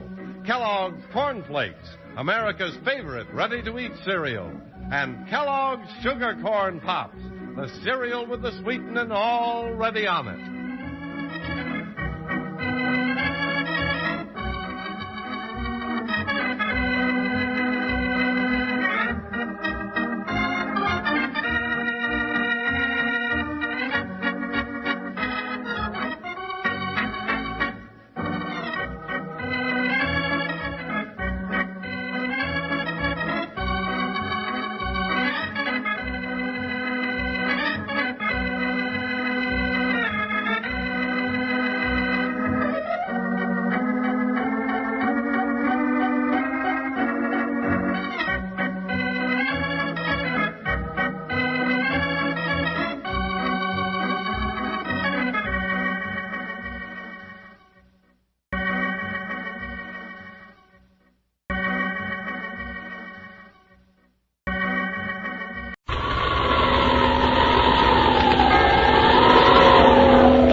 The Witch's Tale.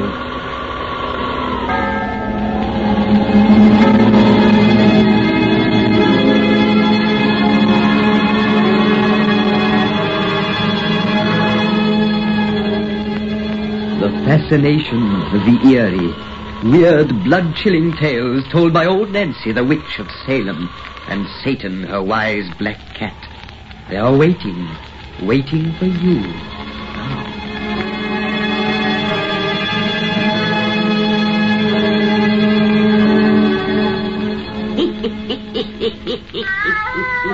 102-year-old I be today.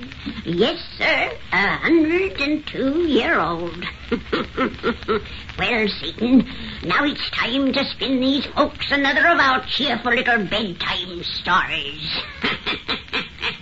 Douse out them lights so we'll have it nice and dark.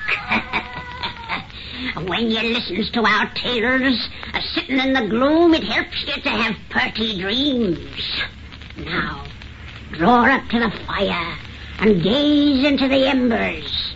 Gaze into 'em deep, and soon you'll be away out west in Michigan. And there, in a fine big house where there's a party going on, begins our yarn called Rat in a Trap. Rat in a Trap!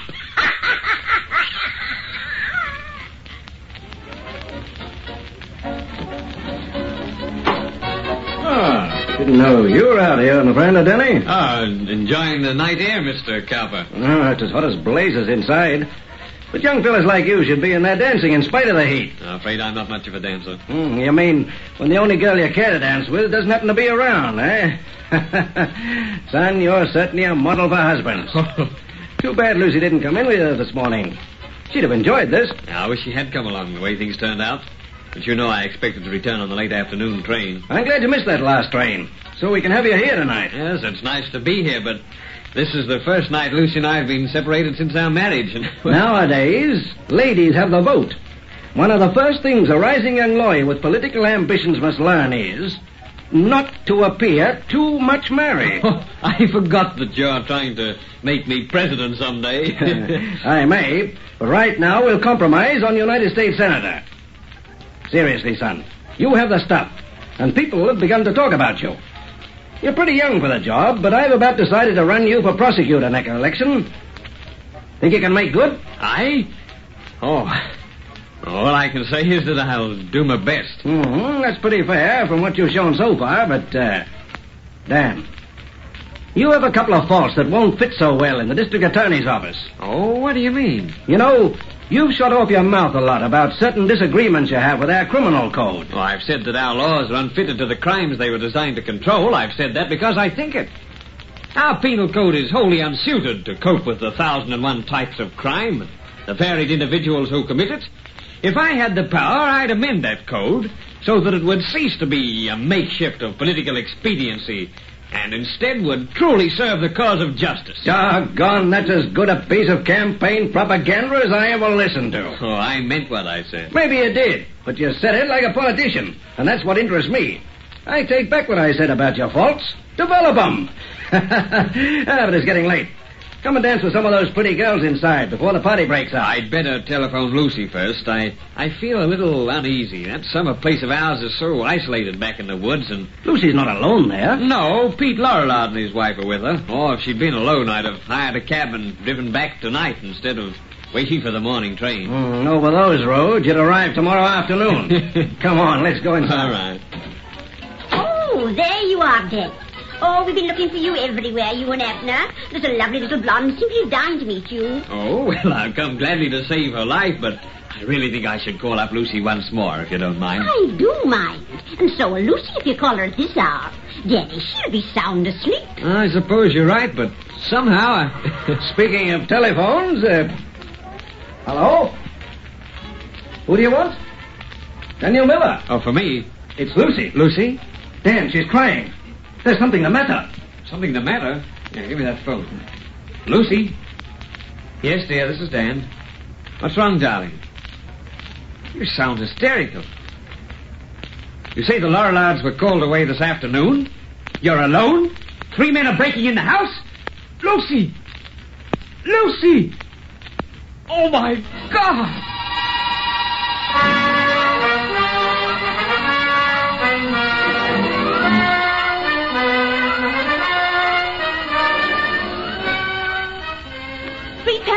Hobos, drunken brutes. They're breaking in. Oh, God. They'll be inside the house in a moment. Lucy, and I'm 50 miles away. Yes, you can't help me, and I can't help myself. We're both helpless. Helpless as rats in a trap. May God forgive me for what I'm making you suffer, but I had to call you to hear your voice for the last time. The last time? Yes, the last men are beasts. They're drunken. They know I'm alone. You have a gun? The gun I gave you. I have it in my hand. I fired all the shots but one. I saved that for myself. No. It's the only way. Listen, dear. Listen, please. You can't help me now. But maybe you can punish after I'm dead. Oh, God, Lucy. Listen, darling. I have so little time. The leader came here this afternoon begging food, and I saw him plainly. He's a big, dark, unshaven man with a livid, crisscross scar above his left eye that runs from brow to temple. Remember, dear. Remember. Oh, Lucy. Wait. Mr. Lorillard drove him away. Then the Lorillards were called to town. The man had been watching. He came back with two others. One, short with red hair. The other, a blonde man with a limp. Remember, dear. Remember. They're in the house. Lucy. The lock to this door won't hold a moment. They're beating at it now. The door is giving. I have the gun ready. A bullet through my head. They can't hurt me. Lucy. Remember them, dear. Remember. They're here. Please, Dad. I love you, dear. Goodbye. Lucy.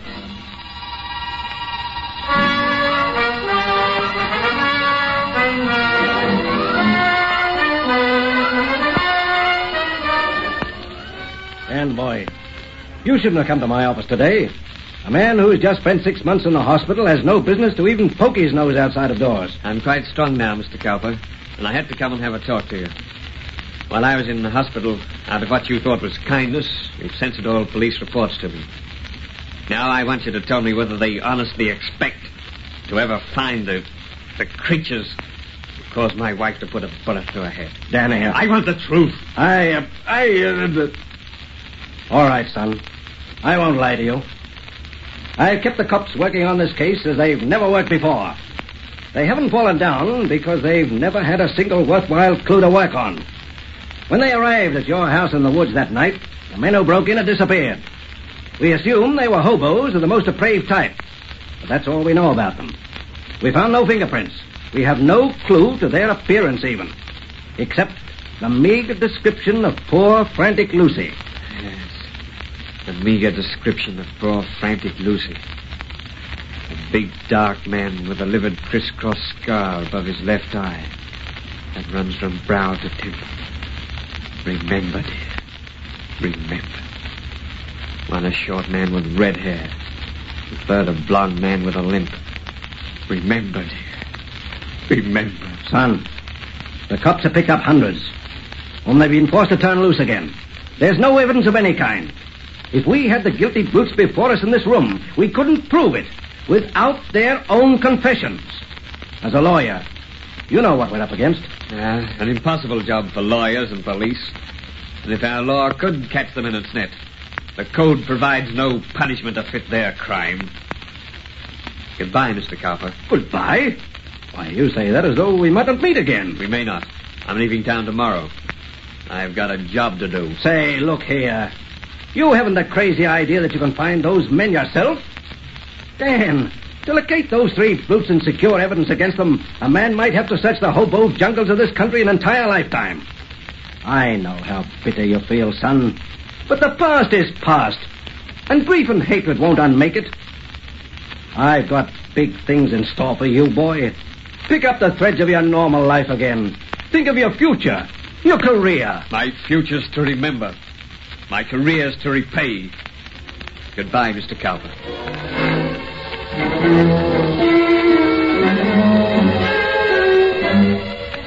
Hello there, Lawyer Thomas. That Yankee partner you on around? Yeah, you might find him down by the railroad yards, Jesse. Dave Morton sure peeks through some funny friends. Well, I suppose he likes them tramps, Lawyer Thomas. I haven't an idea. Sure, that man's been in this town off and on for nigh 8 years now. Yet no one knows him. Well, I wouldn't say that, Jesse. I know him pretty well. Yeah, know why he jumps like a shell-shocked soldier every time the telephone rings? No. Yeah, know why his hair's snow white when he ain't a day more than 40? No. Know what his real name was before he changed it to Dave Morton? No, and them things is none of my business or yours. Just the same, there's a mystery about that man that sort of worries me. Lawyer Thomas, why do you suppose your partner, Lawyer Morton, pays me $5 cash money for every tramp we get in the jailhouse who I persuades to take him for a tonic? My partner pays you money to secure him hobo clients? Hey, Are you here now to bring him such a case? But this time it's just for joke. The client I'm bringing him today is that tramp who murdered the old woman. Big Mike, the dog Sheriff Greeley rescued from the lynching mob last night.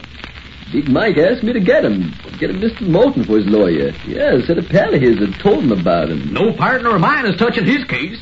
If Morton got the brute off by a miracle, they'd both be lynched. Yeah, here's Morton now. Hello, Jesse. Hello, Tom. Oh, Dave. Lawyer Morton, a man over at the jailhouse who ain't got no money, wants to hire you to get him out. Thanks for bringing the message, Jesse. But if you're speaking of Big Mike, I've already seen him. I'm going to defend him. You're going to defend Big Mike? Yes, Tom. Lawyer Morton, you're joking. Dave, you're mad. The man is guilty. Guilty as hell. I'm going to save him from the rope because I like his looks. He's a big, dark man with a scar above his left eye. A livid, crisscross scar that runs from brow to temple.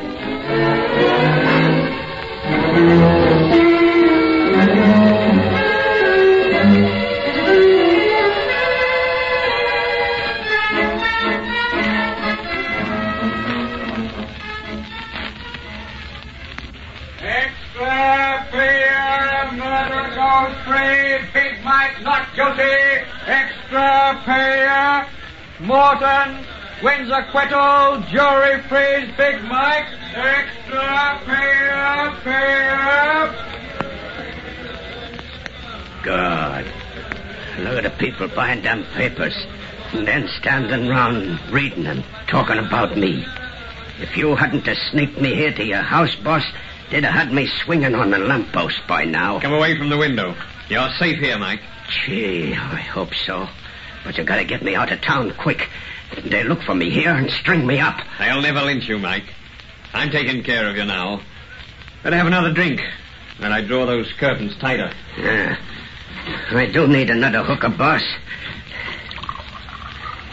And I'm drinking it to you. No other mouthpiece in the world could have swung that jury so they'd bring a verdict of not guilty. No other in the world. I used perjured testimony, lying witnesses, a framed alibi. I used every dirty trick in the book. But I got you off, Mike. Out of jail, away from the hangman. And I've got you now.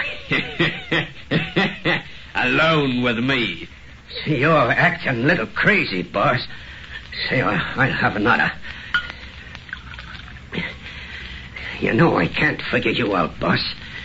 Why do you make me tell you how I croaked that old woman for you to take my case? I was interested in you, Mike. And for 10 years it's been my rule to know the truth about my client's guilt or innocence before I took a case. Yeah, I heard that. And every hobo from Maine to California says that spilling you the truth never brung him home. That's why I told you the works right off the bat. You got a great name in the jungle, boss. Yeah, it took me 10 years to build that reputation, Mike. Won't you have another drink? Thanks. But, gee, you'll have me stewed in a minute. Well, here's how again. Say, you're a funny guy. You not only spend your own dough to buy witnesses and all, but then you bring me to your house and treat me like a prince. It's very simple, Mike. I've done the things I have because you interest me. Yeah, interest me tremendously. Yeah, I'd like to know more about your life, about your travels, experiences. Other little peccadillos before you so neatly strangled that last old woman. Say, why you always asking me questions about what I done before we met? Are you afraid to trust a man who saved your life? Oh, but you ask such nutty questions. How long I'd had this crooked scar over my eye, for instance. I was merely curious as to whether you had it 10 years ago when you were in Michigan. And I told you I don't know nothing about Michigan. Oh, come on, Mike. You've lied about that long enough. I never mentioned it before, but friends of yours have told me you were there. What friends? Let me see now. Oh, yeah, their names were Red and Limpy. Red and Limpy? You know them? Quite well. I haven't seen them lately. Have you? No. Neither has anyone else. What do you mean? That they disappeared from the road, and they ain't in jail nowheres. They're just gone. What'd I tell you about me in Michigan? The most interesting story I've ever heard. About a house in the woods.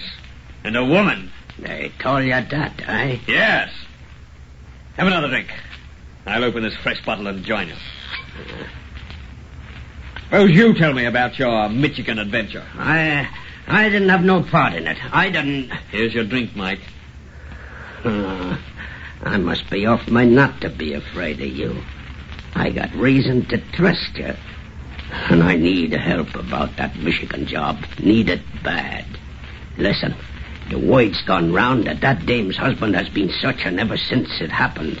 That he's been on the road with the bows and riding the rails, living in the jungles, asking questions, trying to learn who caused his wife to shoot herself. They say he did for Red and Limpy, and no one's even found their bodies. He used to be a lawyer, just like you, boss. He was... God! Why are you stopping, Mike? The notion just crossed me mind that you might be him. I must be drunk to think a thing like that about the guy who saved me from the rope. If you was her husband, you'd have sent me there. So give me that drink, boss, and I'll spill the works. This liquor tastes funny, but it's good. It's swell. Drink your own, too, boss, and I'll tell you all about a pretty little dame in the house in the woods. Helpless she was as a rat in a trap. Helpless, frightened, like I like to see 'em. Too bad she shot herself before. Say, boss, what's eating you? You crushed that glass in your hand as if it was paper, and your eyes look crazy. See, what you pulling them curtains on the wall for? So you can see what lies behind them. Just a couple of plaster statues of two guys' heads and shoulders. But the faces is all gone, so the bones are shown through. What happened to those faces? You're going to find out, Mike. Just as Red and Limpy learned. Red and Limpy? These busts are their death masks, taken in soft plaster, after they'd lain here helpless. Helpless! Helpless as rats in a trap. As you're going to lie here, helpless, while your punishment fits your crime. God! You're the guy... I'm the husband of the girl you brought to death. I'm going to get out of here. You can. You can rise from that chair. You dope me liquor. I can't move. I'll move you. Down to my cellar below. Down to my cellar for which I've saved you from the gallows. The news for you will be too easy, Mike. Your punishment will fit your crime. No, let me go. Let me go. What you gonna do? Your punishment will fit your crime. Your punishment will fit your crime.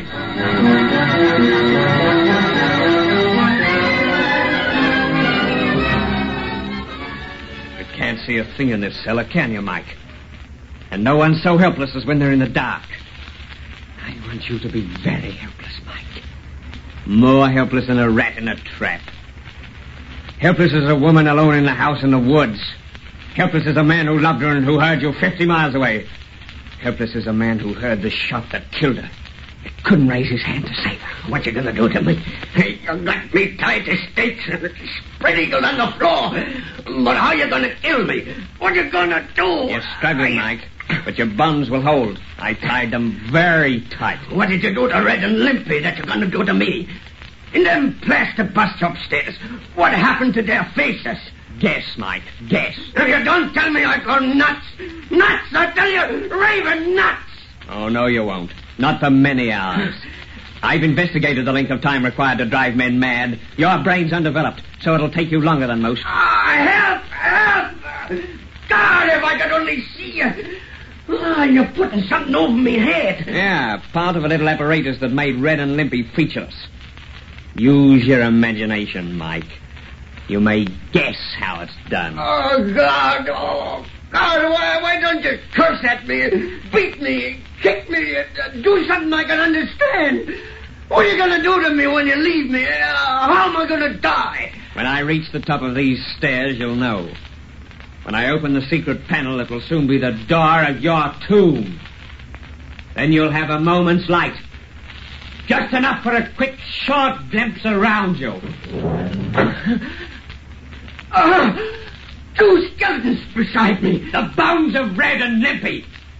What else do you see? There's a cage coming over my head. A cage like a rat trap. Oh, it is a rat trap. A rat is in it. A rat is in the cage with me. And soon he'll be crawling over me head and biting. Ah! That's what happened to the other faces. A rat.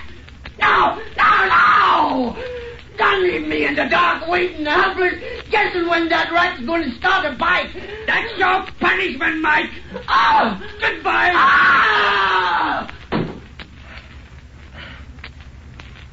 The third, Lucy. And the last. I remembered. And I repaid. Martin! Dave Martin! Martin! Yes, Tom. I hear you. For God's sake, let me in! Quick as you value your life! I'll let you in, Tom. What's the matter, Tom? What you knew would be the matter when you got Big Mike acquitted. A lynching mob is formed, and a challenge for this house. They won't find Big Mike here. He's gone. They ain't after him. They're coming here with the rope to hang you, Dave. They can hang me if they want to, Tom. They think I wish to live. I don't. Why, you're talking like a fool. Come on. There ain't time to talk. But I want to talk, Tom, about imagination. Imagination that can see a living rat in a crumpled old gray rag and mutilated human faces in two old broken plaster busts of poor blind justice. Imagination that kills more horribly and surely than if the things it sees were real. Dave Morton, I think you're mad. That mama's almost here. And if they find you, they'll hang you to a tree. Keep away from that front door. Here, what are you going to do? I'm going to meet them. Those who usurp the place of justice must expect a punishment to fit their crime.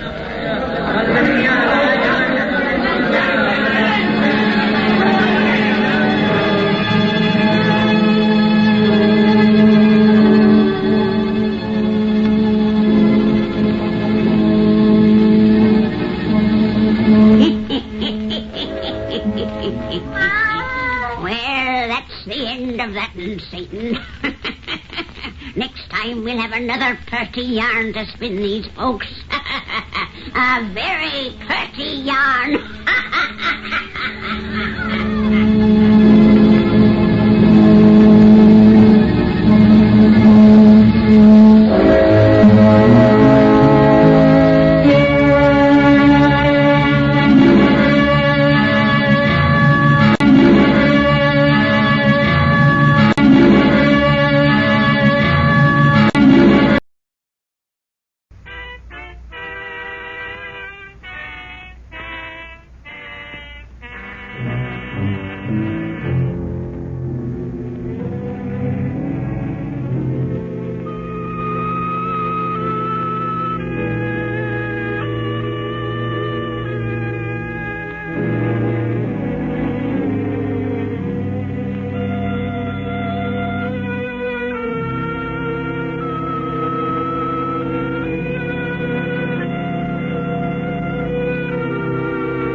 The World Adventurers Club again bids you welcome.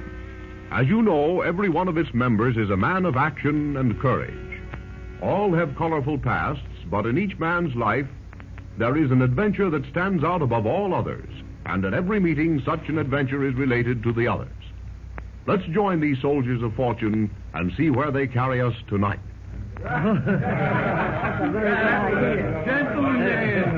Gentlemen, I have a scoop for you tonight.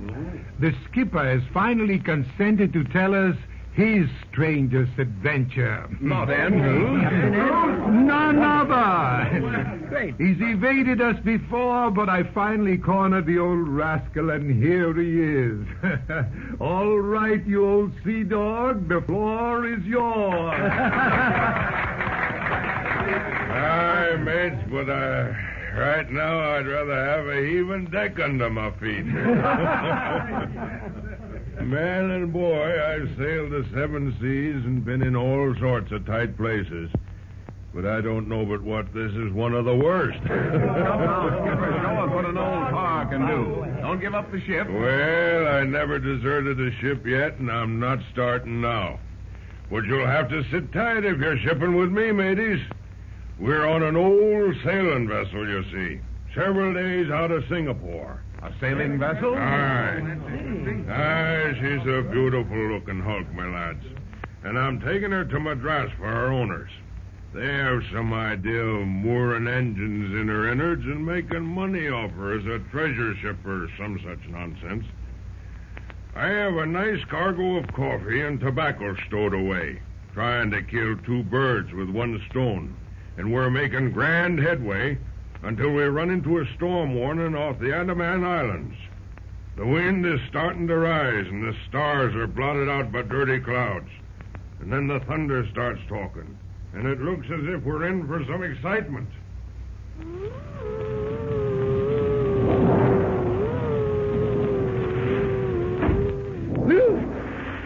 We're running the wind like the devil before holy water. A dirty night, Captain Andrews. And what of it, Mickey? We've a stout ship and a good crew. This isn't the first storm we've weathered. Aye, but I'm not trusting that half-breed we picked up in Singapore. Who, Joe?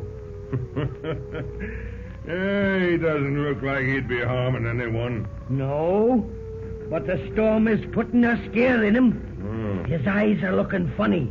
Not natural, sir. Never seen a deep water sailor what fears a bit of a blow. Well, don't forget that Joe was daft from hunger when he came aboard. He'll be all right. Meanwhile, up on deck with you and give a look and then report to me. I'm hoping I don't have to leave a warm cabin on a night like this. Aye, aye, sir. But I'm a-thinking you'll have to leave the cabin.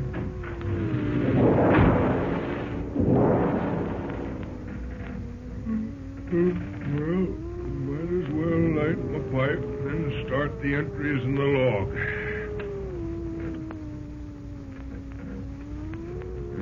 Nothing like a good pipe. Come in. Oh, you, Joe. What is it?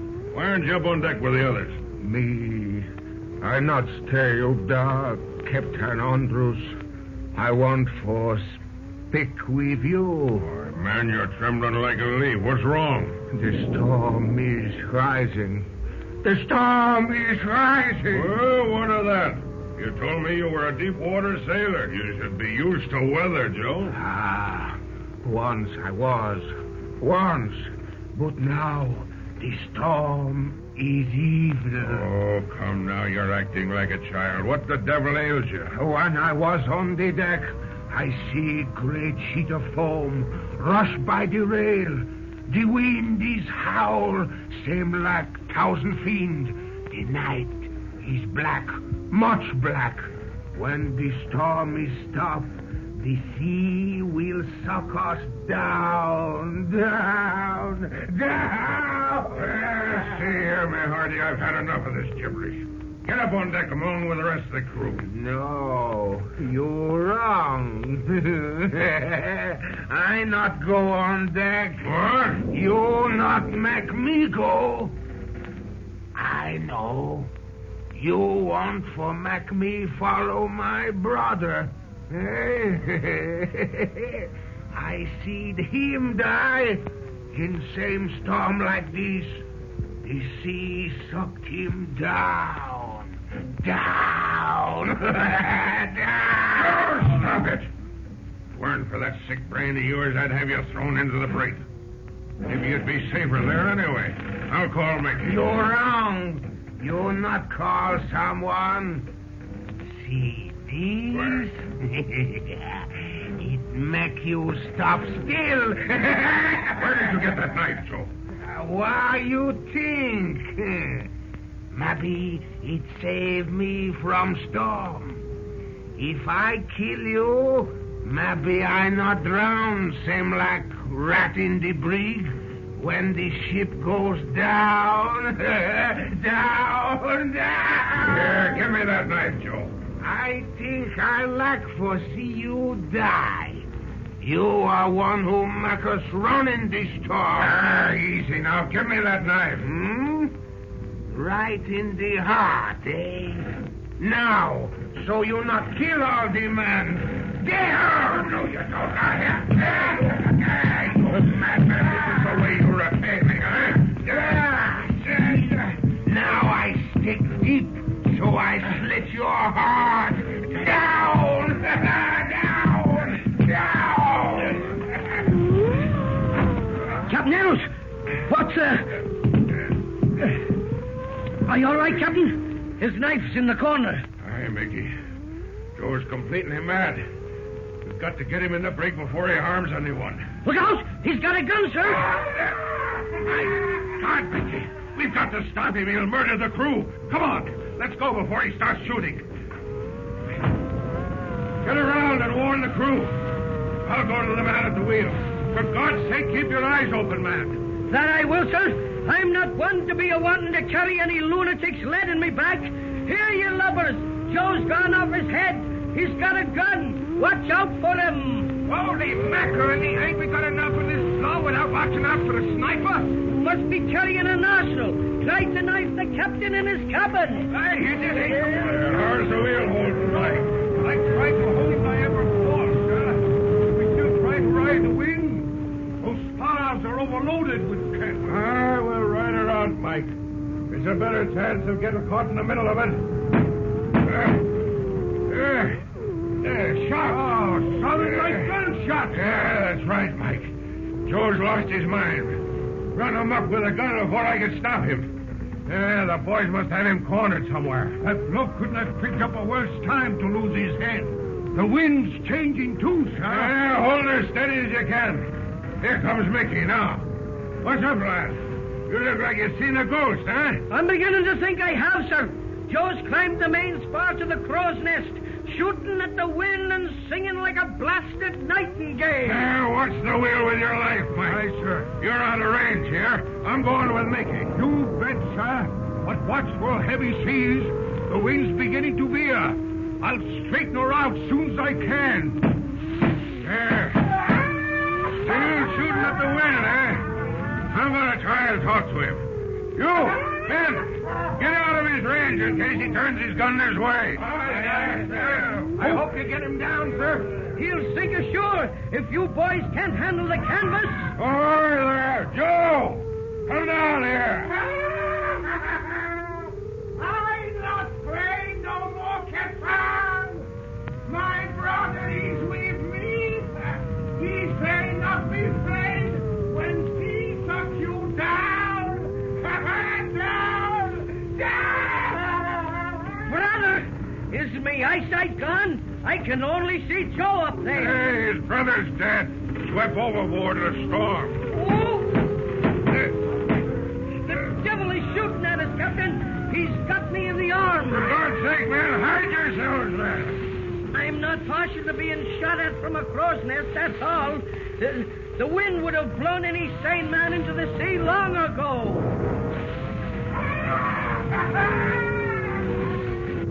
This is wonderful up here, Captain. I'm flying.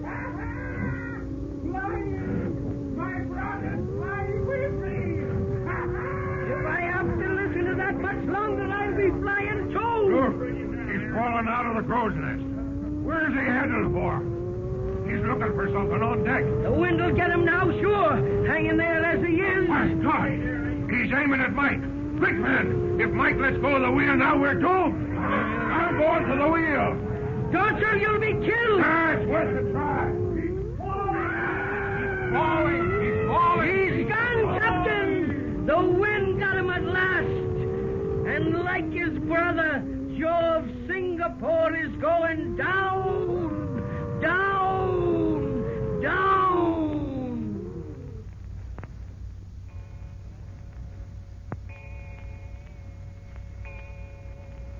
Well, that certainly was a narrow escape, Skipper. That certainly was an experience. Andrew certainly had his hands full, didn't he? Aye. It was enough to turn a man's hair white overnight. Joe's bullet would have sent us down to the bottom of the sea. For if Mike had loosened his hold on the wheel, loaded with canvas as we were, we never would have stood a chance. and you'd have gone down, down, down. Oh, let's talk of something cheerful for a change. Yeah, that's all right. Let's talk about something else.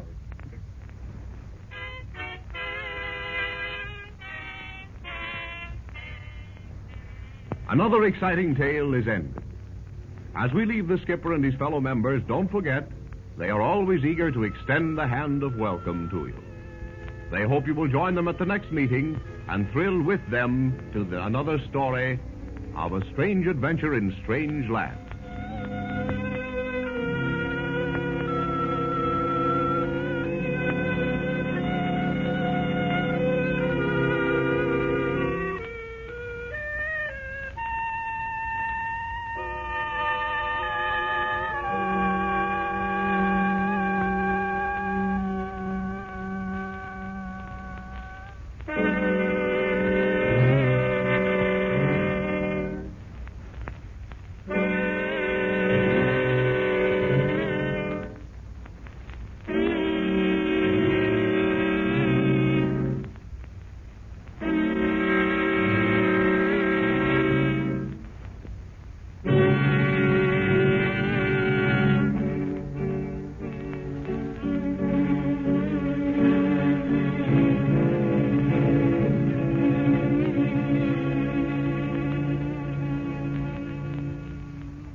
Again, the World Adventures Club welcomes you.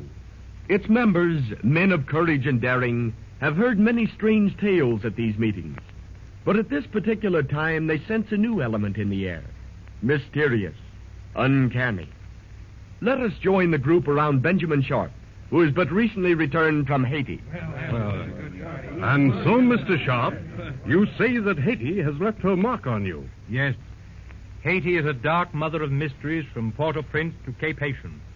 Most white men don't reach the first outpost of her Holy of Holies, for they are prone to laugh at her belief. You know, the island must be fertile ground for adventure, Ben.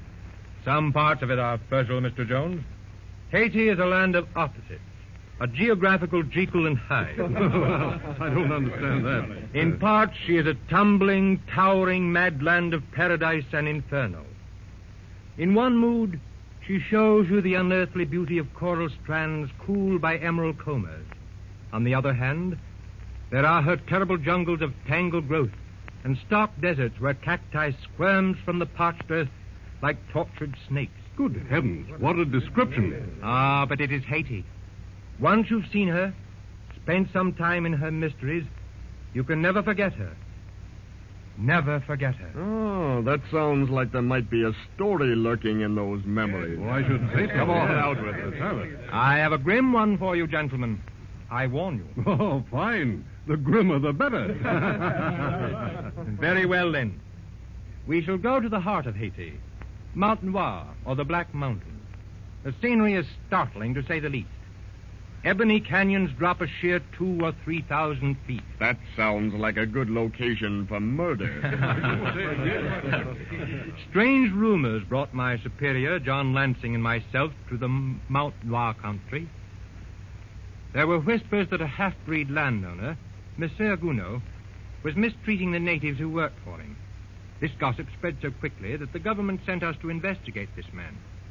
We had but the briefest information to work on, and determined to present ourselves as writers seeking information on native life. It was late in the afternoon when we finally arrived at his place, and we learned from his servant that Gounod was down in the cane fields with his men, but that he would soon return as he always brought them in before dark. Accordingly, we made ourselves comfortable on the veranda.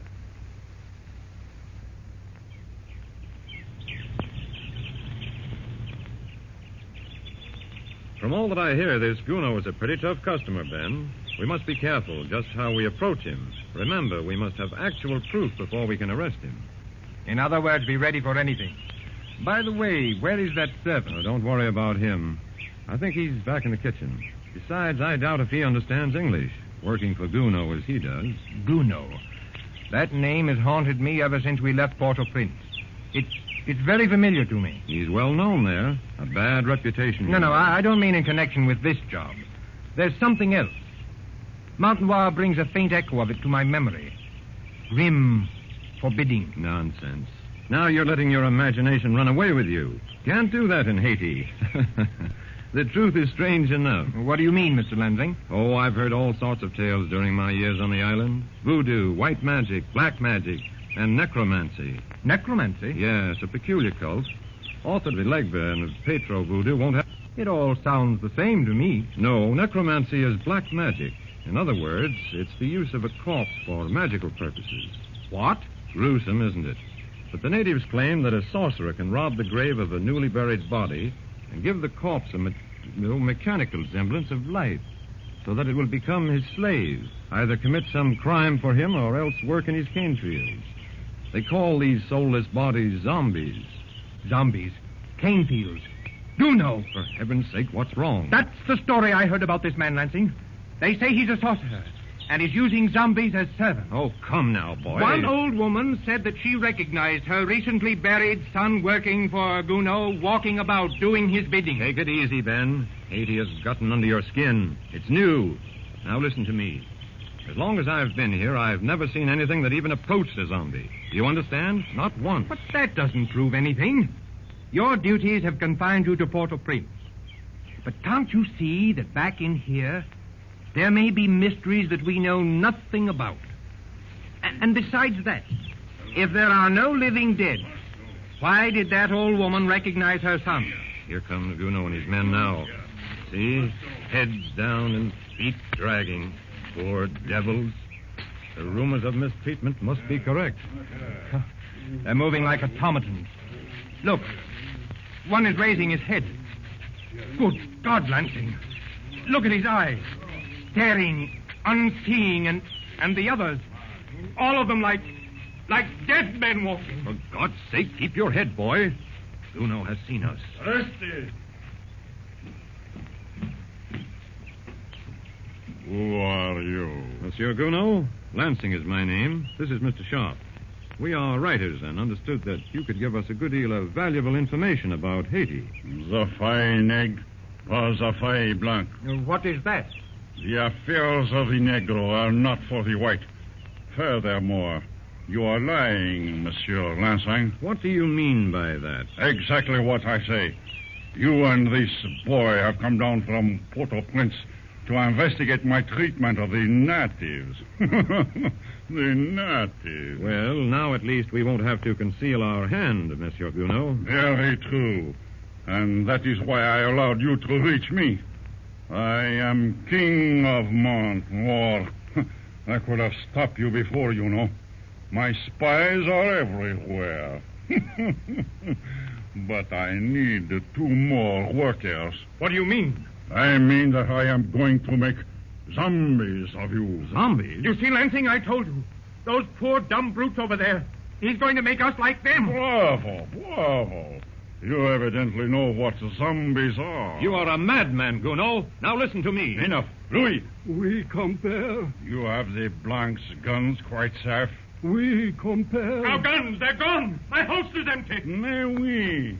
My Louis is very smart, very light finger. Why, you... Look out, monsieur. Be careful what you do now. You are very foolish, monsieur, to try and escape from Louis and me.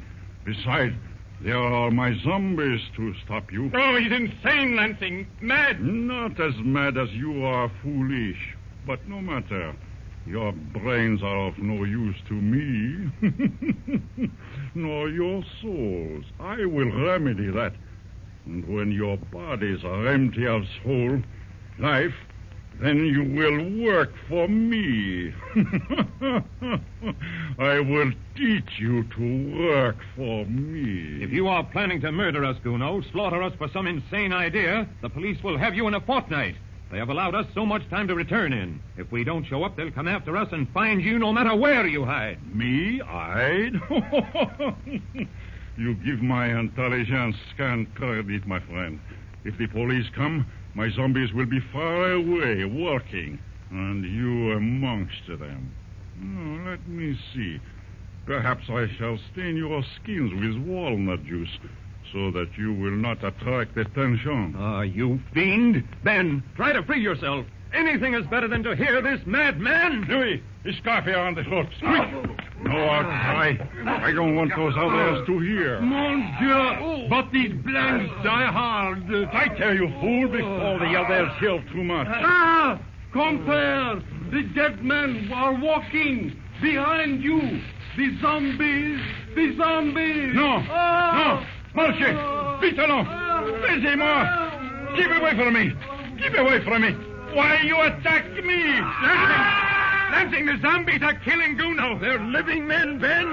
Living men.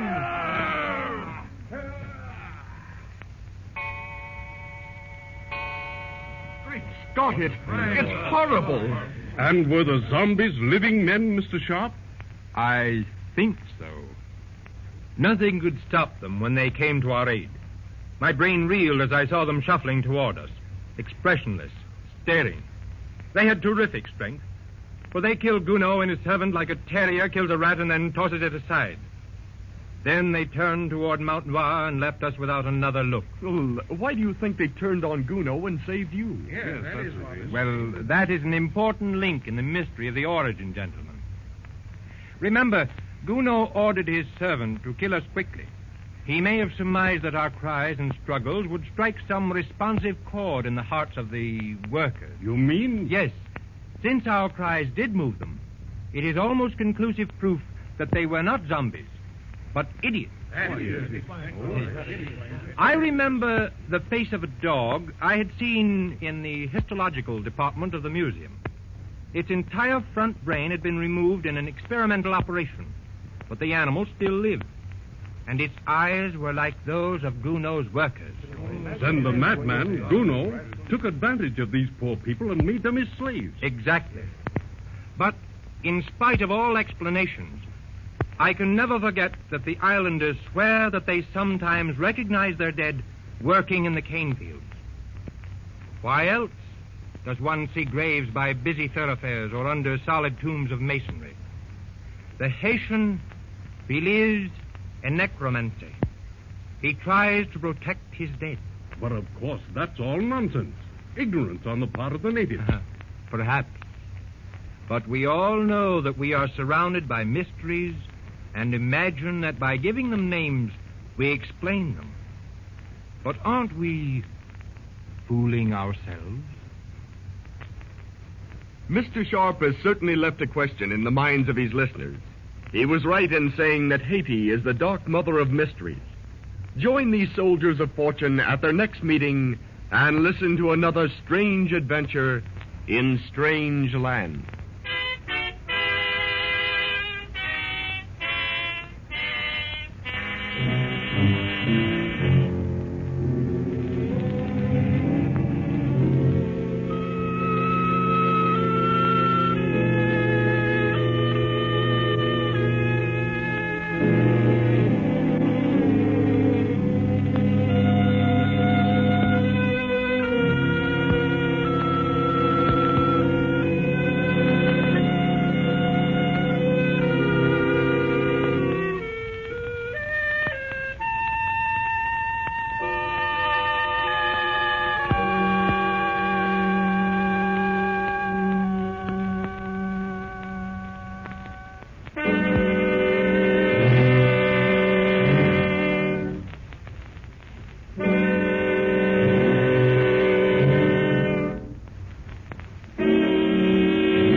the world's greatest mysteries.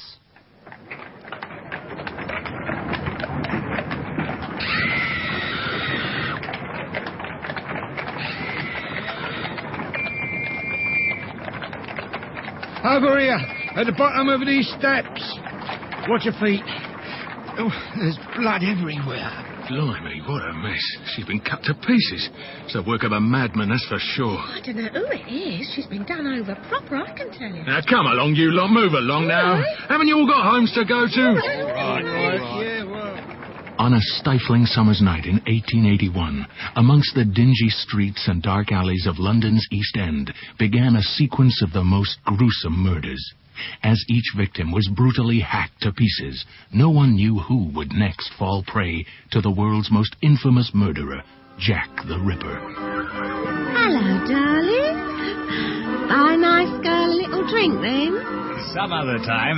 Must be on my way. How about you, sir, eh? You look an handsome sort. Here, why don't we step into this little alley, eh? Bit cosier here. Now, let's have a look at you. Oh, you're not going to keep that cloak over your face all night, are you? No, just a minute. Let go of my arm. You're hurting me. Oh, my God! No! No! It was the most horrible thing you've ever seen, sir. This makes it the third one now. But no one ever sees or hears anything. The murderer suddenly appears, does his dreadful deed, and vanishes. There's no description, no clues, nothing. I've been a policeman for 20 years, but it fair turns your stomach, I can tell you. You're the detective in charge. My editor needs a story. So, any ideas who did it? You can put this in your newspaper. Only a madman could have done it. A ruthless, savage madman. Someone who really enjoys slashing and cutting up the poor girls. No one's safe. He could strike again at any moment. Rumors swept through the crowded streets and squalid dwellings. Was it a foreign seaman, a mad doctor, a butcher, even a policeman? Was nobody safe from suspicion? But to tell the truth, the whole truth, and nothing but the truth. As the police pathologist for this case, I must tell the court I have never seen such a horrible assault. First, the throat was slit most skillfully. Then, even before the victim was dead, the body was carved into pieces. She was ripped about in such a manner that only a person skilled in the use of a knife could have achieved. By now, the perpetrator of these murders was both popularly and officially known as Jack the Ripper. Still, the rumors spread. Was it an eminent but failed barrister? A convicted murderer? A royal physician? And most fantastic of all, could it have been the Duke of Clarence, Queen Victoria's eldest grandson? We shall probably never know whether there was a great cover-up of a well-known figure in Victorian society, but we can be sure that the ghost of Jack the Ripper will forever haunt the streets of London.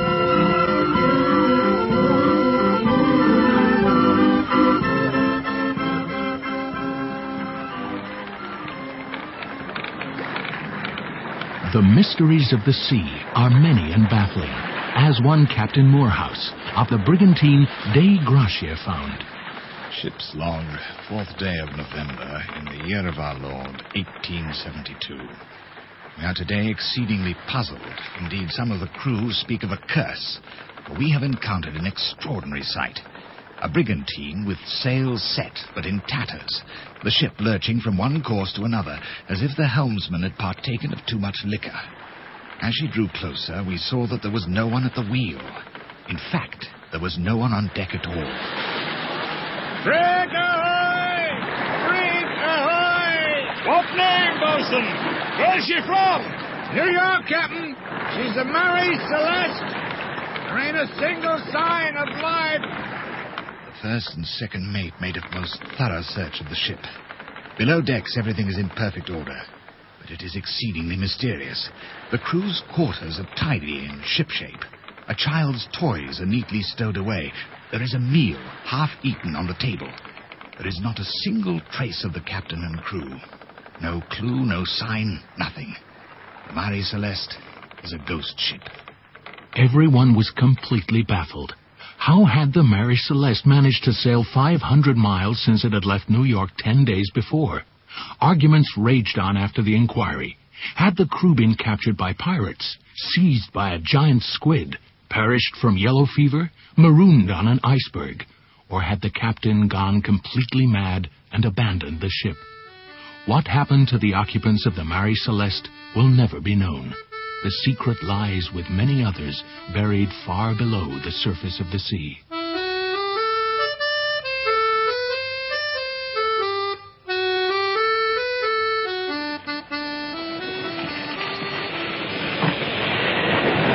On the port bow! A monster from the deep! All hands on deck! For as long as mariners have sailed the oceans, they have returned with stories of sea monsters and devils of the deeps. As early as 1638, sea serpents were seen off the coast of Boston, Massachusetts.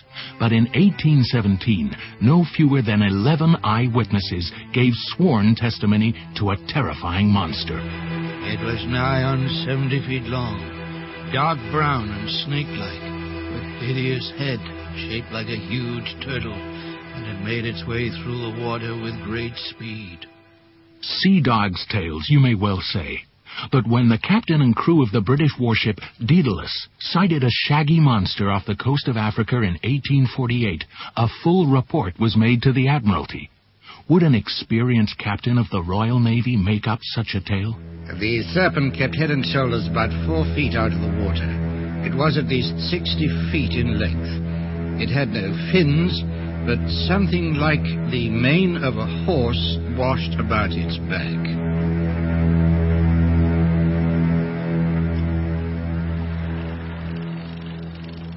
A clergyman fishing in northwest Scotland encountered a hideous long-necked monster 80 feet long.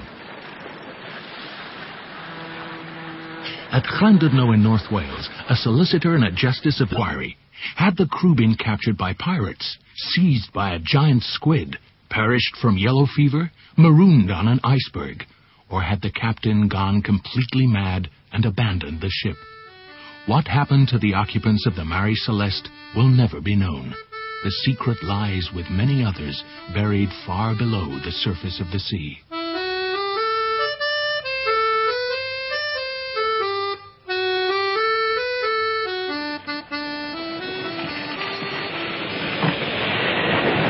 On the port bow! A monster from the deep! All hands on deck! For as long as mariners have sailed the oceans, they have returned with stories of sea monsters and devils of the deeps. As early as 1638, sea serpents were seen off the coast of Boston, Massachusetts.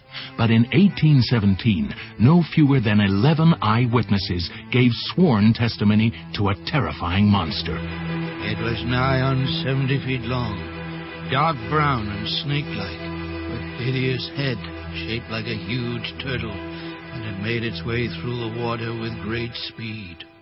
Sea dogs' tales, you may well say. But when the captain and crew of the British warship Daedalus sighted a shaggy monster off the coast of Africa in 1848, a full report was made to the Admiralty. Would an experienced captain of the Royal Navy make up such a tale? The serpent kept head and shoulders about 4 feet out of the water. It was at least 60 feet in length. It had no fins, but something like the mane of a horse washed about its back.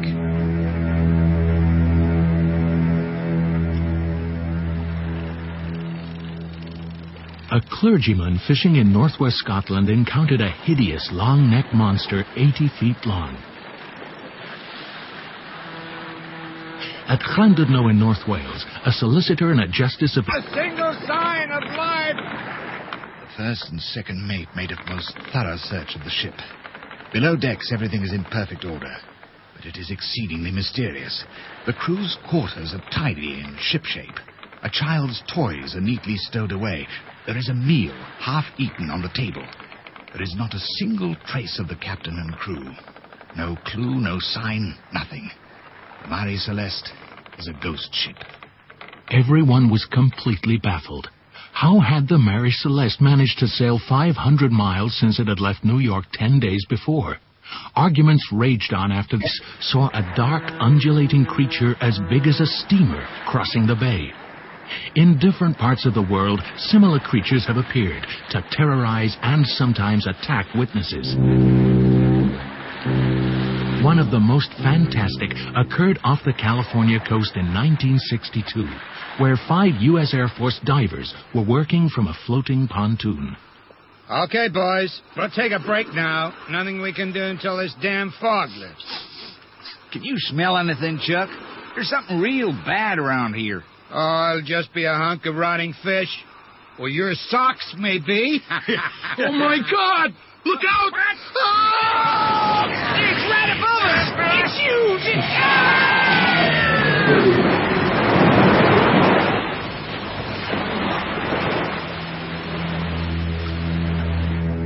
Only one of the 5 divers survived. The other 4 were dragged under, screaming by a huge and slimy creature. Today, these monsters still lurk below the surface, as much a mystery now as when they first appeared. Just take another sip of water. You will be all right. But it was incredible. Sighted a shaggy monster off the coast of Africa in 1848. A full report was made to the Admiralty. Would an experienced captain of the Royal Navy make up such a tale? The serpent kept head and shoulders about 4 feet out of the water. It was at least 60 feet in length. It had no fins, but something like the mane of a horse washed about its back.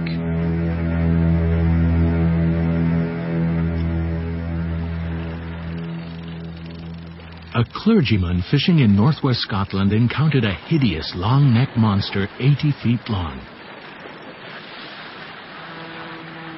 At Llandudno in North Wales, a solicitor and a justice of... A single sign of life! The first and second mate made a most thorough search of the ship.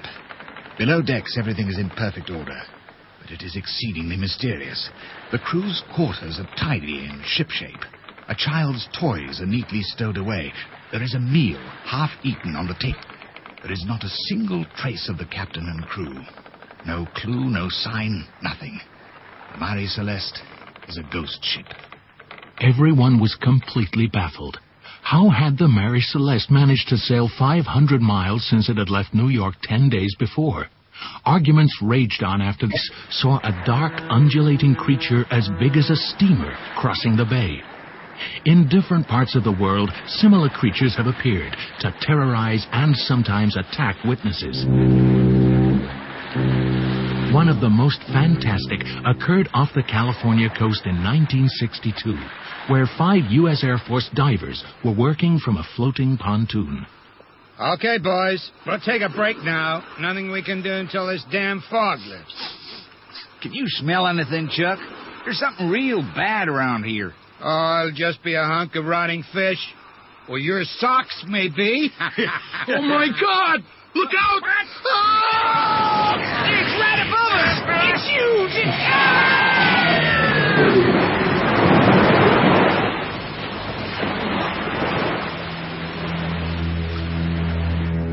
Only one of the 5 divers survived. The other 4 were dragged under, screaming by a huge and slimy creature. Today, these monsters still lurk below the surface, as much a mystery now as when they first appeared. Just take another sip of water. You will be all right. But it was incredible. Sighted a shaggy monster off the coast of Africa in 1848. A full report was made to the Admiralty. Would an experienced captain of the Royal Navy make up such a tale? The serpent kept head and shoulders about 4 feet out of the water. It was at least 60 feet in length. It had no fins, but... The masts and spars eerily aglow as it sails, silent and ghost-like, then suddenly disappears without a trace. In the 17th century, an unscrupulous, greedy Dutchman, Captain Hendrik van Decken, set sail from Amsterdam to make his fortune in the East Indies. All went smoothly until rounding the Cape of Good Hope, a fierce storm blew up, ripping his sails to shreds and battering the ship for days on end. What can we do? Is there no way out of this terrible storm? Are we doomed to perish in these dreadful seas? I'll do anything to get out of this hell. Captain, you call for my help. Here I am. What's this? We are finished. If you follow me, I can stop this storm. I will do anything to get out of this misery. But tell me, who are you and what do you want of me? Captain, you know I am the devil. I can save you, but first you must challenge God's will and sail your ship straight into the eye of the storm. I will obey! Take heed, foolish seafarer. If you challenge God's will, then you shall never rest in peace again. You and your ship shall roam the seas ceaselessly until Judgment Day. But the captain had sold his soul for safety, and so the Flying Dutchman was doomed to sail on forever, a ghostly apparition that still sends shivers down a sailor's spine.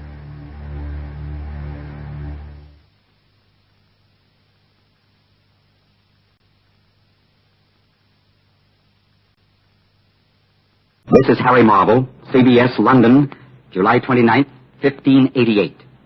Somewhere in the English Channel at this moment, under cover of darkness, Sir Francis Drake and the English fleet stand face to face with the Spanish Armada. The decisive battle between Elizabeth of England and Philip of Spain, the battle which will decide the fate of Europe, the fate of the world for 1,000 years, is about to be fought. Before another day is done, we will know whether or not the sun will rise again. July 29th, 1588. CBS is there. Sir Francis Drake faces the Spanish Armada. Alone, her fleet at bay in the English Channel, Britain girds to meet invasion. CBS asks you to imagine that our microphones are there sharing one of England's finest hours. All things are as they were then, except for one thing. CBS is there. This broadcast, the fifth of a special summer series produced and directed for Columbia by Robert Louis Cheon, is based on authentic historical fact and quotation. And now, London, July 29th, 1588, and Harry Marble. Almost unbearable. This is a night England will never forget. This is a night during which no one has slept. All hearts, all minds, all eyes wait for the dawn. Because when the sun first streaks the English Channel with light, the two mightiest fleets the world has ever known will engage in the greatest sea battle of all time. This epic battle will be the climax of action which has been continuous in the English Channel for 9 days, ever since the sails of Spain loomed out of the sea off the beaches of Britain. A cloak of naval security has been flung over this 9-day action in the Channel by the English Admiralty. We know little of what has happened. We will know nothing more until dawn. But here beside me now is Sir Walter Raleigh, Commissioner of Cornwall, Commander of Plymouth, advisor to the Queen, and her emissary to the New World, America. Sir Walter, we know that you are about to leave to join the fleet for the morning's action. We also know that you speak for the Admiralty and can give us information without violating censorship. Will you, sir, give us a picture of what has happened up to now in this solemn moment of England's history? I would say, sir, in all frankness, that we have succeeded to this moment in evading the Castilians. You mean, Sir Walter, that Drake is refusing action? Not refusing. Shall we say simply postponing? You may depend upon the Admiral to engage in his own good time. Well, is it true, sir, that the Spanish fleet outnumbers Her Majesty's ships?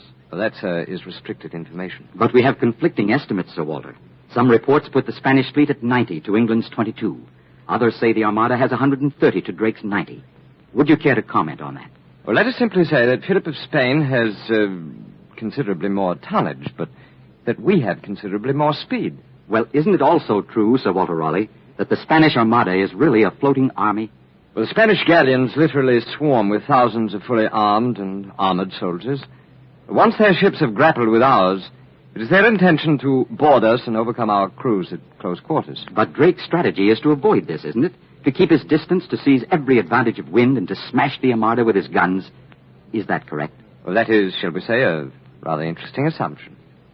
It is not correct, however, to refer to Drake's strategy. Howard of Effingham is Lord High Admiral of the English fleet. Sir Francis is his first operational lieutenant. But enemy information would seem to indicate, Sir Walter, that the Spanish Prince of Parma is waiting at Dunkirk with a fleet of flat-bottomed barges and some 30,000 infantry and cavalry. Well, that information has come to our attention also. Well, if Drake cannot contain the Armada, the Spanish fleet will then proceed to Dunkirk, won't it? Pick up the barges and their troops and then attempt an invasion of the beaches of Britain? I would prefer, if I may, to speak at some length to that point. By all means, Sir Walter. Philip, to be sure, believes that because he's taken Africa, Sicily, France, Flanders, and now sits astride the stricken and bleeding continent of Europe like a colossus, he will soon be setting his daughter on the throne of England. He fancies himself carrying from the new world's virgin soil the seeds I planted there in Virginia. But the Spanish sun, I fear, is conducive to hallucinations. The beaches of Britain, sir, have not been invaded since William the Conqueror. And Drake must not, will not fail. And should he, by some foul circumstance, fail, should this blessed isle be defiled by Spanish boots, our last ramparts will be the bodies of our men. We shall fight them everywhere. And in the end, we shall throw them back into the sea. Britons, sir, were not born to be slaves. Thank you, Sir Walter Raleigh. Here in our CBS studios in London, this critical morning of July 29th, 1588, there is still no news of action in the English Channel between Sir Francis Drake and the Spanish Armada. The news blackout imposed by the Lords of the Admiralty continues. But there is no blackout on faith in England tonight. Everywhere in England tonight, from John O'Groats to Land's End, from Eddystone to Berwick Bounds, from Lynn to Milford Bay, the church bells are ringing as Britons everywhere turn to God in this, their hour of supreme trial. For the sound of the church bells of the ancient walled town in Canterbury, for the service there, now in progress, we take you to Canterbury Cathedral and Jackson Beck. This is Jackson Beck in Canterbury Cathedral. Here in this magnificent Gothic structure, shrine of Thomas a Becket and center of the new Protestant church, the people of Canterbury are waiting for the Archbishop's invocation. This is an unforgettable sight. From the balcony where I stand, I can view a sea of heads bowed in silent prayer. The great waxen tapers throw their eerie, flickering yellow light over the supplicants and send weird, dancing shadows high into the vaulted ceilings of this old, hallowed edifice. If you were with me now, watching this spectacle, you'd feel as I do, that here is the spiritual soul and heart and strength of Britain in this solemn hour. The bells have stopped ringing now. A figure almost lost in the immensity of this space steps into the pulpit and faces the worshippers. It's the Archbishop of Canterbury.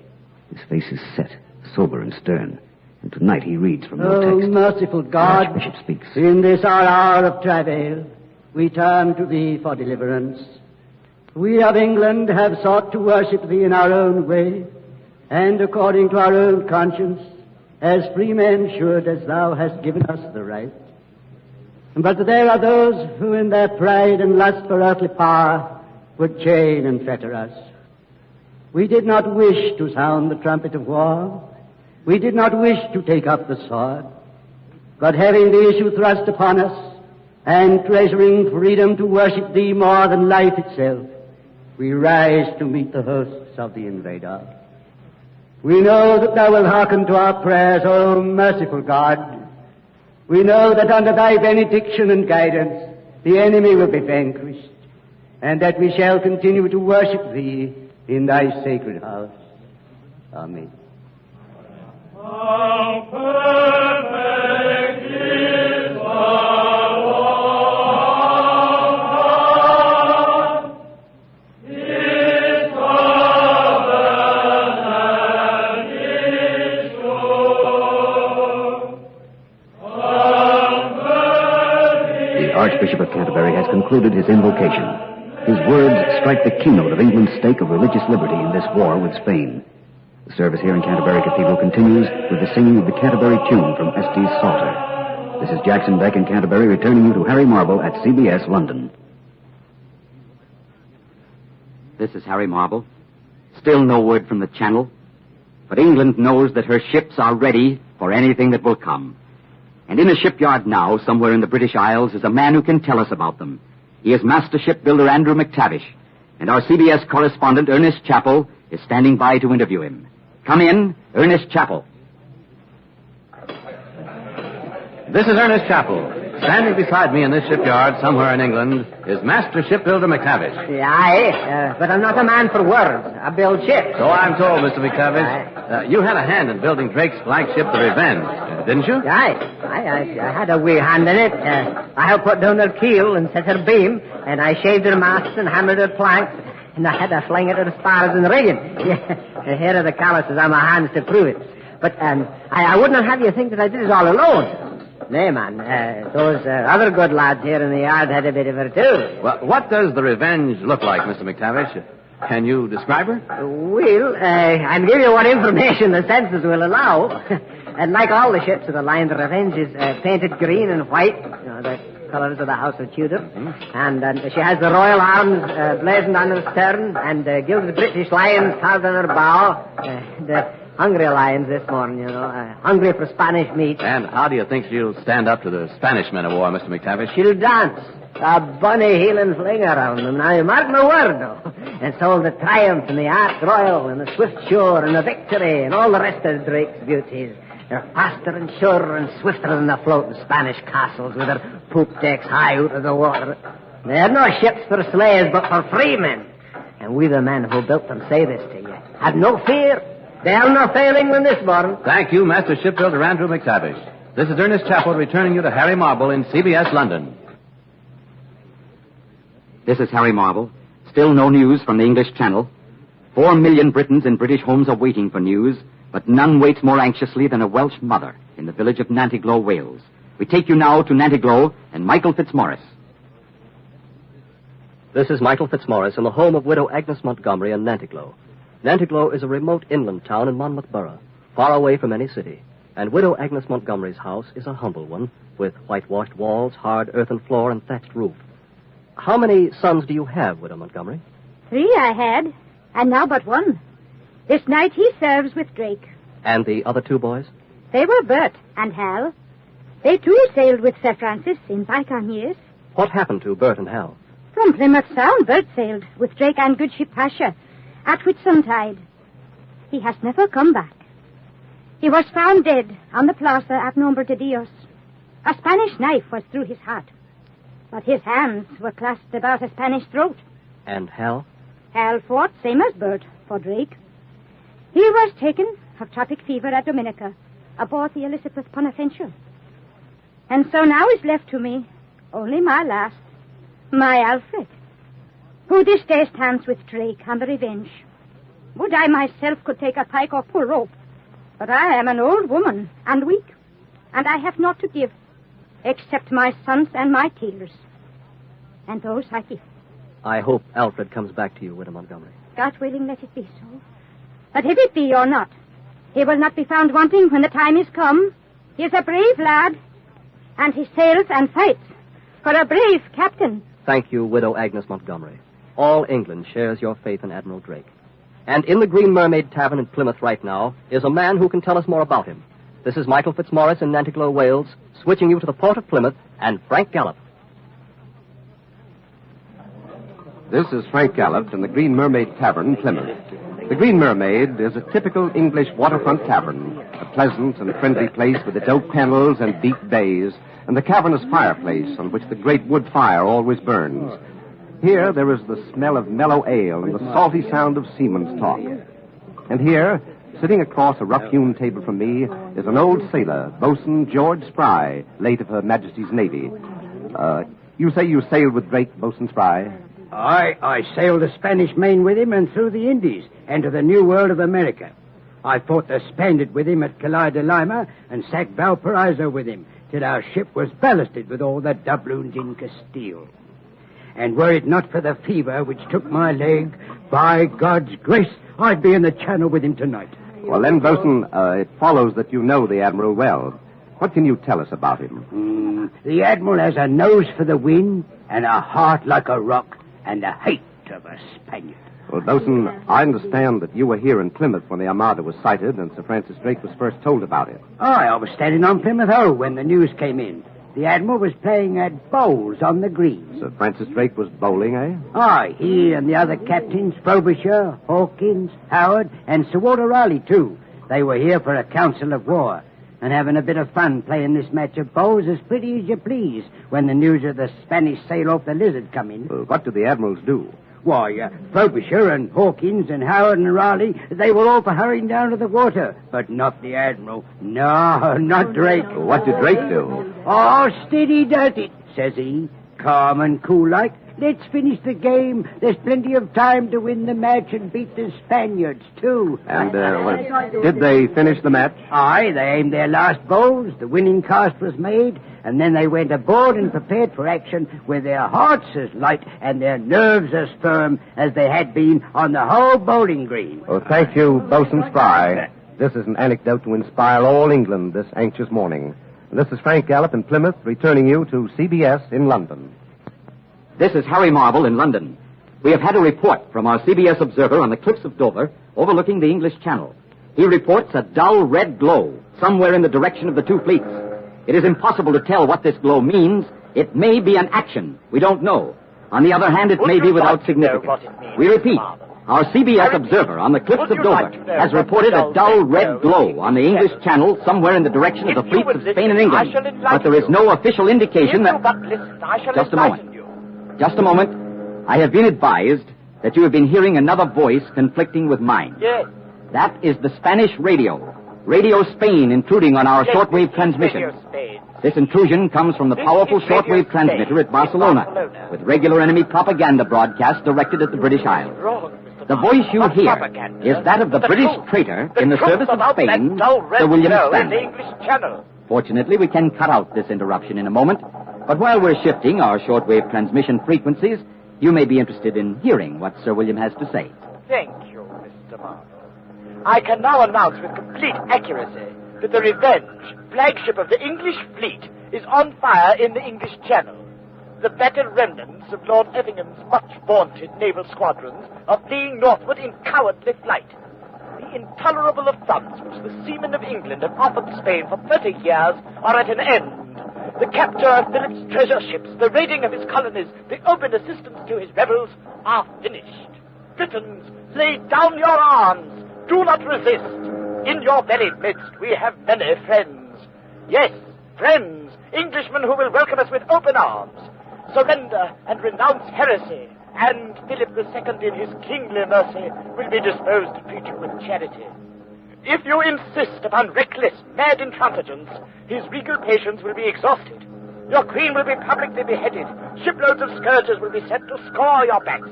All adults will be either killed or enslaved. Thousands of Spanish witnesses will arrive to suckle your orphaned infants.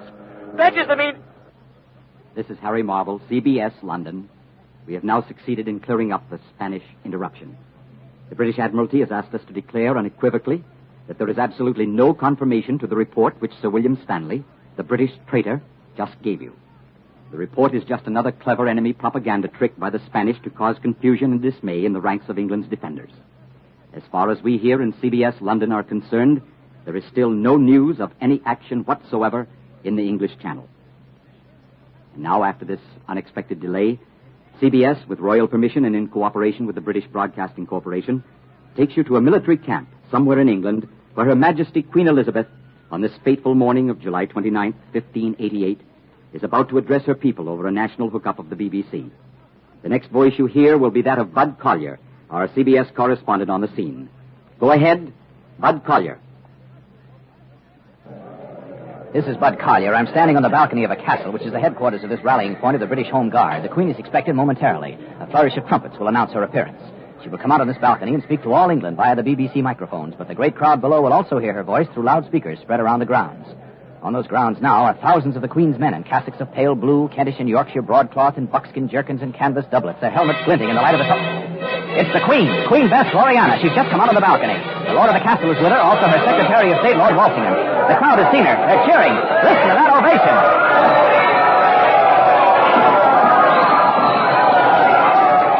The trumpets are sounding again. The Queen is holding up her hand. She's ready to speak. The crowd is quieting down. The Queen is a woman of 55. She wears armor. She's stately and calm in this solemn hour. Ladies and gentlemen, Her Majesty Queen Elizabeth of England. My loving people, I have always so behaved myself that under God I have placed my chiefest strength and safeguard in the loyal hearts and goodwill of my subjects. And therefore, I am come amongst you, as you see, being resolved in the midst and heat of battle to live and die amongst you all, to lay down for my God, my kingdom, and my people, my honor and my blood, even in the dust. I know I have the body of a weak and feeble woman, but I have the heart and stomach of a king, and a king of England, too. And think it foul scorn that Parma or Spain or any prince of Europe should dare to invade the borders of my realm, to which, rather than any dishonor shall grow by me, I myself will take up arms. I myself will be your general. And with your loyal obedience and your valor in the field, we shall shortly have a famous victory over these enemies of my God, of my kingdom, and of my people. The Queen is raising her hand to still the crowd. Again she speaks. And now I have news for you. News which I myself have just received. My Lords Effingham and Drake have undertaken an action in the English Channel. The battle is begun. The issue rests with God. The Queen has just announced that an action has begun. This is Harry Marble in CBS London. We have interrupted Bud Collyer because, as you heard the Queen announce, there is action in the Channel. There is action in the Channel. The British Admiralty has given us permission to call in our CBS correspondents, John Daly aboard the Revenge and Ken Roberts on the deck of the Ark Royal. We switch you first to John Daly, somewhere in the Channel.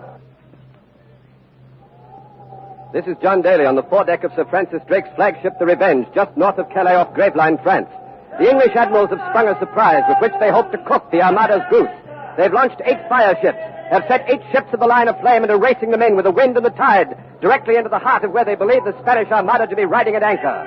This is an airy sight, 8 flaming masses reddening the grey dawn, which is just beginning to break, huge moving bonfires over the angry waters of the English Channel. None of the ships in the fleet can see the Armada. We're tacking back and forth, waiting for some sign that will send us into action. The Revenge is second in line.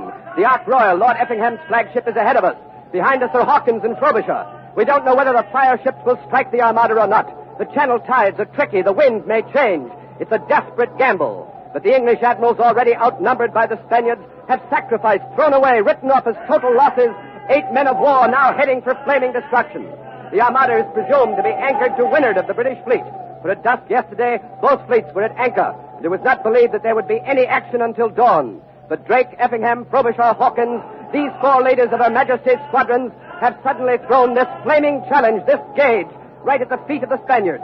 The question is, what is happening to the enemy Armada? We ought to know soon. It's getting lighter now, and the first rays of the sun are streaking the horizon. However, I can't see the Armada yet. All I can see are the 8 bonfires bearing down upon the enemy ships. But it's time something happened. And perhaps Ken Roberts, aboard Lord Effingham's flagship, the Ark Royal, ahead of us and closer to the Spanish, can see more. Let's find out.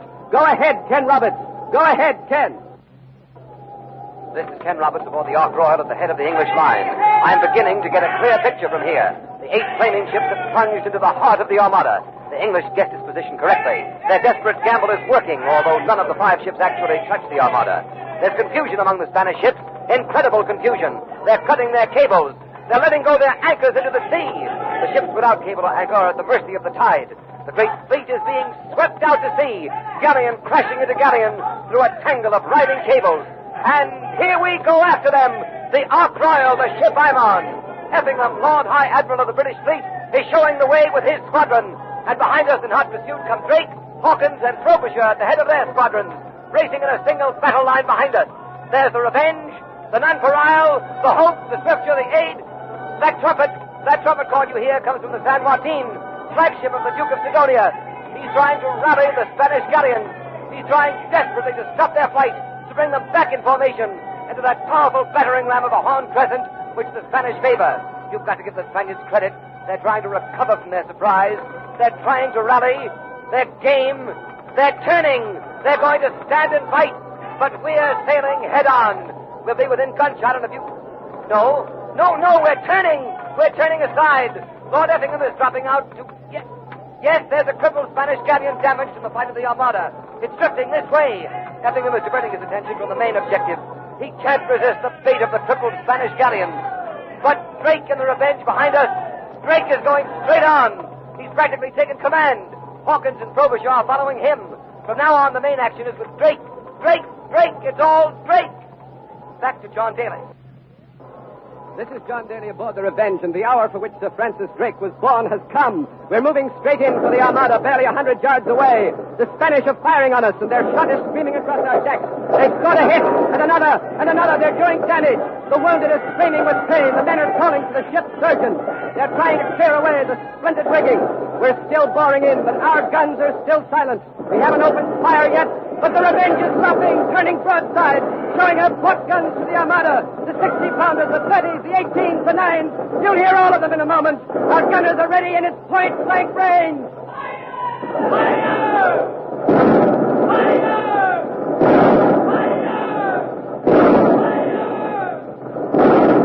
We're out of range, but behind us, the ships of Drake's squadron following our lead are pouring broadside after broadside into the San Martin, the San Sebastian, the San Matthias, and Maria de la Rosa. Now comes Hawkins and the Victory leading his squadron. Then Frobisher and the Triumph followed by his squadron. Guns flaming, enveloped in smoke. It's a shambles. The English fleet has suffered some hits, but the Spaniards have been raked and blasted. The smoke is clearing, and what a sight! The water is beginning to clog with broken masts, wreckage, spars, the bodies of the dead. Men are in the water swimming for their lives. I can see 3, 4, 5, 6 Spanish galleons listing and sinking, and there are more, many more. The Spanish ships that are still afloat have turned tail. The Armada is running, this time for good. Here comes the Admiral. He's just come down from the quarterdeck. Admiral Drake! Admiral Drake! Are you going after them, sir? Are you going after them? Hey! The Spaniard is running, and if he pauses, he'll be swept to leeward and scuttle off Dunkirk. We'll rake him fore and aft and fore again and again. We'll lay our helms to his dragging sterns and sink them, everyone. It'll be a long time before the Duke of Sidonia sees his orange trees at Samari Port. Hey, you men! Admiral, what of the Prince of Parma, Sir Francis? What of the Spanish invasion boats waiting at Dunkirk? By the grace of God and the good Queen's best, my lad, England will not be invaded this day. Nor ever. You've heard Sir Francis Drake himself say that England has broken the Spanish Armada, that the danger of invasion is over. The Admiral is moving about his men, talking to the wounded, comforting them. July 29th, 1588. Sir Francis Drake defeats the Spanish Armada, and England lives on. You have been listening to CBS Is There, the fifth in a special summer series of broadcasts of famous events. Next week, March 6, 1836, the defense of the Alamo. CBS Is There. CBS Is There is produced and directed for Columbia by Robert Ewart Sheon. Tonight's broadcast was written by Max Ehrlich. This is CBS, the Columbia Broadcasting System.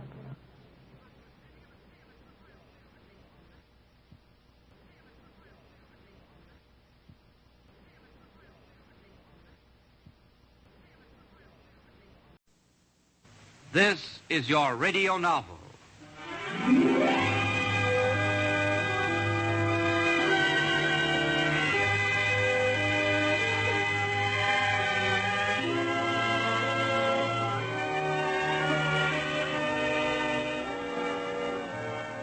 Hello and a cordial welcome to another radio novel. Our story, The Scar, is about a young pilot who walked out alive from a plane crash, but with his mind chained to that ugly, burnt patch on the ground. This is the radio novel, The Scar.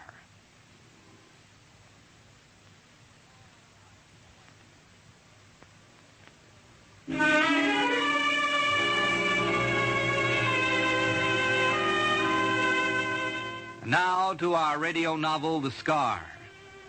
Jay Breslin had always wanted to fly, even when he was a youngster. But as far as actually learning to fly, Jay never had the money nor the extra time off from helping to earn a living, until the war came along. The Army trained him as a pilot, and he paid Uncle Sam back by flying a P-47 fighter for a double tour of duty in the ETO. He never had any trouble, came out and got his terminal leave without a scratch on him. He wanted to stay in flying, so he hooked up with Trans-American Airways, and they gave him training in 4-engine operation. And then he had his trouble. Double trouble.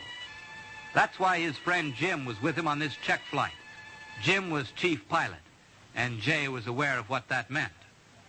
Procedure turns are fine. Now just time you 3 minutes a little closer, that's all. Sure. All right, start your landing approach. You don't want any more? Well, I'm satisfied with your air work. Yeah. It's all yours. Well, we haven't had any snow for 2 weeks. Maybe the winter's letting up. Still plenty of snow on the ground. Yeah. Gotta wear your sunglasses more often. I don't like them. You'll get used to them. Maybe someday. Brandon Tower, this is 11504, over. Brandon. Holding at Bryce, 1500. Landing instructions, over. Wind southwest 15, runway 3, cleared to land, over. 11504, you read me? Over. What's the matter, Jay? What? You better acknowledge. Oh, yeah. 11504, over and out. You just cleared the outer marker. Yeah. It's all yours. I'm just riding along. Runway 3. Approach check, Jay. Yeah. Glide's a little steep, Jay. I guess it is. That's better. Maybe a little more flaps. The wind's only 15. All right, you're flying it. You're to the right of the runway, Jay. Yeah, I know. A bit better correct it. The wind will carry us across. Well, not that much. You gotta fly the big ships by mathematics. All right, sure. Ah, that looks good. Ship feels heavy. You're stretching your glide too much. Yeah, I guess I am. Should be at 500, Jay. I can't. Too steep in the glide. Now watch your instruments. Sure, yeah, Jim. Steady. I Get her in low at the bank. You'll overshoot. I might undershoot, Jim. Drop her in. Too low now. You're not kidding. I'll drop her in. But I'll check it.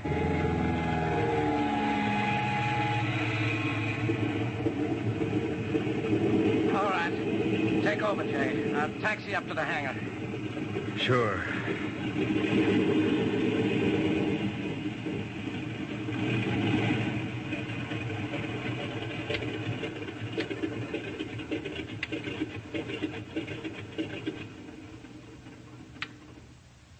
I'm sorry, Jim. So am I, kid. You washing me out? I don't know. I'd have been all right if it had been on another runway. You have to land on runway 3, Jay. Yeah. I'm through? I don't know. I want to think it over. Come on, let's go in the office. Sure.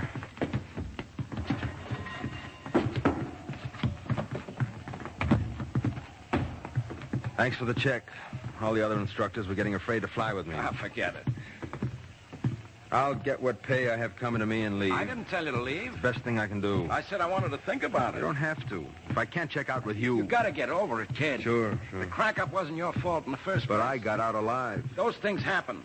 Now, you can't be blamed for mechanical failure. Was it mechanical? I told you that could be wrong. Things happen like that in training, but you... Jim, I know what you're trying to do, but I don't think it's any use. Will you let me think it over? All right. Come on.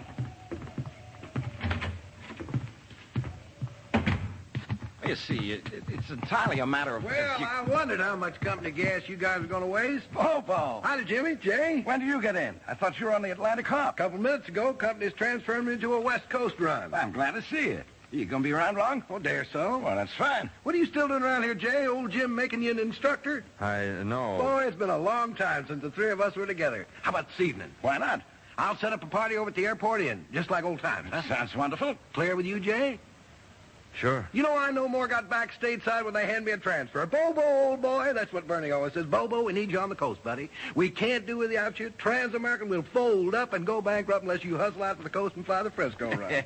Yeah, we know all about it. Hey, speaking of knowing, what happened out there at the end of the 3 runway? What do you mean? Oh, come on, Pappy. I saw it when I come in, that black burnt-out patch in the snow. Stands out like a sore thumb. Oh, that. Well, that. Somebody crack up? Why, yeah. That's what I figured. When did it happen?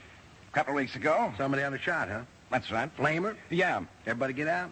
Well, there were two. Trainee got out, but the Czech pilot was pinned in the cabin. Yeah, too bad. Those things happen. Anybody I know? No, one of the new instructors. Now, what about this party? Yeah, just like old times, huh? Remember over in London? Yeah, it ought to be a lot better than the ones we had over there. It will be. Hey, I almost forgot. Forgot what? I got a surprise for you. Jay, you ought to be interested in this. Yeah? I'll bring a friend along tonight, a special friend. Good. It's, no, I'm not going to tell you. You got to come and find out. I'm talking to you, Jay. Why? You be over at the airport inn tonight, buddy. I got somebody you ought to meet. Well, who? Never mind who, you be there. All right. Oh, we'll all be there.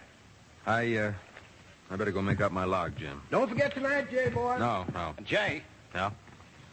let me think it over before we make any decision. All right with you? Yeah, I guess so.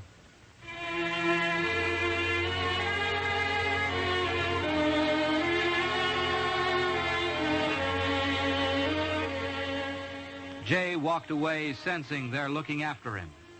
Jim had covered up well, but it was really no use trying to hide anything. Jay got his car out of the parking lot and drove away from the airport, taking the south road so he wouldn't drive by the black patch of burnt ground at the end of runway 3. You are listening to the radio novel, The Scar.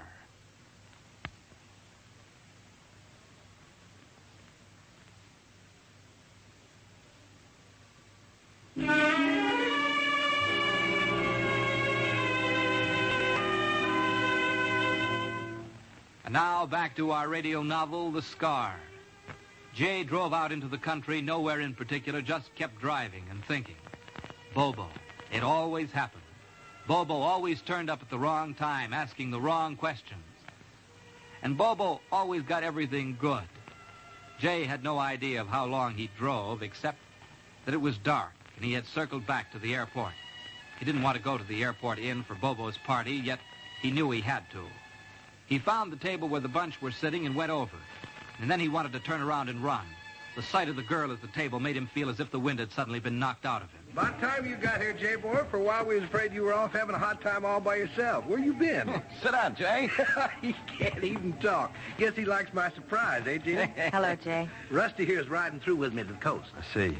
But that ain't the big surprise, Jay boy. No? Between here and the coast, Rusty and me gonna light long enough to get married.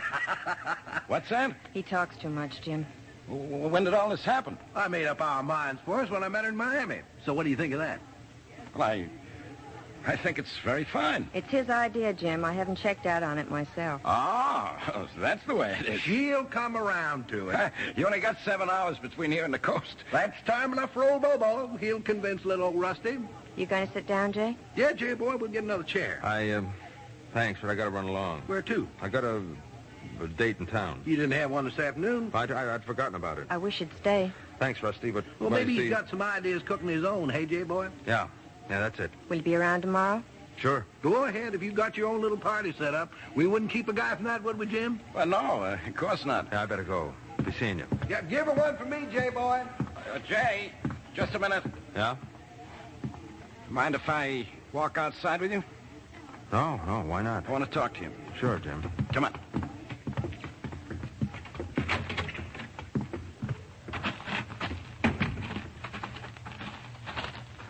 No, don't get in your car. What?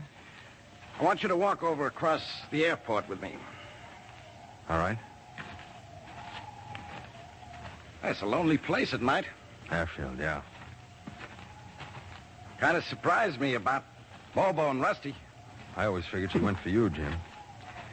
She just went for all 3 of us, which just happened to include me. Maybe so.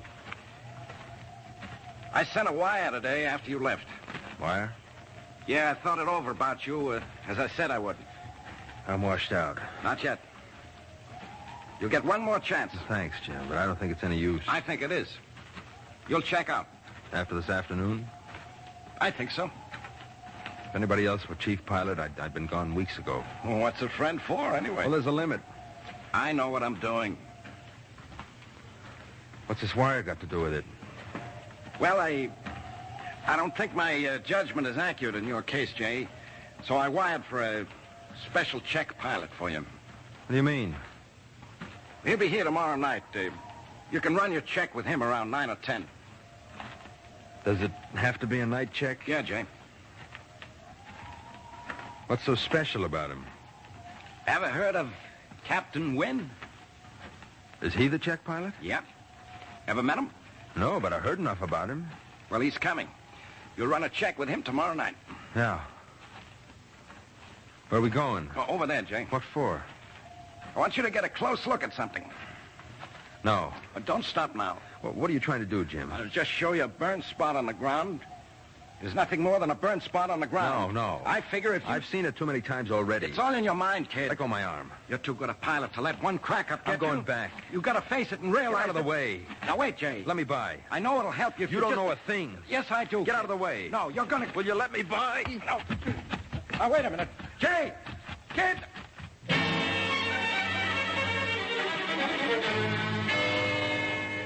He knew he shouldn't have hit Jim. Jim was his best friend.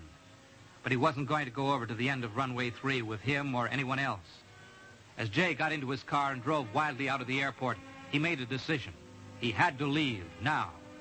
He had to forget about flying, had to get away from the black patch in the snow. It was still early when he got back to his room and started to pack his things.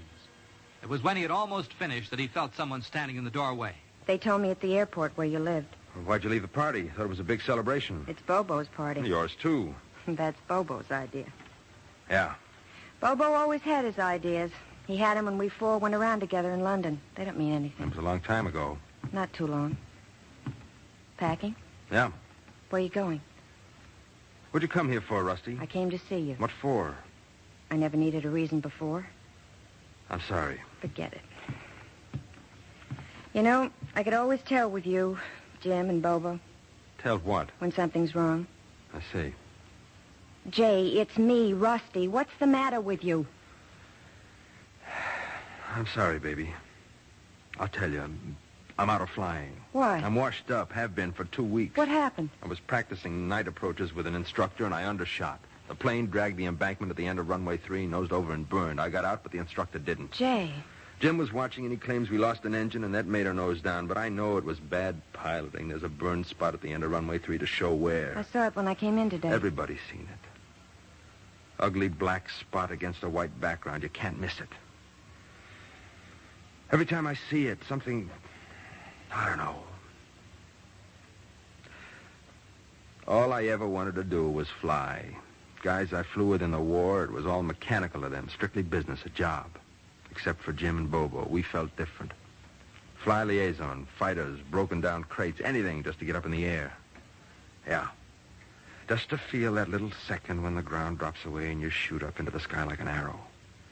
You get up and the air smells exciting and you can look out across the horizon farther than anybody else can look. And you want to go over the horizon, on and on. Yeah. On and on, never stop. You'll go on, Jay. Yeah. Jim said you'd check out tomorrow night. Jim thinks he has confidence in me. He thinks he believes in me.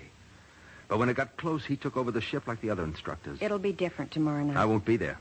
Jim's bringing Captain Wynn over just for your checkup. It won't be any different with him. Maybe worse, what with his war record. Jim must have pulled a lot of strings to get Wynn. I haven't heard about him since we came back. What's he been doing? I don't know. Probably president of some airline. I never even met the guy. Try it again tomorrow night, Jay. It's no use. Do it for Jim. No. I'll be there, too. Bobo? I'm staying here, Jay. Are you? For a long time. Jim said Captain Wynn should get to the field about 7. Good night, Jay. Good night, baby.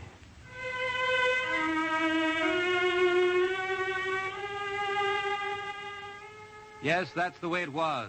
Always had been since the first day he'd met the auburn-haired girl who just naturally answered to the nickname of Rusty, who deserved a better lot than a pilot who had washed out because he didn't have the courage to face a brown spot on the ground.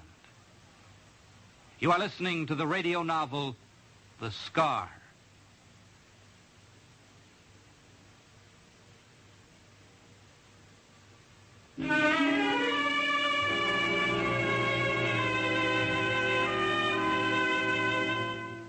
And now, back to our radio novel, The Scar.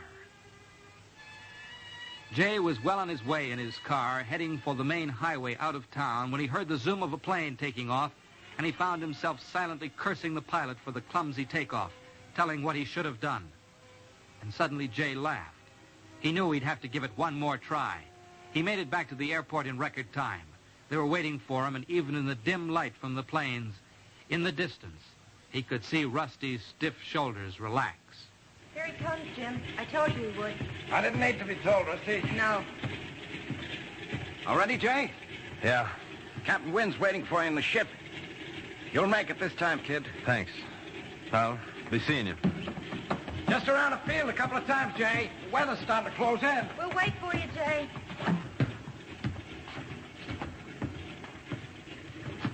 Captain Wynn? Well, hello. I'm Jay Breslin. I guess we're ready to go. Any time you say. I'll get clearance. It's a wonderful night. Yeah. Tower, this is 16355, over. 16355. Clearance to taxi, takeoff runway. Local, over. 16355, clearance to runway 3 and takeoff. Local flight, over and out. Roger. Yeah? Anything you want to tell me before we take off? No, nothing. I'm just along for the ride. Yes, sir.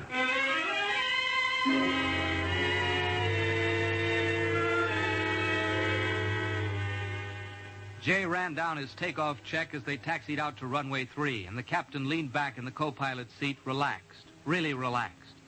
He looked like he was going just for the ride, but this didn't fool Jay. When they got to the end of the runway, he cut off the landing lights so he couldn't see the black spot in the snow, but he knew it was there. Then he swung the ship around quickly and gunned both engines, and they rolled down the runway and up into the night. Then it was as if Jay were somehow divided into two persons, one watching the other pilot the plane, but powerless to do more than just observe.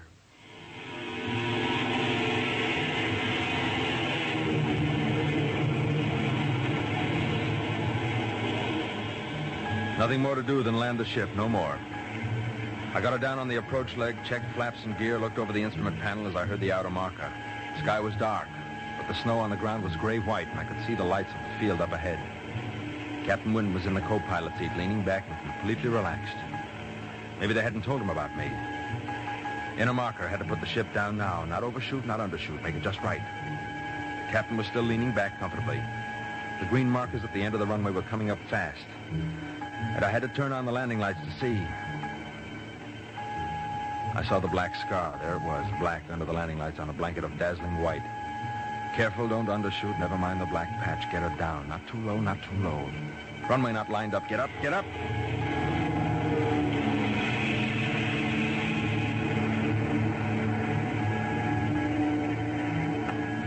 Sorry, Captain.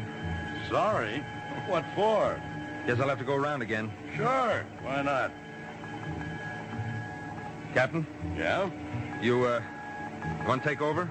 No. Why should I? Well, I don't know.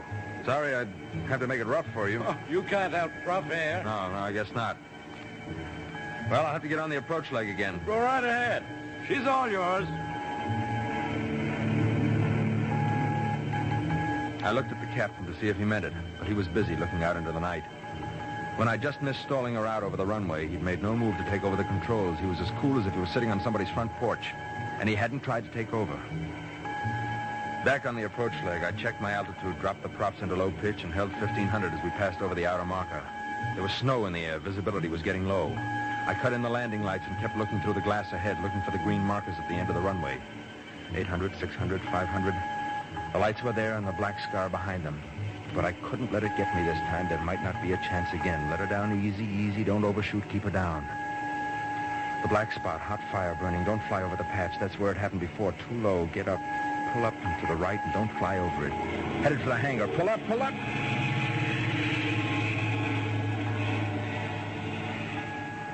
You better take over, Captain. Me? Why? You got a lot of guts to go through that and not ask to take over before. Why should I take over? You're doing fine. Thanks for thinking about me.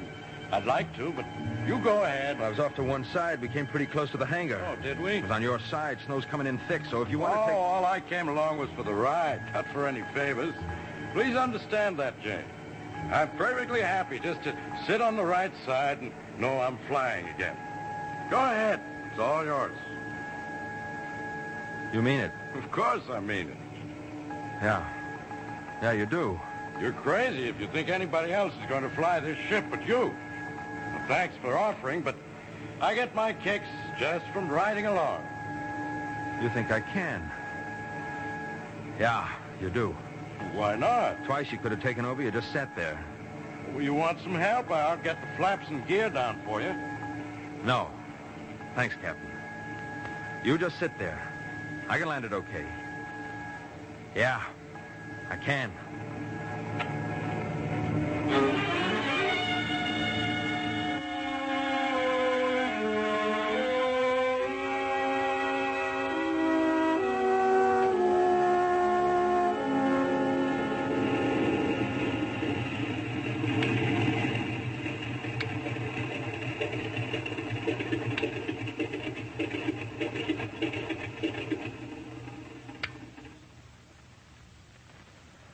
Well, that's that.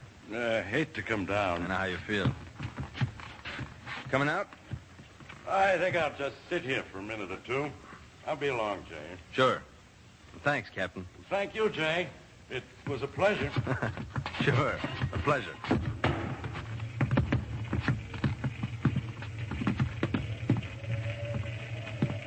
Jim. Third time's the charm, kid. I made it. I'm all right now. I figured it would work. That's why I brought Captain Wynn in for the check. Worked all right. He's got nerves like ice. Didn't once reach to take over. Even when we almost took the roof off the hangar, he just sat there and casually looked out the window. That's what did it. I figured if he had that much confidence in me, I ought to have a little in myself. It was a good trick, Jim. Thanks. Forget it. I know you'd come through. Jay. Hello, baby. You see me buzz the hangar? I saw you. Come on, snow's getting heavy. Let's go get some food. Wait a minute. What's the matter? See that ship coming in? Watch where the landing lights hit. Yeah. It's almost gone now.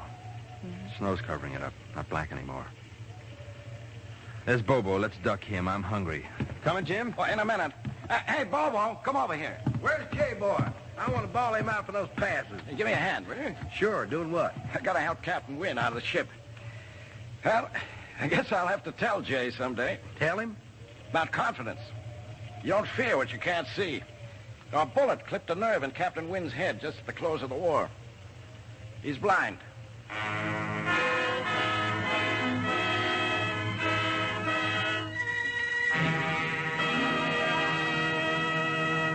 And so ends the radio novel, The Scar.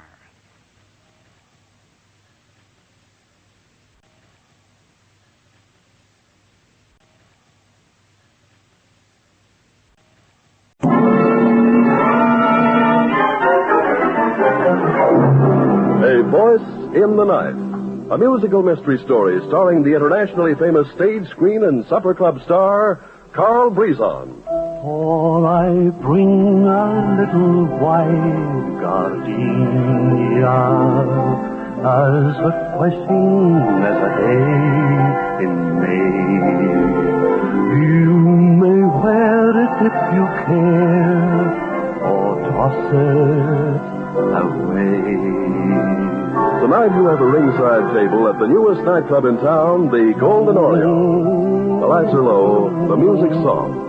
The audience hushes as into the spotlight steps the proprietor, a debonair gentleman whose forte is melody and mysterious adventure, played by that great entertainer, Carl Brizon. Thank you very much, ladies and gentlemen. Well, thank you. Well, you all know here at the Golden Oriole, we always start with a request number. So, what would you like me to sing tonight? Mission of the Rose. Mission of the Rose. The scale number. The scale number. Oh, you mean all of a sudden my heart sings. All of a sudden my heart sings. That's All the right.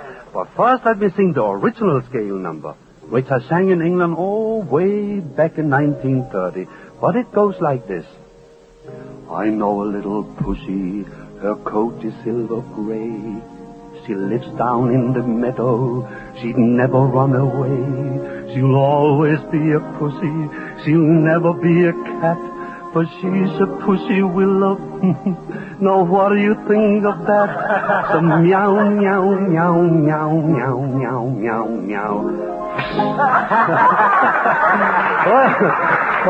Well, then when I made my debut in the supper clubs here, I introduced for the first time in America the American version, which became so popular. All of a sudden my heart sings when I remember little things. The way you look and hold me tight, the way you kiss and say goodnight, the crazy things you say and do, the fun it is to be with you, the magic thrill that's in your touch. Oh, darling, I love you so, so much. The secret way you press my hand to let me know you understand. Wind and rain upon your face, the breathless world of your embrace, your little laugh and half surprise, the starlight gleaming in your eyes, remembering all those little things. All of a sudden, my heart sings.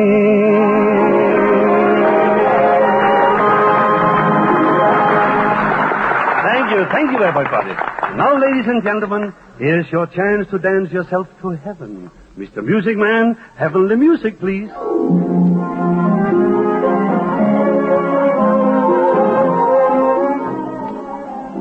Say, Charles, has Miss Tony Wells arrived yet? Yes, Mr. Brisson. She just came in.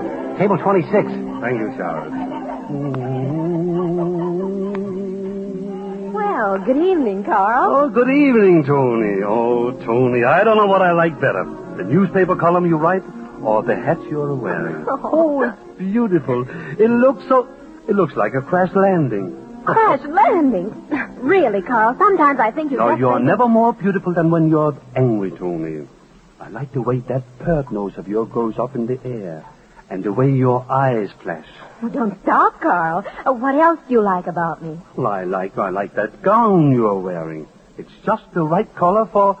Yeah, Tony, that necklace. Where did you get it? I designed it myself. Do you like it, Carl? Do I like it? You know, it was a necklace like that once cost 2 men their lives and was almost the end of me. Well, knowing you, I'll bet that someplace in the picture a beautiful woman was involved. Strangely enough, there was a woman in the case. You're on next, Mr. Brisson. Thank you. Judy calls, Tony. Just one number, and I'll be back to tell you the whole story. Thank you, my friends, thank you. Well, isn't it lovely to see so many happy people here tonight? Well, of course, you all love music and crowded places. You all love people and such. And I love singing and smiling faces. Love to stay awake far too much. In fact, I don't care if I never go to bed. Never go to bed. Never go to bed. Oh, I don't care if I never go to bed. 'Cause I'm having such a darn good time. Wow. I don't care if I never hit the hay. Never hit the hay. Such language. No, I don't care if I never hit the hay. 'Cause the night is such a fine night. It must be somebody's birthday or anniversary, and that's a very good reason you should sing this song with me. Oh, I don't care if I never go to bed. That's lovely. I never go to bed. Wonderful. I never go to bed. I don't care if I never go to bed, 'cause I'm having a darn good time. I don't care if I never go to bed. Never go to bed. Never go... That's it. Oh, I don't care. What will your mama say to that? Go to bed, 'cause we're having such a darn good time. Thank you, everybody. Now, here's the orchestra with a number that comes from south of the border. Now, senors and senoritas, the dance floor is yours.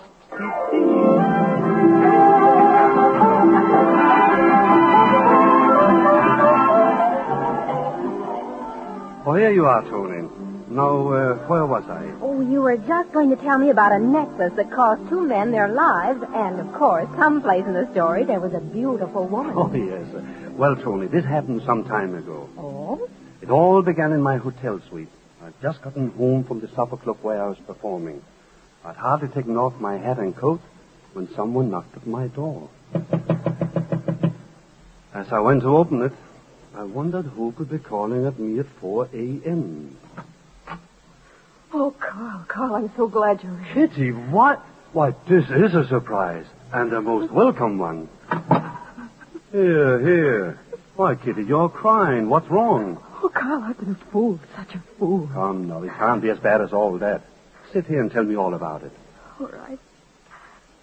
Carl, for the past 2 months, I've been employed as a social secretary by Mrs. Richard Wentworth. Mrs. Wentworth? Mm. Oh, I know that old battle axe. Well, tonight I went to a party, and, oh, Carl, I was wearing a necklace that wasn't mine. You mean it was Mrs. Wentworth? Yes, Carl, I borrowed it without her knowing, and I was robbed of the necklace. It's worth $30,000. $30,000? Boy. How did it all happen? Well, after the party broke up, friends of mine drove me to Mrs. Wentworth's estate. I'm living with her, you know. I see. I said goodnight to my friends, and they drove off. Mm-hmm. As I was looking in my purse for the key to the front door, 2 men suddenly appeared from nowhere. One had a gun. Oh, and they took the necklace away from you? Yes. One of them was tall, rather good looking, about 35 or so. And the other man was short, husky fellow, about 40 or so, correct? Correct. How did you know? Kitty, don't you read the papers? Those 2 men have stolen $250,000 worth of jewelry in the past 4 months. They followed people wearing jewels and robbed them. But why haven't you gone to the police, Kitty? But, Carl, think of what would happen then. You know Mrs. Wentworth. She'd say I'd stolen her necklace, and she'd put me in prison. Yes, you're probably right. So that's why I've come to you, Carl. Mm-hmm. If you could get the necklace back before she discovers it's gone, I'd be safe. But, Kitty, if the police can't find those 2 men, how do you expect me to find them? Carl, I have a clue. You have a clue? Yes. As the tall man pulled out his handkerchief to wrap the necklace in it, Yes? this fell out of his pocket. Why, it's a timetable. Yes, and look here, Carl. Mm-hmm. There's a circle drawn around the Albany Flyer, leaving Grand Central at 4 a.m. And 6:20 is in circle. Right. That's the time the flyer arrives at Albany. What time is it now, Kitty? 10 minutes after 4. Oh, Carl, the train has already left. Don't worry, Kitty. We'll see if we can't get that necklace back without anyone being the wiser. I'll get my car. We're going to Albany.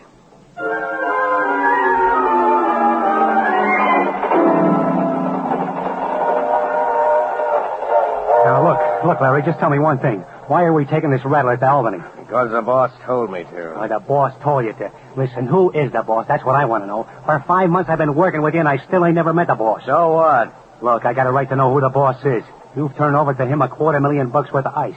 Part of that ice is mine. Shut up, you fool. Want everyone on the train to hear you? Okay.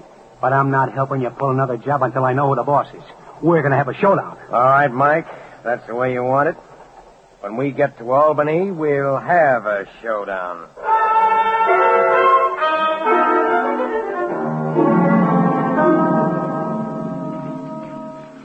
Carl, why are you tearing that page out of the telephone directory? Because all the Albany hotels are listed here.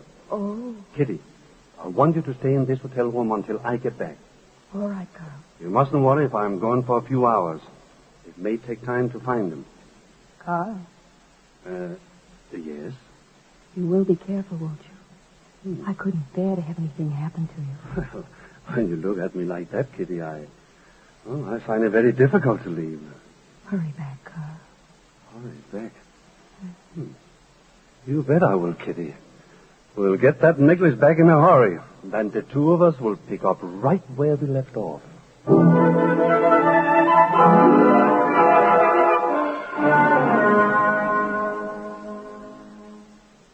Now, look, Look, Larry, how much longer are we going to be cooped up in this crummy hotel room? Relax. We won't be here much longer. That's what you've been saying all day. Just what are we doing in Albany? That's what I want to know. You'll find out soon enough. Yeah, when? Look, I want to meet the boss and get my share of the hawk we've been making. Almost 6 o'clock. What about going out for the evening papers and some sandwiches? First, I want to know what you're... Maybe when you come back, I'll have some of the answers to the questions you've been asking. You expecting a phone call? I'll take a ham on rye and some coffee, and don't forget the evening papers. Okay. I'll be back soon. Ooh. Hello. Oh, it's good to hear from you, boss. Be careful. Don't mention any names on the phone. Yes. You've been asking quite a few questions. He wants to meet you. Don't worry, I will. There's a train leaving for New York in 20 minutes. I'll be on it. Yeah. I'll be waiting for you at the apartment. Right. Just leave everything to me.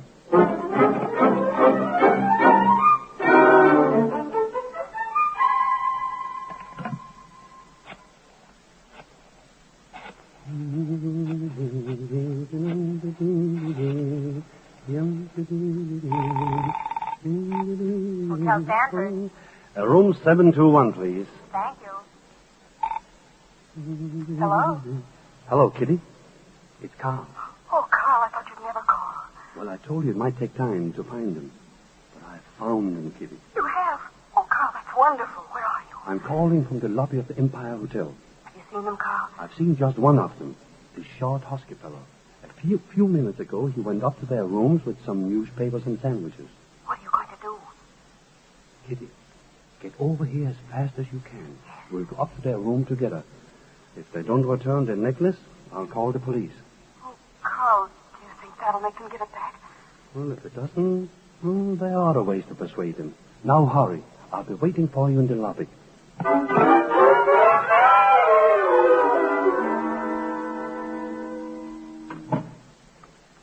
Here are the sandwiches and the evening papers, Larry. Put them on the table, Mike. Okay. What did the boss have to say when he phoned? Oh. So you know I got a call, huh? What were you doing, listening from the hall? What if I was? I got a right to know what's going on. Oh, of course you do, Mike, of course. What do you want to know? Well, first of all, what are we doing in Albany? The boss and me figured it'd be better if we had the showdown out of town. Yeah, but where's the boss? When do I get to meet him? I'm afraid never, Mike. You already know too much. What do you mean by that? Larry, what are you doing with that knife? You wanted a showdown, Mike, and now you're going to get it. No, Larry. You know I didn't mean anything. The boss and me have got enough, and we're quitting. But we can't afford to leave you around, Mike. Don't talk that way, Larry. You know I never... No, don't I...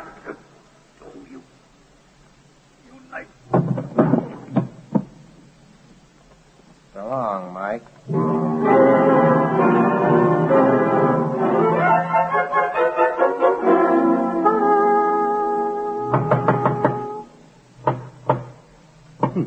It's funny. They don't answer. Perhaps they've left the hotel. Well, they couldn't have passed through the lobby without my seeing them. Well, maybe there's a back way out. Yes, that's quite possible. Carl, what are you doing with those keys? One of these keys, Kitty, will open just about any door. Here we are. Now, let's see. There. Carl, look. No, Kitty. You must get a hold of yourself. But he's one of the men who robbed me, the short, husky one. Yes, he's been stabbed in the chest. Carl, is he dead? No.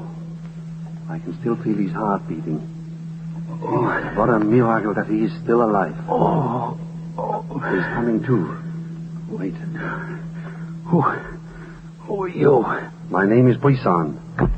It was Larry Morgan. Yes? He knifed me so that him and the boss wouldn't have to share with me. The boss? And who is the boss?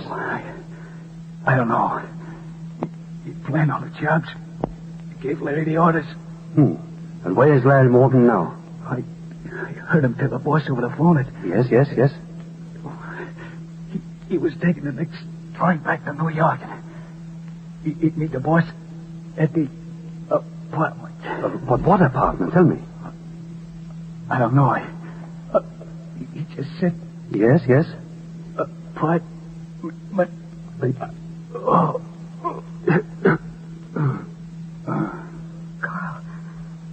Carl, is he... Yes, Kitty. He's dead.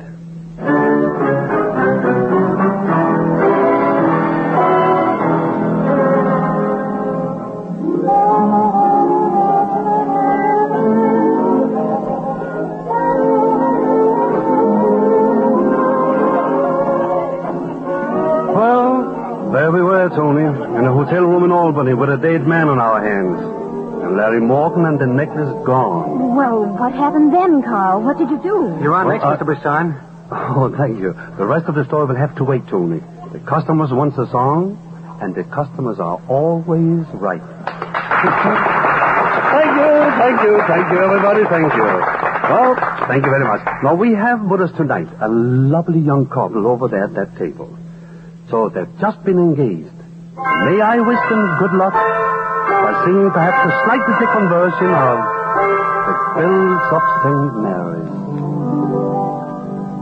At the porch of St. Mary's, I'll wait there for you in your soft wedding dress and its ribbons of blue. In the church of St. Mary's, sweet voices shall sing for you and me, dearest, the wedding bells ring. The bells of St. Mary's, I hear they are calling. Young loves, the true loves, come from the sea. And so, my beloved, when red leaves are falling, the love bells shall ring out for you.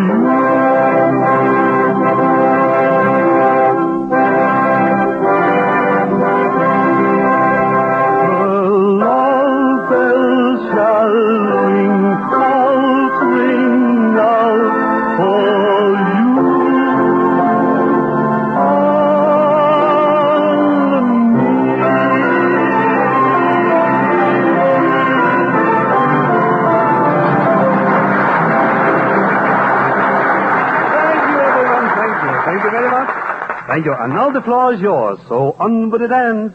Maestro, let there be beautiful music. Now,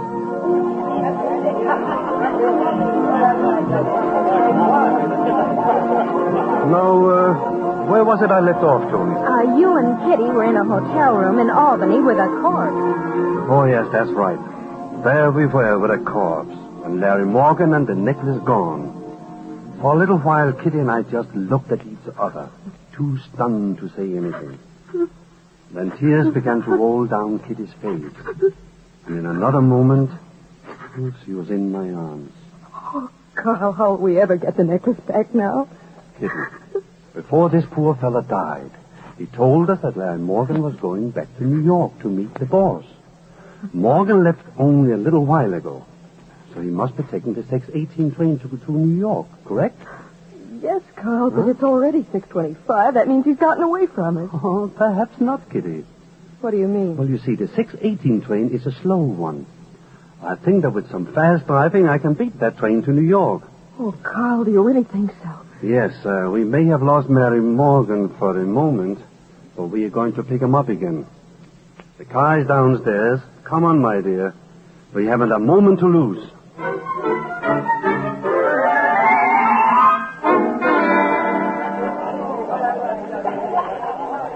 Well, here we are, Kitty. Track 14. And people are starting to get off now. Oh, here they come, Carl. Yes. Now, Kitty, stand behind me. We won't have our friend Larry Morgan to see you. All right, Carl. You see him yet? No. Carl, there he is. You mean that big fellow with the raincoat over his arm? Yes, that's him. Good. Now we're going to let Mr. Morgan lead us to his rendezvous with his boss. Come along, Kitty.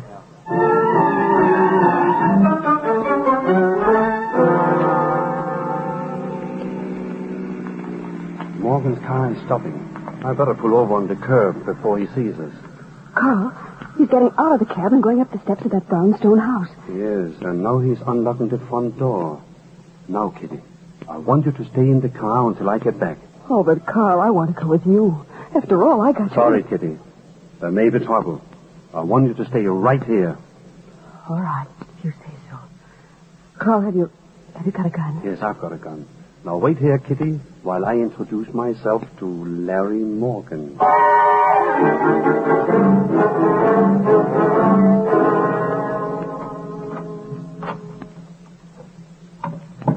That you, Doc?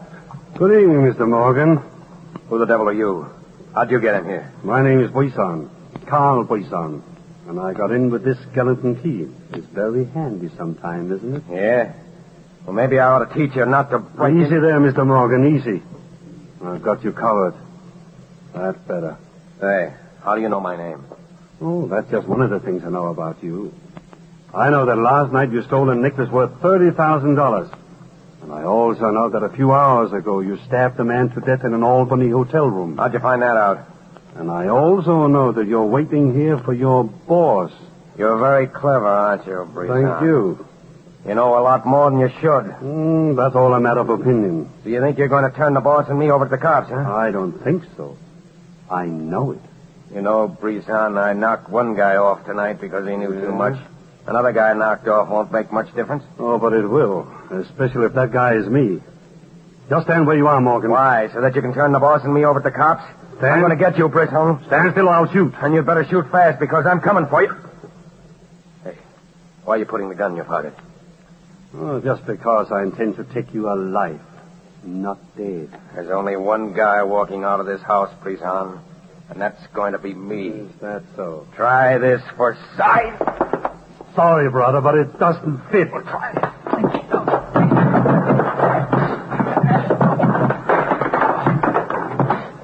Maybe this will fix you so you... Drop that poker! I'll drop it after I've split your head with it. Drop it, I'll break your arm. I'll see you in... Kitty. Carl. Kitty. Why, you've stabbed him. Why, he's dead. Carl, I was afraid he'd kill you. What on earth are you doing here? How did you get in? I couldn't remain in the car knowing you were in danger.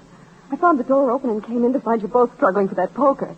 But that dagger you killed him with, where did you get it? It was hanging on the wall. I just grabbed it. Oh, Carl. All right, Kitty. You must get hold of yourself. Oh, Carl, I was so afraid he'd kill you. Oh, while I was too. He sure was a tough customer.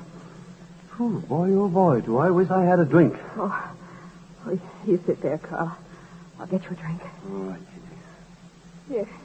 Here's some brandy. Drink this. Thank you. Oh, gee, that helps. Now, let's see. Carl, why are you going through his pockets? Well, unless I'm mistaken, Morgan had the necklace in one of them. Here it is. Good. Now that we have the necklace, don't you think we ought to get out of here? I'm afraid we can't do that, Kitty. We'll have to notify the police.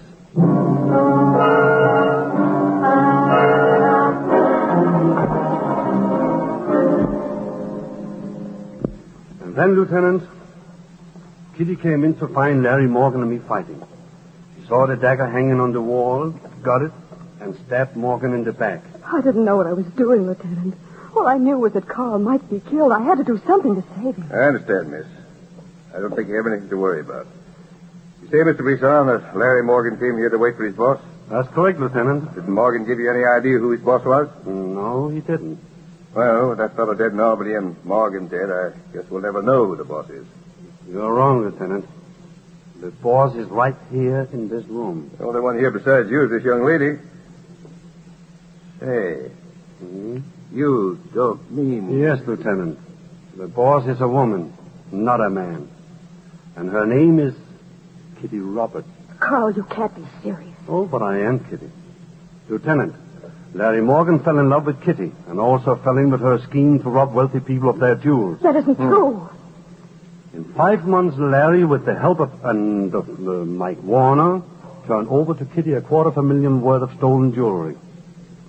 Things started to get hot, so Kitty decided to get rid of them both. Lieutenant, Be quiet. Go on, Mr. Brisson. Kitty thought out a very clever scheme. Larry Morgan was to kill Mike Warner. Then he, in turn, was to be killed by me as I tried to get back the necklace. Lieutenant, don't listen to him. She waited in the hall for a gunshot that would tell her that Morgan was dead. When she heard Morgan fighting with me, she knew something had gone wrong. She came into this room, got the dagger, and stabbed him to death. I see. Pretending all the time that she's done it for my sake. Right, Kitty? You can't prove a thing. No, Lieutenant. Unless I misguessed myself, or... Kitty has a safety deposit box in some bank. And in that box you'll find $250,000. Look out, Mr. Brisson.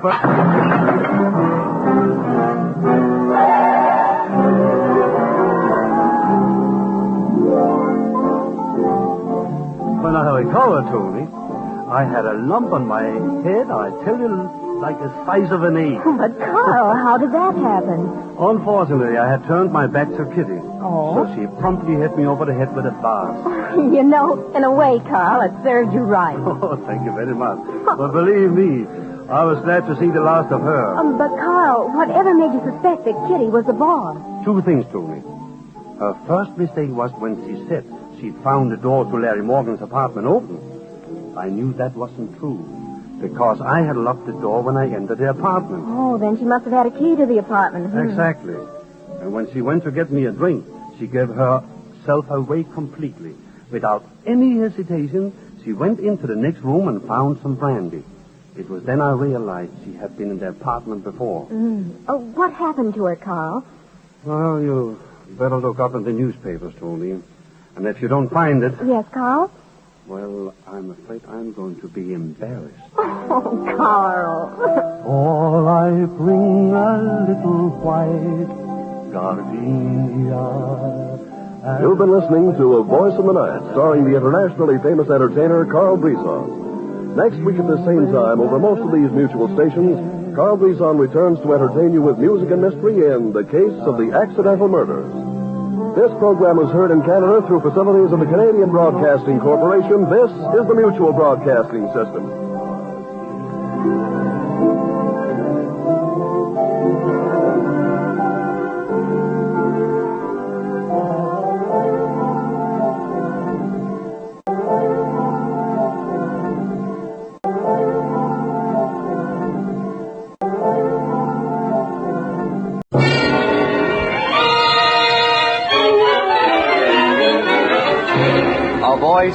In the Night, a musical mystery story starring the internationally famous stage, screen, and supper club star, Carl Brisson. For I bring a little white gardenia as refreshing as a day in May. You may wear it if you care, or toss it away.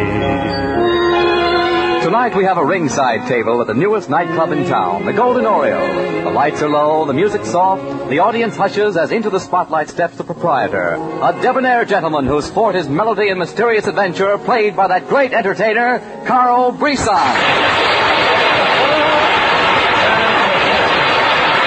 Thank you very much, thank you. And now, as you all know, at the Golden Oriole, we always start our show with a request number.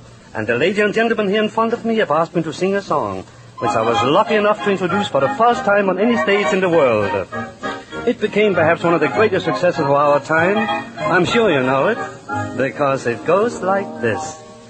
There's a garden, what a garden, only happy faces bloom there, and there's never any room there for a worry or a gloom there, and there's music, and there's dancing, and there's lots of sweet romancing. When they play the polka, they all get in the swing, every time they play that rum-bum-ba. Everybody feels so tra-la-la. They want to throw their cares away. They all go and then they hear a rumble on the floor.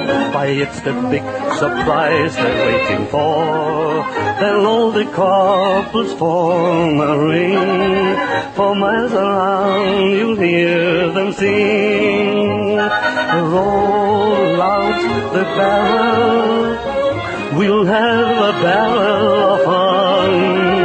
Roll out the barrel, we'll have the blues on the run. Sing, boom, ta-da-da, ring out the song of good cheer. Now it's time to roll the barrel, 'cause the gang's all here. Let's have it, children. Roll out the barrel, we'll have a barrel of fun. Roll out the barrel, we'll have the blues on the run. Sing, boom, ta-da, ring out the song of the cheer. Now it's time to roll the barrel, 'cause the gang's all here.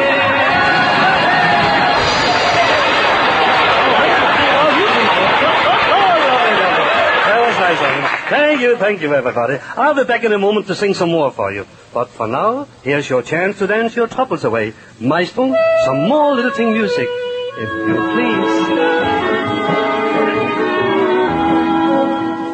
Oh, Mr. Brisson. Yes, Henry? Miss Tony Wells, the columnist, would like you to join her at table 26. Tony Wells, well, I'll be delighted.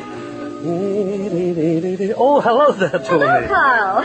Say, Carl, you know a lot of people. Do you know anyone who has an apartment for rent? Gee, Tony, I don't. But I certainly hope you have an easier time to find a place to live in than I did. It almost killed me. Oh, well, tell me about it. At least it'll be a story without any murders in it. That's where you're wrong. Very wrong. I call this story the case of the worried detective. And believe me, I wasn't worried about finding a place to live in either. I was worried for fear I was going to find a place to die. Goodness, it sounds exciting. Let's hear it. Well, this wasn't so very long ago, Tony. I had just gotten back to New York from an engagement in Chicago.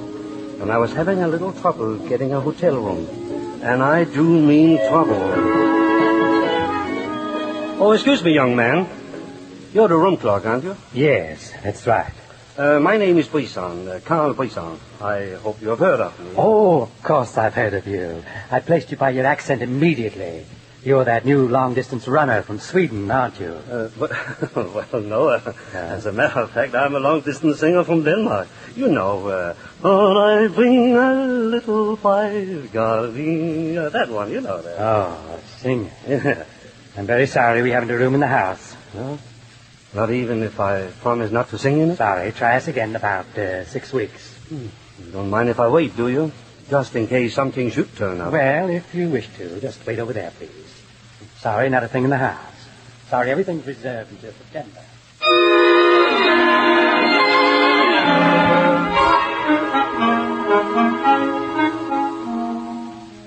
So I waited. And while I was waiting, something was happening that I didn't know about yet. It was happening at a very attractive house on the edge of a little lake, hidden deep in the woods only a short ways from New York. Nick, get up quick. Something's happened. Something terrible's happened. What do you mean? What's wrong? Charlie, Nick, you better come see for yourself. All right, I will. This way, Nick. He's in his room. Here, across the hall from me. There's Charlie. He's hanging from the chandelier with his own bathrobe cord around his neck. He's killed himself. Killed himself? Look at that bruise on his forehead. Bruce? Oh, yeah. Just like he was knocked out with a blackjack. Exactly. He was knocked out and then hanged. This isn't suicide. This is murder.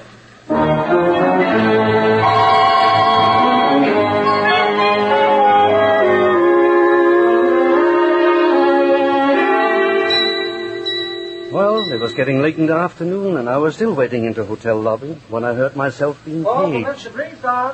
Call for Mr. Brisson. Here, boy. Is the room clerk looking for me? I hope he is. Oh, no, sir. It's a lady. Here she comes now. Oh, thank you, boy. Oh, Carl. Carl Brisson. Well, how do you do? Oh, Carl, I'm so glad I found you.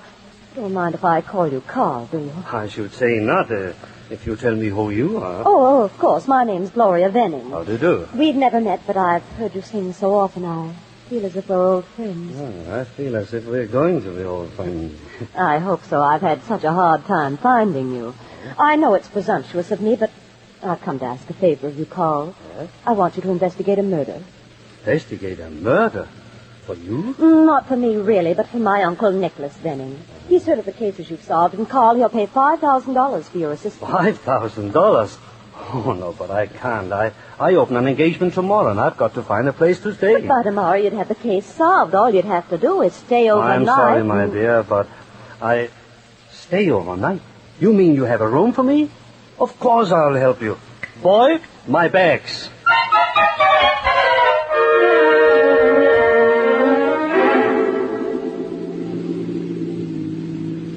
And so an hour later, we were driving along a narrow road, deep in the woods. But, Gloria, why did your uncle want me to solve the murder? Why not just call the police? Well, you see, Carl, Uncle and several of his business associates are, well, you might say they're hiding out at Uncle's country place. Hiding out? Well, that's a funny way to put it. Well, I mean, they're just planning a big financial deal, and any publicity now would ruin everything. Oh, look, there's the house. There at the edge of the lake. Say, that's nice. And so close to New York. I didn't know you could be so private this close to the city. Oh, Uncle's very clever at finding hideouts like this. Just like it. There he is, waiting for us. Oh. I'll introduce you to him. Thank you. Uncle, this is Carl Brisson. Carl, my Uncle Nicholas Venning. How do you do, Mr. Brisson? This is a great pleasure. How do you do, Mr. Venning? Please and here comes my business associate. Nicholas Venning. Where have I heard a name like that before? Boys, I want you to meet Carl Brisson. Carl Lefty Winters. Hiya, Carl. Maxie Benson. It's mutual. Finger Blakely. Pleased to meet you, Carl. And Whisper Anderson. I can double check. And then it came to me. Why, you're the mob who That's was... right, Carl. It was us who knocked over that bank in Pittsburgh last week for $380,000, not counting the silver. And now come inside and be comfortable. Welcome to Happiness Manor. Thank you.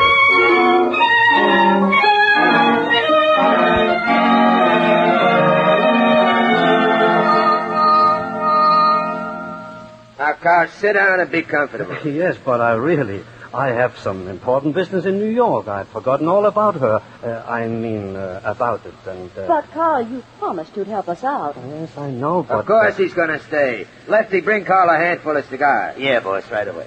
But really, I don't smoke cigars. You'll smoke these and like them. Here you are, Carl. Fill your pockets.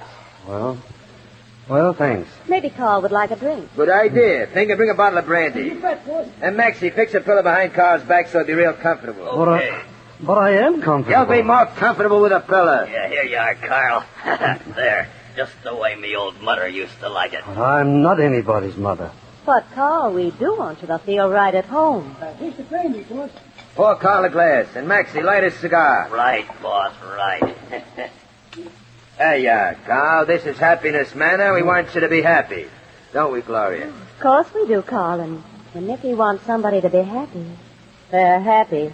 I see what you mean, Gloria. Well, all right, Nicky. I guess we might as well get down to business. Gloria did say something about a murder. That's right. Last night, somebody here bumped off Charlie King, my best figure man. Oh. Why, I'd have trusted these boys any place until this happened. That must have been a shock to you, Mr. Nick. Yeah. And now one of us is a murderer. So we took a vote this morning, Carl, and decided to send for you. We couldn't call in the cops. That wouldn't be practical. No. Well, no, I understand your problem, Nick. But I don't believe I can help you. It's just that I see. You're worrying about your money. Whisper, hand me the satchel. Chuck. Here you are, boss. Now, look, Carl. See? Almost $400,000.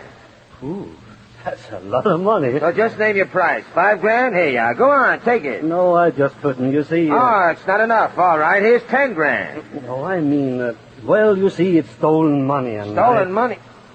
Oh, now I get you. You mean it's hot money and maybe the serial numbers are listed. That's very smart, Carl. But you can pass this any place. Go on, take it. It's enough, ain't it? Oh, I'm sure it is. Isn't it, Carl? What, Gloria? Oh, yes, sure it is, Nick. That's fine. Now we can get started.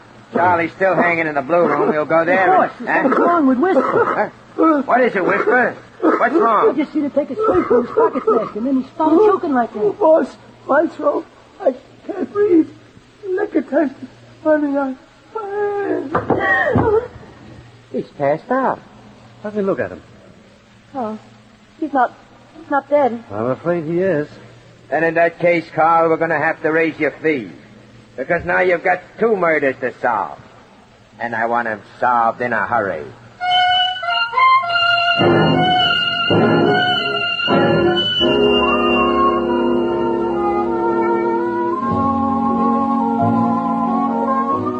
So there I was, Tony, right in the middle of the toughest mob of thugs in the country with 2 murders to solve. And everybody in the house a suspect. And if I didn't solve them, well, I knew Nicky was going to be very annoyed. Carl, what did you do? How did you solve them? Well, you see, Tony, Excuse me, Mr. Brisson, but you're on next. Oh, thank you. Sorry, Tony, but I have to sing now. It comes with a cover chart, you know. But in just one moment, I'll tell you everything. Thank you. Thank you, everybody. Thank you. And now we have come, ladies and gentlemen, to romance time at the Golden Oriole. Yes? Bye-bye, Blackbird. Bye-bye, Blackbird. Yes. Oh, I wish I could. But I can, however, sing about another bird.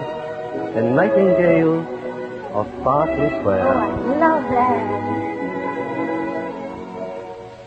I may be right, I may be wrong, but I'm perfectly willing to swear that when you turn and smiled at me, a nightingale sang in Berkeley Square. When two lovers meet in Mayfair, so the legends tell, songbirds sing, winter turns to spring. Every winding street in Mayfair falls beneath its spell, and I know such enchantment can be, 'cause it happened one evening to me. How strange it was, how sweet and strange, there was never a dream to compare with that hazy, crazy night we met, when a nightingale sang in Berkeley Square. This heart of mine beat loud and fast, like a merry-go-round in a fair. Oh, we were dancing cheek to cheek, and the nightingale sang in Berkeley Square. The moon that lingered over London town, poor puzzled moon, for he wore a frown. How could he know we two were so in love? The whole darn world seemed upside down. The streets of town were paved with stars. It was such a romantic affair. And like an echo far away, a nightingale sang in Berkeley Square. I know 'cause I was there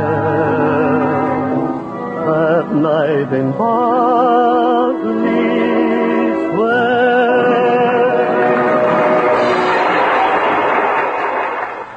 Thank you, everybody. Thank you. Well, I'll be back to sing some more for you. But now, ladies and gentlemen, the floor is yours, so why not face the music and dance?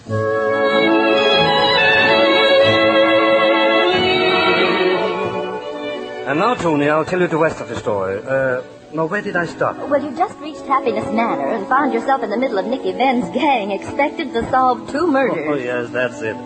But this was one time I didn't want to find a murderer. You didn't? Why not? Well, Tony, as soon as I did, he'd probably kill me, too. So I kept stalling as long as I could. But after dinner, which Gloria cooked, oh, yes, she could cook, too, Nicky began to get impatient. Well, Carl, I suppose you're pretty anxious to begin detecting now. To begin detecting? Oh, yes, I'm very anxious. I expect you're going to need a microscope like detectives always do, huh? A microscope? You bet. Yeah, Say, I forgot to bring my microscope. That means we'll have to wait till tomorrow when I can go into the city for it and... I was afraid of that, Carl, so I had Gloria buy a microscope this afternoon. Oh. Well, that's, very nice. Gloria. Yeah, Nick? Carl's going to start detecting now. Bring the microscope into the blue room.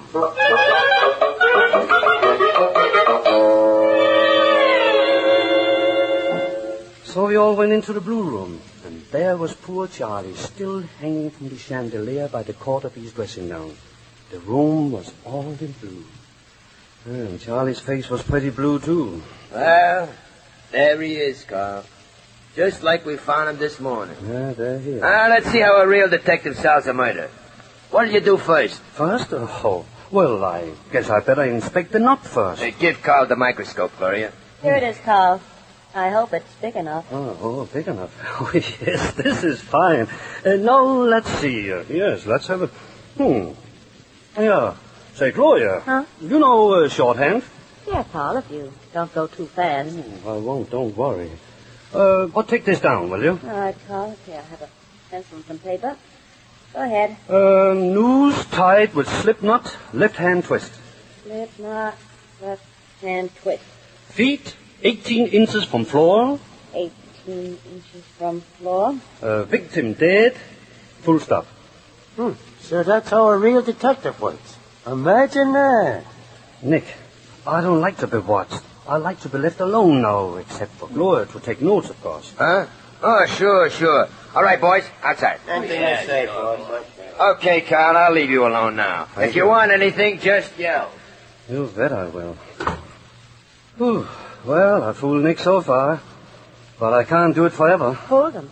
What do you mean, Carl? Well, all this stuff, Gloria, I'm just making believe. You mean you won't be able to find out who killed him? Maybe I could, but not this way. Anyway, I don't want to know. If I find out, maybe the same fellow will kill me. Well, I'm sorry I ever got you into this. I never would have done it, except I'm scared to death of Nick. I know exactly what you mean. We could only get away from him somehow. Gloria, if you really mean it, maybe we can get away together. I do mean it, Carl. Just tell me what to do. Well, the window's open, and we're alone. If we could only get out into those woods, they'd never find us. What's your idea?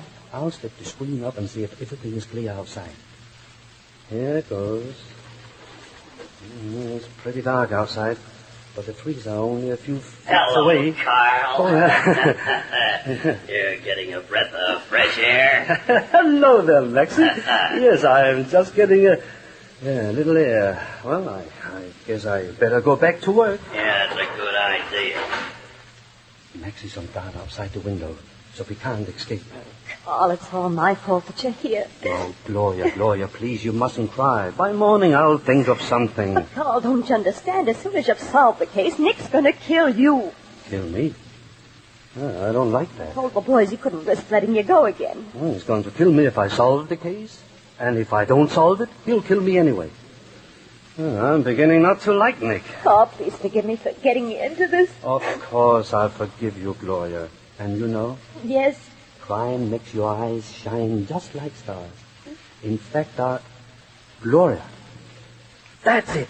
What is, Carl? Looking into your eyes has given me an idea. A very good idea. Let's call Nick and tell him I've solved the case.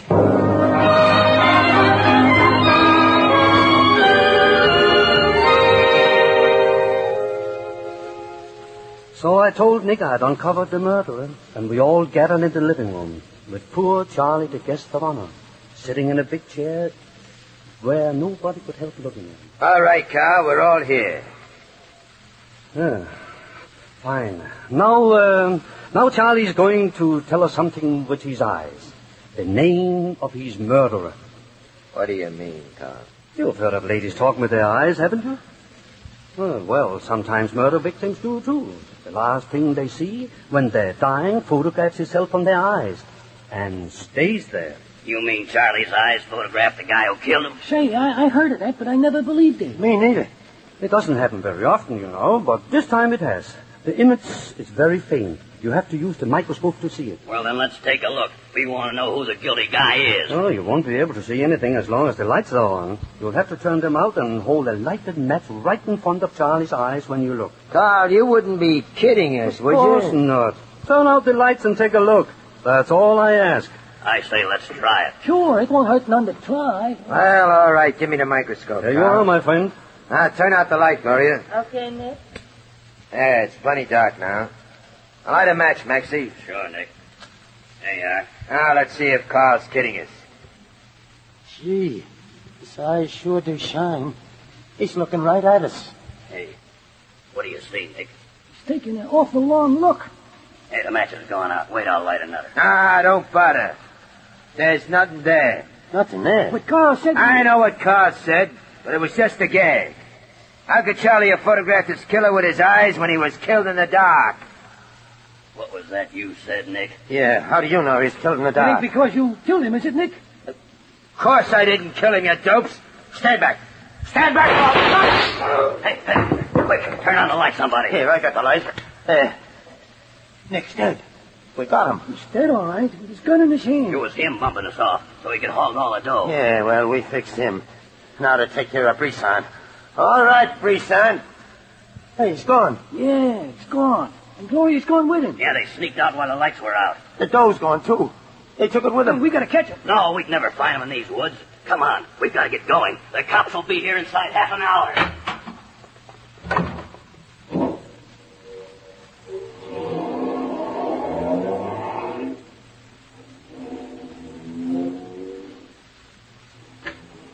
All right, Gloria. They've gone. You can come out now of the closet. Oh, good. Paul, they killed Nick. Yes, I thought he was the one.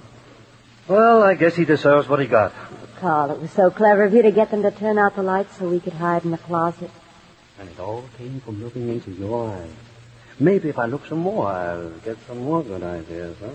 When you look at me that way, Carl, I begin to get ideas myself.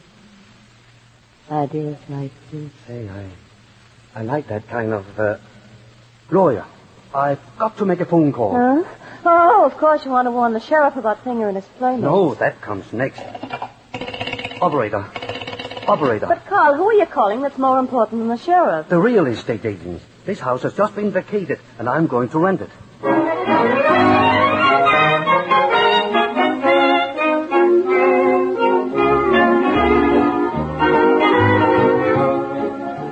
And so, Tony, that's the case of the worried detective. And I was worried, believe me.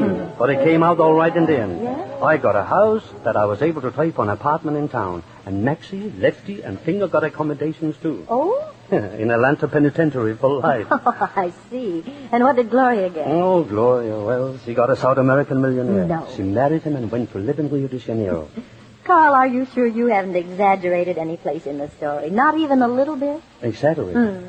If you think I've exaggerated, Tony, yes, Carl. you wait until you start trying to find your new apartment, and you'll see.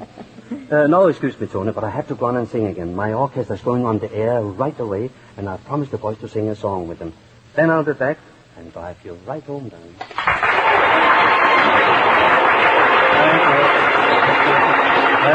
Thank you, everybody. Thank you.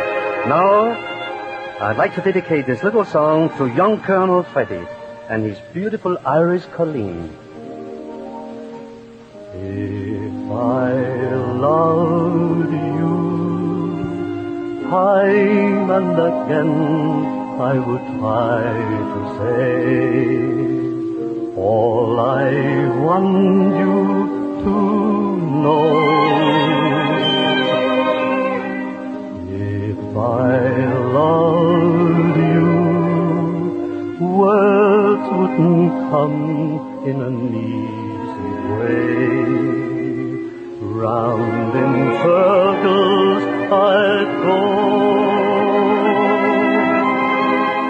longing to tell you, but afraid and shy.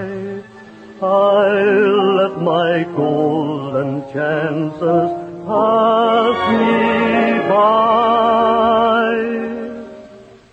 Soon you'd leave me, off you would go in the mist of day.